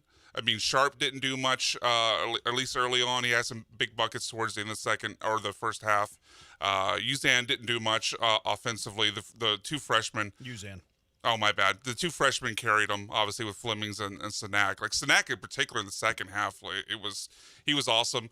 And then my third, I guess that was kind of 2 and a half there. But my other takeaway from the game, Jeremy, was a shout out that happened. Oh yeah. You've already heard it? Yeah, Tim told me after the game when he took a picture with me and Elvin. And Uncle Barney texted me. Okay. Yeah. Well, for the listening audience who didn't see this, they coming back from a timeout, they showed the retired numbers on the wall. They showed the Big E, and they give a shout out to the Big E and his co-host. Let's hear it from Tim Brando. Oh, you pulled the audio. And oh, by the way, the Big E, Elvin Hayes, who along with Jeffrey Brenham calls the Houston Cougars said it fast home because you know how to games say it. for their radio network. Wow. He said Jeffrey. And did he say Jeffrey? He said Jeffrey, and he said Brenham. Yeah, he said it fast because he didn't know how to say it. Yeah, Jeffrey Brenham. You do that whenever you don't know how to say it. Where you see like Jeffrey Brenham. He did call me Jeffrey. I didn't know that. Jeffrey Brenham. That's hilarious. Did he say I call the home games? Well, he said I think he was referring to the Big E, but you got lumped into it. Jeffrey Brenham. That's my new alter. Jeffrey Brenham and Joe George. I was joking with Sean. I was like, I hope that's Afternoons, I hope that's 6. the name that you check into hotels with on the road to avoid being known. The groupies. Jeffrey Brenham. I don't want all the groupies to know where I'm staying. Jeffrey Brenham. That's the good name. catch. Yeah, that's hilarious. Jeffrey Brenham. I was wondering if I figured someone had to have texted you as soon as it happened. I didn't know that. Okay. I didn't know. So what'd you know? I knew that he gave me a shout out. Oh, you didn't know that he butchered your name. Tim Brando came after the game and like talked to like Big E. He's like, "Hey, I gave you a shout out." And I was like, "Oh, thank you, Tim." Like, I don't care, but thank you, Tim. Yeah, he's a nice guy. And then Uncle Barney texted me after the game because he was watching it on DVR. He said, "Hey, the guy just gave you a shout out." I was like, "Oh, okay," but I didn't know he butchered my name. Jeffrey Brenham. So now the next time you see Tim Brando, I'm gonna introduce myself as Jeffrey. Okay, that was the question. Are you Jeffrey now or are you Jeremy? I'll say Jeremy. We've had Tim on the show before. I liked him a lot. Yeah, I was curious because obviously you've been calling Cougs games for a while. Tim's been in the circuit for a long time. Yeah. Like you guys had to have interacted at least a half dozen times, right? I've talked to him on several occasions. Never at a basketball game though. It's usually football. Oh, okay. He's called a lot of U of H football. I think it might be his first basketball game he's called. Really? Yeah, I think so. Okay. We before this year we didn't have many games on Fox. Very few. That's true. Very few on Fox. And now we've had I think maybe four. LaFonso Ellis, heck of a guy. I like LaFonso. No, I liked Brando on the call too. It's just that was funny. LaFonso Ellis 2 games ago, Cincinnati game, I caught another ball because I have the best hands in the business. We know. And you can hear him on the broadcast go, nice hands. We know. LaFonso Ellis said nice hands on the broadcast. We played that one. Talking about these babies. Did you say nice hands, Jeffrey? He didn't say Jeffrey. No, he didn't. Jeffrey Brenham. That's so funny. I didn't realize he said that. Good takeaways, though. Brian's takeaways are better than your takeaways. That's fine. I think. Kirsten, see if she approves. Sanak, good point on Sanak. That was his 4th double-double of the season. He's coming along, playing good. Fleming's 18.2 shy of what would have been his 10th 20-point game of the season. Wow. Which is pretty impressive for anybody. Impressive for a freshman. Houston also had 5 players, Joe, that scored 8 or more points, so good balance. And for the second game in a row, they had 7 players score 7 or more. Okay. So excellent balance for Houston. The bench looked good? Sacco, maybe his best game as a Cougar was 7 and 7. Felt like he had a half dozen alley-oops. On a little bit. Yeah, I know it did. The 20 points, is that something that Kingston's probably close to being like a freshman leader in? Nationally? No, like for the Cougs. Maybe. It feels like that's a high number. Maybe. Rob Williams is the so when Kingston scored 42, that was a freshman record. That broke the record of Rob Williams. I guess Rob Williams would probably have that record. Because Elvin didn't play as a freshman. That was before they allowed freshmen to play on varsity. Okay. Yeah, and Akeem wasn't much of a scorer as freshman. He really was never too much of a scorer. Yeah. He had some scoring games, but never too much of a scorer. Like, if you go look at the record books, Elvin Hayes has, 10 of the top 12 high-scoring games in Cougar basketball. His numbers in college, and this is why y'all are noobs whenever we argued this the other day, Elvin Hayes' numbers at U of H blows everybody out of the water at U of H. What were we arguing? That might have gone back to your previous co-host. Oh, yeah. Maybe. We were arguing who's the greatest Houston Cougar basketball player of all time. And there was some pushback. I don't know if it was even the host. It might have been the listeners that said that Akeem is the greatest. Oh, I don't. It wasn't from anybody. It was from the listeners. It wasn't anybody that was working here. I feel like Big E gets disrespected. Yeah. Not disrespected, underappreciated. Oh, no doubt. Both collegiately and then in the NBA. Collegiately, he's probably one of the greatest 5 players ever. Mm-hmm. Ever collegiately. Ever. And he's still one of the top 50 greatest NBA players of all time. Now, did Akeem have a better professional career than Elvin? Slightly. Yeah, he did. Yeah. Especially in the city of Houston, because he won 2 titles. Elvin spent 2 different stints in Houston. But collegiately, in their years at U of H, no one's in the same stratosphere as Elvin Hayes. My favorite, and I'm not saying that because I'm biased and I work with him. It's a fact. My favorite thing about Elvin is that the most games he missed ever in an NBA season was 2 games. Yeah, he's an Iron Man. He just played 80, 81, 82 games every single year except for 1. Never listed a weight. He played 80. He didn't believe in lifting weights either. Was he country strong? Probably. Yeah, from Rayville, Louisiana. Yep, he's for sure. The best. Do you ever call you Jeffrey? No. I think he's called me John a time or 2. Jeffrey Brenham. Where does Jeffrey Brenham rank among problematic Jeffreys? That's not nice. That's very mean. LaFonso Ellis was the first player to just pick a ball out of the air instead of blocking it into the crowd. Smart player, that LaFonso Ellis. Ocho's throwing some strays. Sharp, blah, blah, blah, blah. Meanwhile, Miller, blah, blah, blah, blah. Ocho loves himself some Mercy Miller. Loves he himself. does. And Mercy's coming on. It's going to be a really good player, Mercy Miller. Going to be a really good player. Houston's up to number 7 in the net. Good. Because I know you're a big lover of the net. And then number 6 in the KenPom. Speaking of KenPom. Number 6 in the KenPom. They are number 8 in offensive rating, number 8 in defensive rating.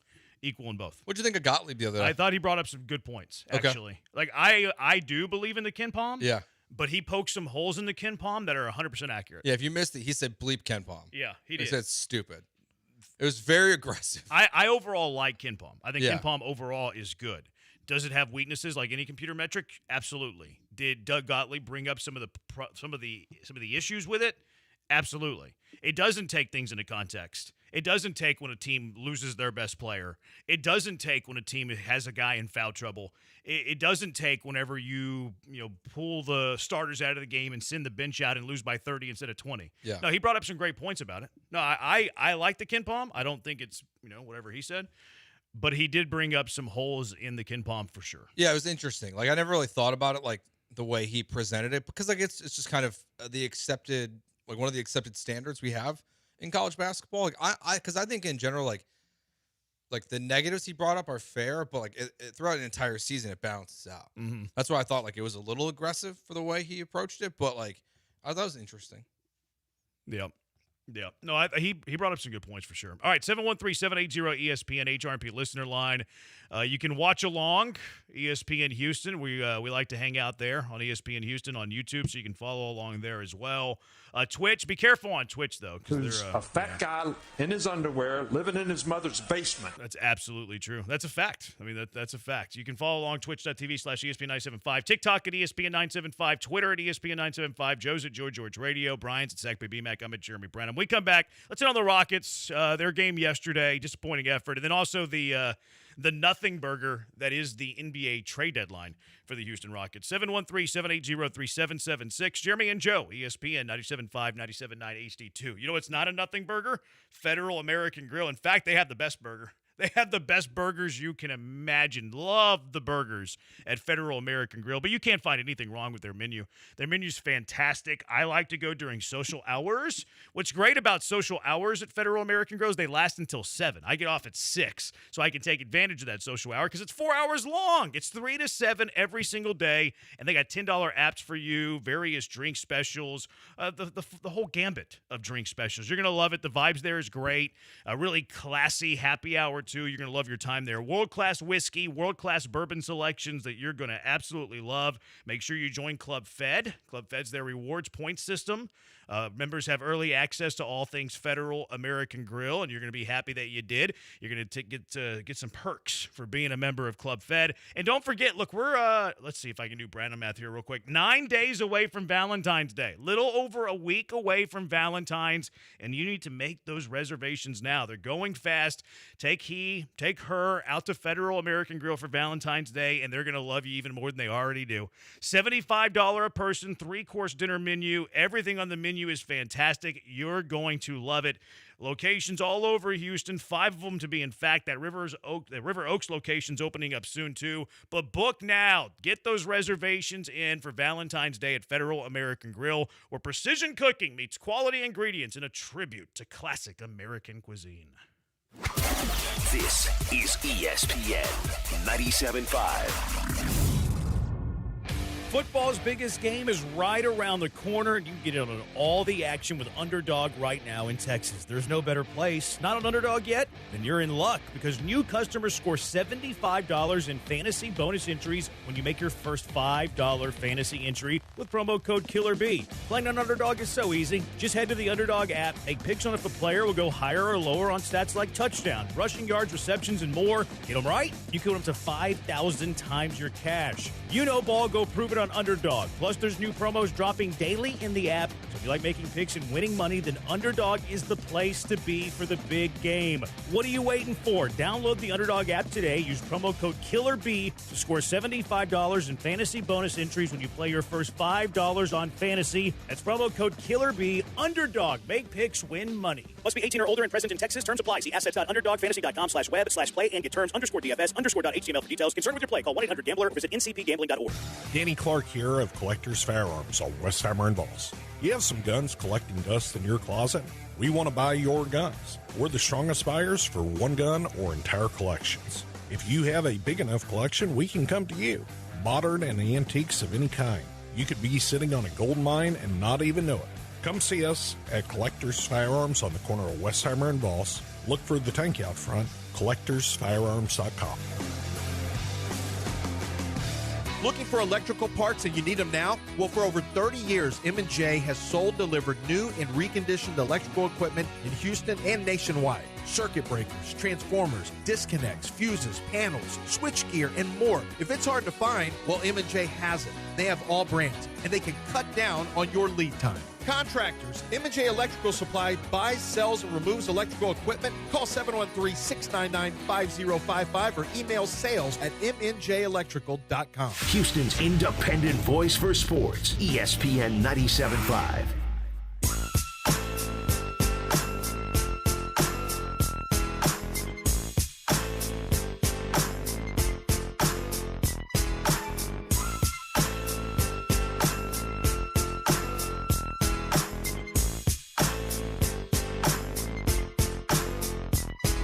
This is Jeremy and Joe on ESPN 97.5 and 97.9 HD2. Live from the Huntington Bank Studios, here's Jeremy Branham and Joe George. Lots to get to today. Jose Jorge makes his triumphant return.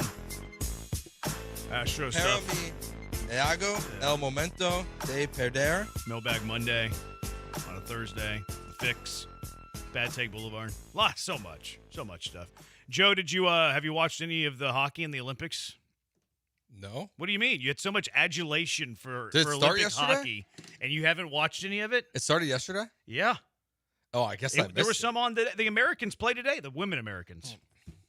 What is that? What is that? What is that? What is that little shrug for? I watched the men's hockey team. Okay, here we go. Sexist Love Joe. hockey, but I can't watch the women do it. That's not The that day How much after do you really like Women in hockey? Sports I know. Day, you're out here. Today's the second most important day to watch women's day hockey. after. Second most important day. Honestly, I didn't realize the Olympics started yet. I thought Yeah, they started on this weekend. I watched the curling match last night as I fell asleep, and I watched the Canadians put up 5 points in the first end today against Italy. I know they have to do it because they can't 5. fit it all into 2 weeks, but it's weird that you have events starting before the opening ceremonies. It's weird. I don't like that. That's why I didn't even think about it. 'Cause I was like, that's Friday. 5 was it's the Olympic record. For most what? For the most points in an end. That's curling? Yeah. I don't know like the jargon. You don't know an end is kind of like an inning. Oh, okay. I didn't realize, though, in mixed curling, they only play 8 ends Instead as of- opposed to the normal 10. Interesting. Yeah, you don't know any of the jargon curling? No. Why are you such a noob to curling? It's not as great as you think it is. No, it's not. It is as great as I think it is. I disagree. You don't know ball.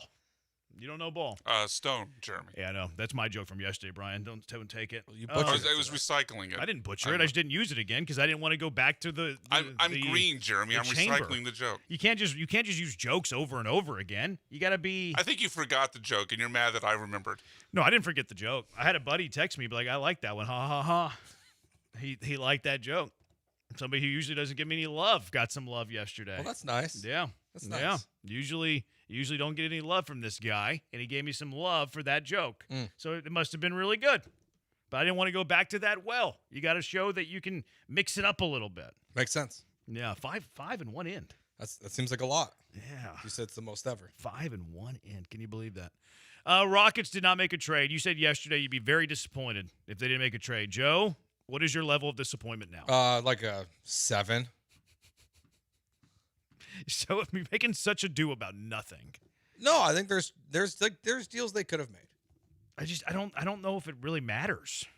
I think they need help at guard, and I'm not sure like the Lonzo Ball, Michael Conley, Chris Paul buyout market is going to really help improve you that much. Well, who got traded though? That would have been a tremendous upgrade. I think the Alvarado trade is the one that I really look at, where it's Dalen Terry in 2 seconds. And Alvarado in this rotation is doing what?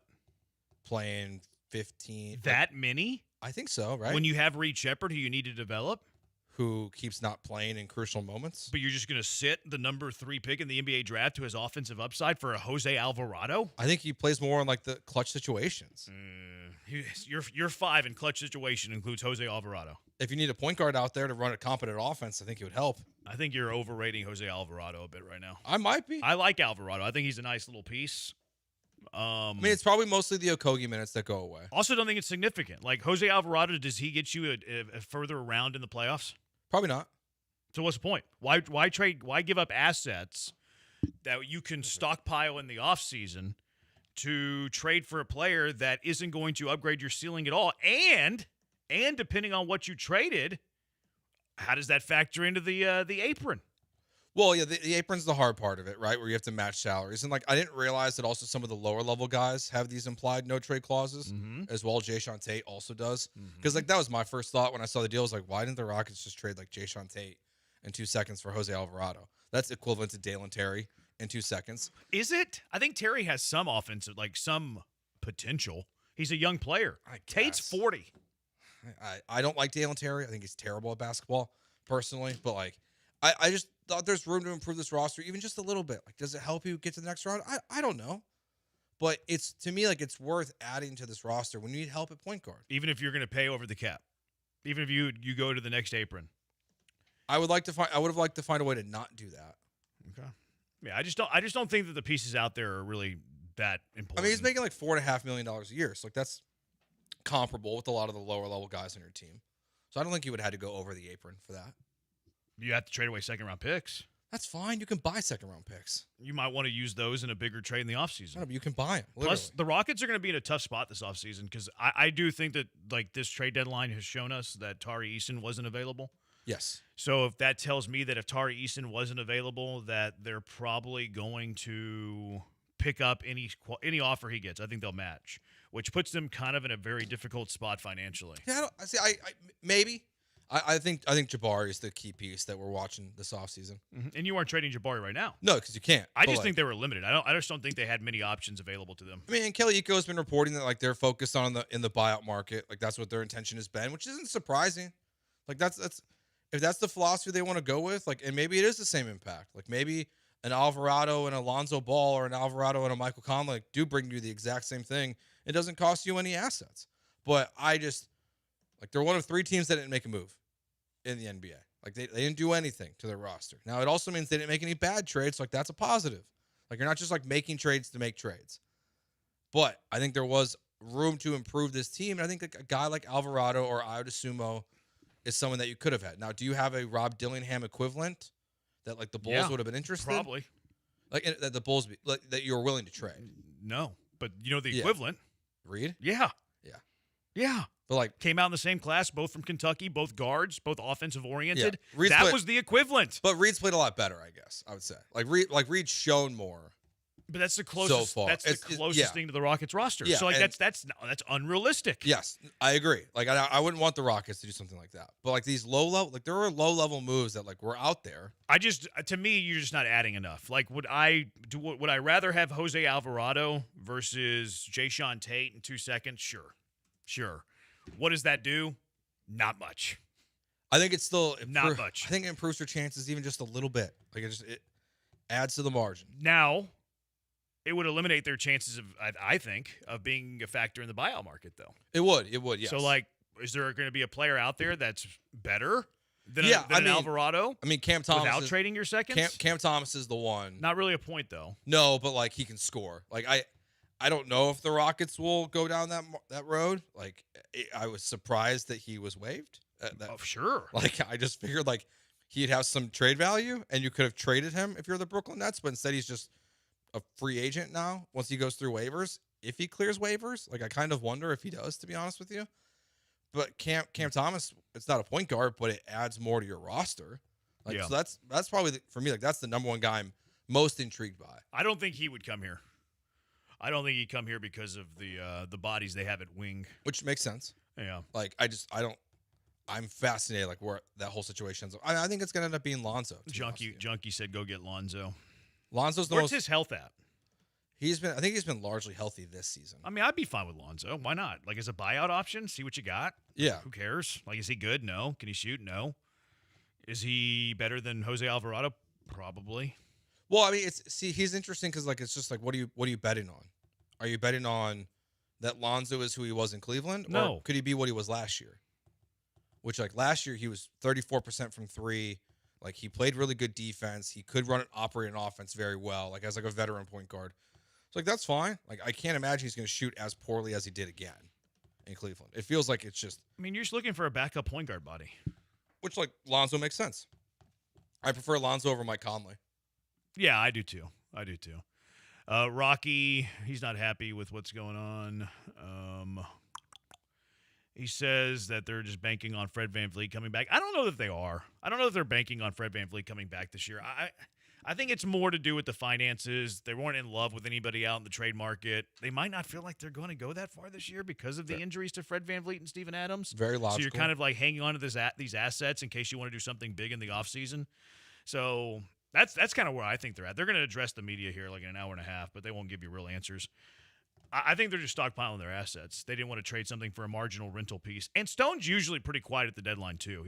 All the moves that he makes are usually very minor. Yeah, and that's why that's all I was asking for. Like, was like a minor move. Like, I didn't want the Rockets to be in a huge win now move. I felt like it doesn't. I don't know how much it really would have improved your team this year with the guys that were traded. Like, unless you were in the Jaren Jackson Jr. market, which like you weren't obviously going to be in. Like, what's the move you were going to make this year to, like, for sure put yourself in the top of the West? That move would happen this offseason. Yeah, I don't think there is one. Very much so. My biggest thing is, like, where, like, there could have been a room to be aggressive now is, like, I don't necessarily agree with the sentiment of that seems the most popular amongst Rockets fans is, like, that Kevin Durant's not going to slow down. Like, I tend to agree. Well, he'll eventually slow down. But, like, he is 37. So it's like, it does like this. We had that window conversation last week. Like, what's the Rockets window? I feel like there's two different timelines that you have to kind of operate here, where you have like your long-term future and then your KD future. And the KD future is only 2 to 3 years. And so I'm glad they didn't go all in just to make a win now move, but I still feel like they could have improved their chances just marginally. Yeah. This year. I mean, I think Alvarado gives you a slightly better chance. 713-780-ESPN. We'll get your thoughts. NBA trade deadline. We also have to talk about this game yesterday. Rockets losing to the Boston Celtics. Rocket power. Rocket not so powerful right now, though. Worst loss of the year? Yeah. 713-780-3776. I hate talking like that. I hate talking in totalities, right? In these big, broad, big picture statements. Because they've had some stinkers, like that back-to-back against the Jazz. They've had some duds, or that back-to-back against the Mavericks. Like, remember when John McClain was like, when Aziz Al-Shire hit Trevor Lawrence? Like, that's the cheapest hit I've ever seen. It's the dirtiest hit in the history of the game. Like, I hate talking like that. I hate being prisoner of the moment. This is anecdotal, but like whenever I turn on the game and I see 3 players starting for the Celtics that have numbers in either in the 50s or the 80s, I'm like, okay. Like, this is not a real team. The Rockets should kill them. Did you they did not. Anecdotal in that take? It feels, well, maybe that's not the right terminology, but I'm just I don't know if it's the right terminology. That's just, you're talking over my head here a little bit, Brian. You got to dumb it down for me. Anecdotal just means it's not based in fact, it's more in feel. But it's just like it was like spring training numbers out there. We have 3 players from the Celtics with numbers in the 50s or in the 80s, and they're out there just clubbing the Rockets over the head. Clubbing them over the head. 713-780. Beating them like baby seals, like Clyde Drexler once said. Joe hates women the day after National Girls and Women in Sports Day, and you hate animals on PETA Day. Is it PETA Day? You're making that up. I did make that up. You're right. You saw right through me.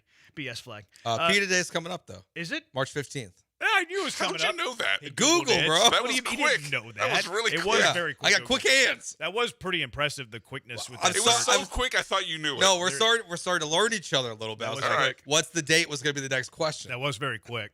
Yeah. Are we finding our flow? 97.5 and 97.9 HD2. I meant to put the number there. 713-780-3776. Rockets embarrassing loss yesterday.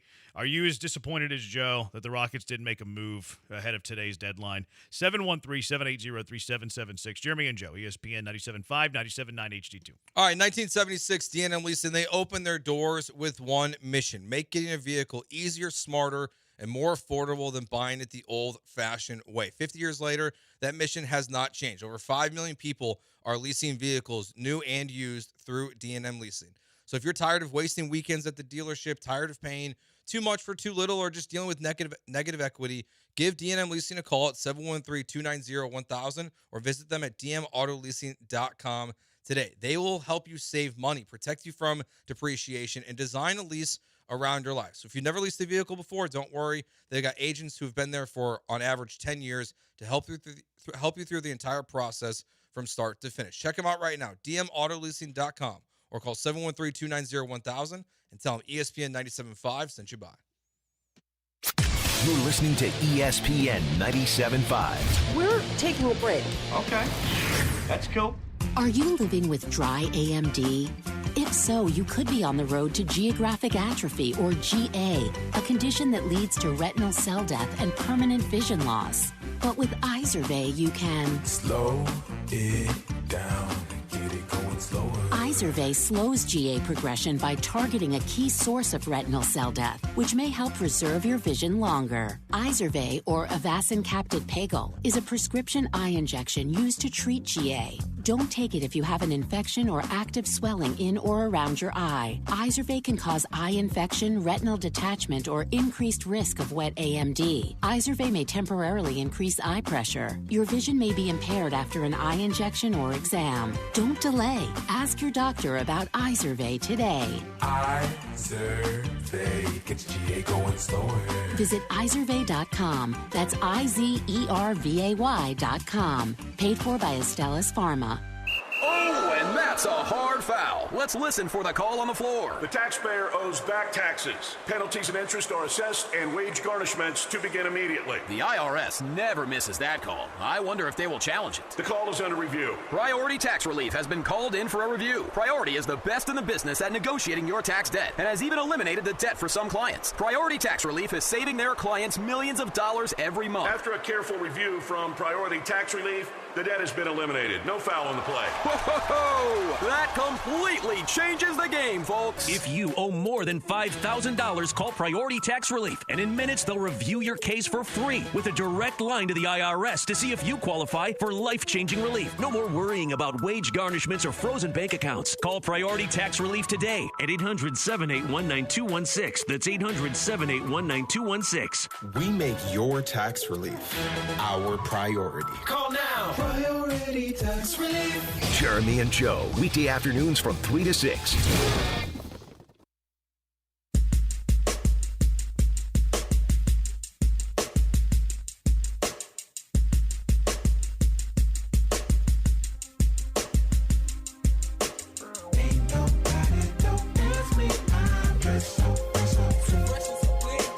It's Jeremy and Joe on ESPN 97.5 and 97.9 HD2. Broadcasting live from the Huntington Bank Studios. Here's Jeremy Branham and Joe George. Always get a kick out of Brian's music on Thursday. It's like he tries to de-white White Boy Wednesday. 713-780. Got to put some effort in to differentiate from the day before. I got to eat an L real quick. I was ragging on Joe for saying Kirsten's name was Kirsten. And Michael Carroll confirmed that it was Kirsten. Yep. See, I know people's names. Yeah, I don't. You and Tim Brando don't. Yeah. Jeffrey Brenham. I mean, I've called her Kirsten to her face at least 24 times. That's tough. So to her, you are Tim Brando. Yeah, that's terrible. It's one of those things where, like, it's hard to correct people sometimes. Like, look, man, I've been back at Gal Media for 3 years now. You still get called some other stuff? People still call me George. And I'm like, I know I have two first names, but like... Yo, George. People call me Branham. Yeah, but they do it, but because that's different. Is it? How's it different? Both are our last names. Because yours is intentional. How can you tell? Well, they don't think your first name is Branham. Like, they think his first name is George. Yes. I understand what he's saying, but how do you know that they aren't just calling you your last name? I just know. Okay. I'm just confident. I mean, I have no leg to stand on right now because I thought her name was Kirsten, not Kirsten. So, all right. I'm on the wrong side of history here. 713-780-ESPN. Joe, 1, you don't have to be an alum to donate to NIL. Open your wallet, 2. Attaboy. 2, I'm about 18 months ahead of you on the hair. Highly recommend buying the Wall Aqua Blade rechargeable wet-dry trimmer for $60 on Amazon.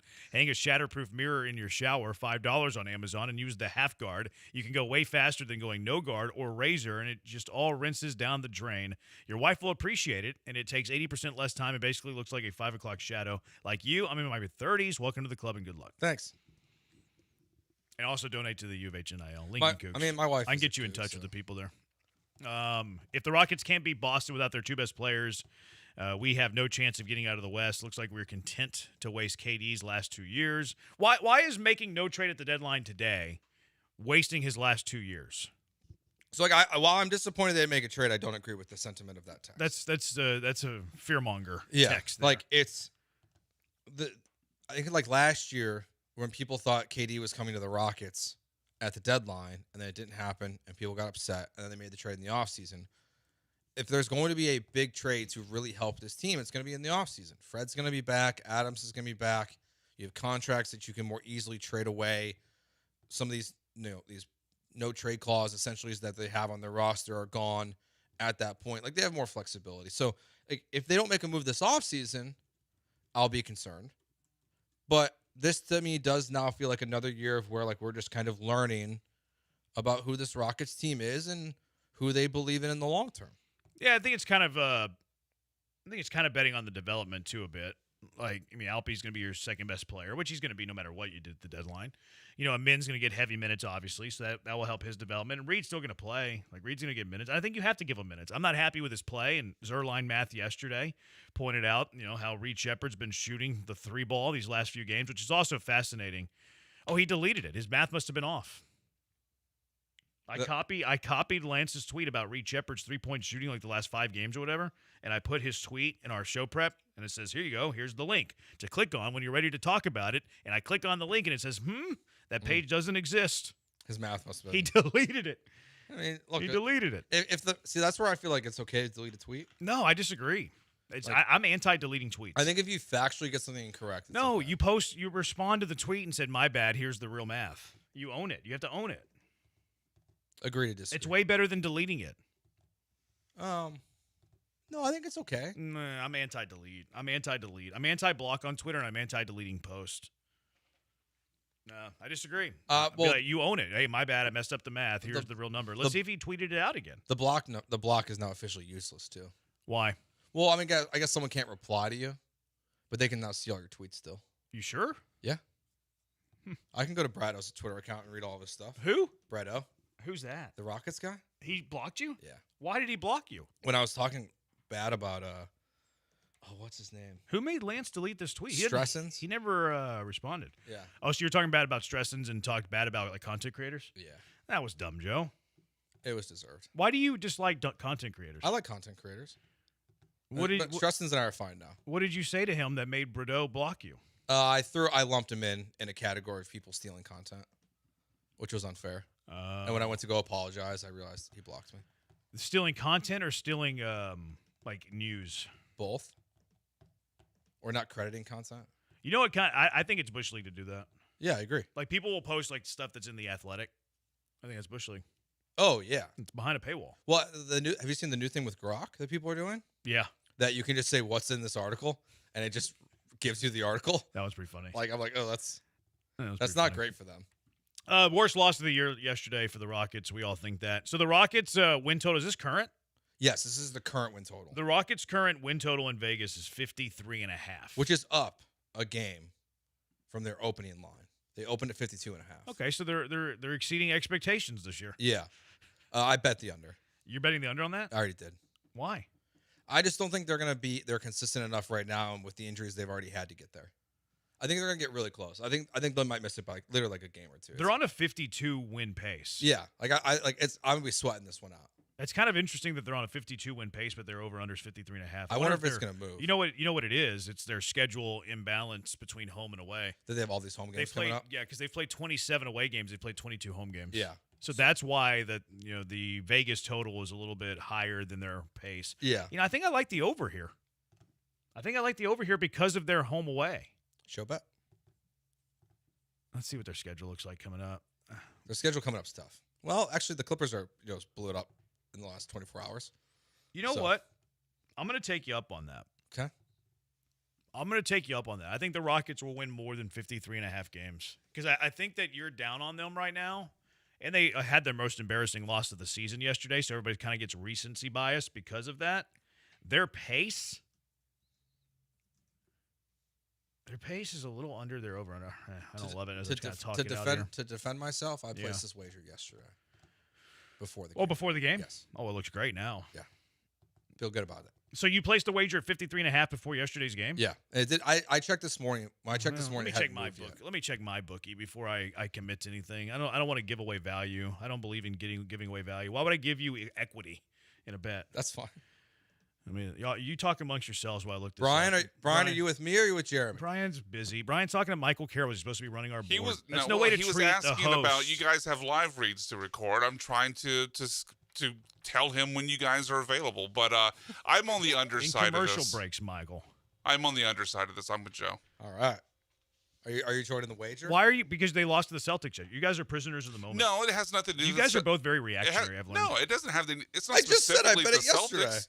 We've seen games like this littered throughout the entire season. I just think they're, whether it be the injuries to Fred VanVleet or and Adams, or just kind of that missing toughness they don't have with Dylan Brooks, they're just missing something right now. I think they fall a little bit under. They're missing y'all's confidence. Is what it is. Y'all just need to rally around. I was the confident going into last night's game, and they got killed by a G League team. I can't find their over/under. I can only find it on one of the two websites I go to. Oh, here we go. Where does the H fall in the alphabet? There it is, right there. H is there in the alphabet. 53.5. So it's equal to here. Okay. Yeah, why not? All right. Why not? Although I am surrendering value here, because if you were to place this bet right now with what I'm looking at, the under is -125 and the over is -105. So I think that in order to get equal value here, I think that I should bet 7/8 of a beer for a beer and an eighth. How about a beer and also? I was kidding. How about kidding. How about a beer and I'll bring you back a water? With I it. was. Oh, I'll take it. Yeah, I'll take it. We'll do a beer and a water. That's a water great compromise. chaser. Great compromise. Yeah, a beer and a water. Yeah, you gotta stay hydrated. Yeah, exactly. You gotta stay hydrated. I'll take it. I'll beer take and it. a water. Good All right, negotiation. we'll put it on the board. Brian, you in? Good Sure, negotiation. why not? Put it on the board. Yes. Yeah. Well, hold on. What is Brian in on? He's taking the under. So who am I making this bet with? Both of us. I don't want 2 times this bet. I don't feel You great don't want enough 2 to beers and 2 waters? Well, if I win, no, I don't want to make this bet twice. I don't feel great about All right, this well, bet. just Joe. I think the number is pretty dang good. I'm just trying to take advantage of y'all's hyperbolicism. All right, so just me and you. That ball. Brian doesn't drink cold beer anyways.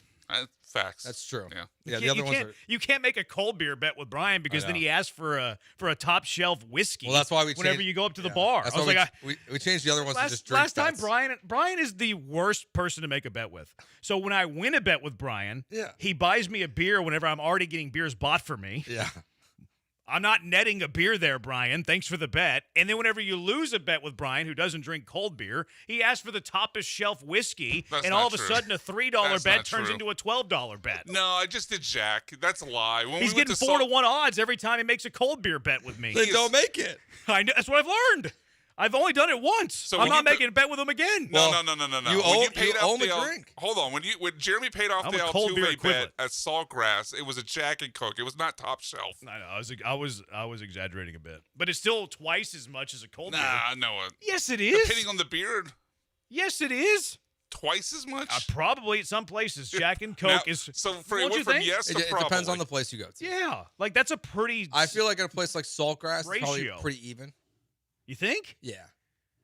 Huh. Unless you go on like half price. Jack burritos. is pretty bottom of the barrel. I went to the bar thinking I'm buying him a cold beer. Yeah, give me a whiskey. Son of a gun. I didn't know I was getting 2 to 1 on this bet here. Well, that's why for the NFL and the college football playoff bets, we did drink bets, not beer bets. Yeah. This Which is I'm owed both. You are. Next Thursday. We need to do cold beer equivalents. Because you're surrendering value anytime you make a bet with Brian. Well, because then We could just factor that in from now on. You could also go non-beer yourself. You could, but I don't. I'm just saying you have that option. Yeah, you have the option. I don't feel like you do. I don't feel like you should be greedy whenever you're in the receiving end of a bet. Well, from here on out, it's when bush you and I league. bet, you can upgrade. Just drink bets. Yeah, I don't know, man. All right, 713-780-ESPN. Let's get to Bad Take Boulevard next. 713-780-ESPN. What are the worst takes of the week?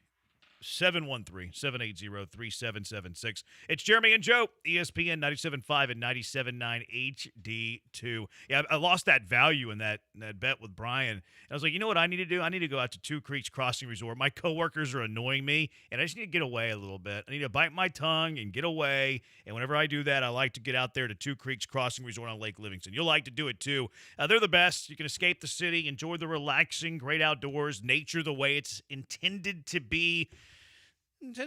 Book your stay at twocreekscrossingresort.com right now. And they got it all, too. They got the open green spaces for you. They got wildlife you don't see in the city. Beautiful, majestic trees. I'm a sucker for a good oak. And some of the best fishing in Texas, too. They got the two creeks that run alongside their property.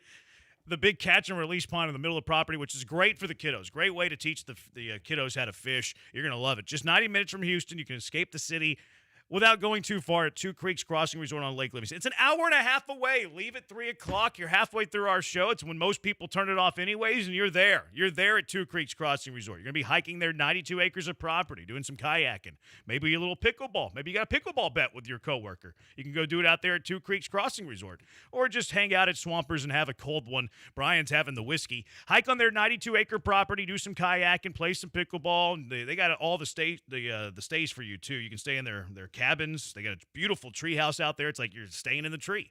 They have RV hookup spots, cabins that run alongside the creek, the glamping, too. That's what everybody loves these days. And you still have a little bit of time now for the 40-20 discount, 40% off your stays, 20% off RV stays through February.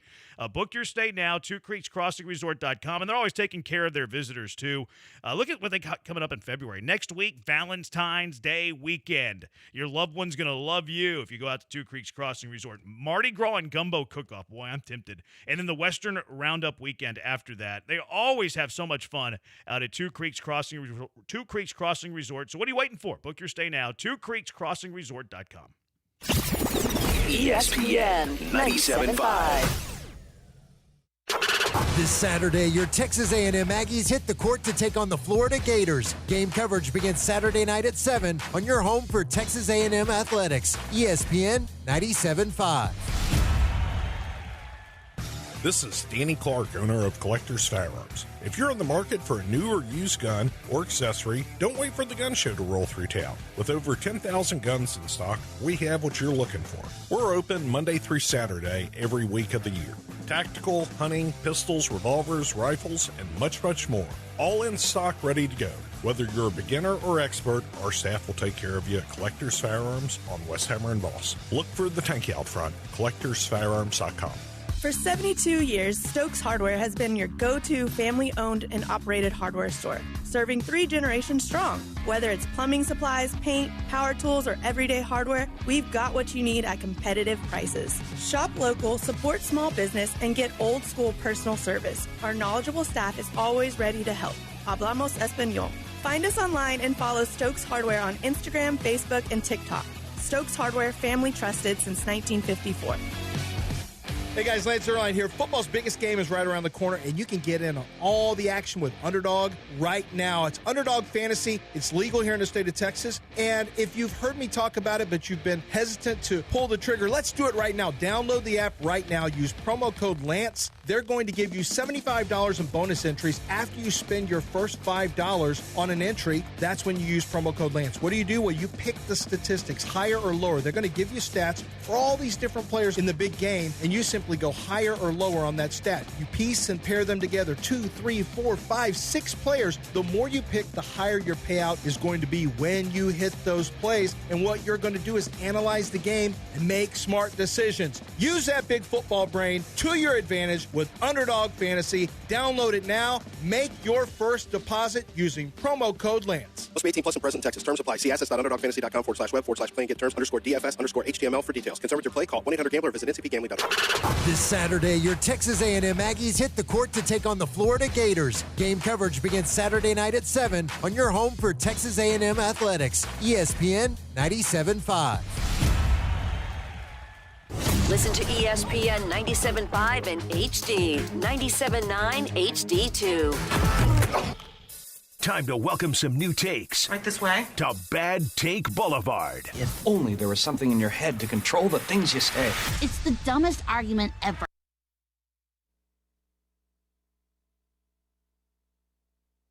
No, you can't say that. Bad Take Boulevard, what are the worst takes of the week? 713-780-ESPN.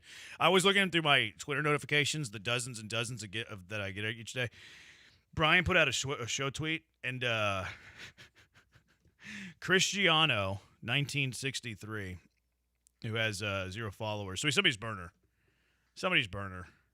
I wonder who it is. He responded to the show tweet. These two guys have to be the most boring sports talk teams in Houston. Lame takes and too much personal nonsense. He misspelled two, though. He went T-O instead of T-O-O. Tough. So he's somebody's burner and he's dumb, which is always a bad luck. Besides my quick discussion on my hair. Not a bad take, though. I agree with Cristiano's take. What personal nonsense do we talk about? Our drink bets, whiskey versus beer. Yeah, that's content. Quarter zip, raw dogging it. Fair. Jeffrey you go into a restaurant anniversary tonight. Yeah, how dare us have a little bit of personality with the show. Just be boring. A little intimacy with sports the show. only. Stick to sports. Shut up and dribble. We are pretty boring, though. I think he's got us pegged. In the personal lives, yeah. I think he's got us pegged. These two guys have to be the most boring sports talk teams. Shouldn't be plural. No. As well. No. So he pluralized a word that shouldn't be plural, and he misspelled two.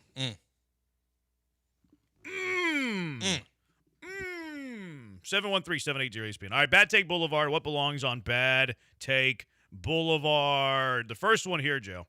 Bad Take Boulevard.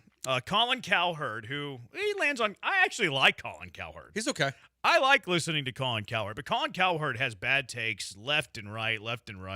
So they were talking about bets they want to make for the Super Bowl. He says that he wants to take the under, and this is an under game, but then predicts a score that's above the total. Everything is telling you that the Patriots are going to struggle offensively in this game. Yeah, I think it's an under game. Yeah. I think it's a lower score. I think it's 27-23. There you go. Colin Cowherd. It's an under game, but I'm going to go with 50 combined points. Isn't the total like 48.5? I think at the time it was it's 45.5. Oh. So he predicted a number that's 4.5 points more than the total. After saying it was an under game. That's tough. It's tough. You got to know the number if you're going to say it's an under.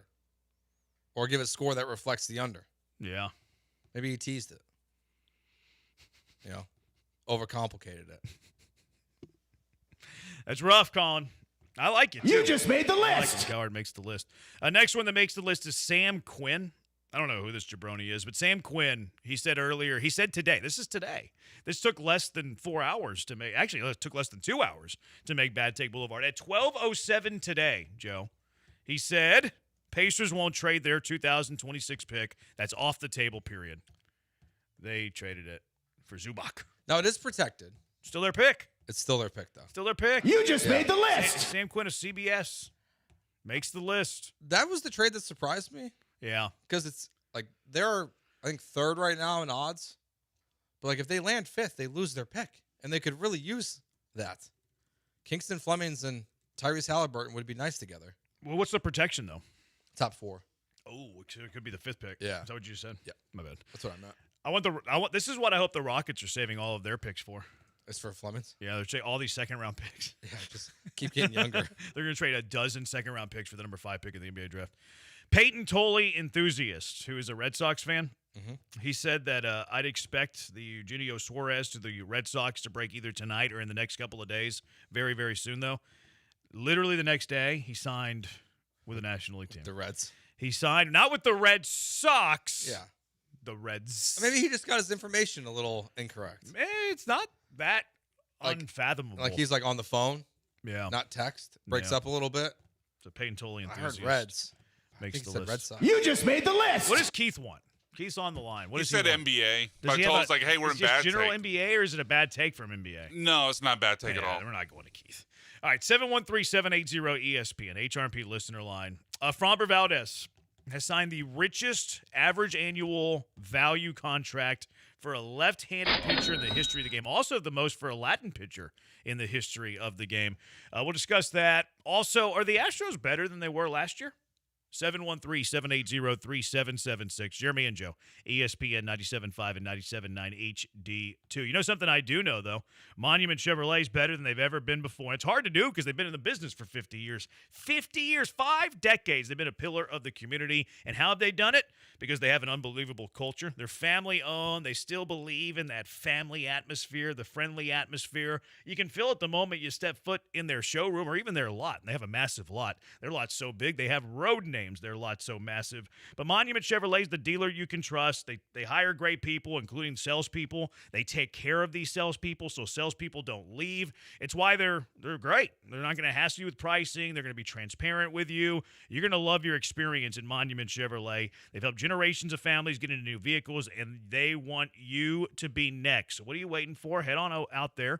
Whether it's a pre-owned, maybe it's a new, maybe you have a commercial fleet and you want to update your commercial fleet. They got the best commercial fleet in the game. Maybe you just want to get your hands on that old, durable, dependable Silverado. You can do that. The Trax, the Equinox, they got it all over there at Monument Chevrolet, and they got it all at the price you want. Tell them your price. They're going to work with you to meet your budget. Get a fair deal, a transparent deal, a no-hassle deal without wasting your time and aggravating, stressful negotiations. No tricks, no time wasting, no hidden charges. You can check out that full inventory, monumentchevrolet.com, or just go visit them, 225 at Beltway 8. You know who's going to be waiting for you? General Manager Jeff. GM Jeff is waiting for you. Make sure you stop in, you say hello to him, and he's going to get you the deal that you want. GM Jeff at Monument Chevrolet. Chevrolet together, let's drive.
He's Joe. I'm the Huntington Bank bad boy, 713-780 ESPN. Junkie sent us. Junkie? He had 7 picks on Underdog. Turned $35 into $537. He used promo code Killer B, KILLERB. Yeah, look at that junkie. Look at that junkie winning money on Underdog. Promo code Killer B, KILLERB. Joe? Just saying. Joe, don't let the truth get in the way of a good story. What are you doing now? It's not going to hit. You're breaking the fourth wall. 713-780-3776. Joe, somebody said don't say pegged. You said it. Did I? Yeah, you said it. I didn't know I had that in me. Framber Valdez has signed a contract, 3-year deal, $115 million. It's the most AAV ever for a left-handed pitcher, the highest AAV for a Latin pitcher. Congratulations to Framber Valdez, one of the greatest Astro pitchers in the golden era. I think we came to the conclusion that he's second greatest in the golden era for Houston Astros baseball. I'm a little surprised he didn't have the opt-out after year one. He does have an opt-out after year two, but not after year one. So 3-year deal, opt-out after year two, going to the Detroit Tigers. That's pretty formidable 1-2 now, Skubal and Framber. Yeah, for at least they'll have it for a year. That's good for them. We were talking about this with Brian and Sean before the show. I wonder if that opt-out might be, maybe it's going to be the new norm. Maybe these teams didn't like the 3-year deals with opt-outs after each year, and now we've seen both Tucker and Framber sign 3-year contracts where you have to play for 2 years, and then you can opt out. So I wonder if that maybe there's a correction happening in the market, or maybe it's just coincidence. Yeah. But, I mean, I like this idea. Like, for the Tigers, it's like, okay, now you have Framber for this year. You have him with Skubal. Like, you should be favored to win that division, I would imagine. Yeah, I think so. I think even before this move, honestly. And then now you get him for at least a year if you lose Skubal in free agency, which obviously feels likely at this point. I was surprised. I thought the deal would be longer. I actually thought it would be the other way. I thought he would sign a 3-year deal, but I thought he would have opt-outs after year 1 and year 2. Yeah. The length does not surprise me, especially the deeper that we got. I mean, he's signing on February 4th. I thought it was going to be pretty short term. Yeah. But he gets paid. I mean, people are like, oh, he should have accepted the qualifying offer. I remember people were saying that. Like, no. What? He's making way more than Even if he were to sign a 1-year deal, it's going to be way more than the qualifying offer. The qualifying offer was never in play. Yeah. I mean, he's getting 38.3. And he's back with AJ. Yeah. Which is good. Well, he was only with AJ for I guess for 2 years. AJ got fired after 19. When did Framber come up? I think he got some innings like in 18, late 2010s. Okay. Look, this is a good move for the Tigers. Like, it makes them, at least in terms of their pitching, like, it feels like they still need to add more, but it's a good move for Framber, I think, and it's a low pressure environment. I think that helps him. He also pitches well there. Isn't that where he threw the no-hitter at Detroit?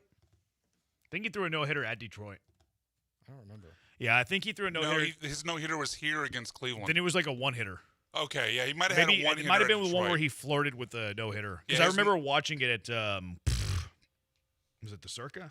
Is that the place in Vegas? Yeah, we used to go to. But his no-hitter was the same night that the Verlander came back in town here. And then he flirted with a no-hitter. Yeah. Flirted with a no-hitter at Detroit. I mean, what do you think is, like, would you have done this contract if you were Crane? No. Okay. Absolutely not. Too much money? Yeah. I wouldn't even. It's not even in the question. Yeah, because when I saw the years, I was like, obviously, I'm interested on the years. They would be over the luxury tax by like $35 million. Yeah, it would put them way over. No, I wouldn't have done that. Yeah, I would have been, if it was like right around 30 with the opt out, I think I would have been more open to it. But $38 million is a lot. No chance. And it's a good deal. It's really low risk. If the Tigers for some reason bottom out in year 2 of this deal, no, it's a player option. Oh, it's a player option. Yeah, it's not that low risk. Well, they can move on from him still. Like, he's tradable. Huh. I mean, if he blows up next year. I mean, I guess I'm more thinking of, like, if they're bad and he's good. Like, in 2 years. Like, once Skubal's gone, if the Tigers are not good and Framber's having a good year, but everything else around him in Detroit is not, like, you can move that contract. If he's good.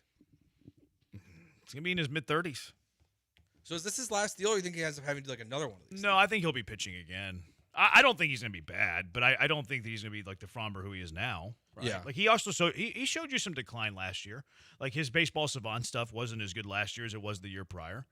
I wonder how he is. No, but he can be locked into this for 3 years if he wants. He can be as awful as he can be, and he's getting all 3 years because it's a player option. I wonder how he is in the cold. Because that's going to be a huge difference for him. Yeah. I mean, you're going to start the season, and it's going to be we've seen it snow in Detroit in the first week of the season before. Yeah. It's like it's cold at the beginning. And obviously during the summer months, it doesn't matter. But I'm just curious how it will affect him next season. It's a pretty formidable one too, though. Both lefties as well. So like, I don't want to see them in the playoffs. It's nasty. Right? Kind of. Well, you don't have tons of lefties, but still, don't want to see them in the playoffs. Do you think the Astros are better than they were last year? No. Really? I mean, well, I guess on paper. Huh. Why don't you think that they're better? I think they lost their second best pitcher, and they didn't replace For sure. him. Well, I mean, they replaced him. They have well, more depth. with a player that's not of as caliber. I don't think they have a number 2 right now. Yeah, I don't think it's like a major difference, but I don't think they're better than they were last year. Now, I'm going this off on paper. Now, when you factor in the health of this, of course they're better this year because they were missing so many guys last season. So like, if this team's fully healthy, then yeah, they can be better than they were last year. But losing Fromber, they don't really have that replacement, and I'm not sure like if anyone gets close to him game in and game out. Like, I don't know if Imai steps up or Burrows, like, or Christian Javier. Like, I'm not really sure about this, how I feel about this rotation. Like, Fromber didn't have a great year last year. Like, was he a workhorse? Did he eat innings? Yes, absolutely. Is there going to be another guy on this team that throws 192 innings this year? No, you're not. There might not be a single starter who throws 192 innings. Hunter Brown would like to. Hunter Brown pitch counts go up. He throws a lot of pitches. He doesn't go super deep into games. I think he's going to have a tough time throwing 192 innings, Hunter Brown, especially like kind of a well, I think they're going to take the training wheels off of him.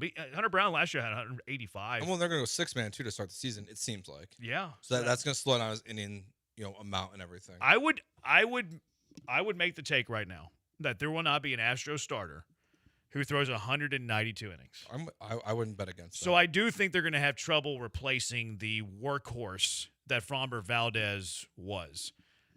But he had a 3.66 ERA last year. Yeah, I mean, it wasn't spectacular. He didn't have a spectacular season. So I do think that you can replace Fromber in the aggregate. There's not going to be one guy who throws 192 innings. Now, will there be a couple guys that could have an under 3.66 ERA? I think there's a couple guys who are capable of doing it. Now, where I like this year's rotation, they don't have as good of a 1-2. Mm-hmm. Last year, Hunter Brown, Fromber, way better than Hunter Brown and anybody else that you can put in that number 2 spot. But I do like the depth that they have. I think that they have some depth here, and they have some potential candidates to be a number 2-ish starter, whether it's Javier getting back to health. Who knows about Imai? They love his stuff, apparently. Burrows had a solid ERA last year. Now, he's not going deep into games either.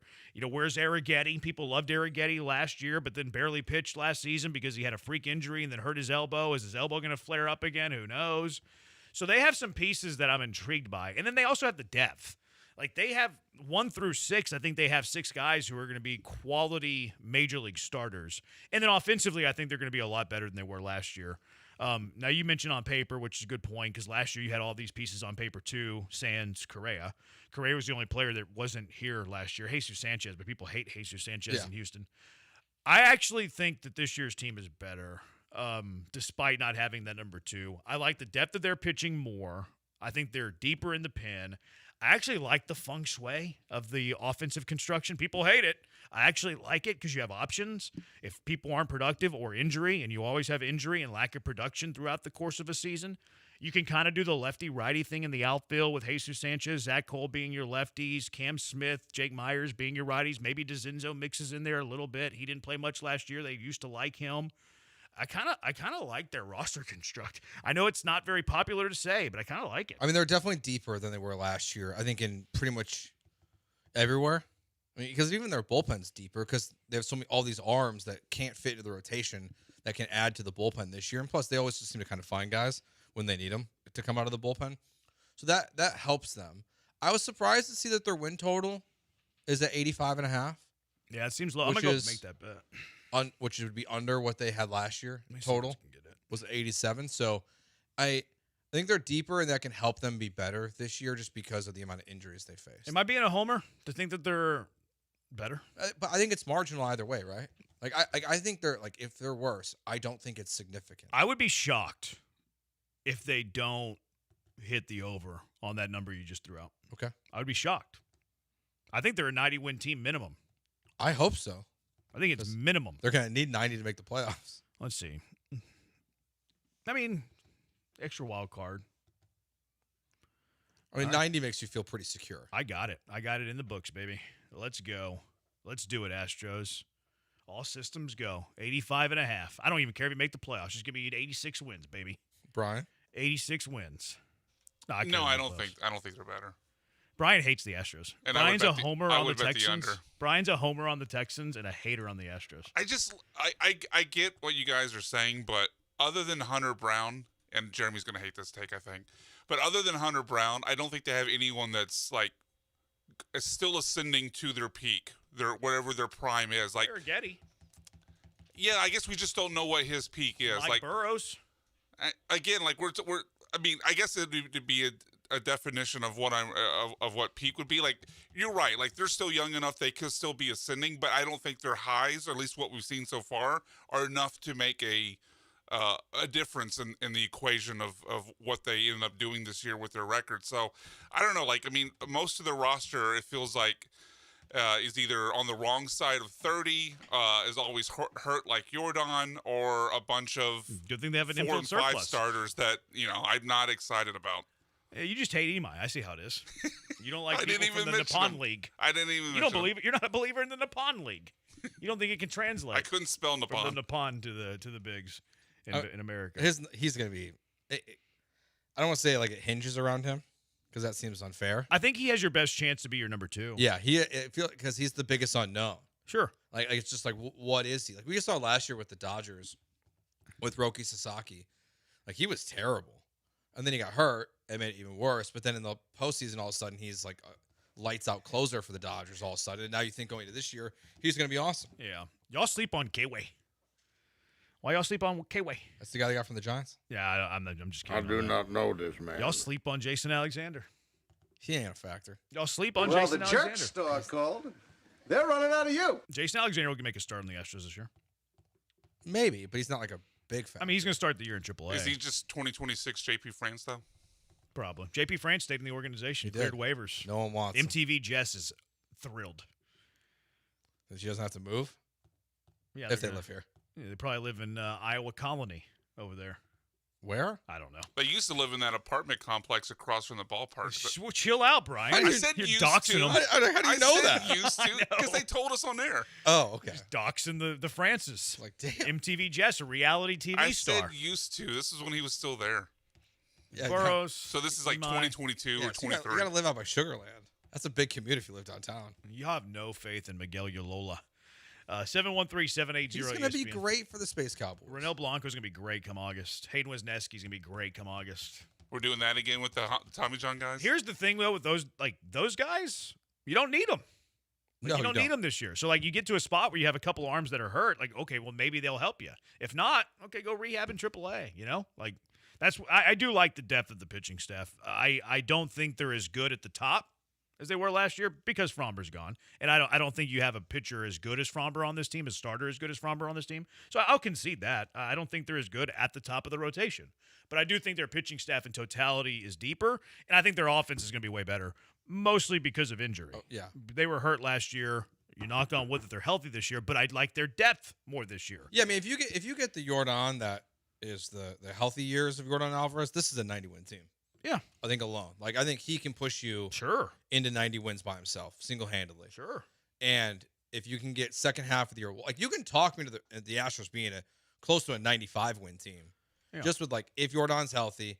I mean, there's a lot of ifs. Yeah, but where's he hitting? Is he hitting second? Is he hitting fourth? It doesn't matter. I know. I'm kidding. I prefer fourth, but it doesn't matter. And, he's going to lead off. No. You have – I don't hate that. You have guys that you can sustain an IL stint better this year than you could last year. For sure. And I know last year, they were winning games with, Taylor Trammell. Who was the dude who was playing short? I don't even remember that dude. Zach Short. Oh, Zach Short. Yeah. He was making starts. Bryce Matthews had a double dong game in Arizona to lift you to they swept Arizona. Remember they swept Arizona and eliminated them from any playoff hopes, and then they traded everybody. But I think they can sustain it better. 713-780-3776. I see that Willie has called. Let's go out to the HRP listener line. Willie, you're in with Jeremy and Joe. What's up? For the first time since I started betting, I'm going under this year. Willie? I sure hate to say it. I hate losing from them. None of these guys, if they have a career year, except for Hunter, will be under 3.66. You worse at catcher, let the wrong catcher go.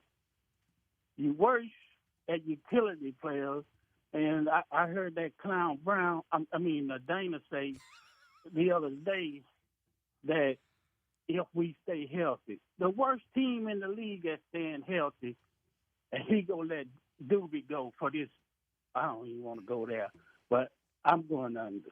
All right, Willie.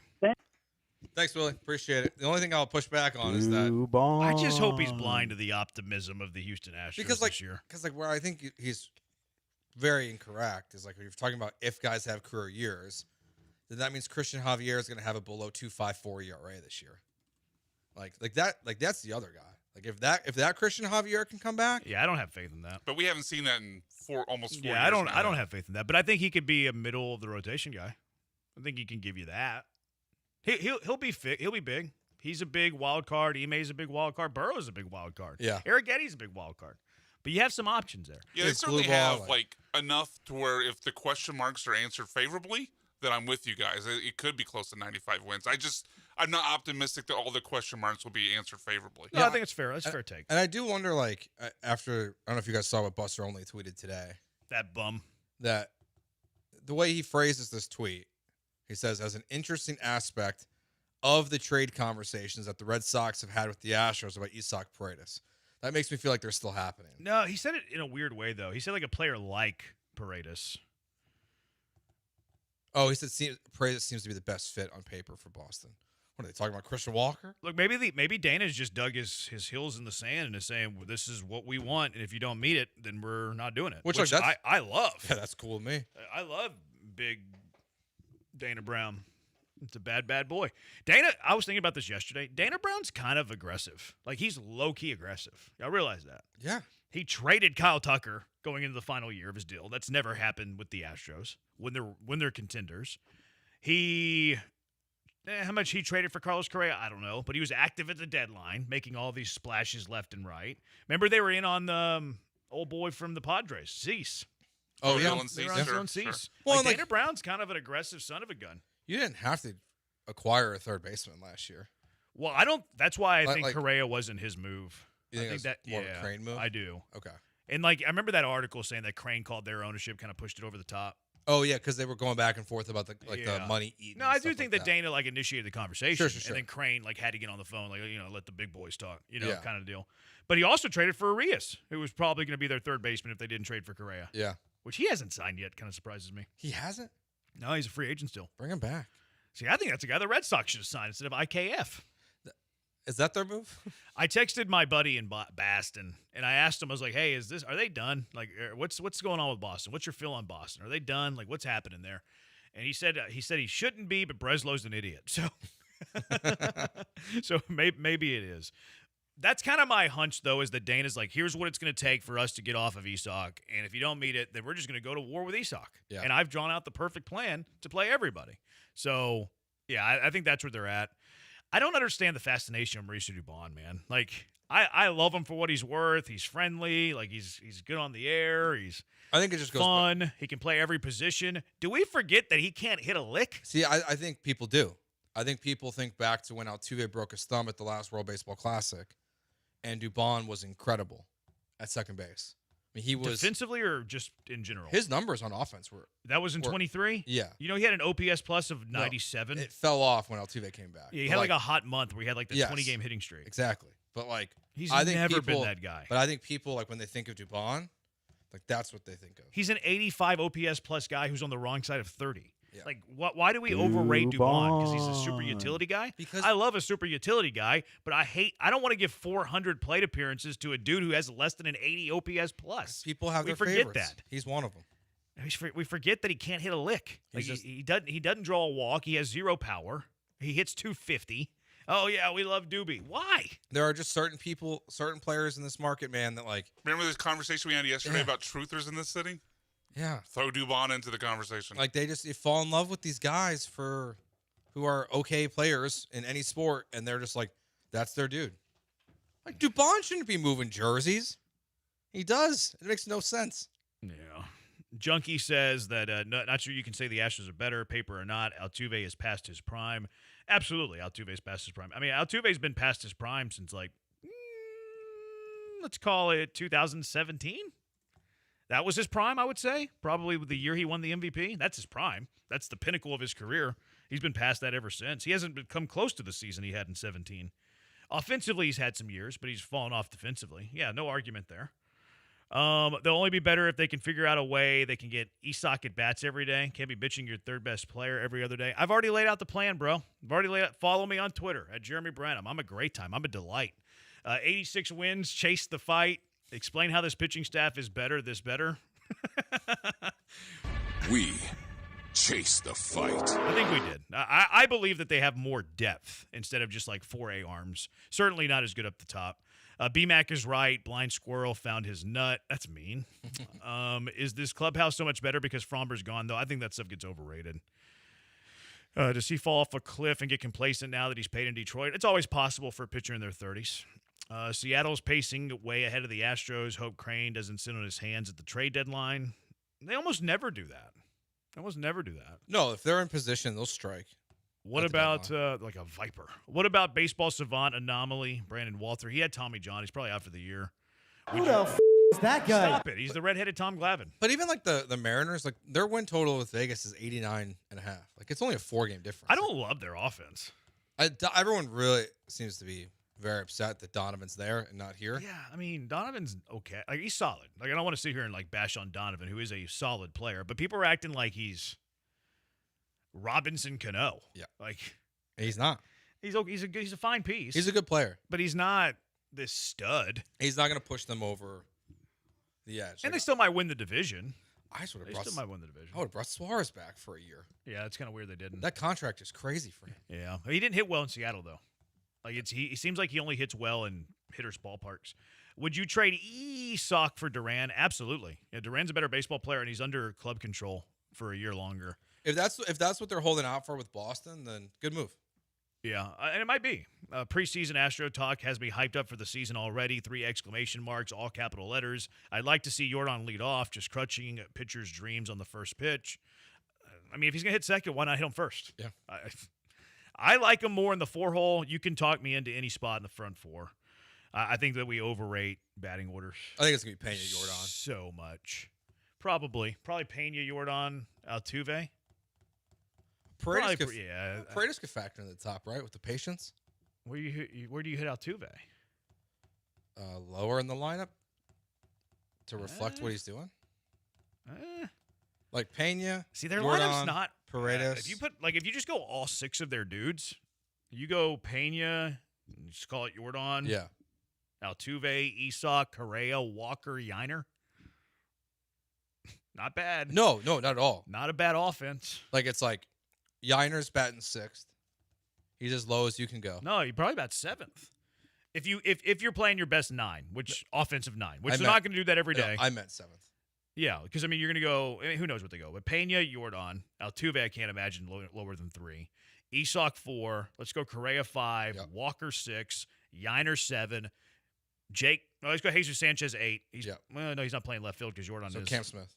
Cam Smith hits 8th. Jake Myers hits 9th. Yeah. That's not a bad lineup, No, guys. the lineup's good. That's a pretty good lineup, guys. That's why, pretty good lineup, guys. The Astros will be better off if Jordan can play left field. I think he's going to some. And I think he doesn't have to do it every game. Like This is what I hate about baseball lineup talk. Well, this is the one lineup we're going to have 162 times. It never is going to happen that way. Never going to happen that way. I turned in a little later. People tripping. We got rid of Dubon, a rotational AL player. Willie is, but Willie has trouble seeing sometimes. If Walker has a good start, keep Tuve at 2. Hit Jordan 1. Acuna hits 1. He isn't going to be a big base stealer anymore. He could get one more at bat when you need him. That's fine.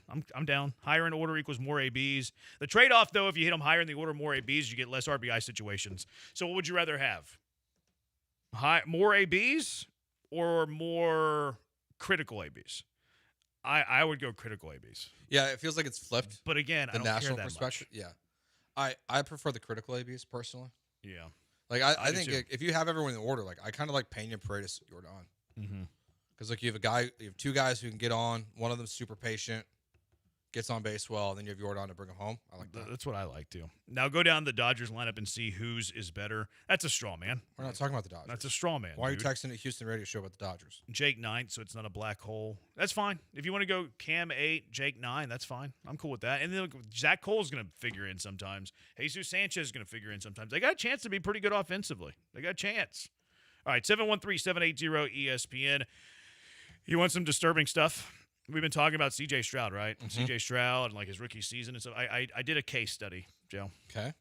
I did some journalistic work. I dusted off the old journalism hat, did some journalistic work on C.J. Stroud. I don't like that we talk about like his rookie year, his sophomore year, his third year as like the barometers of where he's at in his career. I think it's flawed logic. I think the better test here is to see how he stacks up against good defenses and bad defenses.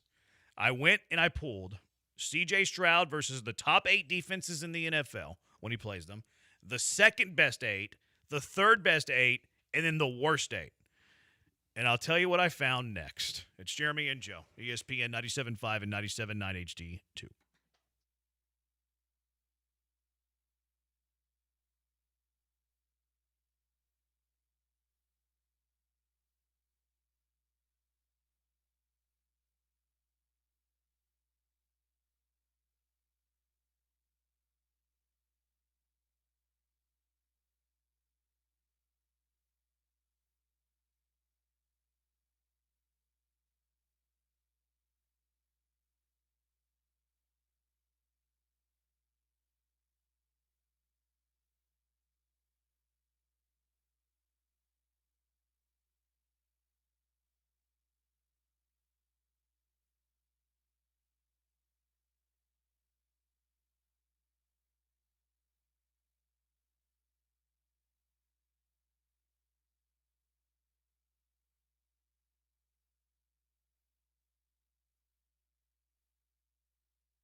Now back to the Huntington Bank Studios with Jeremy Branham and Joe George. On ESPN 97.5 and the ESPN Houston app. He's Joe. I'm Jeremy. 713-780-ESPN, HRMP listener line. Where did the optimism for Cam Smith go? He's still young. Couldn't he take big steps forward? He could. Cam Smith for like 2 months, May, June, July last year, it was unbelievable. Unbelievable. Great. I mean, Great. If he's that guy, it's a game changer. The problem was that after that little stretch, he might have been the worst offensive player in baseball. Yes. So, like, he was Nick the Stick levels. yeah.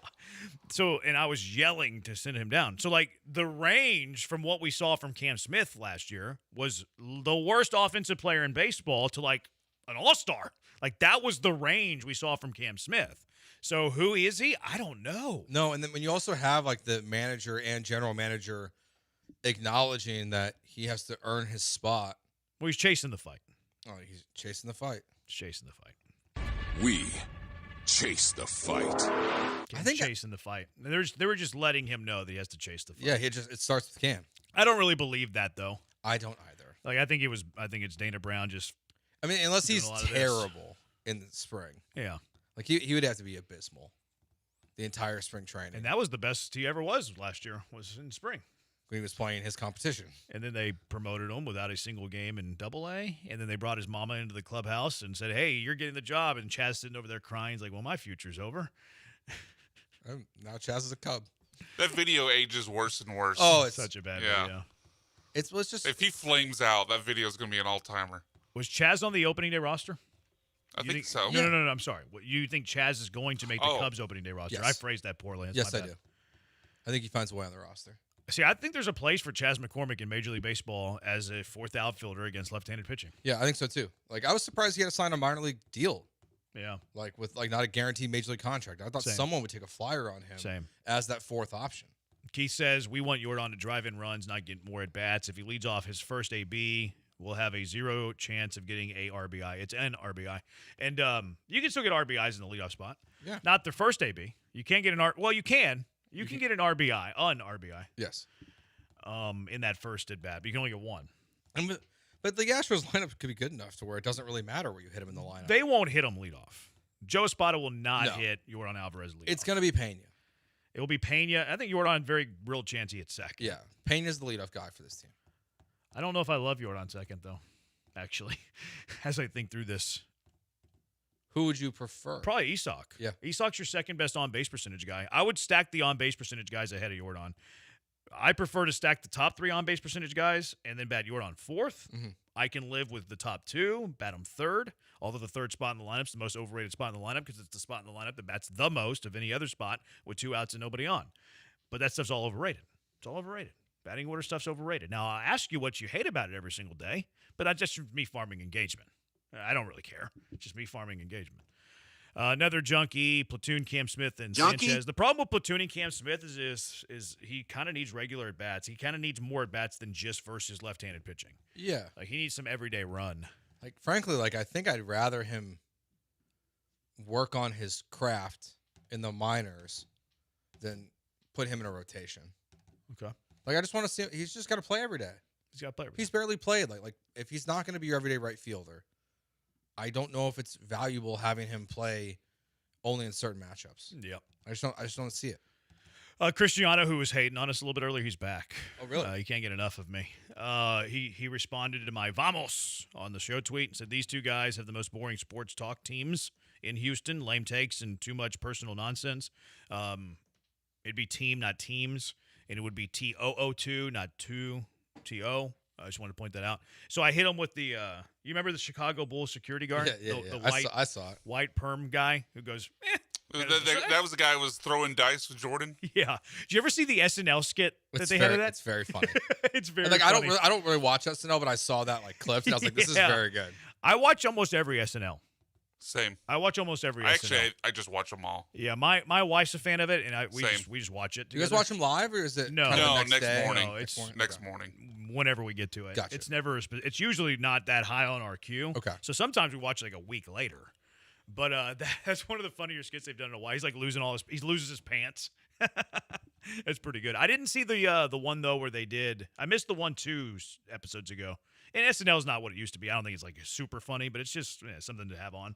Apparently they did like the announcers. That was getting a lot of hate. Oh Did you watch that? one they did the Monday Night Football crew. It was one of the weaker skits I've seen in a while. It was pretty. People were like ripping on it. Yeah, well, I think it really died on who they got to play Troy Aikman. Like it was they got like the wimpiest, nerdiest cast member to play Troy Aikman, and it has his southern accent was terrible. It just fell apart. You know what annoys me though on the SNL hate that it gets is like they do one bad skit and everybody's this is the worst it's ever been. Oh yeah, for sure. Like the they hysteria. Ignore all the good stuff. Look, I don't think it's SNL's like great. It probably is like maybe the worst it's ever been or towards the bottom of where it's ever been. It's not near its peak or whatever. But the hysteria when they have one bad skit, it's like SNL's not what it used to be. Like everybody gets get off my lawn when it comes to one bad SNL skit. Yeah, I would challenge people to like go back and watch episodes from when it was great. Like they didn't hit 100 back then either. The nostalgia of it. They're just half the skits, even at their peak, half the skits are garbage. Yeah, they're all clipped on YouTube. Yeah, exactly. Right. What they watch. Yeah, they remember the good ones. How's the Cam, the new guy they hired? The trainer? No, I don't know who Cam is. I don't know their names very good. It's one of the new cast members. He got famous from Kill Tony. Oh, and then they hired him. I'd have to see his face. I don't know. Yeah, I don't know about Cam Patterson. Name. Yeah, Cam Patterson. Yeah, I'm not sure I've seen him in many skits. Oh, okay, because I saw they hired him, but maybe he's writing. I don't know. Well, that's what they all do. Yep. They all write. Do you ever see the behind the scenes on how they like do the SNL? Yeah, it's really it was really interesting. Yeah, it's pretty good. Because even though I don't watch the show, like I like that kind of stuff. Yeah, it was pretty good. No, I didn't. SNL's fine. Did you guys watch the movie Saturday Night that they made about like, the very first episode? Like it was dramatized, obviously. No. I think it's still on Netflix. My wife and I watched it about a month ago. I'd check it out. It's pretty crazy. You liked it? Yeah, I liked it a lot. It was basically kind of 2 hours before. Like basically, it was like 2 or 3 hours before the show started, and just the lunacy and the circus that went to getting the show on the air, seen through the eyes of Lorne Michaels, like trying to put it together like last minute and trying to put out all the fires that were going on. It was pretty fun. It sounds pretty good. It kind of sounds that sounds interesting. Okay, so you responded with this GIF. Oh yeah, so I hit the GIF. He goes, "Here's a topic that will make your show bearable. Discuss which NFL player had the most turnovers in 2025." So I hit him with that doesn't sound that riveting, IMO. He goes, "Off-season baseball is more relevant." I said, "Well, they loaded the trucks to spring training." So did he want us to just look up who had the most turnovers, say the name, and then I guess, and then what? He goes, "There's a football game called the Super Bowl this weekend, one of the most watched events in the world, and we'll react to it on Monday." The Super Bowl. People are going to complain about everything, but he's clearly listening. So thanks for listening. Appreciate He's a burner. People who hate us listen longer than people that love us. Yeah, it's the Howard Stern thing. Yeah. But it's a burner. It's a burner. It's 100% a burner. Oh yeah, he's following 8 people and has 0 followers. So if you tweet on Twitter with 0 followers, is it like a tree falling in the forest? Pretty much. Yeah. I mean, you're only there to interact with like. Should I hit him with a courtesy follow? You know what? I'm gonna hit him with a courtesy follow. He hasn't tweeted anything ever besides to you. He's got 1 follower now. Congrats. People are going to think it's my burner. Yeah, you're the first follower. They're 100% People are going to think it's my burner now. 713-780-ESPN. It's going to piss that dude off that loves Cam Smith. That's Israel. Israel's a big Cam Smith guy. Rocky, you guys act like Alvarez is actually going to stay healthy. He has messed up hand that has never been surgically fixed. I never said that I think he's going to stay healthy. In fact, I said that's why you keep the infield surplus, because Yordan's going to get hurt. I never acted. Chandler Rome was acting like Yordan Alvarez is an Iron Man by just eliminating the 2 seasons that he wasn't an Iron Man. I never did that, Rocky. Rocky, you're gone. You're putting words in my mouth. I don't like that. You don't put words in my mouth. See ya. I'm the opposite of that. I think Yordan Alvarez is highly injury prone. We're hopeful, Rocky. SNL is for the low IQ folks that are easily entertained. That's not very nice. Watches every week, doesn't know the cast members. Signed BMAC. I'm not good with names. It's a new part. Yeah, I know that. Come on. I'm not good with names. You know the cast member of every single show you watch? Yeah, every single person on the show? His Michael Irving is perfect. Your guy. SNL died. Oh, that guy. Okay. Yeah, he's not on much. Check out the Chevy Chase documentary. Chevy Chase is one of my favorite music videos of all time. Which one is he in? He's in the Paul Simon. You Can Call Me Out. Okay. He's playing the saxophone. And then they walk through the room, and then they play the banjo. dun, dun, dun, dun. And then they kick their legs up like they're in a power dancing. Chevy Chase doesn't come out very well in the Saturday Night Movie. Spoiler alert. Really? What happened? Well, I mean, I don't want to spoil it if you're going to watch it. They kick their legs up like that? He's just a bit full of himself. I'm how long are you going to keep that going? I don't know. I'm scared I'm going to pull my hamstring. I was just going to say that. I think you're going to get hurt. Why don't you all think we should trade Paredes? It's like y'all think he's Shohei. I'm okay with they trade Paredes. I just want to get good value for him. I don't want to get lesser value. That's how I feel about it. I have no problem trading players. I would trade everybody if I get a good return. I don't get caught up in player sympathy or player whatever we want to call it. Like I don't care about player loyalty. Like I care about the team and the team winning. I would trade every player if it means I get a good return for the player. I have no problem trading Isak. I don't know why people, when we say we don't want to trade someone immediately for just like random guys, is like you're comparing him to Shohei. Nope, definitely not doing that, man. I think he's trolling though. Probably. I think he's trolling. You named the show Jeffrey and Hornswoggle. That's well played. I tip my cap. All right, 713-780 ESPN. That was the not as great as I thought he once was, Tim Brando. All right, CJ Stroud. Where does he stack up whenever you're looking at his top 8 opponent or the top 8 defenses in the NFL? Where does he stack up against the worst 8 defenses in the NFL? A Branham case study. 713-780-ESPN. Jeremy and Joe on ESPN 97.5 and 97.9 HD2. This should make Cristiano, our hater on Twitter, happy. You know what's coming up on Sunday? The big game coming up on Sunday. It's right around the corner. You can get in on all the action with Underdog right now in Texas. Even you, Cristiano. Not an Underdog yet? Then you're in luck. New customers score $75 in fantasy bonus entries when you make your first $5 fantasy entry. There's a lot of ways you're going to spend $5 today. Mediocre coffee, bad fast food, an energy drink, a bad candy bar. No, don't spend your money there. Spend your $5 on Underdog, and then you get $75 in fantasy bonus entries with that first $5 fantasy entry. So you're turning $5 into $80. Branham math. Playing on Underdog is easy. Just head to the Underdog app, make picks on if a player will go higher or lower on a bunch of different stats. You know the drill now. Passing yards, rushing yards, receptions, touchdowns for anybody, sacks. If you get them right, you can win up to 5,000 times your cash. There's new promos dropping daily in the app. The grand finale right now, the big reveal in the Underdog app. A $10 discount, 40% big game boost as well. So what are you waiting for? Head to the Underdog app right now and prove that you know ball. Let's take a look at receiving yards today. Hunter Henry, a tight end that I wanted yesterday, 40.5 passing yards. You like the higher or the lower there? Cooper Kupp's at 32.5. What do you think? Stevenson, I think I like the higher there. 24.5 receiving yards. Give me Stevenson. Give me the higher on that one. What are you waiting for? Download the Underdog app today. Use promo code KILLERB to score $75 in fantasy bonus entries when you play your first $5 on fantasy. Promo code KILLERB, KILLERB. Underdog. Make picks, win money.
Broadcasting live from the Huntington Bank Studios, it's Jeremy and Joe. On ESPN 97.5 and the ESPN Houston app.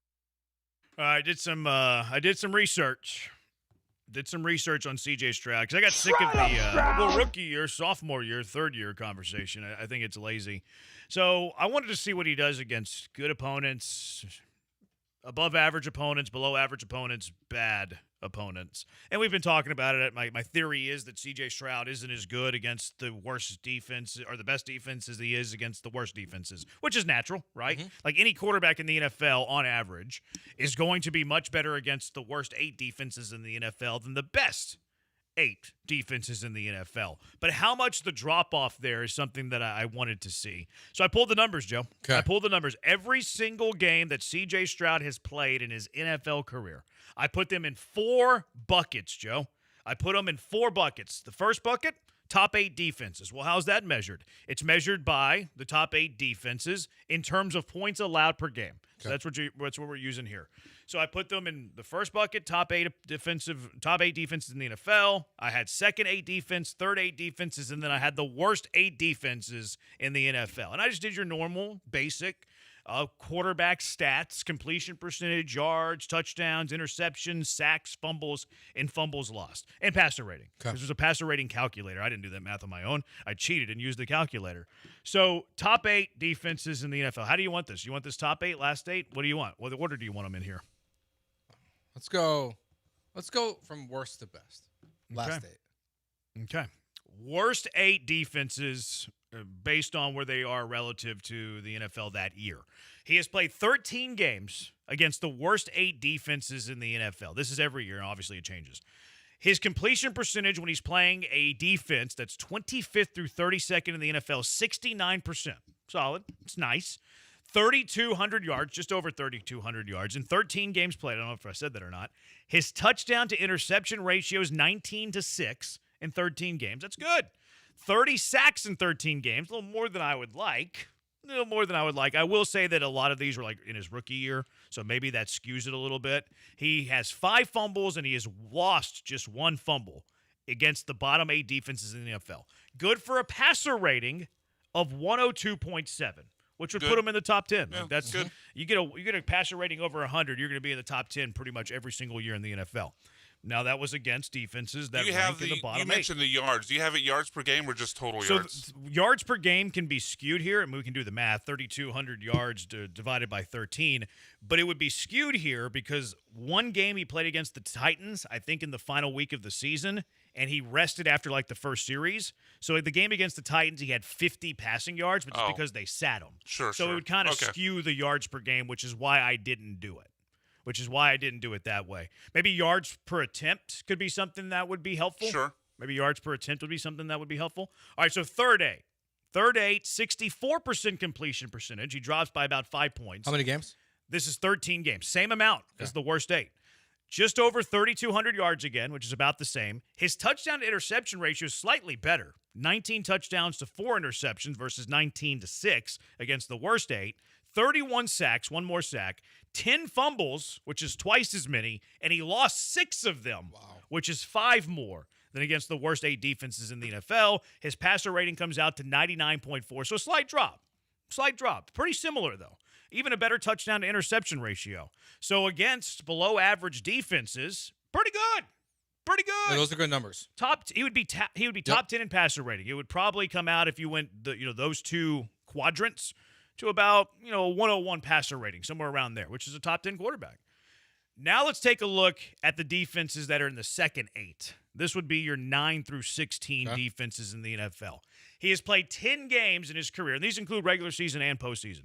10 games in his career against defenses that finished the regular season between 9 and 16 in points allowed. 67% completion percentage, which is actually better than his third 8. His touchdown-interception ratio, though, slips. 12 touchdowns to 6 interceptions. Sacked 21 times in 10 games, so a little over 2 sacks per game, which is about equivalent to the other quadrants. 3 fumbles, 2 fumbles lost. A passer rating of now 93.7. Takes about a 6-point drop there. Yeah, it's pretty big. Maybe that's on average. Maybe that's not a huge drop, going from 99.4 against a below average defense versus an above average defense. Maybe that's on par with the rest of the league. The biggest concern, though, is whenever he's playing a top 8 defense in the NFL. And I want to say this at the start, that perhaps the greatest game that C.J. Stroud has ever played in the NFL was against the Tampa Bay Buccaneers on November 5th, 2023. In that game, he went 30 for 42. He threw 470 yards through the air, and he had 5 touchdowns in that game. Tampa Bay was a top 8 defense that year. So all these game logs include C.J. Stroud's greatest game that he has had as a professional. Even with that game, C.J. Stroud has played 16 games against top 8 defenses. His completion percentage is 58%. Oof. So that takes a decent drop. The yards he has, pretty decent amount of yards, though, just over 3,600 yards in 16 games. It's not terrible. 18 touchdowns to 15 interceptions. If you took out the Tampa Bay game, he's throwing more picks than TDs. But 18 touchdowns to 15 interceptions, 48 sacks, 10 fumbles, 3 fumbles lost, and a passer rating dipping down to 77.7. That's pretty bad.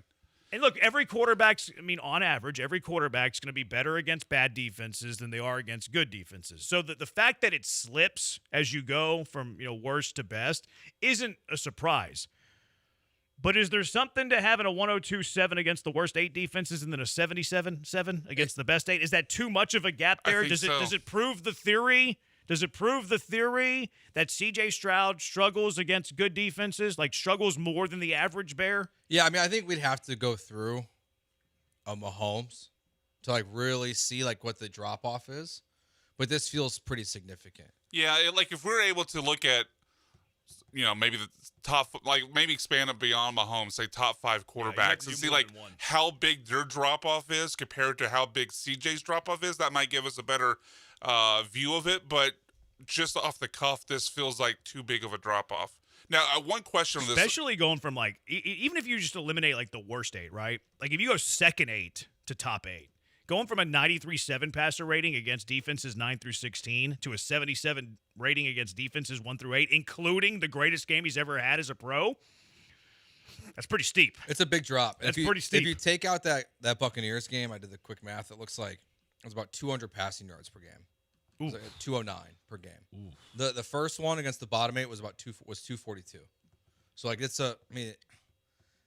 is 33 yards a massive drop off? Maybe not. Yeah. But it still feels the big thing there is the touchdown to interception ratio. 18 to 15. That's crazy. If you eliminate the Tampa Bay game, then it's negative. It's in the red. That's concerning, and that passes what we've seen. The numbers reflect the Baltimore games, the big time games that you've played in his career so far through 3 years. That he struggles in those moments. And my thing here is completion percentage is concerning. Passer rating isn't great. My thing is just eliminate the turnovers. You don't need to be great against the top 8. You just can't make mistakes. You can't make the errors. You can't turn it over more times than you're throwing touchdowns, which he has. 15 interceptions, 3 fumbles lost. That equals the 18 touchdowns. So that to me is the big thing. You don't I don't need you to go nuts against the top 8 teams, but I need you to not lose. I need you not to lose the game. I can't have you getting sacked 48 times in 16 games. That's 3 sacks a game. The other thing I would have been curious when you did this was because even though we know quarterbacks are not winning is not a quarterback stat all the time, I'm curious what the correlation of just the Texans' record is in these chunks. Well, that'd be easy to get. I would imagine it's pretty significant that they've lost most of those 16 games. Piggybacking on that, I think it's also and this is not to make an excuse for Stroud because I 100% believe in what we saw from these numbers, but I would also say that's also a reflection upon the offensive line at times and also the play callers because we saw I think it was the Lions game 2 seasons ago in 24 where the guy I can't remember the pass rusher they traded for. Oh, it was Zadarius Smith. Yep. When they faced the Lions, they traded. He was on the Browns, and they traded for him. So he wasn't playing in that game because he was traded for 2 days before. But he was on the sideline calling out Bobby Slowick's protection schemes to his teammates and how they could take advantage to create overload blitzes and completely overwhelm the offensive line. And he'd been there for 2 days. Yeah. So, like, I do think that's also a reflection on Slowick, the offensive coaches, and the offensive line, that these elite defensive play callers are able to pick them apart so much better than the lesser than defensive play callers. Agreed. But not to excuse Stroud, but it's just a part of the picture. No, I think it is part of the picture, but it's just also, it's the unfortunate part for Stroud in his career is it's the hand he's been dealt. And it's hard to ignore that, the play just drops off so significantly, and it's two different offensive coordinators. And it's just it's just so bad when they play good teams. One of the commenters on this data set that I put out, he said he'd be interested to see what it looks like against the top pressure rate teams in the NFL, because I think that's where C.J. Stroud really struggles, is against pressure. So I would be, and maybe if I have time to do this, I'll eventually do it. I don't know when I'll be able to do that. Not going to commit to anything. But I bet you it looks even worse if you were to do it based on pressure rate and not top 8 defense in terms of points allowed. Okay, let's take a look at the top 8 pressure defenses in the NFL that year, second 8, third 8, last 8. I bet you it's even more alarming and jarring than even that. Now, I did tweet that too, and I agree with you that it's probably more informative if you were to take a look at other quarterbacks. Now, I will say this, kind of like doing this research and stuff, doing just passer rating and like these throwing stuff, like throwing stats, it is really punitive to a running quarterback. Now, C.J. Stroud's not that, but if you were to do this for a Josh Allen, it's going to look bad because you're not really putting a lot of stock in running yards, or Lamar Jackson. It would be punitive to him. So it's something you have to consider whenever you look at this as well. Yeah, it's interesting. It's one of those things where it feels like for the Texans to take their next step, this is where it has to get better. He needs, and that's like the big picture thing, is he needs to have a counter to pressure in his face, to good defenses. Doesn't have to be great, just can't be bad. Junkies have some thoughts. 713-780-ESPN. Poke holes in this all you want. 713-780-3776. Jeremy and Joe, ESPN 97.5, 97.9 HD2.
He's Joe. I'm Jeremy. 713-780-ESPN. Space City Kev. Got to hand it to you. This is a pretty good data set. I would like to see it apply to the QBs that we consider the top quarterbacks in the NFL. What it tells me is that CJ can be great against the bottom half of the NFL, and that he's a capable game manager. So don't pay this man top money for bottom half success. You'd be better off paying someone like Breece Hall to take the load off of CJ. I don't know if I want to use the word game manager, though, Space City Kev. That's where I would kind of draw the line. Like, I think a game manager, while wouldn't have great success against the top 8 defenses in the NFL, aren't turning it over 18 times in 16 games. I think a game manager, the Texans might be playing on Sunday. Perhaps. Potentially. Yeah, I don't like using the word game manager for Stroud. He wouldn't. He doesn't like it either. He's not a game manager. He's a game changer. He says, for better or worse. Yeah, game manager is death by 1,000 cuts. Like, that works. Yeah. Yeah, that's the only. Everything else is a valid point. I just disagree slightly with that. Please do the case study against the top 5. Quarterback for you guys. This is a very informative study. I don't know if I have the time to do that. I don't have the time to do that. Didn't they lose the Buccaneers game? No, they won that game. That was the pass to Tank Dell at the last seconds, the waning seconds of the game, where they stole a win at home. No, they didn't lose that one. I was surprised to see Tampa Bay was a top 8 defense in the league that year, though. That surprised me. Yeah, was that Brady's last year? No, that was Baker. No, that was Baker. That was Baker's first year. Yeah. Maybe you said it and I missed it, but when you found the top 8, is that top 8 at the end of the year or when they played? End of year.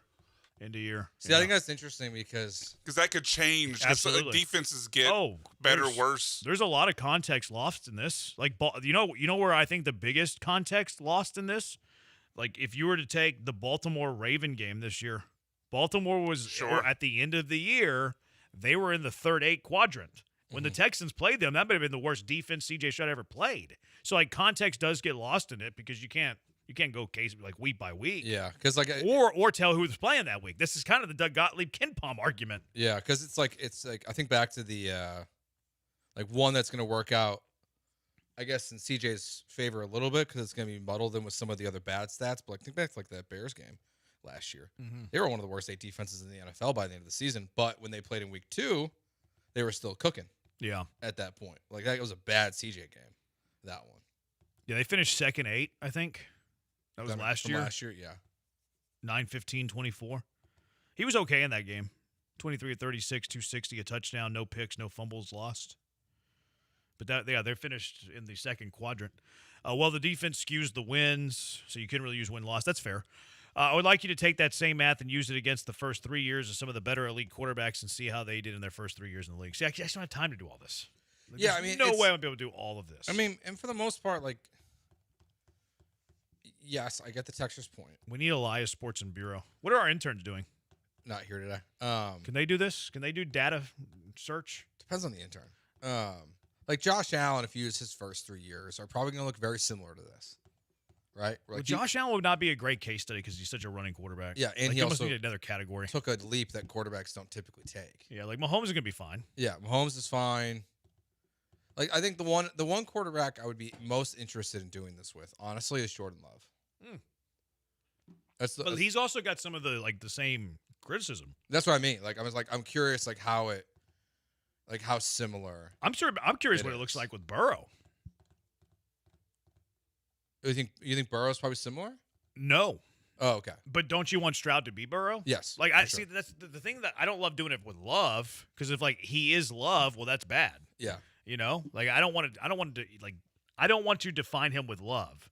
Now he might be Love, but equating him to Love is not a positive, I don't think. No, I mean Jordan Love, he's one of the because I think he's the most comparable guy of the quarterbacks that have gotten paid to CJ. Because he's getting 55. I think he's right in that range. Maybe he's 53. So I think it's the most comparable to what we've seen from Stroud's play so far. And it's like, are you okay? Like, I don't think Packers fans are having a huge issue with Jordan Love's contract. He just doesn't have the blow-ups in the playoffs that CJ does. But it's if you can get a more consistent version of this of what CJ is, that's I can be open to it, but it just can't be as bad as it is so far through 3 years against those top defenses. And I just don't. All I really want to see improve is the protection of the football. Yeah, I don't need him to go. Completion percentage needs to be better than 60%. That's too low. 57.5% is too low. I would like that to be above 60 or at least 60. But turnovers, interceptions, fumbles lost, improved there. I'm good. And that, again, that's the big picture thing is like, okay, well, what is it going to take for C.J. Stroud to have success against good defenses? He's going to need a counter. He's going to have to figure out something that is not terrible football. You can get help with that. You can get help with an offensive line, maybe protecting better. You can get help from an offense coordinator, maybe scheming it better. I think that if you're looking at it as a pie chart, reasons to blame, I think C.J. Stroud would have the biggest piece of the pie. I think it's him more than it is anything else. Because if you had a bad offensive, and they have had a bad offensive line, but if you had just incompetent offensive line play, incompetent play calling, you would look bad in all of these quadrants, not just one. So you've proven that you can be good at times unless you're playing a top 8 defense. Is that all of a sudden the play caller? No.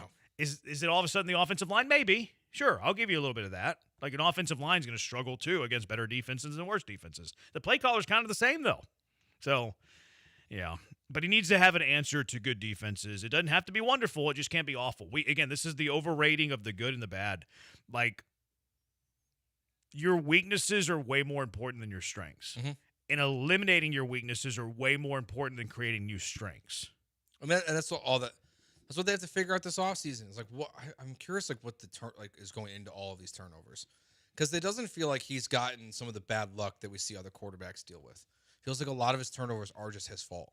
Mm-hmm. And that's just more of a gut feeling. Every interception has its own story. Thanks, Brock Osweiler. But it just they feel like when he does have them, it's CJ putting the ball in harm's way, and that's a counter that he can just figure out. That's just on the quarterback. Yeah, that's not figuring out good defenses or anything like that. It's just it's just being better with the football. If he just eats the ball after the messed up flea flicker. That drive's okay, probably, because you're just punting the ball at the end of it, probably. Yeah. See, it does kind of prove my eye test a bit that he gets jittery, that he panics, that he kind of things aren't great. It almost tries to do too much. Simplify. It's do wait less. of the moment. Yeah. And also looking through the game logs, his postseason last year wasn't terrible. Not bad at all. And that's what's weird is how did it get so bad so quickly in the postseason? And again, he hadn't been great against top 8 defenses, but you go back last season, the Chargers were a good defense. Mm-hmm. He had a really solid playoff game against the Chargers. You go look in the 2024 or after they played the Chargers against Kansas City, he wasn't great against Kansas City, but he didn't turn it over. He wasn't the reason they lost. Everybody else turned it over. Yeah. Give me that game. Give me that game. You probably beat New England. Now, he did get sacked 8 times, so that's the red flag there. Yeah, I think the other one that stood out too was the fumbles lost in that second quadrant, 6. It's quite a bit. He's fumbled a lot more than I realized he did. Feels like that was the third quadrant. That was the third quadrant? He had 2 against the second quadrant. Oh, that's right. Yeah, we went in reverse order. A little sloppy with the ball. Yeah, that's not good. Get rid of the negative. Get rid of the negative. I think it's doable, although I do wonder about, how he freaks out whenever there is pressure in his face. Yeah. He doesn't have a great answer for that, and he melts, in fact. He melts with pressure in his face. I feel like that's priority number 1 this offseason. It's just when the pressure is in his face, how do we always have a safety blanket? Yeah. What is that blanket, and how do we maybe that's to the Texas point earlier about a guy like Breece Hall. Yeah. It's just having that running back that's always kind of floating out there as a check down to be, to save you a little bit. Maybe it's not even that caliber of a running back either. It's just which is that style, a good receiving running back. Everybody thought they had that in Woody Marks because he caught 80 passes whenever he was at Mississippi State for Mike Leach. People didn't realize that it skewed because it was Mike Leach. It was a Mike Leach offense. Of course, he had 85 catches in that offense. I think he could be good though. I think he has a chance. Yeah, he's not going to be one of the best receiving running backs in the NFL. I think we just overrated because he had a lot of catches in a Mike Leach offense. Yeah. But a Gainwell type, a Warren type. It doesn't have to be top of the market, but a really good receiving running back, I think, would help. Mm-hmm. Would help a lot of these. That maybe that's your counterpunch. And he hasn't had it. Mixon was okay also. He was the best he's had. Yeah, but it's not a spectacular thing that he does. No. It's not any of running backs' strengths that they've brought in. Yeah. I mean, Dari might be the best one he's had. Would be curious to see Burrow, Pat, Goff, and Brock. Only Goff has the best line. All of you are capable of doing this. It's not. What would you call it? It's not my property. What am I looking proprietary. For? Proprietary. Yeah, it's not proprietary. I put out all the information out there. You can all do it. Well, they just want you to do the work. I know. They just want to listen to us. Those are billable hours. And you do the work. Billable hours. Stroud doesn't pass the eye test. nor the Moxie test. I agree. Abraham says, I feel like if you did more of this, I would listen more. Come on. If you don't listen all the time, then how do you know Jeremy doesn't do this more? Exactly. He does it every day, different times. All right, 713-780-ESPN. I dust it off every now and then. Just show you that I have it in the bag every now and then. 713-780-3776. Coming up next, the fix. You also know what's coming up next? The return of Jose Jorge. Jose Jorge graces us with his presence once a month. Today is that once a month. 713-780-3776. Jeremy and Joe, ESPN 97.5 and 97.9 HD2.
This is Jeremy and Joe. On ESPN 97.5 and 97.9 HD2. Live from the Huntington Bank Studios, here's Jeremy Branham and Joe George. He's Joe.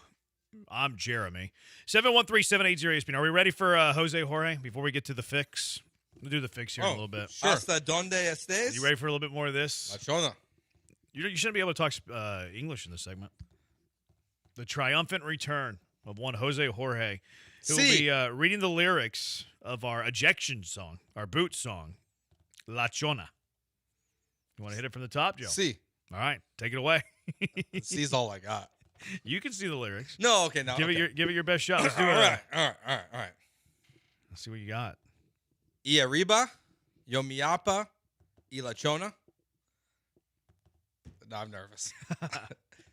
Cantare la historia de una famosa persona. Okay. Todos la... I think they sing Africa. Conocen con el apado de chona. Okay. De chona. De chona. Yep, my bad. Si marido dice, ya no sé qué. K? K, it's K. I knew that one. Hace una ella. Con ella. Con ella. We're doing okay. Not bad. Diaro vaya. Los bayas. Los bales. Bales. Y se compra una botella. Botella. Una botella. Botella. Say. You're skipping them. They were just repeating. I'm going faster. I don't need to say the same line twice. Si arranca la banda con la primera canción. Hey, Primera, you got that one. Y la chona. Luego. Busca. Bailador. I don't know if that might be your worst miss so far. These L's, man. I'm not sure what to do with them. Hit that sentence and then the next paragraph. La gente, la mira y la mira. Empieza. I don't know that word. Gritar. Yeah. Bravo, chona. Hey, you were actually kind of on beat there for a second. Bravo, chona. Bravo, chona. Nadie te pueda igaya. Okay. That's not terrible. All right. That was a little better this time, I think. Should we have him repeat it back, like in the cadence of the song? I don't think you can do that. I don't know. Okay. I couldn't do that. I have no beat. I have no rhythm whatsoever. Play it for him. So here is La Chona, what Joe just did. Maybe the greatest song that's ever existed. I've never heard the song except the one part. It's a banger. It is a banger. See where you went wrong. Well, film study. Siri thinks I'm talking to her. What did I say? When you said film study? I think I said when. There we go.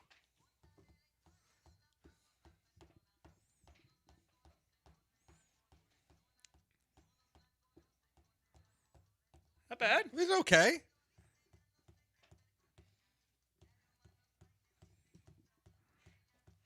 Buys a bottle.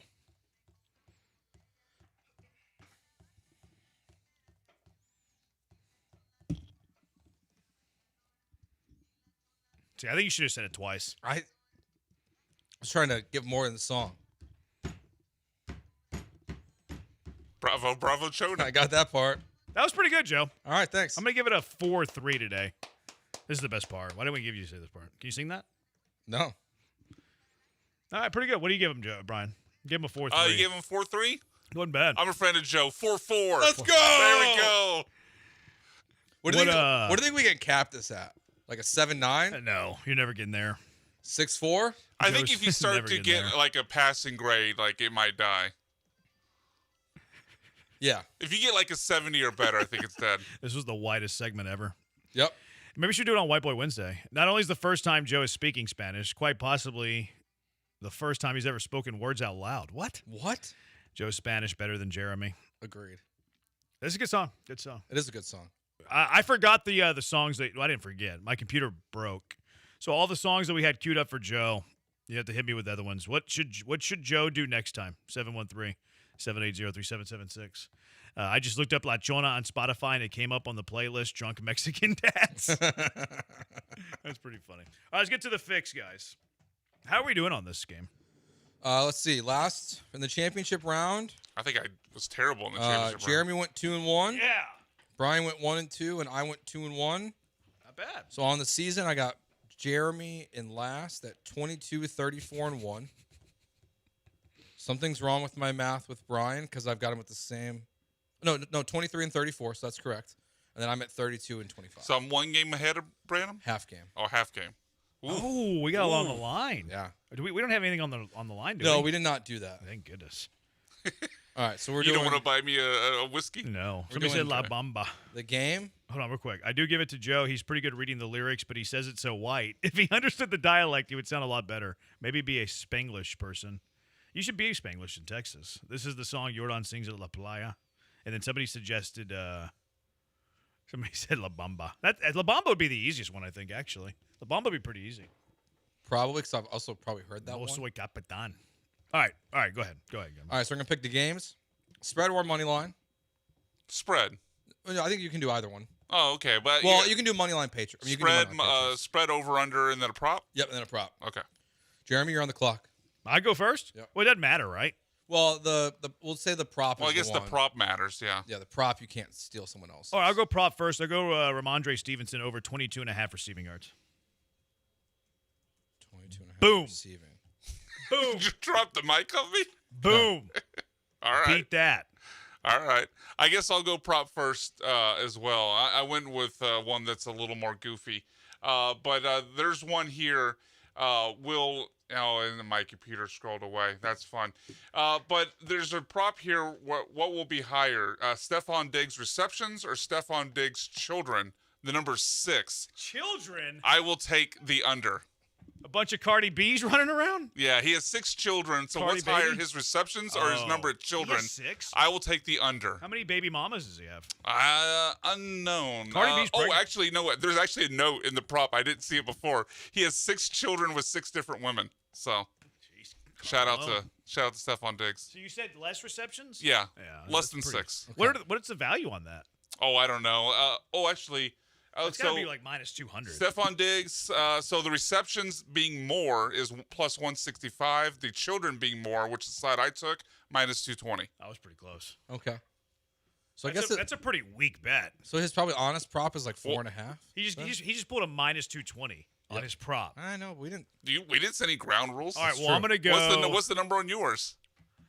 Probably pretty close to like minus 105. Well, probably or it is. It would have to be. It's a coin flip bet.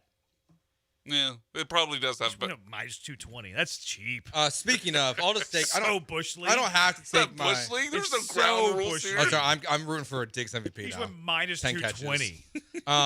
Let me find the weakest prop bet I can find. Like, are they going to play this game on Sunday? Minus 1,000. Let me go with that one. Well, I'll take one that's truly 50-50. Sorry, I went with a fun one. You had to go Ramondre receptions. Boring. Look, minus 105 on both sides. So mine's a true coin flip, literally. Oh. Tails. Tails never fails, baby. Tails it is. Tails never fails. That one's probably minus 110. I think actually maybe it was 110. That's how they get ways. there. You have to pay the vig for no, that. I think it was 110 both ways actually. It's probably minus 110. I'll take tails. I'm gonna go over 45.5. So this we can all. Yeah. No one owns this. Not proprietary. So I'll go over 45.5, and I'll just do my next one then. Yeah. I'm fading everyone, so I'll take the Patriots plus 4.5. Well, you know what side I'm on with the game. I'm taking the Seahawks to cover. I was pretty over the top of that yesterday. 4 touchdowns. Yeah. So I'm definitely taking the Seahawks to cover. Is it 4.5 still? Yeah. I'm taking the Seahawks to cover that, and I will also go over. Yeah, 4.5 for me. Sheesh. I'll go over as well. So we're all going over. I'm gonna go over as well. Okay. I think it's gonna be super close though. Like I have a 24-20. No, I don't. I don't have a 24-23 game. That would be over though. Yeah, but 47. Right, but it would also be Patriots plus 4.5. Oh, okay. That doesn't add up.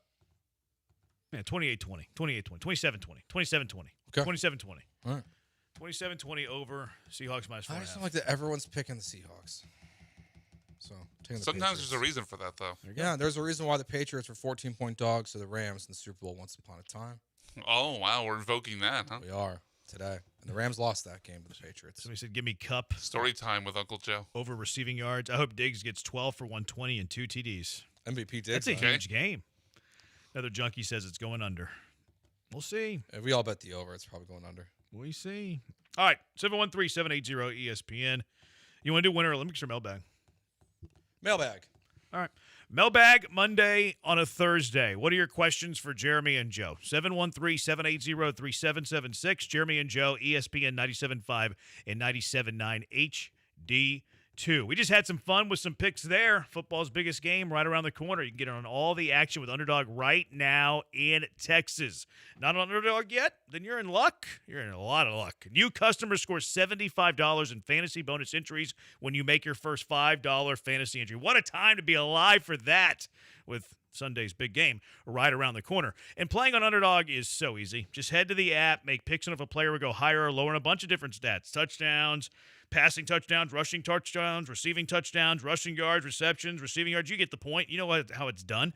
And if you get them right, you can earn up to 5,000 times your cash. That is so much. Plus, there's new promos dropping daily in the app, like the big reveal. You have a few more days to get in on that. So if you like making picks and winning money, then Underdog is the place to be for the big game. You already know my favorite play. I like Ramondre Stevenson. Give me a little Ramondre Stevenson action. But if you like some quarterbacks, Sam Darnold, 229.5 passing yards. Drake May, 222.5 passing yards. Both of their touchdown numbers at 1.5. Their completions, both 19.5. You know ball. Go pick higher or lower and prove that you know ball. What are you waiting for? Download that Underdog app right now. Use promo code KILLERB to score $75 in fantasy bonus entries when you play your first $5 on fantasy. That's promo code KILLERB, KILLERB. Underdog. Make picks, win money.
Mailbag Monday on a Thursday, 713-780-3776. What is your question for Jeremy and Joe? Mailbag Monday, 713-780-3776. The number is 1.5. Combined for y'all, how many Bad Bunny songs y'all know? Combined?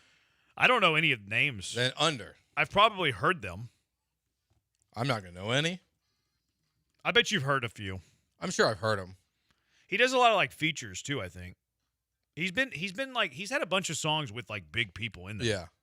He's got a song called Booker T. If Booker T was cool, he would have like a better rapper write a song about him. That's when you know you're not great, is whenever you have Bad Bunny that has a song named after you.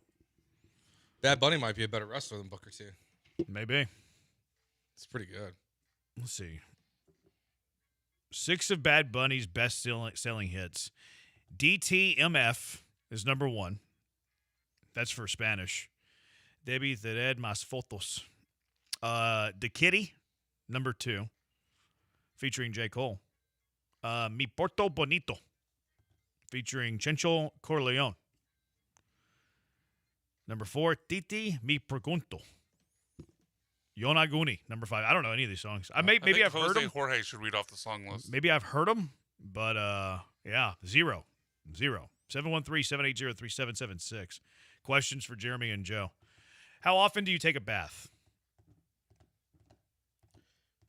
A bath? Twice a year? Bath. I would say once a decade for me. Only I take them when I'm really sick. Same. So like maybe like that's why I'm like once or twice a year. Same. Depends on how sick I get. That's it. Same. I think the last time I took a bath was whenever I had COVID. Oh, really? Yeah, I know somebody. I have a buddy who takes a bath every day. Every day? Every day. That's weird. Reads a book in the bathtub. Weird. Every day. For a guy. Is it more acceptable if you're a woman? I don't know, honestly. I think it's way more acceptable if you're a woman because they got to like shave their legs and stuff. Oh, that makes sense. Yeah. But if they were only doing it to read a book. And they like to drink wine and like light candles and put like the exfoliating salt. Okay, like for a woman, it's pretty normal. How many women actually do that, or is that just like a TV movie thing? I think women do that. Okay. Yeah, I think women do that. Okay. I guess not often. I guess I don't know any of that. They that's how they like relax. I guess. Like calm down. Yeah. All right. You should put a bath out on for Dana. For Valentine's Day, maybe. She'll love you. I don't know if she would do it. You don't think she would like a good bath? I mean, you have a kid. She would love a bath. Peace and quiet with no junior Jose Jorge. He's just gonna knock down the door. What's the best app to use to place prop bets? Underdog. Promo code KillerB. KILLERB. They got everything you want. They got everything you want. They got everything you want.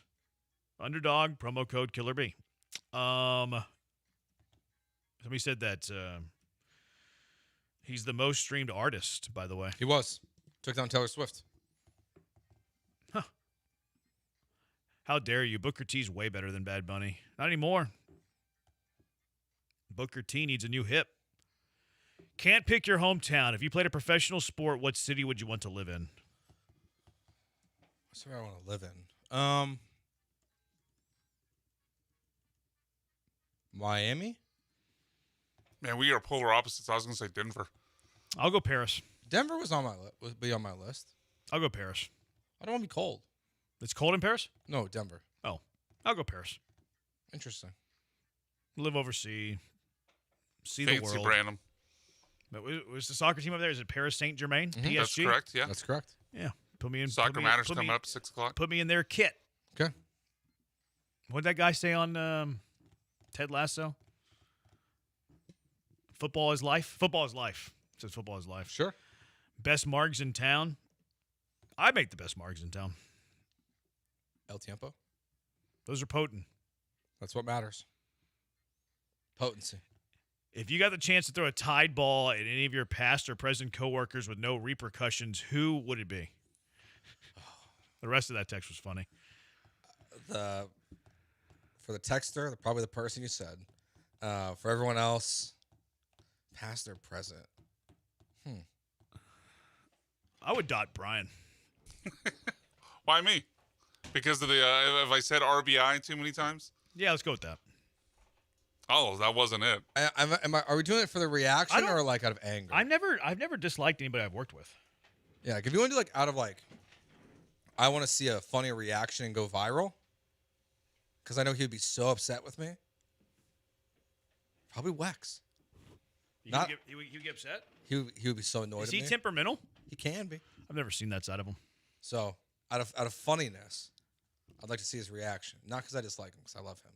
Best coffee in town, my kitchen. Agreed. I make the best coffee in town. I mean, Lance McCullers doesn't make the best coffee in town? I make a pot every day. I put a little espresso at the bottom, a little coffee on the top, the right ratio. I got it eyeballed because I eyeball test guy. Mm-hmm. Delicious every morning. I've never had Lance's coffee. It's the spot. Maybe I haven't either. No, I've never gone. Someone said the best coffee spot to go to. Which chain coffee? I mean, you know what I low-key like? Whenever like I'm on the road and I can't make my own pot? Scooters. I've never had Scooters. Scooters is pretty good. Scooters is probably my favorite, actually. Probably, what's it called? I've only gone there a couple times, but I really like it now. I think it's my new coffee place. Yeah. Black Rock. Oh, I've seen those. I haven't been. I like it a lot. Really? Yeah. Someone's texter says Dutch Bros. Have you ever had Dutch Bros?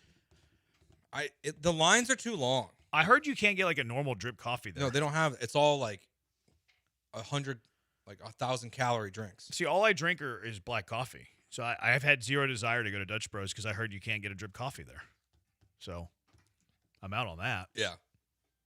Some of the best. There's this one brunch place we went to. Might have been the best coffee I've had ever. It was so good. Really? Yeah, it was excellent. Space City Kev, cocaine and whiskey or marijuana eat tequila. I think he means and. I think he's on cocaine as you were sending that text. Cocaine and whiskey, marijuana and tequila. Yeah, I'll go the latter. Yep.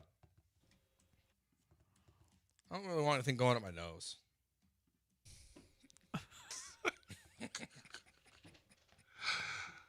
Go-to This sandwich is better spot. than the last thing you said you didn't want. Why? Well, you know. They're just factual statements. No, save that drop. You're going to need it for the next segment. Oh, I'm going to need it for the next segment? I'll explain. Why? I'm okay. I'm interested to speak. It's a great story. They said don't forget the Maven went out of business. It didn't go out of business. They just kind of they reconfigured their business model. I think they do a lot of like delivering their coffee to certain establishments. I think it's still at Minute Maid, isn't it? Or Daikin, whatever. Yeah, probably. Okay. What's your go-to breakfast taco place in our order? Depends on where I'm at geographically. If I'm up in the north side, is it Titas? Tita's Taco House, Titas? yeah. Titas? Yeah, in Humble. Titas is Humble. Very, very It's good. elite. If you're like in the loop, I like Brothers. I like Brothers a lot. Also, if I'm going for Babacoa, I like that little hole in the wall next to that Aaron's rental place on 1314. Somebody told me to try a texter told me to try Don Tomate in Tomball, I mean, which I wrote down. I will try. Barbacoa is the number one. Oh, yeah. For a easily. breakfast taco. Where do you get yours? Do you have a spot? Snooze? Snooze? Yeah. Snooze AM? Come on. That feels like No, that's where we go for breakfast. That seems like something that Joe George would not like. Jose Jorge would like. Well, because Snooze for Babacoa. My wife likes to go out to brunch places. So that's like if we get breakfast tacos, that's where I go. That feels that feels like a place a white woman who says gracias goes to. Joe, you could go to like a taco truck. You go to gas stations and find better Babacoa. No, I agree. You said Snooze. But you said that was your place, though. But she's not gonna. She doesn't want that. She doesn't like breakfast tacos. She gets other things. Which 97.5 employee would select? Would you select to fight Seth Payne on Radio Row? I mean, who has the best chance? I don't see. I think this is more just take one for the team. I'm going to sacrifice myself as tribute. I'm just going to wear it and protect everybody else. No one's beating Seth Payne from this station in a fight. No. Yeah, no. I'm just gonna. Can we include Booker T? Yeah, I know Jeremy's answer on this, but can we include Booker T? I included Booker T. If Booker T's hips right, he's got a chance. He's not right. Booker T's gonna hit a spinneroonie and break the other hip. Mapes might fight dirty. Mapes has got no chance. I mean, Payne might put Booker T over because he was best for business. Yeah, no one has a chance here. We're not fighters. We're lovers. Unlimited calories or unlimited paid 3-day weekends? I'll go unlimited calories. Yes. Yeah, I don't mind working. I take days off to work. Well, I take days off work to work. Yeah. Give me unlimited calories. And really, I mean, it'd be nice, but is work a less day a week that's significant to your life? No. As compared to unlimited calories? Yeah, give me unlimited calories. I'd be in excellent shape and eat whatever I want. Yeah. Ooh. I'm in. Well, that'd be the best. And is it everyone now? See, does everyone get the 3-day week? No, Because if the kid's at school and the wife is at work, then what's the point of being off? What am I going to do all day? Clean the house? It doesn't say that. Calories. Ramen or pho? Ramen. Yeah, I like pho more. They're both very good. Yeah, I typically lean ramen. Junkie said Babacoa is so overrated. I'd rather have chorizo, egg, and cheese, etc. than that. You're gone. See ya. Over a take? Yeah, Babacoa is the best breakfast that exists. I'm not standing for that. See you later. All right, 713-780-3776. Because I had to get one in today. I had an itchy trigger finger. That's our second one. Yeah, we ejected someone. You ejected someone about an hour ago. Who did I boot? I don't remember the name. It was someone that was trying to put words in your mouth, though. Oh, it was Rocky. Rocky said, I think Jordan's an Iron Man. 713-780-SPN. All right, Junkie of the Day. Who's your Junkie of the Day? I know what you're doing with your Junkie of the Day. I saw it earlier. 713-780-3776. Jeremy and Joe, ESPN 97.5, 97.9 HD2. Mike Holly, U of H class of 1990. Go Cougs. He's been protecting the interests of businesses for nearly 25 years. HRP provides comprehensive human capital management services, including HR compliance, benefits administration, and payroll. HRP is going to work with you to customize a plan for whatever you need. Nothing cookie cutter about HRP. You need a little help, a lot of help, anything in between. HRP is going to create a plan for what you and your business needs. Their customer service, second to nobody. You'll never talk to a stranger on the other side of the line. Always call someone familiar with you, familiar with your company. I can speak to that customer service. I can attest for it. Anytime I have a question, quick response, easy to understand. What are you waiting for, business owners? Let HRP take on the demands of human resources, eliminate those HR burdens so you can get back to growing your business. Give them a call at 281-880-6525. Let HRP customize a plan for you, 281-880-6525, or check them out online at hrp.net. That's hrp.net.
Whoa.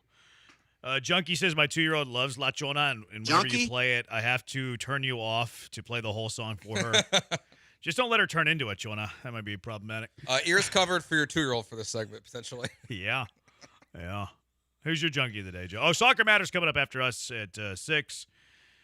Yeah. All right, junkie of the day. First thing I'll nominate here, Big Ten Football just released a T-shirt that said the championship trifecta and has years for the 3 teams. Who the hell's buying that shirt? I like it. They're flexing. I You're love an it. Indiana fan. You're wearing Ohio State, Michigan logos. I think it's weird. I might buy it. Can't do that. Then the anti-SEC. From The Athletic today, reports have surfaced before the Winter Olympics that alleged ski jumpers are injecting their with hyaluronic acid to fly farther.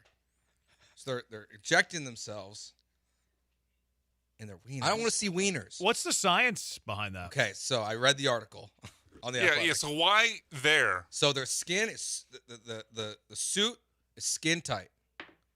So they do it before the race. It makes it bigger, and then makes it not as tight on your body. So then you're gonna catch air as you're ski jumping, and you're gonna fly farther. So the aerodynamics help? Apparently. Why do you need to inject it? Why couldn't you just take like a Viagra? I don't know. I think maybe they test for that. Maybe it works quicker. Yes, maybe it's that. Certainly it's that. Maybe but it's more efficient. I think I'd rather not have it as quick than going the pill route. Yes. Right? 100%. Weirdos. That's Olympians I are want to see weirdos. wieners. Ryan Leaf, he's my junkie of the day. He was he accosted David Chow, Dr. David Chow on Radio Row for reasons that no one knows. And then also sinkholes on I-10. My junkie of the day. Those sinkholes, huge. man. Massive sinkhole. What do you got, Brian? My junkies of the day. First, Tom Brady, for some reason thinking he has to walk the fence with who he's supporting in the Super Bowl. Just say the Patriots. You're not calling the game. It's fine to say you're rooting for the Patriots. And then, of course, the great Tim Brando with this shout out for who was it? And oh, by the way, the Big E, Elvin Hayes, who along with Jeffrey Brenham calls the Houston Cougars home games for their radio network. Wow. Jeffrey Brenham. Man. Jeffrey Brenham. Shout out. Dead. Dr. David Chow responded today. Yeah, I saw the video. Yeah, he was on the Hub in Boston. Yeah, I watched it.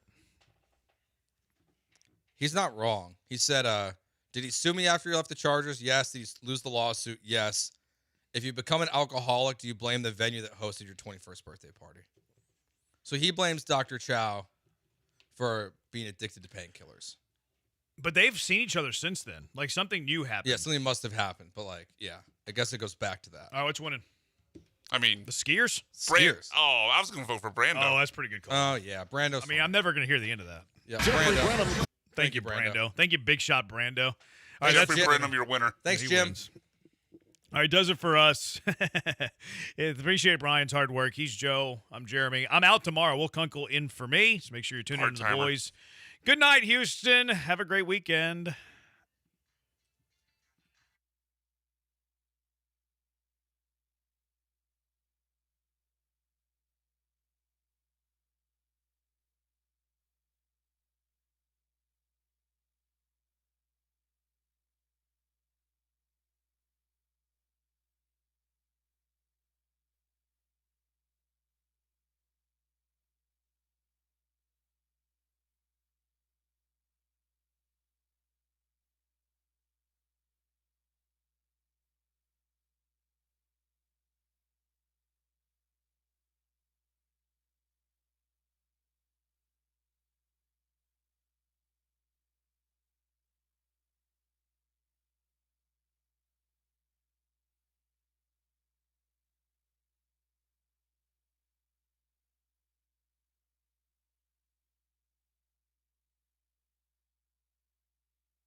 All right, welcome in, everybody. On the heels of Joe and Jeremy, we have got producer extraordinaire Brian McDonald hanging around. He's much healthier than the last time I saw him. Your voice sounds very good for radio, Brian, so glad you're feeling better. Appreciate that. Thank you. Yes.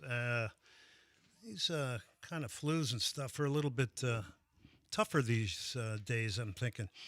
All right, Soccer Matters, ESPN 97.5 is on the air. By the way, tonight I am sporting, and I know the people down at Cactus Music would like this.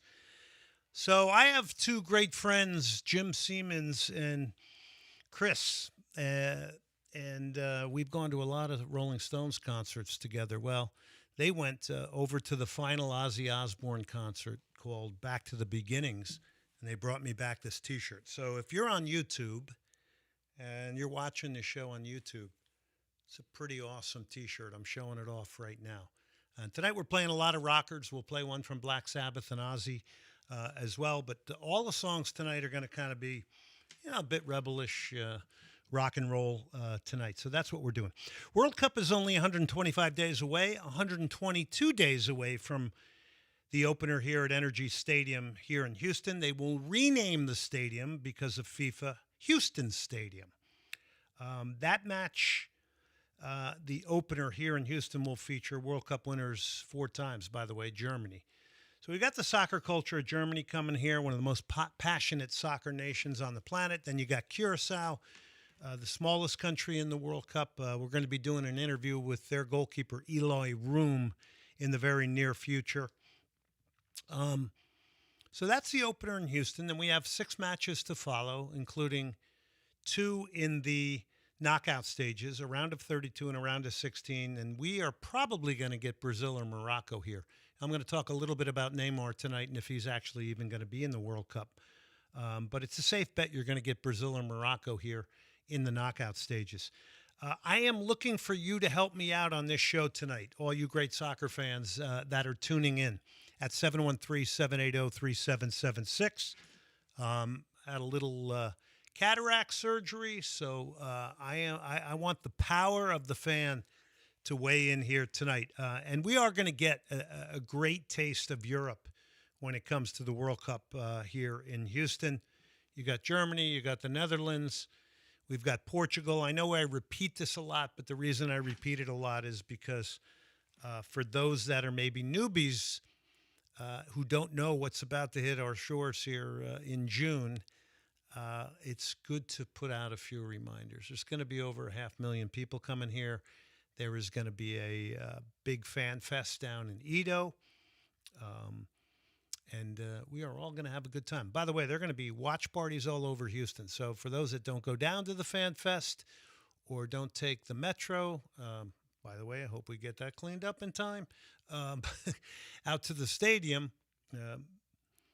well, there are going to be watch parties all over Houston, Texas, in the suburbs. So in places like Sugarland, which is a part of being a host city, Pearland, Galveston, Jersey Village with our great friends at Senate Avenue Brewing, where we're going to be live next Tuesday.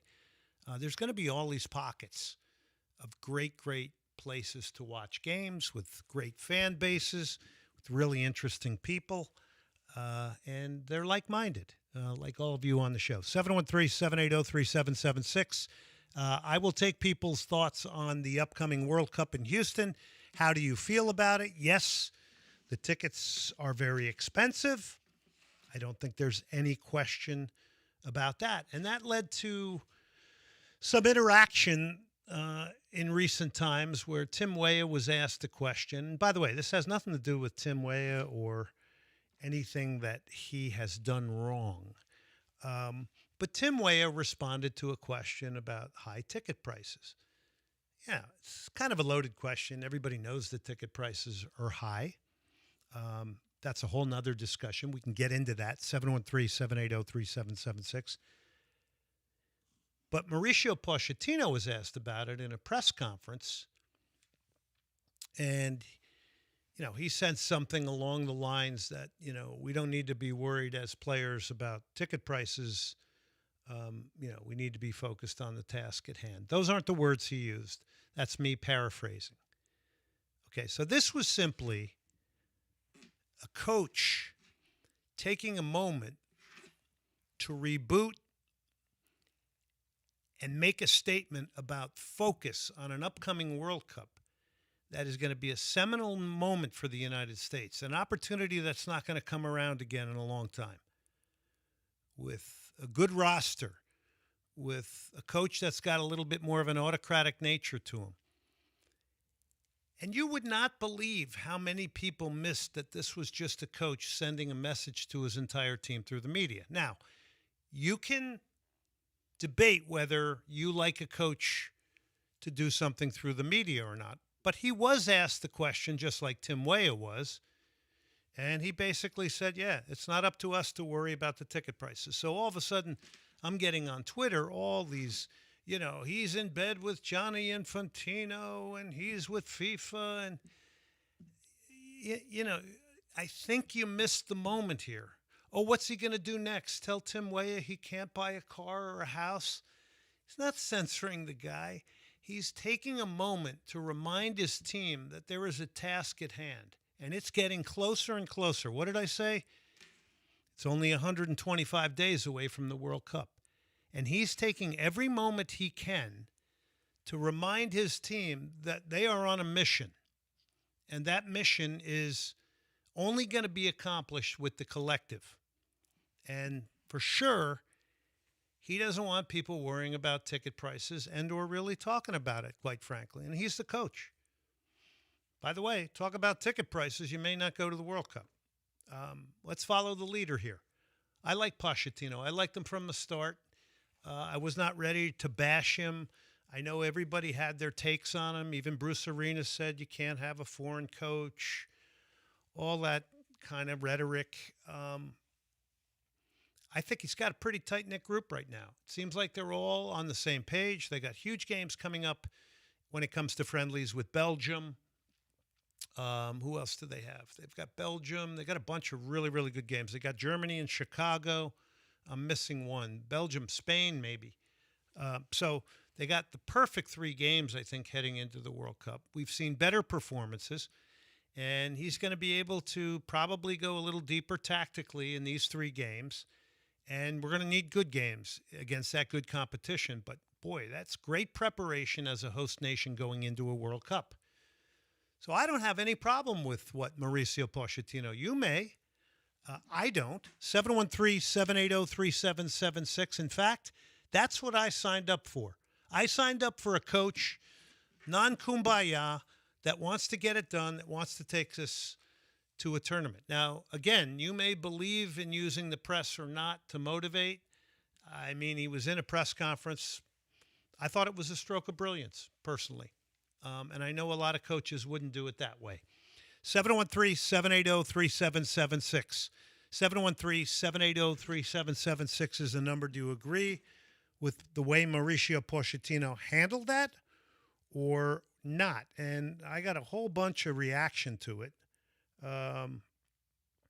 Let's see. I could read a few of them here. Let's see. I got to scroll back down a little bit because we had a lot of talk about the Dynamo Academy, too, which we can talk about tonight here. Wow, there's a lot of Academy stuff here. I got to get past all this. By the way, that's a hot topic, right? Talking about player development, Academy, players in Houston, our history of developing pros here, which, we're not seeing a lot of them get to the first team, but I don't want to get into that right now. So where are some of these? Here we go. Anyway, a lot of it was just around, Tim Weah can talk about what he wants. It's not going to affect anything. Again, I think you just missed a manager, whether you agree in the way it was done or not, sending a message to his team that our focus is on playing football, our focus is on achievement, our focus is on competition, and our focus is on team and getting it done as a collective. And he's made that very, very clear. And you have seen in the last games that they played very well, you have seen a team that is unified, supporting each other. And if you don't have that kind of attitude, you're not going to make the World Cup roster, the final roster. 713-780-3776 is the number here tonight. Shout out to Senate Avenue Brewing, Slip Sliders, Cactus Music, Lamont Brands, Hugh O'Connor's Pub, legendary Nico's Greek and American Cafe, lsse.net. Thank you very much for all your support of this show. And again, next Tuesday we'll be live at Senate Avenue Brewing in Jersey Village, and looking forward to seeing you all on Tuesday night. I got one of the hats up here. I don't know if you can see it online at YouTube Soccer Matters or YouTube ESPN 97.5. So I got some big news coming out tomorrow. You'll see it on social media. I hope you're going to check it out. Again, I thank everybody for the wonderful, heartfelt support of this show, and I vow to keep the authentic soccer talk going. I am not a PR arm for anybody except my sponsors who keep me on the air. Additionally, if you want real soccer talk, I remind you, this is the place to come. There's a lot of people out there regurgitating press conferences. There's not as much opinion as I think we need in the sport, and that's that whole healthy pressure thing that I speak about constantly. So call in, give your opinion, agree, disagree. It is the lifeblood of the show. 713-780-3776. Suggestions, wants, desires, opinions. This is a big year. I want to hear from you because I also learn from a lot of you out there. Some of you I don't learn from, but a lot of you I do learn from. And I take everything you say very, very serious. So I hope you enjoyed the recent interview with Jay Demerit, Jochen Sauer of Bayern Munich Youth Development. We bring it each and every week, internationally, nationally, and, of course, local. We will have on tonight, because it was Women's Sports Day yesterday internationally, and we are going to have on tonight the women's coach at Texas Tech, Tom Stone, who's seen it all. He's been around a long time. He's in my demographic, but we have seen the growth of women's soccer in an amazing way. So we're going to talk with Tom about that here tonight and some of the things going on in the college game. All right, let's start it off on the phone lines. Let's go to Thomas. Thomas, you open it up here tonight. Good evening, sir. I appreciate you taking my call. Hey, anytime. Thank you, Thomas. So, I know we were talking. I'm Third Coast Tom, RG Chav on Twitter. We were talking earlier. Oh, yeah, talking about the RG Dynamo. Chav. I'd love to continue the conversation. You told me to call the show. I absolutely did, and I'm very glad you did. So talk to me.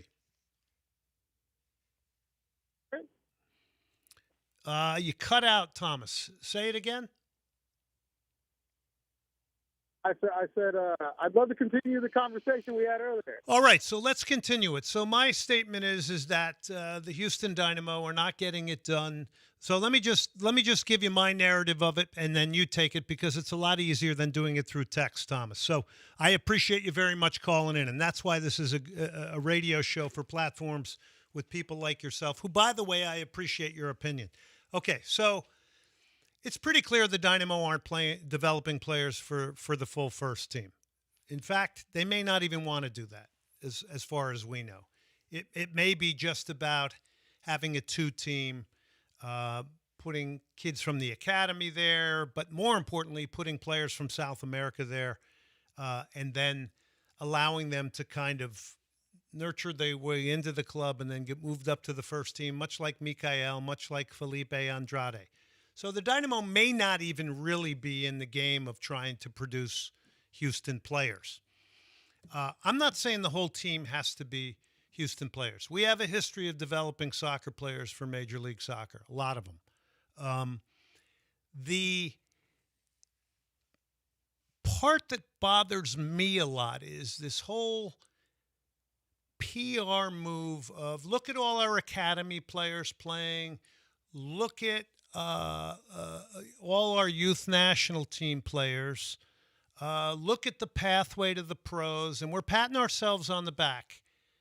But nobody gets through to the first team in a real role of responsibility. And I'm not saying there's anything wrong with going to get Brazilian players.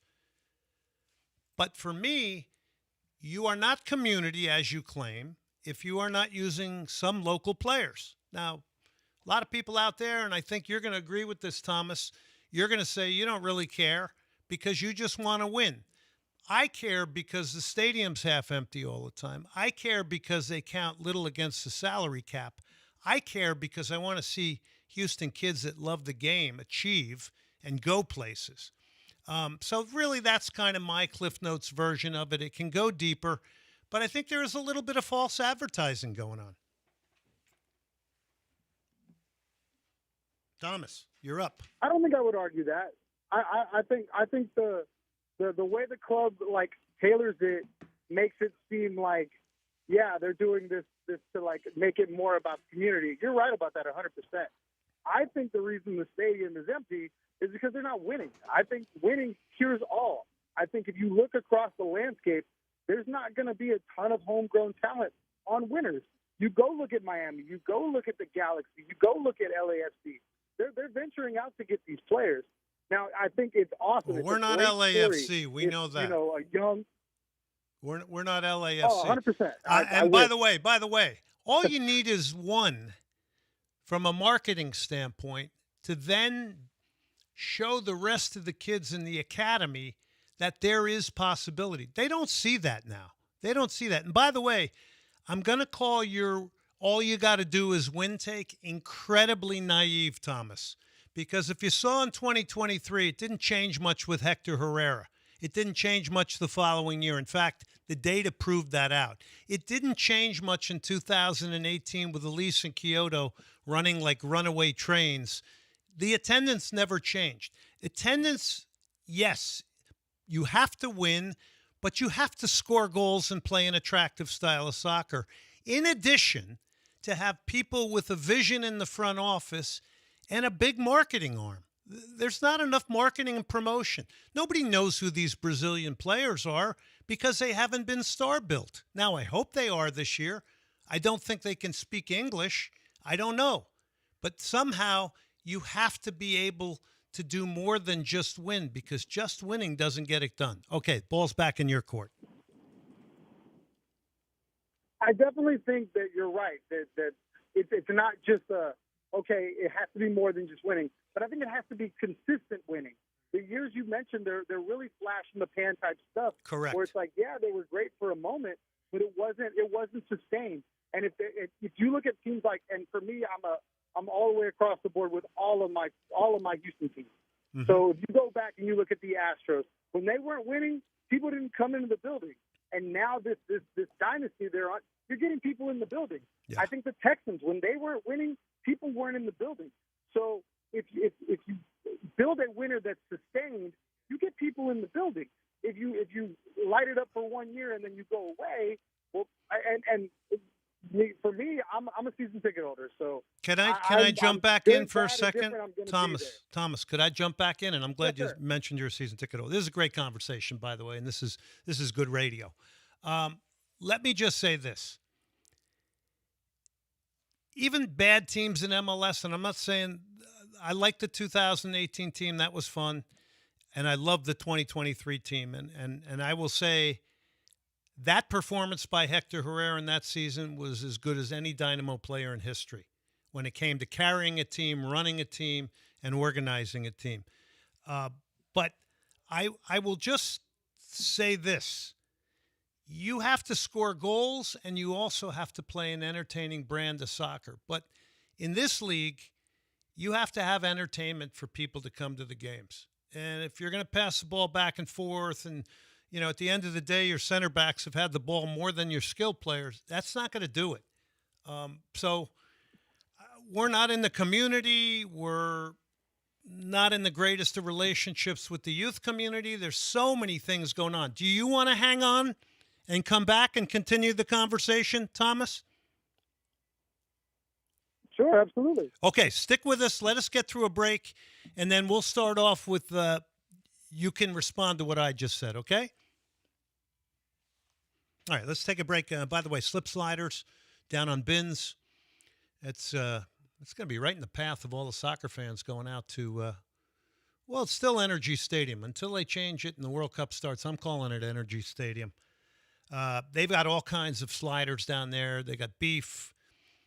The Shrimp Shack is my favorite. Backyard Burger, Swiss Miss. It is slip sliders down on Bins. Get down there. These are, honestly, best sliders you're going to find in Houston.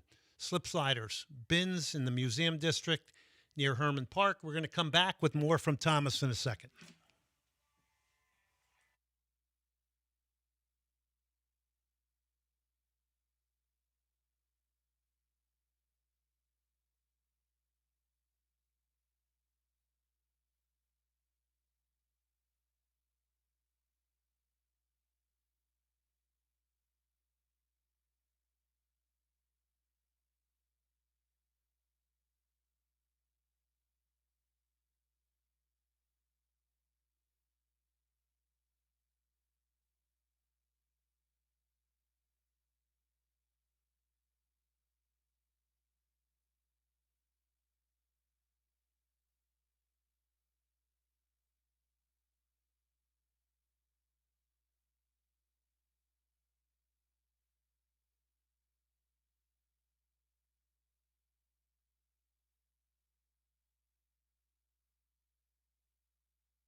You're listening to Soccer Matters, on ESPN 97.5 and 97.9 HD2. brought to you by the Daspit Law Firm. From the Huntington Bank Studios, here's Glenn Davis. All right, that's Tomorrow's Dream. Black Sabbath and Ozzy Osbourne. What a song. What a song. Cactus Music. It's where you get the best in vinyl and CDs. And you can pick up a lot of vinyl, including Black Sabbath, down there. Welcome back to the show. Reminder, Senate Avenue Brewing next Tuesday. I hope Thomas can come. All right, we welcome you back to the show. Let me say one thing, Thomas, and then I'm handing it over to you. You made a really, really good point about consistency and the lack of it. So you would think if you spent $6 million on Hector Herrera, and I've said this till I'm blue in the face on this show, so I hope I'm not boring people. If you spent $6 million, you want to get everything out of your investment you possibly can. And that $6 million, I don't think we got the investment out of Herrera we needed to.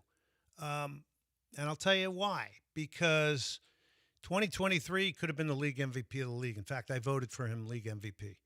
2024, he wasn't as interested. And you can say, yeah, injuries. You get injured when you're not as interested. He should have had a surgery, I think, right after the season. And I think that was the year the Dynamo should have went out and got another high-profile player to complement him and take some pressure off him, because he wasn't going to have that same season. But we never seem to be ascending. We're not a stock that's ascending. We have a little blip, like you said. 18 teams make the playoffs, so you're always going to make the playoffs even if you don't have a plan and a vision as a soccer club. You're going to, every once in a while, make the playoffs in Major League Soccer because that's the type of league it is. 18 out of 30 make it.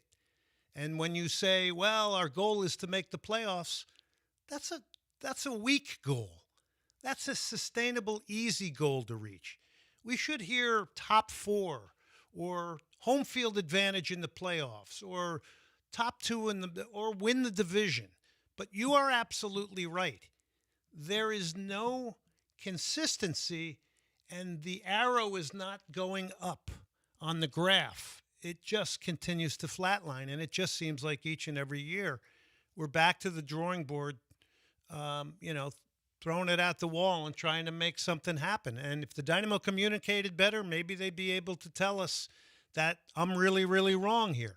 All right, Thomas, you're up.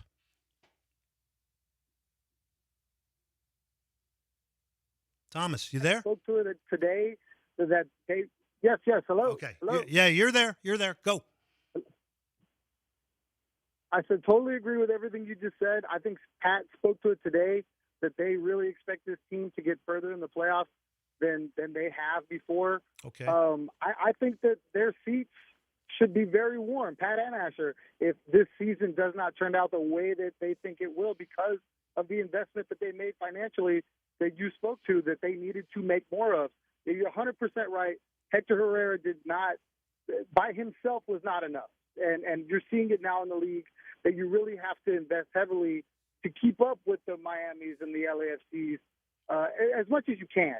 And I feel like this is a team that, for the first time in a long time, you're seeing the DPs that you kind of feel like you could see it come together along with a guy like Jack, that I think, when the play is right, him and Bogusz will be able to score the goals you talk about. I'm an old school guy. I played soccer as a kid and as an adult, so I can understand and identify with like the build up and the possession game and not be bored, kind of like people are with baseball in a pitching duel. I feel like for the casual fan, you definitely need to do exactly what you're speaking to with giving them the flashy stuff, giving them the awe-inspiring goals, the things that you see on SportsCenter. So until we get that, like, you're going to have to, like, really just appreciate what they have if they can sustain the winning. Yeah, and that's only part of it. That's the competitive side. I don't think we have the best of the best on the visionary side of the club. We don't have a face of the club outside of Pat Onstad. There's a lot of elements missing. And you addressed the competitive side nicely. I'm looking forward to seeing what Bogusz can do for sure. I'm looking forward to seeing how that complements Jack McGlynn. No question about it. But it's still all on paper right now. I don't know a lot about these Brazilian players. They all come with credentials for sure. I don't know enough about them, but I do think you got to have a game that does have some tempo, that does get you behind opponents' defenses. I don't want to see teams playing in front of defenses. It gets boring. If a winger picks up a ball and he feels good about skinning 2 guys and going to goal, I want to see it happen once in a while. I don't want to see him put his foot on the ball, dribble back towards midfield, and recirculate it. That is the word of the day today, recirculate. All right, Thomas, anything else? I like your stuff. Anything else? No, sir. Thank you so much for your time. I appreciate you having me on. Hey, wait a second before you go. I looked you up. You have a podcast, right? Yes, sir, but it's not soccer related. Okay, well, you shout your podcast out. Yes, come check us out. We talk Texans. It's called The Bullpen. You can find us on YouTube. You can find us on Spotify, wherever you listen to your podcast. me and my co-host James Roy, we break down the Texans and how they're going to get it right and hopefully get further than the first round of the playoffs. We're hoping that they do better. And, come check us out. All right. I like your take tonight. Thanks so much for calling in. I think it was good. It's a lot better than I hate the texting thing or the Twitter thing, even though I know I have to do it. Thank you, Thomas, very much. Thank you, sir. See you Tuesday. You got it. See you there. Yeah, so give it up to Thomas. He's got real thoughts and opinion on the Dynamo. Good stuff. And he's hopeful, which is good. And I like that. That was really good stuff from him. I really enjoyed that. 713-780-3776. Anybody think you can match that call from Thomas? All right. Alan Rojas. I had no idea who he is. Played high school at Cy Ridge. His high school coach reached out to me. He got a debut last night for Monterrey Rayados in the CONCACAF Champions Cup. He's a kid from Houston. Played for, I think, HTX. He played for Dynamo Development, maybe real young. And he played at Cy Ridge High School. And where else did he play? Another club called Mana, I think. Look, you can say what you want. Rayados fans are mad. They didn't field a team that was going to win. They were using younger players. You can say whatever you want. That kid has just done something most kids will never do in a lifetime, is put on a Rayados jersey in an official game. So for everybody who wants to poo-poo that, I don't know much about him as a player. I never write young kids off, especially ones I've never seen. So good for him. Good for him. Now, on the other end of the scale, there's Paul Pogba. And I remember all my Manchester United fans that are friends telling me, oh, no, he's bought into United. I never believed he was. 32 years old. He won the World Cup. Remember, he had a 2-year ban. He tested positive for some form of drugs or enhancement stuff. And he's at Monaco. He's missed the last 9 games, 2 sub appearances. I think this guy threw his career away, which is very sad. So I just wanted to give you a little Paul Pogba update. All right, here we go. Chris, let's go to the phone lines. And Chris, what do you have tonight? Hey, how's it going? Very good, Chris. How are you? I'm well. So I'm a casual soccer fan. Usually get into it during the World Cup. Really got into it with Welcome to Wrexham. I'm not sure if you're familiar with the yes, I am. And that was a big deal in introducing people to soccer. Yes, I am. It was. So my question is this. I don't want to take up too much of your show with this, but I was just wondering if you could just, break down how it works, the X's and O's, for lack of another term, of how. I listened to your show with the 2-part episode. I can't remember the guy's name, but he was talking about how he wanted to get Rooney, and his job was to disrupt and ruin reputation. Yeah. Jada Merritt, who played in the World Cup in 2010, started all 4 games as a center back with the Gucci Onyewu next to him. Yeah, that was our recent interview. Did you like that interview? It was fantastic. It gave me so much insight into the game and how the piece players, not the big name right. guys, but the piece players that just do the dirty work and then the grind. And I don't know anything about that. I don't even know what a center back is. So I just would like just a brief breakdown of positions and what things are, and not just take up too much of your show, like I said, but just a breakdown of what each person does. Like I want to get into soccer, and it's just so let me do kind of I'll kind of do a 101, okay? Right? I think you pretty much understand what a goalkeeper does, right? Keep the ball out of the back of the net, command his penalty area. He's a big organizer. He's positioning players because he has a sight line that maybe others don't have, right? And, of course, he's got the ability to use his hands. All right, so you got different systems. Sure. Let's say it's a 4-back system. In a 4-back system, a lot of times the 2 outside backs, who are the widest guys, they are guys that are encouraged to go forward and get into the attack. They got to have big lungs. They got to go box to box. And And these are guys that, from a fitness standpoint, are off the chains, right? They got to go up and back. They got to defend. They tuck in. Some of them now in the modern game, when the ball goes up the field, actually move into a central position in front of the two center backs. But I want to keep this fairly basic. Two center backs are guys that are really protective. They're protecting a very important area of the field. They're generally going up, as you heard Jay DeMerit say, they're generally going up against incredibly crafty, dangerous goal scorers. So their job, as DeMerit said, is to take their reputation away, which is to really kind of, like a guy covering a guy in the NBA, be a good one-on-one defender against them. But you have to work as a pair as well, which is important for me to say. Center backs don't work isolated. They play as a pair. They try not to concede a lot of space in between themselves. Now, in the modern game, much different than when I played, those guys have to be fleet of foot. So if your two outside backs are going forward and there's space there and the ball goes in there, they have to be able to move laterally and cover each other laterally and sort of move like a windshield wiper.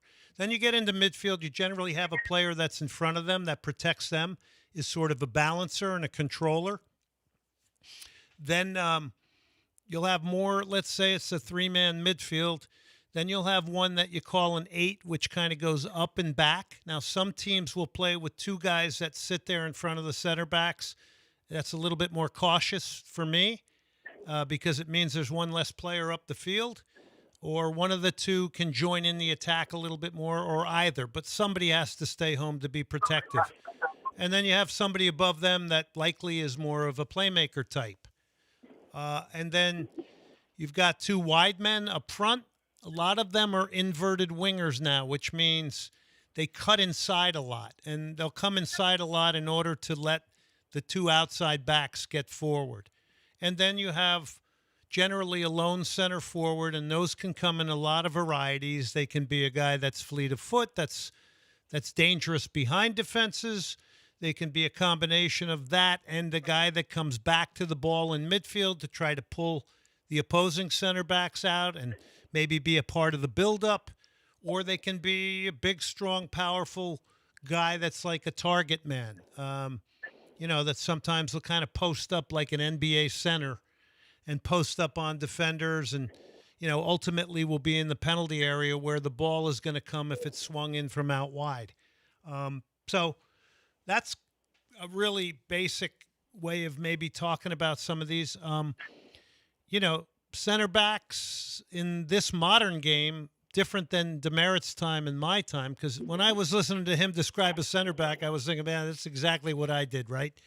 Break up plays, don't let a guy turn, deny him on the score sheet, win the ball, and give it to the Brazilian, right? That's what my that's what my role is. So you kind of got that. Well, that's what Jay said.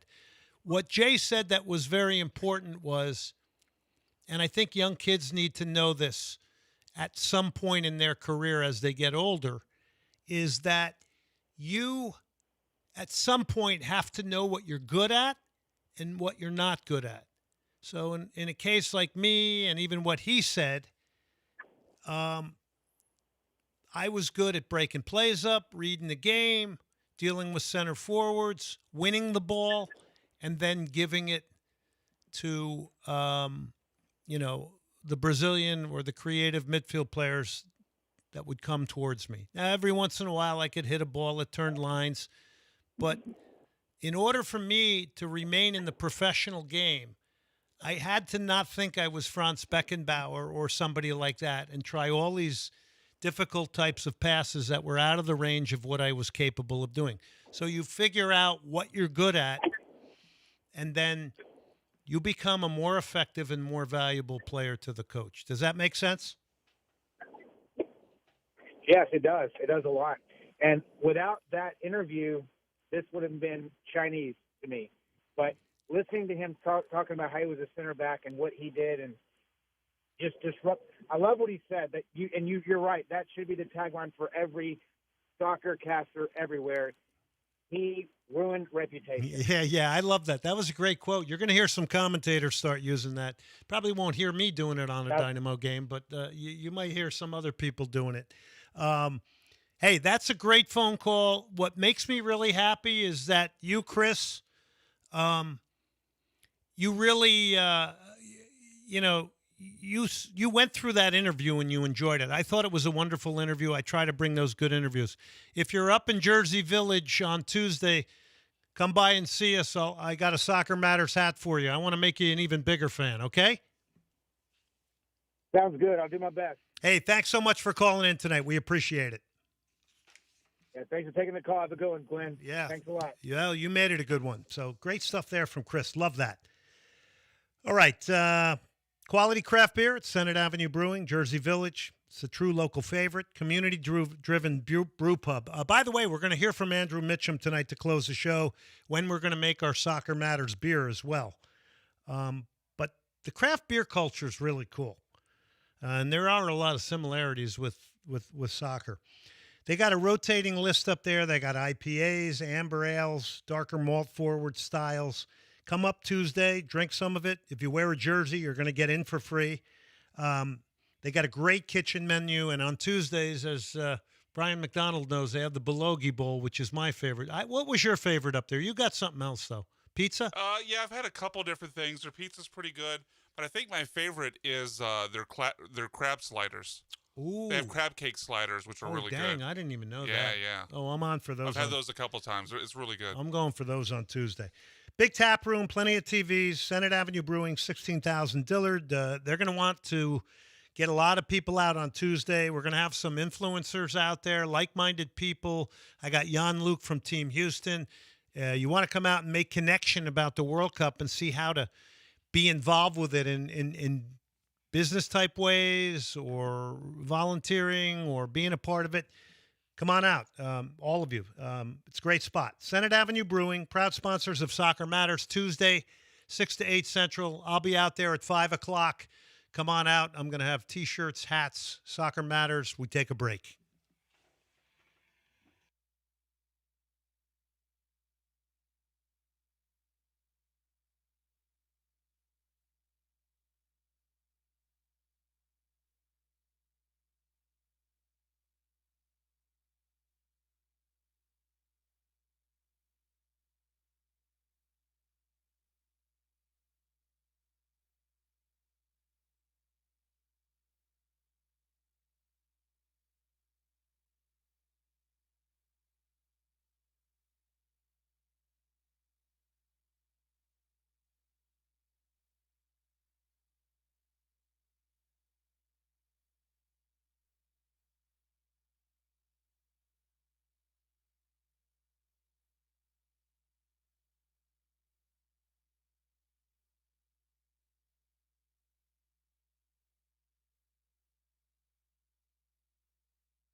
You're listening to Soccer Matters, on ESPN 97.5 and 97.9 HD2. brought to you by the Daspit Law Firm. From the Huntington Bank Studios, here's Glenn Davis.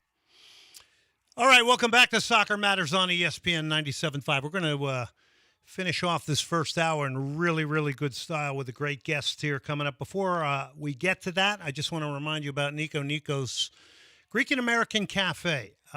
All right, 3 locations in Houston. You got the Woodlands, beautiful big open space in the Woodlands. And you got Beltway and I-10. And then you got the original, my favorite, down on Montrose, where I used to go, and his mom and dad were in there. And I'd be coming back from coaching kids, and they'd keep the kitchen open and make me something to eat. Nico's Greek and American Cafe, the best in lamb shank, souvlaki, gyro, great chicken soups as well. Now, yesterday was National Girls and Women in Sports Day, and I was sitting around thinking about just how women's soccer has just grown beyond belief, from the quality of play to athleticism. Well, our next guest is the head coach of Texas Tech. He has a long history in the game. He's been a scout for U.S. Soccer. He's been an under-20 coach. He coached the Atlanta Beat in the WUSA. Was an excellent player himself. We go to Lubbock, and we go to Tom Stone. Tom, how are you? Great, Glenn. Good to chat with you. Yeah, I thought you'd be the perfect guest today on since yesterday was National Girls and Women in Sports Day, because you've really seen the women's game just accelerate and grow through your lens. Just let's get some of your initial thoughts on just where women's soccer has grown from your involvement in it. Well, when you've been in as long as we have, Glenn, you get to see the changes. I think what always strikes me in these conversations is that when you're in it, even 20 years ago, 25 years ago, you think that was the greatest time ever. We couldn't believe how much youth soccer had come along in the late 80s, early 90s, all the way through the beginning of the 2000s. And it's just obviously exploded on another level. Not all the levels that people are fond of, but as far as its size and expertise and the number of players that we're producing. And then, when we played in college and then when we played professionally, that seemed like a golden era of things that were growing and incredible opportunities. But when you fast forward to today, I mean, the last 10 years in the women's game globally, it has just exploded. And there's, we could do an entire show on just why that is, but the European clubs investing and developing teams and putting their money and their brand and their uniform, their kit, behind it. And then, of course, here in the U.S., we had the first major league women's pro soccer league. You mentioned it, the WSA. And for people that are too young to remember when that had its heyday, just imagine right now your favorite 2 French players, your favorite 2 or 3 Brazilians, your favorite Chinese players, Japanese players, German players, Swedish players, American players, all the best American players. Every one of those legends, Marta, Cece, everybody, not Marta, Cece and that whole group of Brazilians, they were all in that league. And imagine that came on the heels of the 99 World Cup, which many, claim that launched not only women's sport, but women's soccer, into the stratosphere in terms of awareness. 93,000 in the Rose Bowl, 40 million on TV. Brandy Chastain with the winning penalty takes her shirt off. Nike puts a bigger logo on when they reprint it, and the rest is history. They're on Good Morning America and every other talk show, and then everybody wanted to be a ponytailed hooligan. That really was a launching pad, and then the pro league came after it, and all of the legends of the game at that time were in that league, which is incredible. So. Yeah, the last 10 years, it's gone to even new levels. You look at the NWSL and what it's been able to do. The leagues around the world are functioning at a high level. So it's a great time to be in the women's game right now. But I've kind of felt that way the whole journey. Every change, every 5 years, I thought, God, I'm so lucky to be coaching in something that's full of great women, great athletes, tremendous thinkers of the game, and then watching the game grow on the shoulders of all the efforts of those 99ers and everyone else that's come in between. It's been a great ride. Listen, you have and I'm this is in all truth. You have contributed to the women's game in such a big way, and so many women have, but also a lot of men like yourselves committed fully to the women's game because you loved it so much. You love the quality of the players. You love coaching. You've taken it to new heights and new depths, and not depths, but to new heights, and have been such a big part of it. I want to go back to something you said, though. The big brands getting involved now. Now we got competition for players overseas. We got some U.S. players that want to go overseas because it might round their game out in a different way. You got players overseas that want to come to America. This is all healthy. Salaries are going to grow, and we're going to see these brands help to push the envelope, right? Yeah, there's no question. And they know how to do it, right? I mean, they have hundreds of years of professional soccer expertise, and they know how to build a club. And whereas, I think the owners of women's pro soccer here in America have took it in the wallet for quite a while before they started seeing the crowds that we're getting in some of these cities. And, I predict Denver is going to be the next great franchise because of who they hired and their homegrown approach, and the city of Denver, which is just in love with soccer in general, and certainly on the women's side. So, but the bigger brands around the world, they got behind it, and then it became way more popular socially.